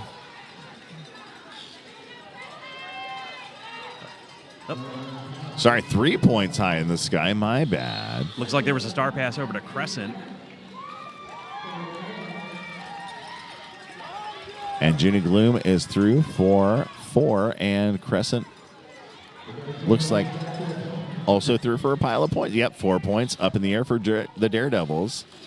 Or if you say that, is it croissant? Because we're in the South. Get a French accent in Yeah, there. no, we say croissant, yeah. Okay. If you want to get fancy, it's croissant. But nobody's that fancy down here. I'll put my pinky up when I say it. All right, see, that's the way to go. All right, 3 more points picked up by the Daredevils. It is their highest scoring jam so far. 187 Serial Killer off to the box.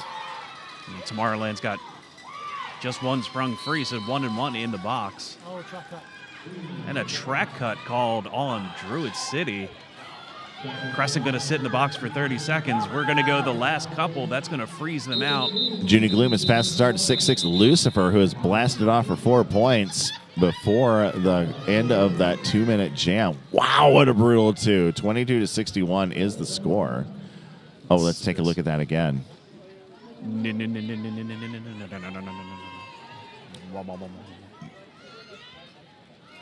like we're going to have 101 Spider Bite out there for their first for Tomorrowland and start on a power start as Crescent is in the box for a good 25 more seconds.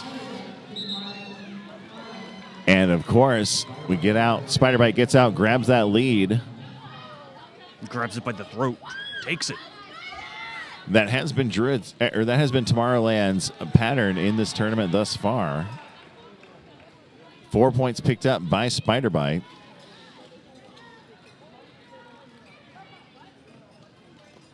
Looks like we're emptying the box out now. Even strength out on the floor. Spider Bite still manages to pull up 8. Let's see if they can pull out one more.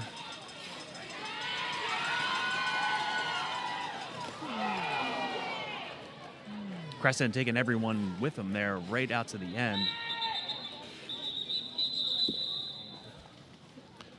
That's a timeout, so we'll talk about the Chrissy Crash, the Crash Course. Crash Course helps see roller derby athletes increase strength, conquer self-doubt, and create habits of high performers to become all-stars and MVPs on the track and in life.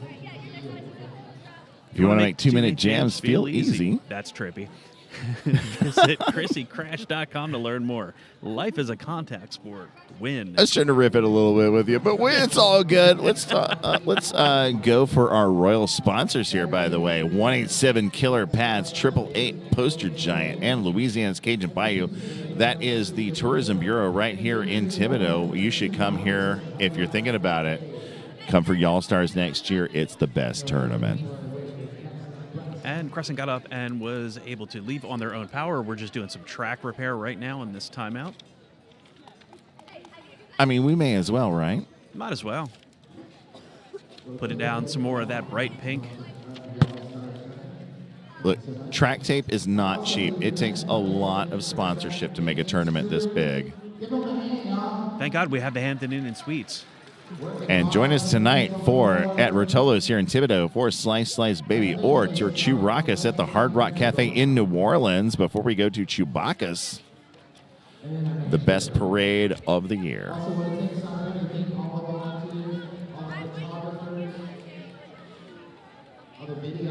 Does look like we're getting ready to come back in from our timeout. That is a 150 Starburst with the star for the Phenomenauts.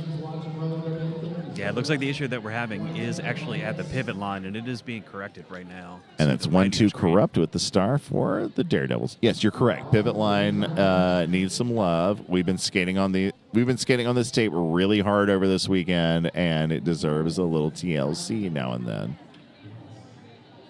Tender loving tape. That is correct.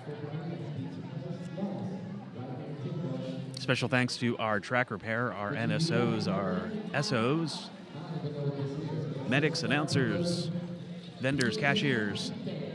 All of the awesome people that come out here and work for $0 to make all this happen.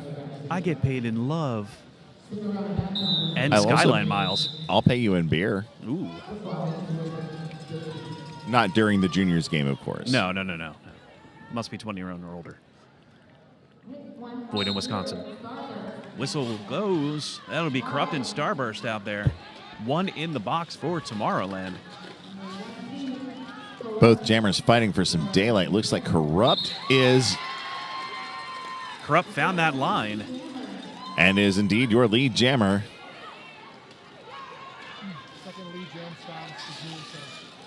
That is the second lead for Druid City so far in this game. Starburst has also exited the pack. Corrupt putting up 4 points. Starburst with none. This is a quick call off there. Going into jam number 9, get a quick replay of that tiptoe through the tulips. Oh, here we go. Yeah, this is a rare opportunity to see Tomorrowland held scoreless. Only 2 times in this game they've been held scoreless. We got up on the line there. Looks like we're going to have Gorticia Adams and Sugar Crash out there, both the first time for either of them. Got 1-0 Sugar Crash and 147 Gorticia Adams. And Gorticia Adams is your lead jammer. Lead indeed. Putting the shamalama dong in the ding dong ring rong.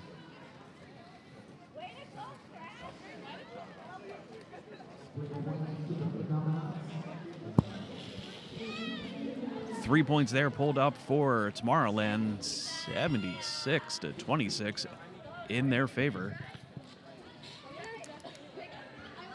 I see 217 Anna Letha, who is celebrating her 18th birthday today on the jam line for the Phenomenauts.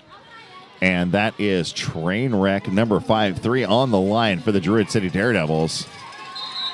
And Anna Lethal is your lead, soon-to-be former junior. Your lead available to vote. She's going to matriculate. Oh, and we have, and it looks like Trainwreck went into the box. We're going to have a power jam for Tomorrowland. Oh, maybe not. Both jammers headed to our Hampton Inn and Suites penalty box. Maybe they heard that they were serving late-night coffee over there. And it's a touch and go. Can't have them both in the box, otherwise it becomes really damn boring. Yep, and Anna Lethal only has to serve the remainder of Trainwreck's penalty. Which should be most of it. Yep. But as she is off, both jammers are back on the track, ready to rock and or roll here. Oh, Anna Lethal Trainwreck being drawn back by number 5, Pinky Crusher.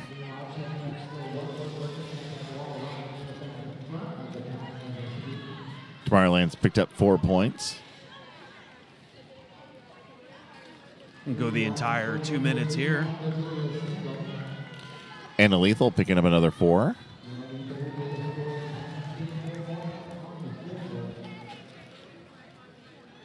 Trainwreck attacking the back of the pack. Looks like going for the Star Stash. Maybe the sneaky pass. And a full drawback there. Just 20 seconds left. Every second counts on these games. Druid City pivot number 4-1, K10. Looks like she is ready to receive the star when passed. Yeah, Pinky Crusher there. Definitely holding off some line there. Spider Bite. Ultimately 12 points picked up by Tomorrowland. Nothing for Druid City on that jam. Going into jam number 11. Just a little over 14 left in the first half. The Battle of the T-Cities. Tuscaloosa and Tacoma. 713, Sherlock Bones with the star for Tomorrowland. 1-2 Corrupt jamming for the Daredevils. It's the first time Sherlock Bones has started with the star. Third time out there for Corrupt. Corrupt actually will be the lead jammer. Fourth time for Corrupt.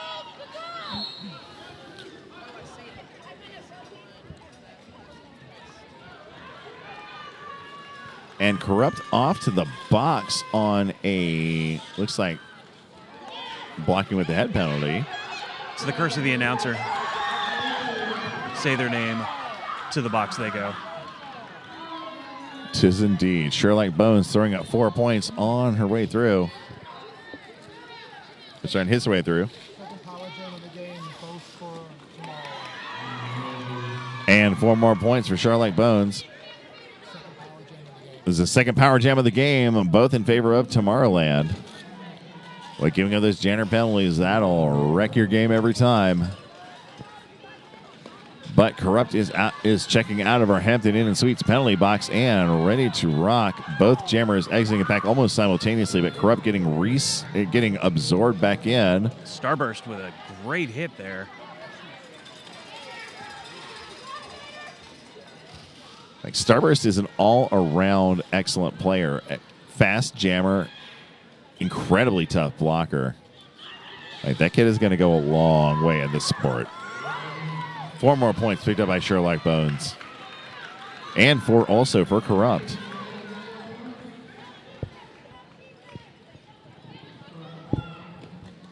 Got to go the full 2-minute stretch here. Tomorrowland crossing the 100-point mark as we have 3, 2, 1, and it's over.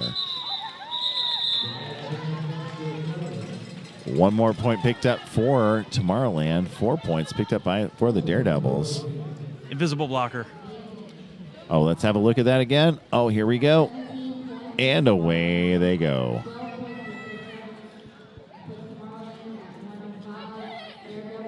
It's a 17-12 run on there. Number 22, Psycho Kitty up to the jam line for the Phenomenauts. And that is Gorticia Adams with the star for the Daredevils.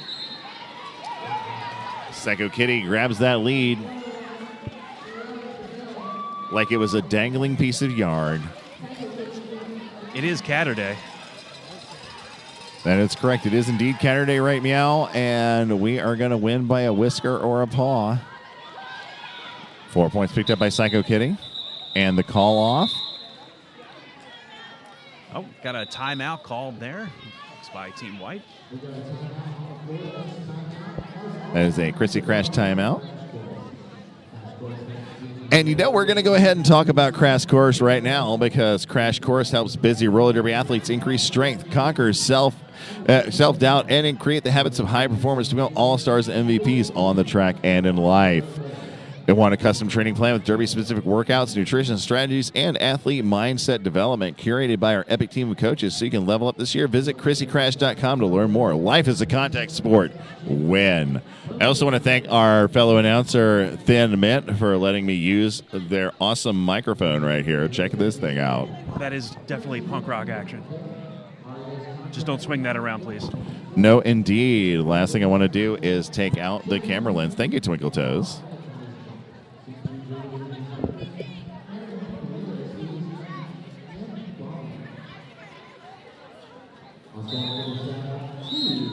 Coming back in out of our timeout. And the tweeter brings us back in. 109-38 in favor of Tomorrowland. Number 5, Pinky Crusher on the jam line for Tomorrowland. And K10 out there for Druid City. First time wearing the star for K10.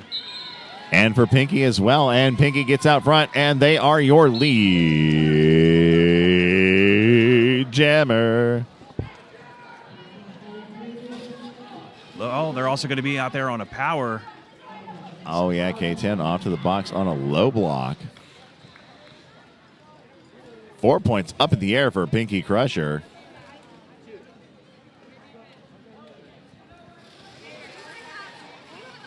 It's good to see the rotation. There's a vast amount of players that want to play jammer. It's always that joke when you see them out there. It's like, I don't want to jam.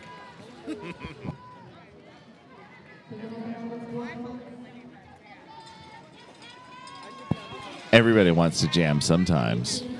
Everybody wants to jam sometimes. Everybody wants to be the star sometimes. And Pinky throwing up another 4 points. This is a 12-point jam for them and their teammates thus far. And the call-off. See, I want to be a star. I want to be dim, possibly dying out in the end of the universe. I want to be the very best, like no one ever was. There you go. You too. It was a massive 12-point jam for Tomorrowland.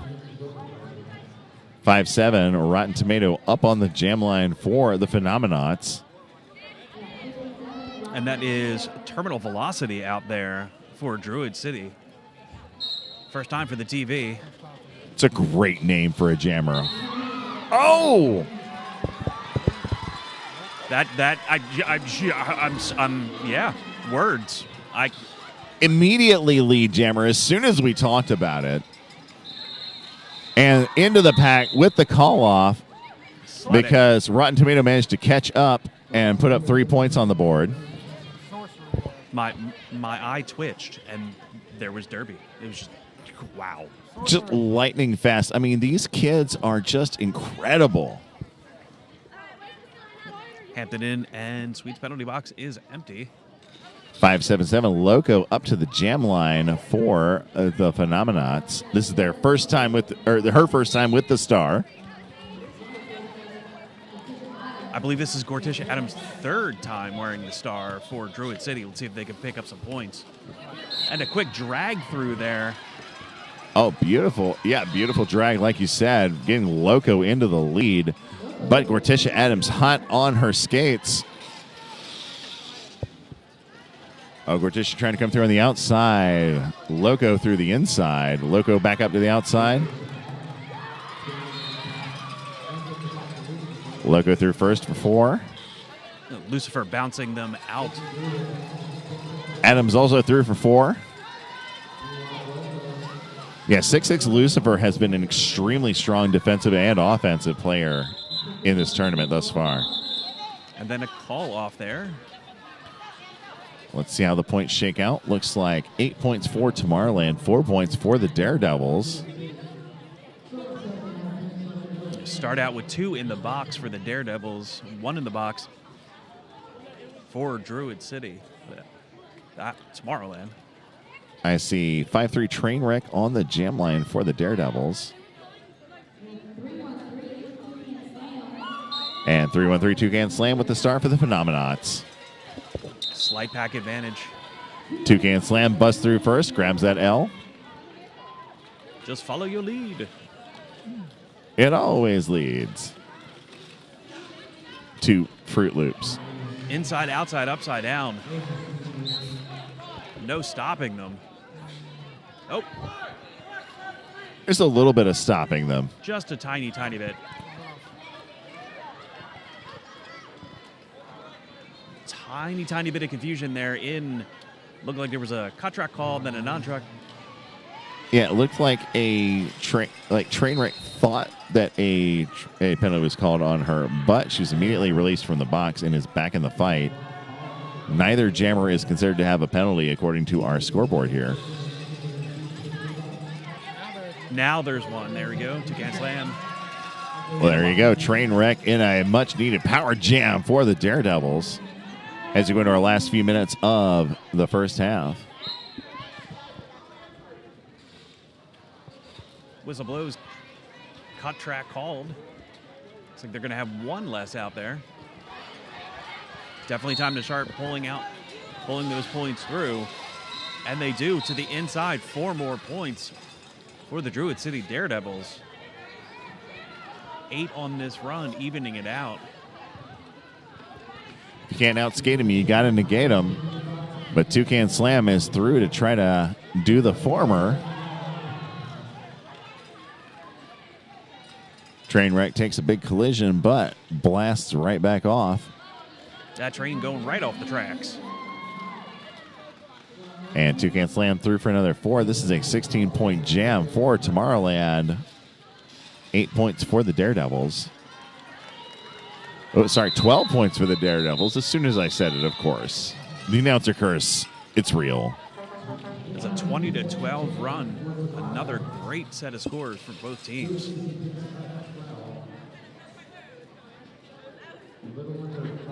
Number 8-9 Slytherin on the line for Phenomenauts.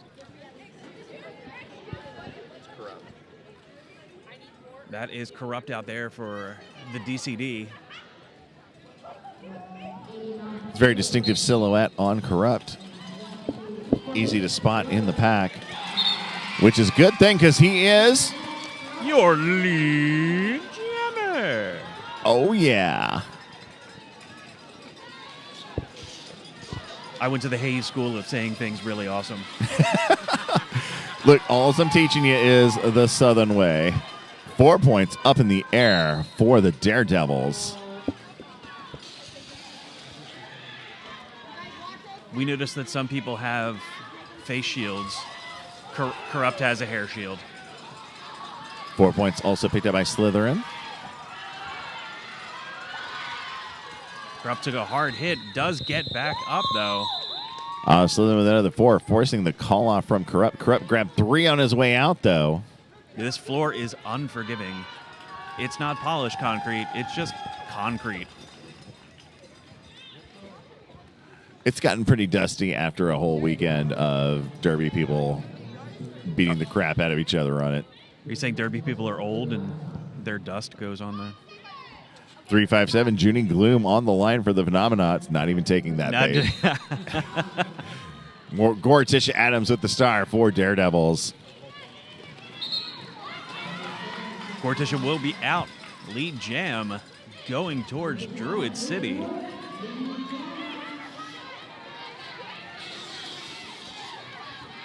Loco trying to come through for first pass here. Sharktooth is out of the box. The Hampton Inn and Suites penalty box is empty. And Tisha Adams calls it off. No points for the Phenomenauts on that one. Oh, 3 points for the Daredevils. Bringing it back up. Earning that name, Daredevil. Now, by the way, we want to give it up for Kaywood and Rendazzo's Bakery, Hampton Inn and Suites, Currency Bank, and Rydell. Kaywood and Rendazzo's has provided king cakes for all of our game winners in this tournament, and they are delish. Only the third scoreless jam for Tomorrowland. First scoreless jam for tomorrow. Third scoreless jam for Tomorrowland in this half. Terminal Velocity out there against Spider Bite. But Spider Bite getting a forearm penalty and is off to our Hampton Inn and Suites penalty box. This is a power jam for Druid City. And then it goes in favor of Tomorrowland into the box. Quick jammer switch in the box. Terminal Velocity pouring on the speed as she attacks the back of the pack. Spider Bite also trying to crawl up in and through. No spiders crawling, please. Sorry for anybody who just had a nightmare because I said that. The heebie-jeebies are real. I feel like we here down in the South, we live with bugs a lot. So we're not as sensitive to it. So I apologize. Spider Bite throwing up 4 points. No lead jammer going to its full brutal 2 whistles. I think the scary part about spiders in the Northeast is they actually have firearms. Oh yeah. You city can't spiders. Like when it's a spider with a Glock 18, you just gotta run for cover. Yep. All right, 4 more points up on the board for Tomorrowland. The Phenomenauts up ahead.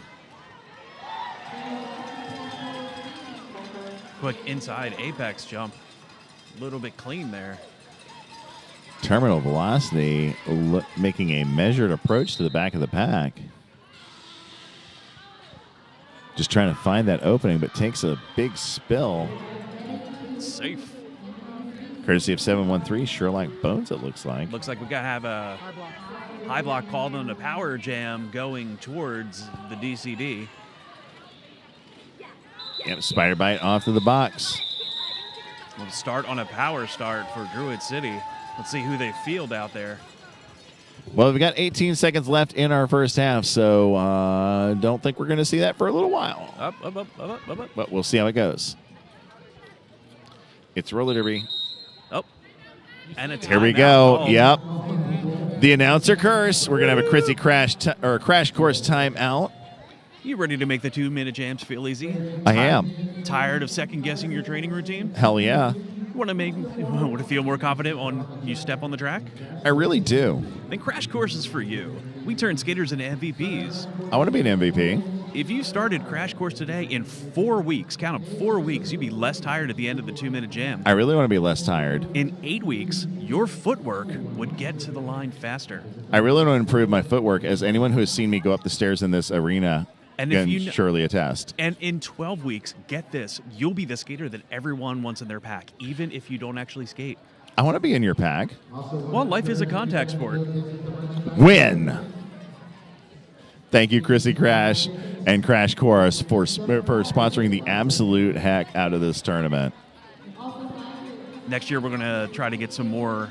Let's see, we can get like maybe 6 more out of Chrissy Crash. I hope so. All right, looks like we have repaired the track and we are good to go. One more jam. Uno mas jam. It's Corrupt out there. We'll start on a power start. Let's see if Corrupt can pull up some points, pushing down the entire pack. Number 101, Spider Bite, starting up in the box. They got a low block penalty on that last jam. That surgically repaired pivot line. Oh, Corrupt gets out, gets the L. Spider Bite is rocketing out of the box, though. Looks like we have a star stash and pass. That's Rotten Tomato now with the star for Tomorrowland. Rotten Tomato, one of Tomorrowland's more effective jammers, so we're going to see how this goes. Oh, one skate on the edge. That was beautiful. Hopefully we'll get a replay of that. That was a nice on the razor's edge there of turn number 3. And we are at halftime. Scores are 175-72 in favor of Tomorrowland. We're going to take a quick little break. My name is Hazenberg. My name is Whistles. And we'll see you soon.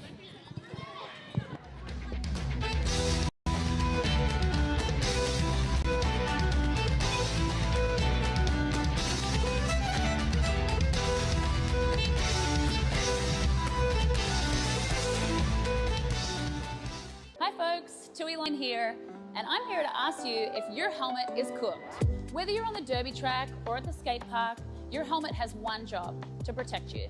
So let's check out your helmet together and find out if it's still doing its job. Look for the following signs to determine if the EPS foam in your helmet has deteriorated. 1. Physical cracks or deformations. 2. Soft spots. 3. Discoloration. 4. Separation from the shell. 5. Age. Helmets should be replaced every 3 years depending upon usage, even if they appear to be in good condition. 6. Unusual odors. Let's move on to the outer shell and consider your previous impacts. If the helmet has been involved in a significant impact, the EPS foam could be compromised even if no visible damage is apparent. If the strap adjusters, clip, or straps are compromised, your helmet placement might be compromised if you take a fall. Last but not least, if your helmet doesn't fit you properly, it's not going to do its job when you need it most. Your helmet should sit about 1 finger width above your eyebrows and stay put when you're moving around or shaking your head. Visit 888.com to find out about our cutting-edge helmet technology and designs. The most certifications, the latest technology, the best fit. We've got you covered.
whistles, and with me, as always, is the wonderful Hazenberg right here in the house. We have bringing you Druid City Daredevils versus Tomorrowland Junior Roller Derby Phenomenauts.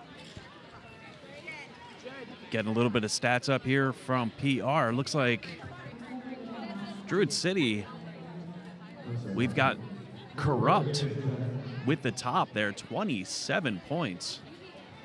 Woo! He is kicking butt out there. Working on Tomorrowland stats, check on them in just a second. Trainwreck 16, Crescent 14, Gorticia Adams 7, Terminal 4. The Peaches and K9 held scoreless, but we'll see how the second half goes. What's up, Short Circuit? And the swoopy whistle means we're going back into action. I see 1-2 Corrupt on the jam line for Druid City. And looks like number 2-2 Psycho Kitty with the star for the Phenomenauts. I believe this is only Psycho Kitty's second time on the jam line in this game. Qu'est-ce que c'est? Psycho Kitty, qu'est-ce que c'est? Ba ba bow bow ba ba ba ba bow bow. And these are all jokes that none of these kids on the track would get. But Corrupt is your lead junior. If they're old enough for a YouTube account, they're old enough for the Talking Heads. Dory Kaisha Wood, he's okay. Nobody's been hurt in this game, thankfully. Fingers firmly knocking on wood. Yep, that's the Druid curse we don't want right there.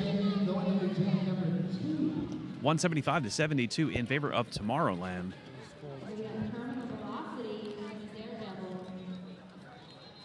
Both Druid and Tomorrowland have a couple players sitting on 3 penalties. Not too many. Nobody's really in trouble. Not even close. Number 150, Starburst with the star for the Phenomenauts. One of the highest scoring jammers in our previous in the Tomorrowland's previous game versus Red Stick. And we are going to go ahead and give our officials a little time to work here. And we're going to talk about Crash Course. Crash Course helps busy roller derby athletes increase strength, conquer self-doubt, and create the habits of high performers to become all-stars and MVPs on the track and in life. If you want a custom training plan with derby-specific workouts, nutrition strategies, and athlete mindset development curated by our epic team of coaches so you can level up this year, visit ChrissyCrash.com to learn more. Life is a contact sport. Win. We also want to throw out a big shout-out to some of our sponsors, RES Contractors, Collectivum Sports, Sacred Roller Skate Supply, Crash Course, Synergy Bank, Lamar Advertising, Symmetry Jewelers and Designers, AmeriHealth Caritas Louisiana, and Bond Skates. All right, we're getting back into it. The skater that fell was okay. Medics are going to check them out, and we are good to go.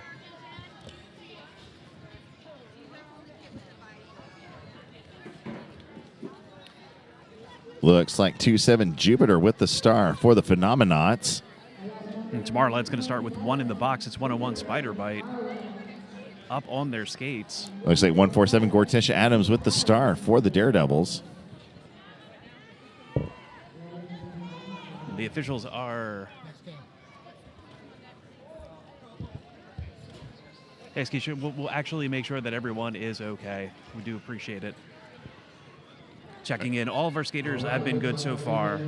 Again, it's hitting that hard, polished floor. Kind of takes the wind out of you quickly. No problem, Kaisha. It is our job. We're happy to do it. For the love of the game. That's why I'm here. I come for the free snacks. I come from the land down under. Thank you, thank you. Once again, another reference that the kids on the track wouldn't get. All right, the officials are cleaning up their language. Checking on. Hey, if we have to, they have to.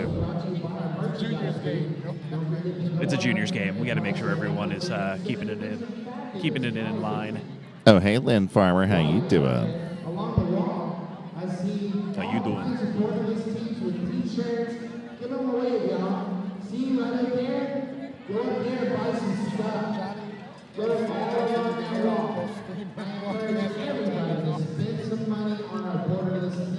What you don't understand is Johnny Pepper actually doesn't have a microphone. He's actually just that loud. That's his voice. He projects.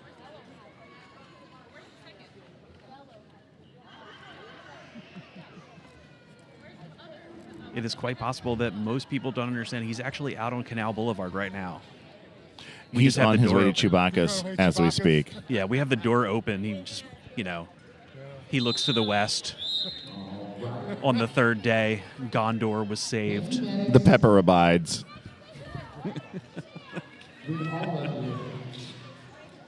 All right, here we go. Getting ready to get started out of our timeout. Once again, it's 2-7 Jupiter with the star for Tomorrowland. Gortish Adams carrying the star for Druid City Daredevils. Yeah, that track tape really pulled the room together. Druid City in the black, Tomorrowland in the white. And it does look like Gortish Adams has secured that lead. Jupiter hot on her trail. That is some tight skating right there. Formation skating at its finest. Jupiter was one of the most effective jammers in Tomorrowland's earlier game with Red Stick Juniors. Looks like 1 point picked up by the Phenomenauts on that jam. Looks like Serial Killer got called on a penalty just at the end there, so we're going to be down a pivot for Druid City. I believe that is 426 Comet carrying the star for the Phenomenauts. And the hair. Dun, dun, dun, dun. For Corrupt. The whistle has blown and off they go. This is Comet's first time on carrying the Jammer Star in this game, and she is they are lead jammer. Woohoo! All the leads, all the time. Corrupt, a little bit of defensive jamming there. And Grandma is cheering for June and Lolo from our YouTube chat. Thanks, Graham. Comet picking up 4 points. Let's see if we get some mo. Oh, official timeout being called. Yeah, we're going to have our medics come by. Hey, let's talk about Crash Course. It's help busy roller derby athletes increase strength, conquer self-doubt, and create habits of high performers to become all-stars and MVPs on the track and in life. You want a custom training plan with derby-specific workouts, nutrition strategies, and an athlete mindset development curated by our epic team of coaches, so you will level up this year. Visit Chrissy Crash, that's 2 Ks, ChrissyCrash.com to learn more. Life is a contact sport. Win. I love that catchphrase. Like, that's just great. Also like to thank Roller Derby Athletics, Roller Derby Coaching, all of our Derby Girl Designs, Urban South Brewery, The Station in NOLA, Concussion, Roller Derby, the hosts of our 2025 Murda Champs, and Chapman Consulting. And we are having 2 official after parties tonight. We're going to have Slice to Meet You at Rotolo's here in Thibodaux. And we are also hosting a party suite for the Chewbacca's Parade at the Hard Rock Hotel in downtown New Orleans. So if you are in the 985 or the 504, come party with all of us. Slice to Meet You goes back to, we had an earlier conversation about Arnold Schwarzenegger. And this is Slice to Meet You. Slice to Meet You, yes. Sounds like one of those really corny Schwarzenegger type lines. And the skater who we had medics called for is okay and off the track. We're going to get back into the action momentarily.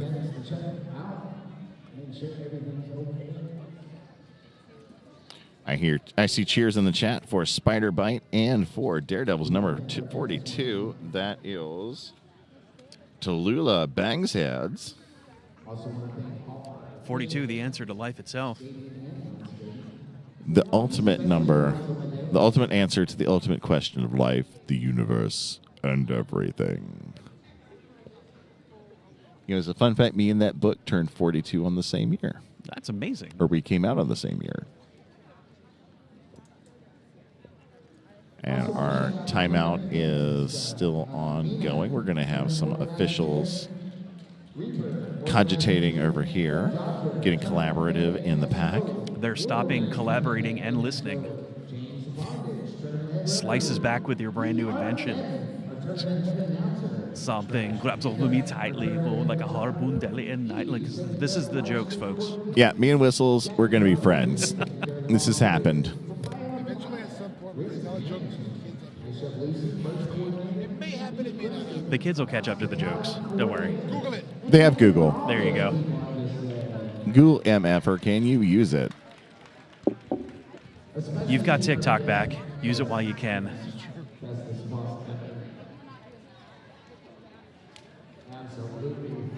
Our excellent jam tire, French Thwarter, is getting an update from the bench.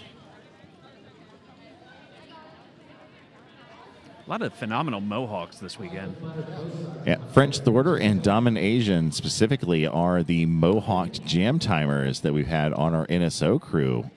That we've been blessed with on our NSO crew in this tournament. Who has the feathered Mohawk? That's Fun Police. He is one of the coaches of Red Stick Juniors. And he also officiates. All right, here we go. We're coming back into it. All right, coming out of our official timeout, going into jam number 5, 27-16 left in the second period. 3-1-3 Toucan Slam carrying the star for the Phenomenauts. And obscured by clouds for... Oh, sorry, that's Sherlock Bones, number 713. My complete mistake. And Ruella DeVille. It's the first time for the star for them. 2 in the box for Tomorrowland. Let's see if they can capitalize in the Druid City. Druid's first lead of the half. They get in there. Looks like they may have gotten a point and called it off. But there's an official review. You know what that means? It's a crash course.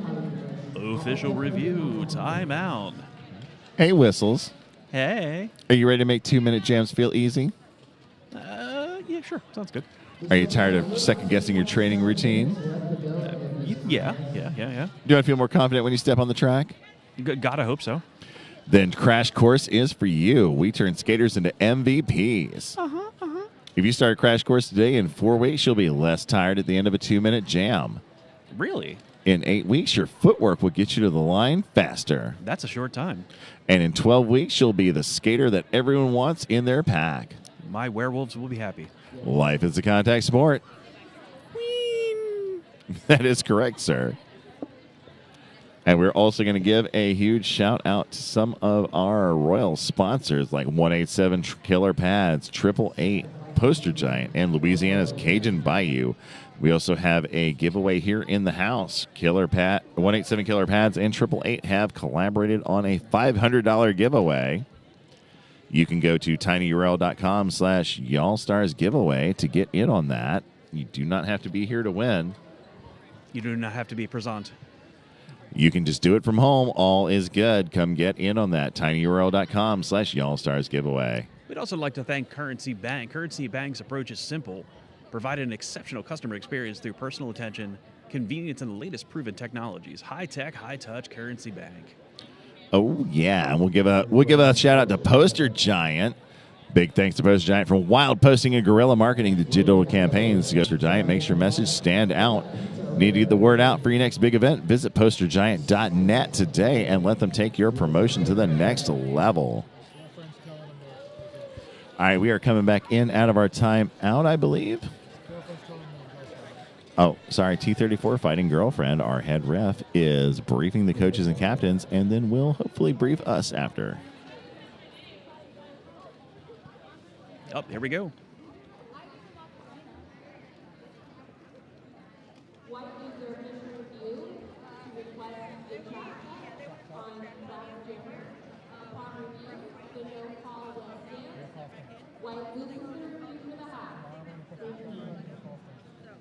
All right, like Fighting Girlfriend just said, Tomorrowland requested a track cut on the Druid City Jammer, but there was no penalty, and they will lose their OR.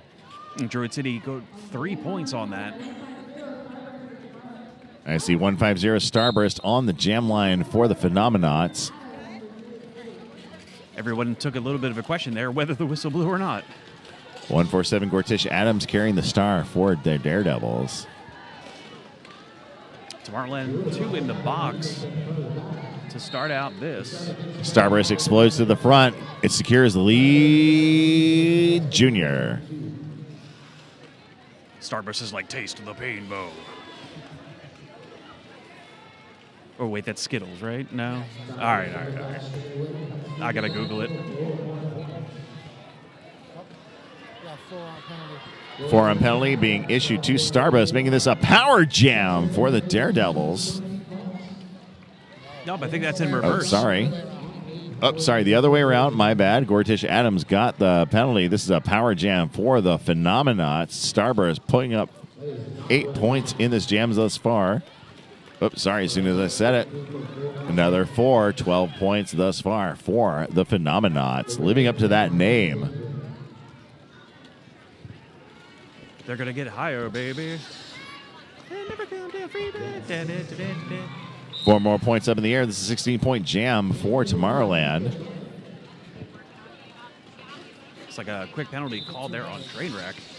Yep, they have hit 200 points here. The double 100-point threshold. The double 100. The double Hondo. And the call off. That's a 20-point run there for Oh, Tomorrowland. my gosh.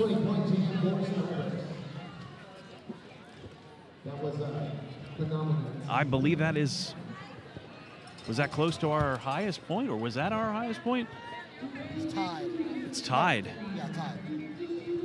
They had a 20-point. Toucan had a 20-point jam back in the first half. There we go. Toucan had a 20-point jam in the first half for Tomorrowland. Thank you very much, PR, for keeping the stats. I see 2-7 Jupiter on the line for the Phenomenauts. And Sharktooth on the jam line for the Daredevils. Jupiter got out front. This is Sharktooth's first time with the star. Jupiter got out front, but got a no-earned pass, so lead is still open. Sharktooth could still cinch this. And Jupiter getting pulled back.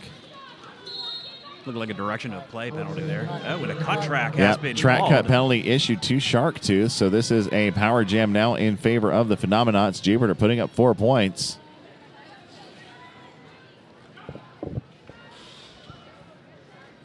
I agree, Banshee. That is a fantastic team name. All these junior teams have great names. 4 points up in the air for Tomorrowland.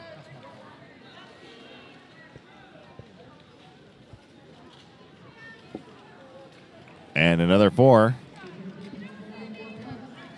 Jupiter, everybody's favorite J-Planet on this team.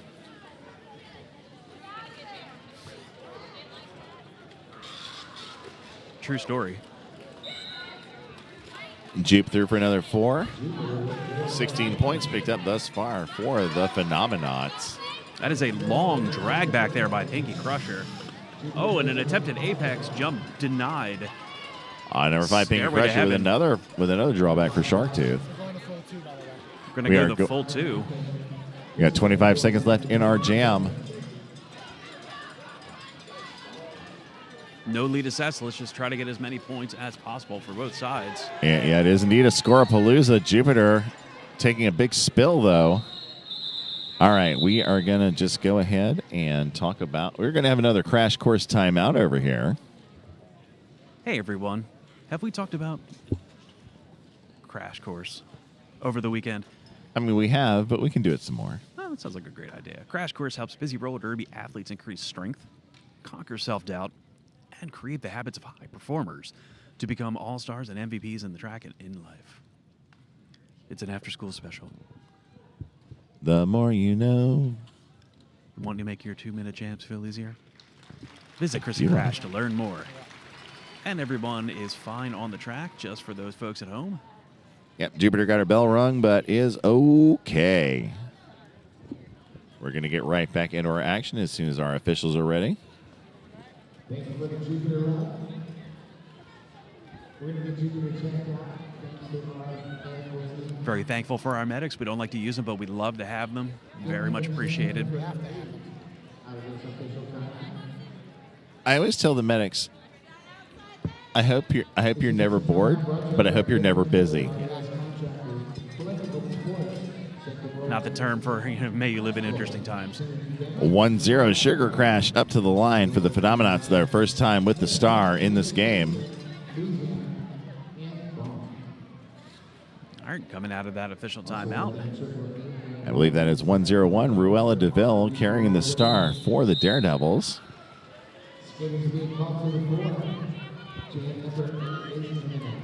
And Chris Romano says, good job, Rue. All right, Royal DeVille and Sugar Crush. Someone brought fried food near the stage, and that is just unfair for busy announcers. You are evil. But Ruella DeVille is your lead junior. And going in on a power as... Oh, and Rue throwing up 4 points high in the sky. That Sugar Crash got called, looks like on a forearm. They actually got put into the box. So this is a...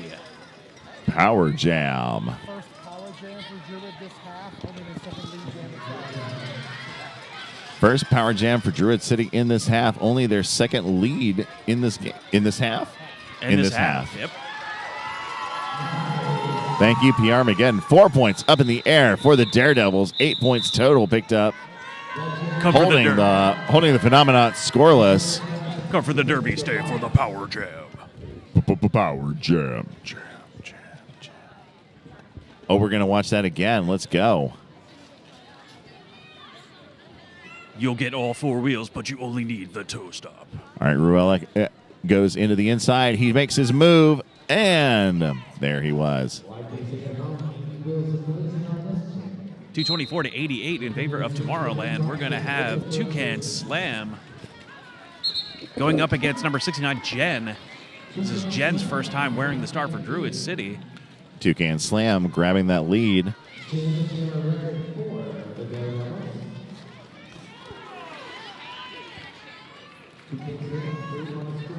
The Hampton Inn and Suites penalty box is empty for now.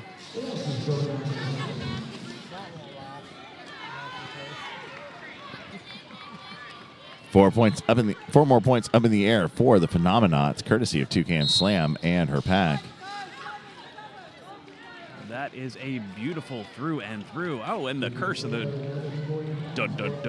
multiplayer called there. But Toucan Slam nevertheless persists, soaring up another 4. Looking to go for 16 here. Caught that jersey slinging it around like Spider-Man. Oh, and looks like we have a star pass over to 147. That's Corticia Adams for Druid City. Let's see if they can make it happen, Captain. You're right, Banshee. Great offense happening out here on the track. Corticia Adams through for 4 as the jam ends. 19 points picked up by the Phenomenauts. 4 points for the Daredevils. Going into jam number 10. Who do we have out there? Corrupt. And 313 Toucan Slam, it looks like.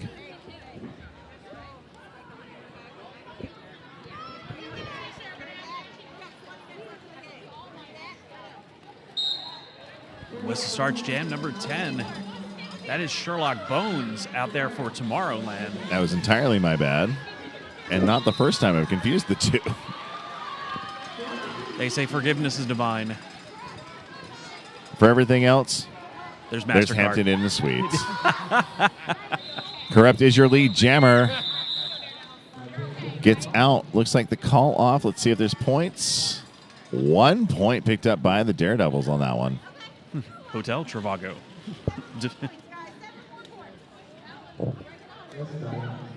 93 to 243. So far in this half, Druid City only has 2 scoreless jams. Tomorrowland has 3 scoreless jams. It's been 5 total scoreless jams, 2 in favor of Druid City, 3 for tomorrow. 2-2 Psycho Kitty with the star for the Phenomenauts. Peaches and Scream for Druid City. Oh, and a multiplayer called on there. Looks like we're having a slight confusion there. Everyone's going to go to the box and see what happens. Psycho Kitty did get out front to claw up a lead. Up.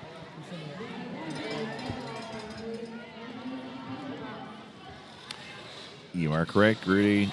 Rudy, 713, sure like bones. In that last jam.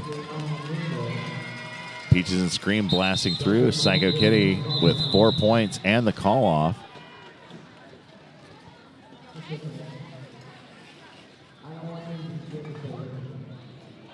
And a sneeze, because Untitled.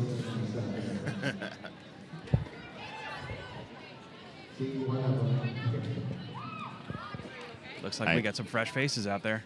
I see 2-7 Jupiter on the jam line for the Phenomenauts. Oh, official timeout. You know what that means, kids. It's a Crash Course timeout. Let's see if we can do this backwards. Hold on, let's see. When sports contact A is life, pack therein once everyone that skater the be you'll weeks 12 in end faster line the two you get willed footwork your weeks in jam minute 2 of a end the at tired less be you'll weeks 4 in today course crash started you if now I'm like Jar Jar MVPs into skaters turn we you for is course crash then track the on step you when you confident more feel to want routine training you're guessing second tired of easy feel jams minute 2 make to ready crash course visit you will. Thank you, Whistles. You were correct, Banshee. Thank you so much, Crash Course, for sponsoring our tournament out here. I hope Chrissy is like listening to this at home and just giggling. If not, my last name is spelled Taylor for the LLC license. Sure.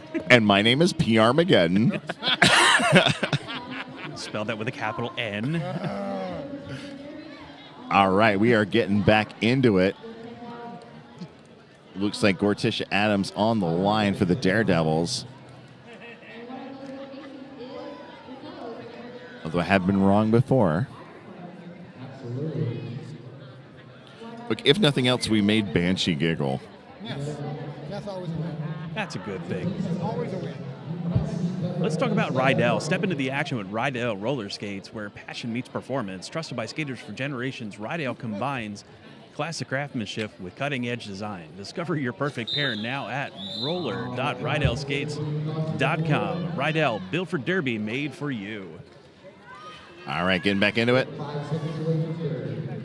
Finally, French Thwarter has blown the whistle, and Jupiter, number 2-7, is off for the Phenomenauts and grabbed the lead. 147 Gorticia Adams jamming for the Daredevils. Gorticia Adams caught up in that Phenomenaut wall. Jupiter coming around for the first score pass. Jupiter comes through on the inside. Throws up the points. Exiting at the same time with Gorticia Adams, and the call off as Gorticia gets ahead. 4 points Tomorrowland, 0 points Druid City. All right, going into jam number 13, 251 in favor of Tomorrowland, 93 Druid City Daredevils. We're going to have Corrupt. Who's on the other side there? Is that Comet? I believe that may be 426 Comet. Tis indeed 426 Comet jamming for the Phenomenauts, trying to come through on the outside. Tomorrowland has one in the Hampton Inn and Suites penalty box right now. Number 5, Pinky Crusher, pulling back Corrupt. But nevertheless, he persists and is your lead junior.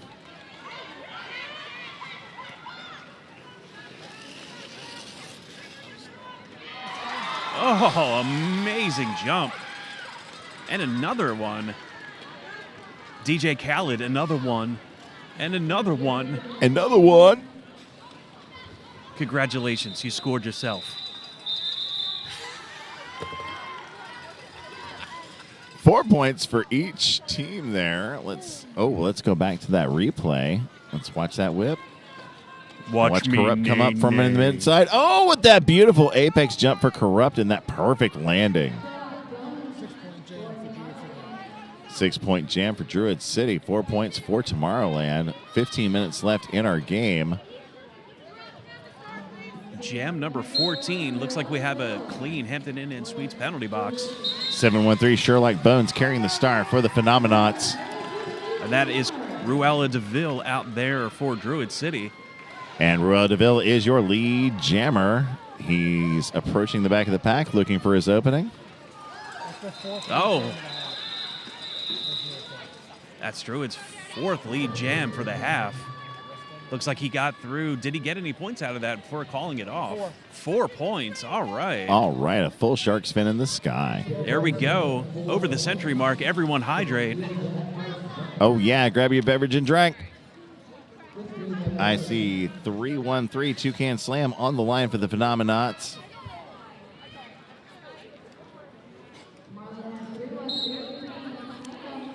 And that is Gorticia Adams for the Druid City Daredevils. Oh, sprung free from the cage goes Toucan Slam. Straight down that line on the inside. Just immediately grabbing that lead. That was a blink and you miss it move. These junior skaters are just so fast when they really want to get some speed under them. Junie Gloom dragging back Gorticia. 4 points in the sky for the Phenomenauts, courtesy of Toucan Slam. Followed immediately by another 4 as soon as I said it.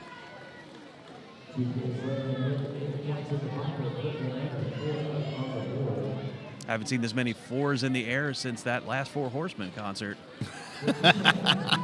Telling you, Ric Flair, Tully Blanchard, man, still my favorites.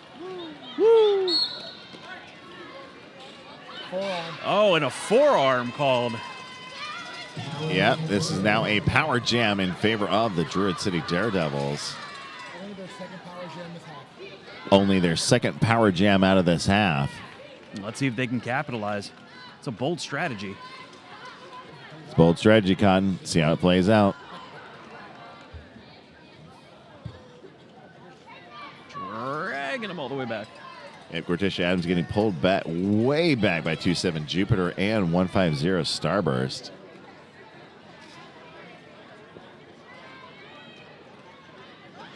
Our penalty box has been cleared out. 357 Junie Gloom giving him a brace. We're going to go the full 2 minutes, 10 seconds left in jam number 15. Just a little under 13 minutes to go in the second half. Toucan Slam out of our Hampton Inn and Suites penalty box, putting up another 4, and then another. And then another. 16 points for the Phenomenauts on that one. Oh, let's watch that. Let's watch that clearance. Oh, beautiful inside work on the part of Toucan Slam. That spin came through. Got chocolate and the peanut butter in the chocolate. The Daredevils, nevertheless, putting up 4 points on their way out. That was the first lost lead of the half. I see 426 Comet up to the line for Phenomenauts. And that is Corrupt for Druid City Daredevils. Comet will be your lead junior. Nope. Comet is off on a track cut. It's a power jam for Druid City. Get it and lose it. 2 in a row. And Corrupt is your lead junior. All right, where are my Druid City fans in the chat? I need to hear from you at home.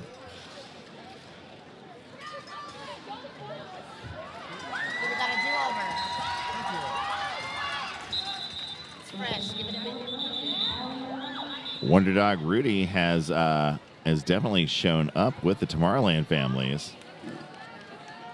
All right, quick check of the score. 271 Tomorrowland. Druid City Daredevils 111. 11-11 left in this timer going into jam number 17. Say 11 again. 11. Oh, said 11 one more time. That means it's a crash course timeout.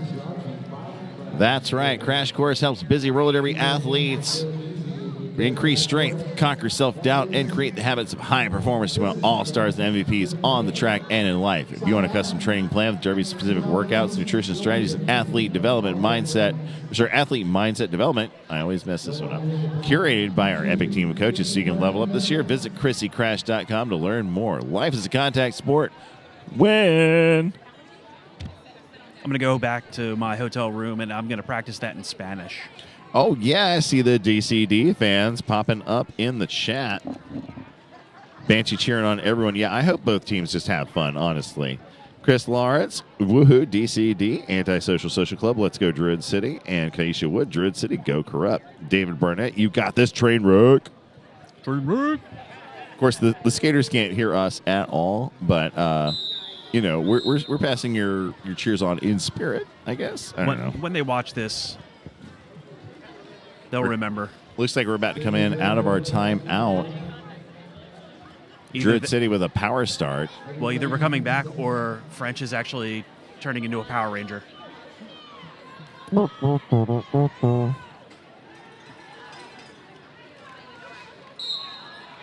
That's right. We never forget that penalty box. Misery does love company.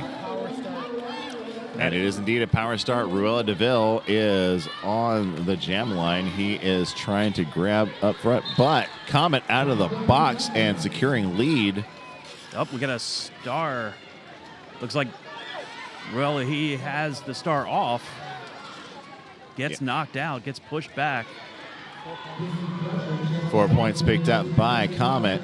Comet blazing the trail. All right, Star Pass has been completed on the Daredevils to terminal velocity, number 17. Terminal's got some amazing speed themselves, so let's see how that goes through. Oh, she's going to live up to that name as soon as she gets that star back on. 4 points up in the air for Comet, and the call off before we get a chance to see what Terminal was going to do. That is the second Star Pass of the half for the Daredevils. I haven't seen many Star Passes in this one. We saw Tomorrowland and Red Stick earlier. That was Star Pass-a-Palooza. It looks like 313. That is Toucan Slam is going to be carrying the star for the Phenomenauts on this one. And then we got Corrupt out there.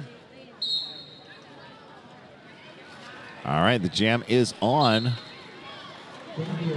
And Toucan Slam, yep. Grab that lead. Number 5, Pinky Crusher starting off in the box. In and out and through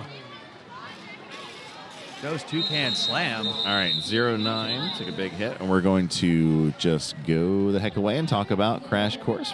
Actually, we're going to talk about...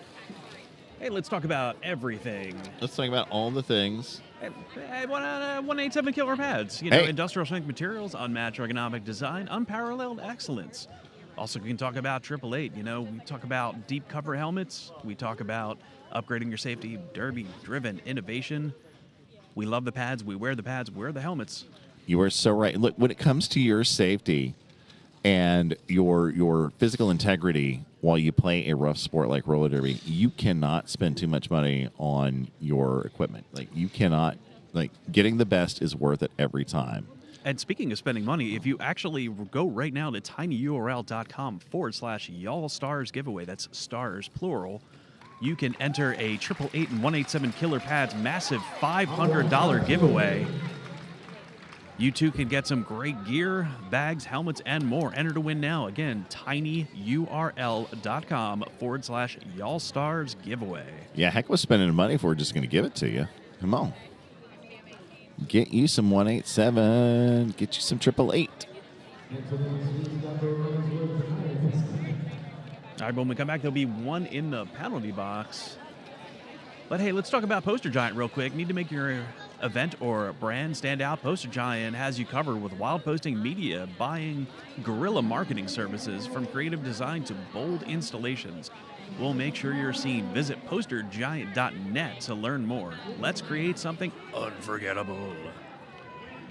What's up, Elliot? I see you're a former Druid City player in the chat. All right. And we are coming back in out of our timeout. 9:23 left in the second period, going into jam number 19. 2-7 Jupiter carrying the star for the Phenomenauts. Pinky Crusher will be in the box just for just another second. And then 147 Gorticia Adams carrying the star for the Daredevils and the lead.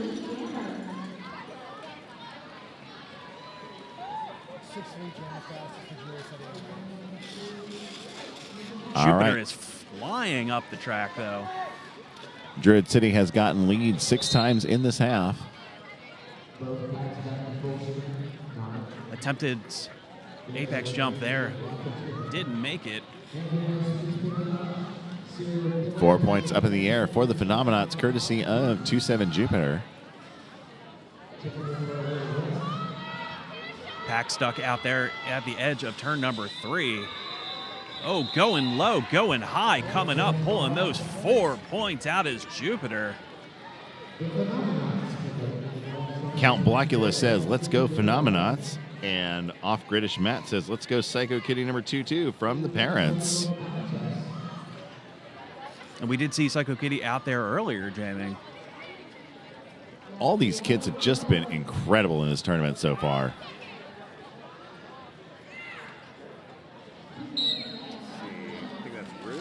No, we do have one in the penalty box on Tomorrowland.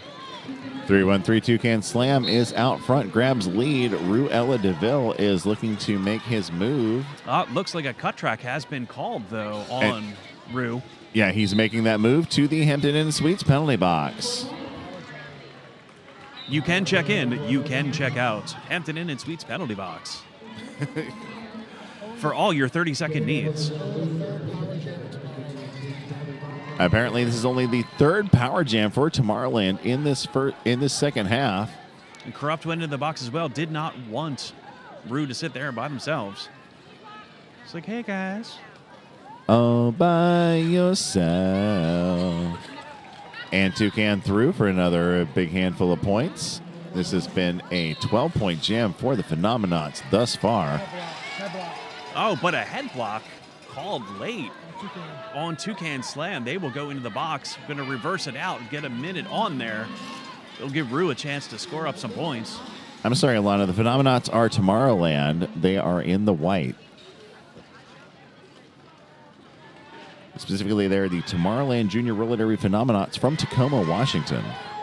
Going up against the Druid City Daredevils in black and red from Tuscaloosa, Alabama.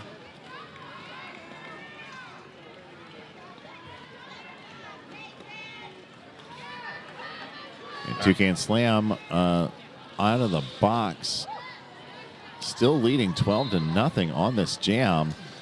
Slam blasts through, takes a late hit from 187. That is Serial Killer. They threw those hips, but nevertheless, Toucan persisted. And it's through for another 4. Oh, and a beautiful, beautiful hard hit there from K10.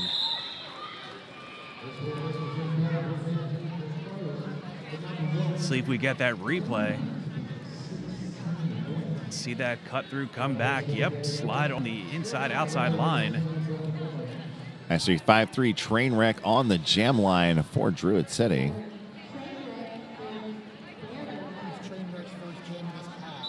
Trainwreck's first jam in this half, and 150 Starburst with the star for the Phenomenauts. Oh, looks like we've got a timeout. And it's going to be a Crash Course timeout.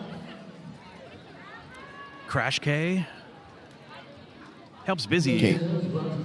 KC, crashcourse.com. Looks like this is going to be a very short timeout because all of our skaters are lined back up in other positions. So, looks like we had just had a question there from Tomorrowland's bench staff. Just wanted to confirm something real quick there.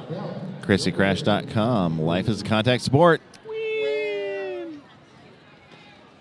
I do want to win that sport. I want to win at life. Life, the universe, and everything. Lots of hugging and loving going out there on the track.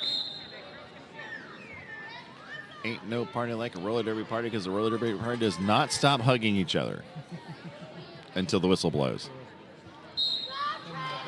And then they beat the crap out of each other. And then all's fair. And once again, that is Trainwreck on the line for the Daredevils, and Starburst with the star and the lead for the Phenomenauts. Aptly named. Oh, and looks like we have a pass going there. Nope. Nope, Trainwreck pulled the star cover off. No pass. A little star stash action happening, actually. 4 points up in the air for Starburst, and the call off. The sky, it's full of stars. My God, it's full of stars. 311 to 119 in favor of Tomorrowland. Jam 22, just under 5 to go in the half. 3-1-3 Toucan Slam up to the line for the Phenomenauts. And looks like number 1-2 Corrupt. Yep, I can see the hair. All right. And Corrupt trying to come through on the outside. Goes, still trying to find that angle. Going for the daylight on the inside. See what happens. Up, pulling the pack back with them. Both jammers exit the pack almost simultaneously, but Corrupt is your lead junior.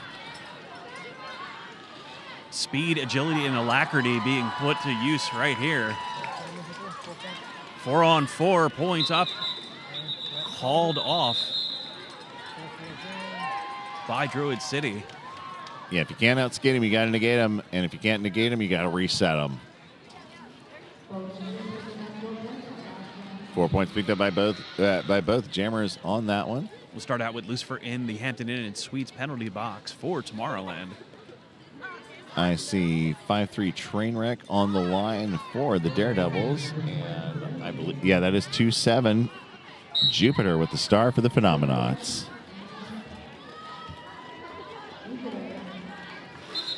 Jupiter blasts out front and is your lead planet. Trainwreck stashed the star again, going through the pack. Got to put it on for the points. You don't get points if you ain't wearing the helmet cover. If you want the points, got to put the cover on. With such hits like penalty box to the left.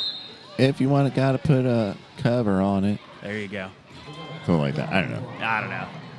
I got nothing. I can't be on saying. 4 points up in the air for Jupiter. Sorry, 8 points total for the Phenomenauts. It always sounds good in theory, but in practice, not as much. I love Beyonce. I just can't Beyonce. I see 3-1-3, or sorry, it looks like 7-1-3 Sure Like Bones on the jam line for the Phenomenauts. Is that Peaches and Scream? No, that's 41. That's K10 for Druid City. The captain of the team out there wearing the star and trying to set the example. Tested that inside line, did take a nice hard hit. Both jammers just blasting the pack to try to get through. Sure Like Bones ultimately does so first, grabs that lead. Just over 2 minutes left in our game. They said, Watson, hold my juice box. Watch this. The game is afoot, and it is about the foot. The feet. The thrill of defeat. 4 points up in the air for Sure Like Bones and the Tomorrowland Phenomenauts, who I don't believe are going to taste defeat today.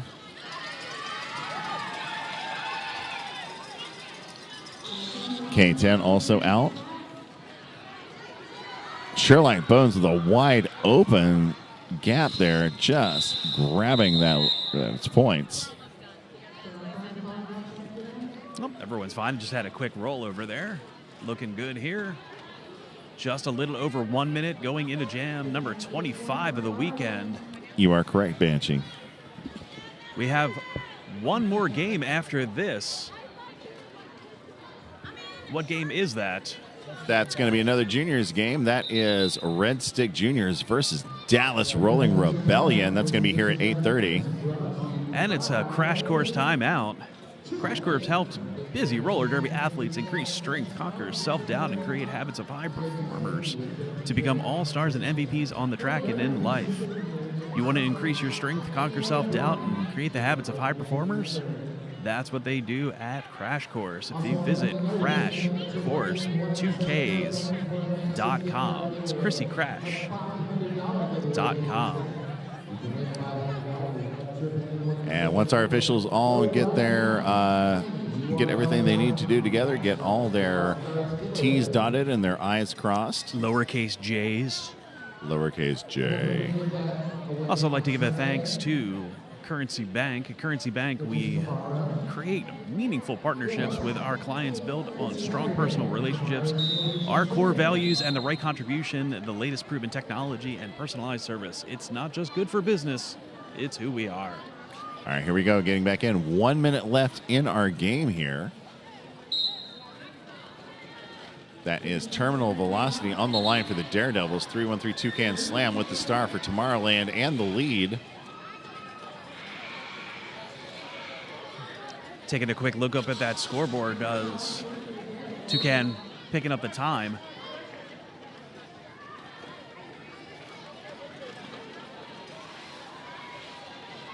Toucan Slam throwing up 4 points. Direction of gameplay penalty issue number 6-9. That is Jen on the Daredevils. Yep, looks like we have a star stash and pass going to Gorticia Adams for the Druid City Daredevils.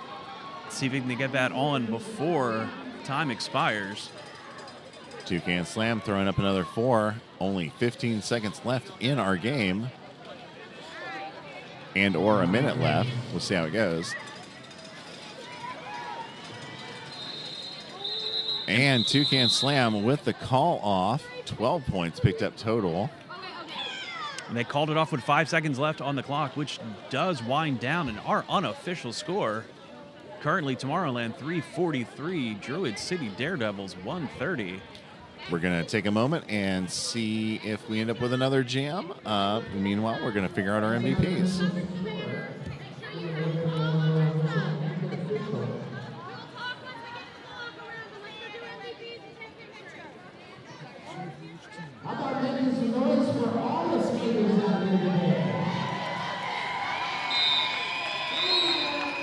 All right, and that rolling whistle actually will mean that is the game, folks. I'm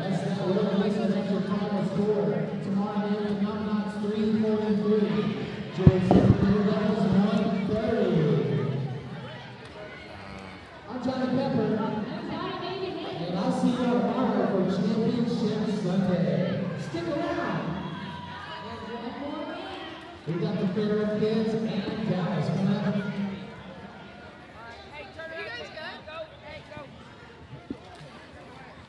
All right. Looks like our choices are Jupiter for MVP Jammer for the Phenomenauts and Rotten Tomato for MVP Blocker also for the Phenomenauts. And for Daredevils, our MVP Jammer, Corrupt, number 1-2. And our blocker, number 101, Ruella DeVille. Thank you so much for joining us here at Y'all Stars 2025. We got one more game coming up. That's going to be Red Stick Juniors versus Dallas Juniors Rolling Rebellion. My name is Hazenberg. My name is Whistles, and for P. Armageddon on the stats, we thank you from Y'all Stars, live from Thibodaux, Louisiana. Have a great weekend. We'll see you tomorrow. Be safe.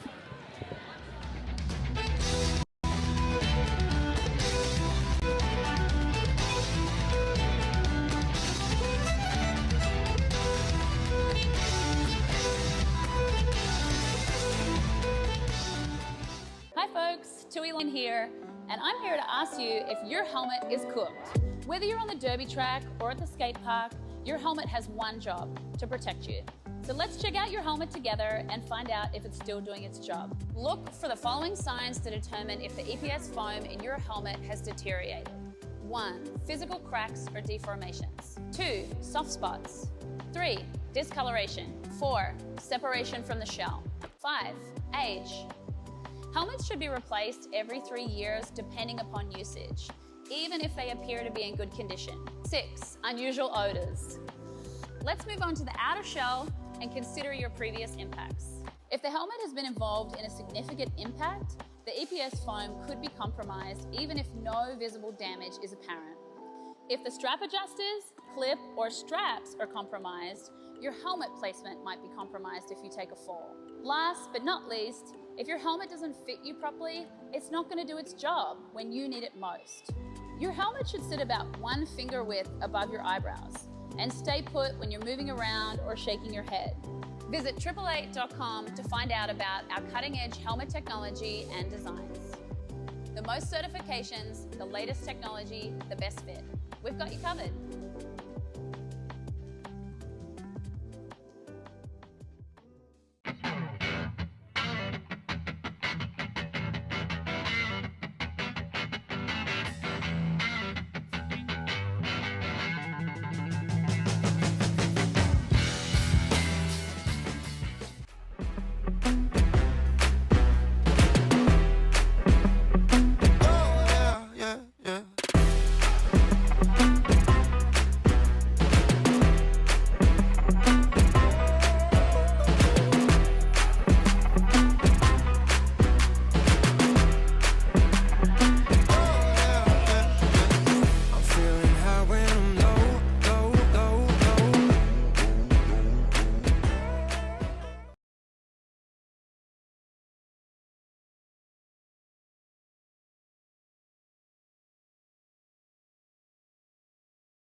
come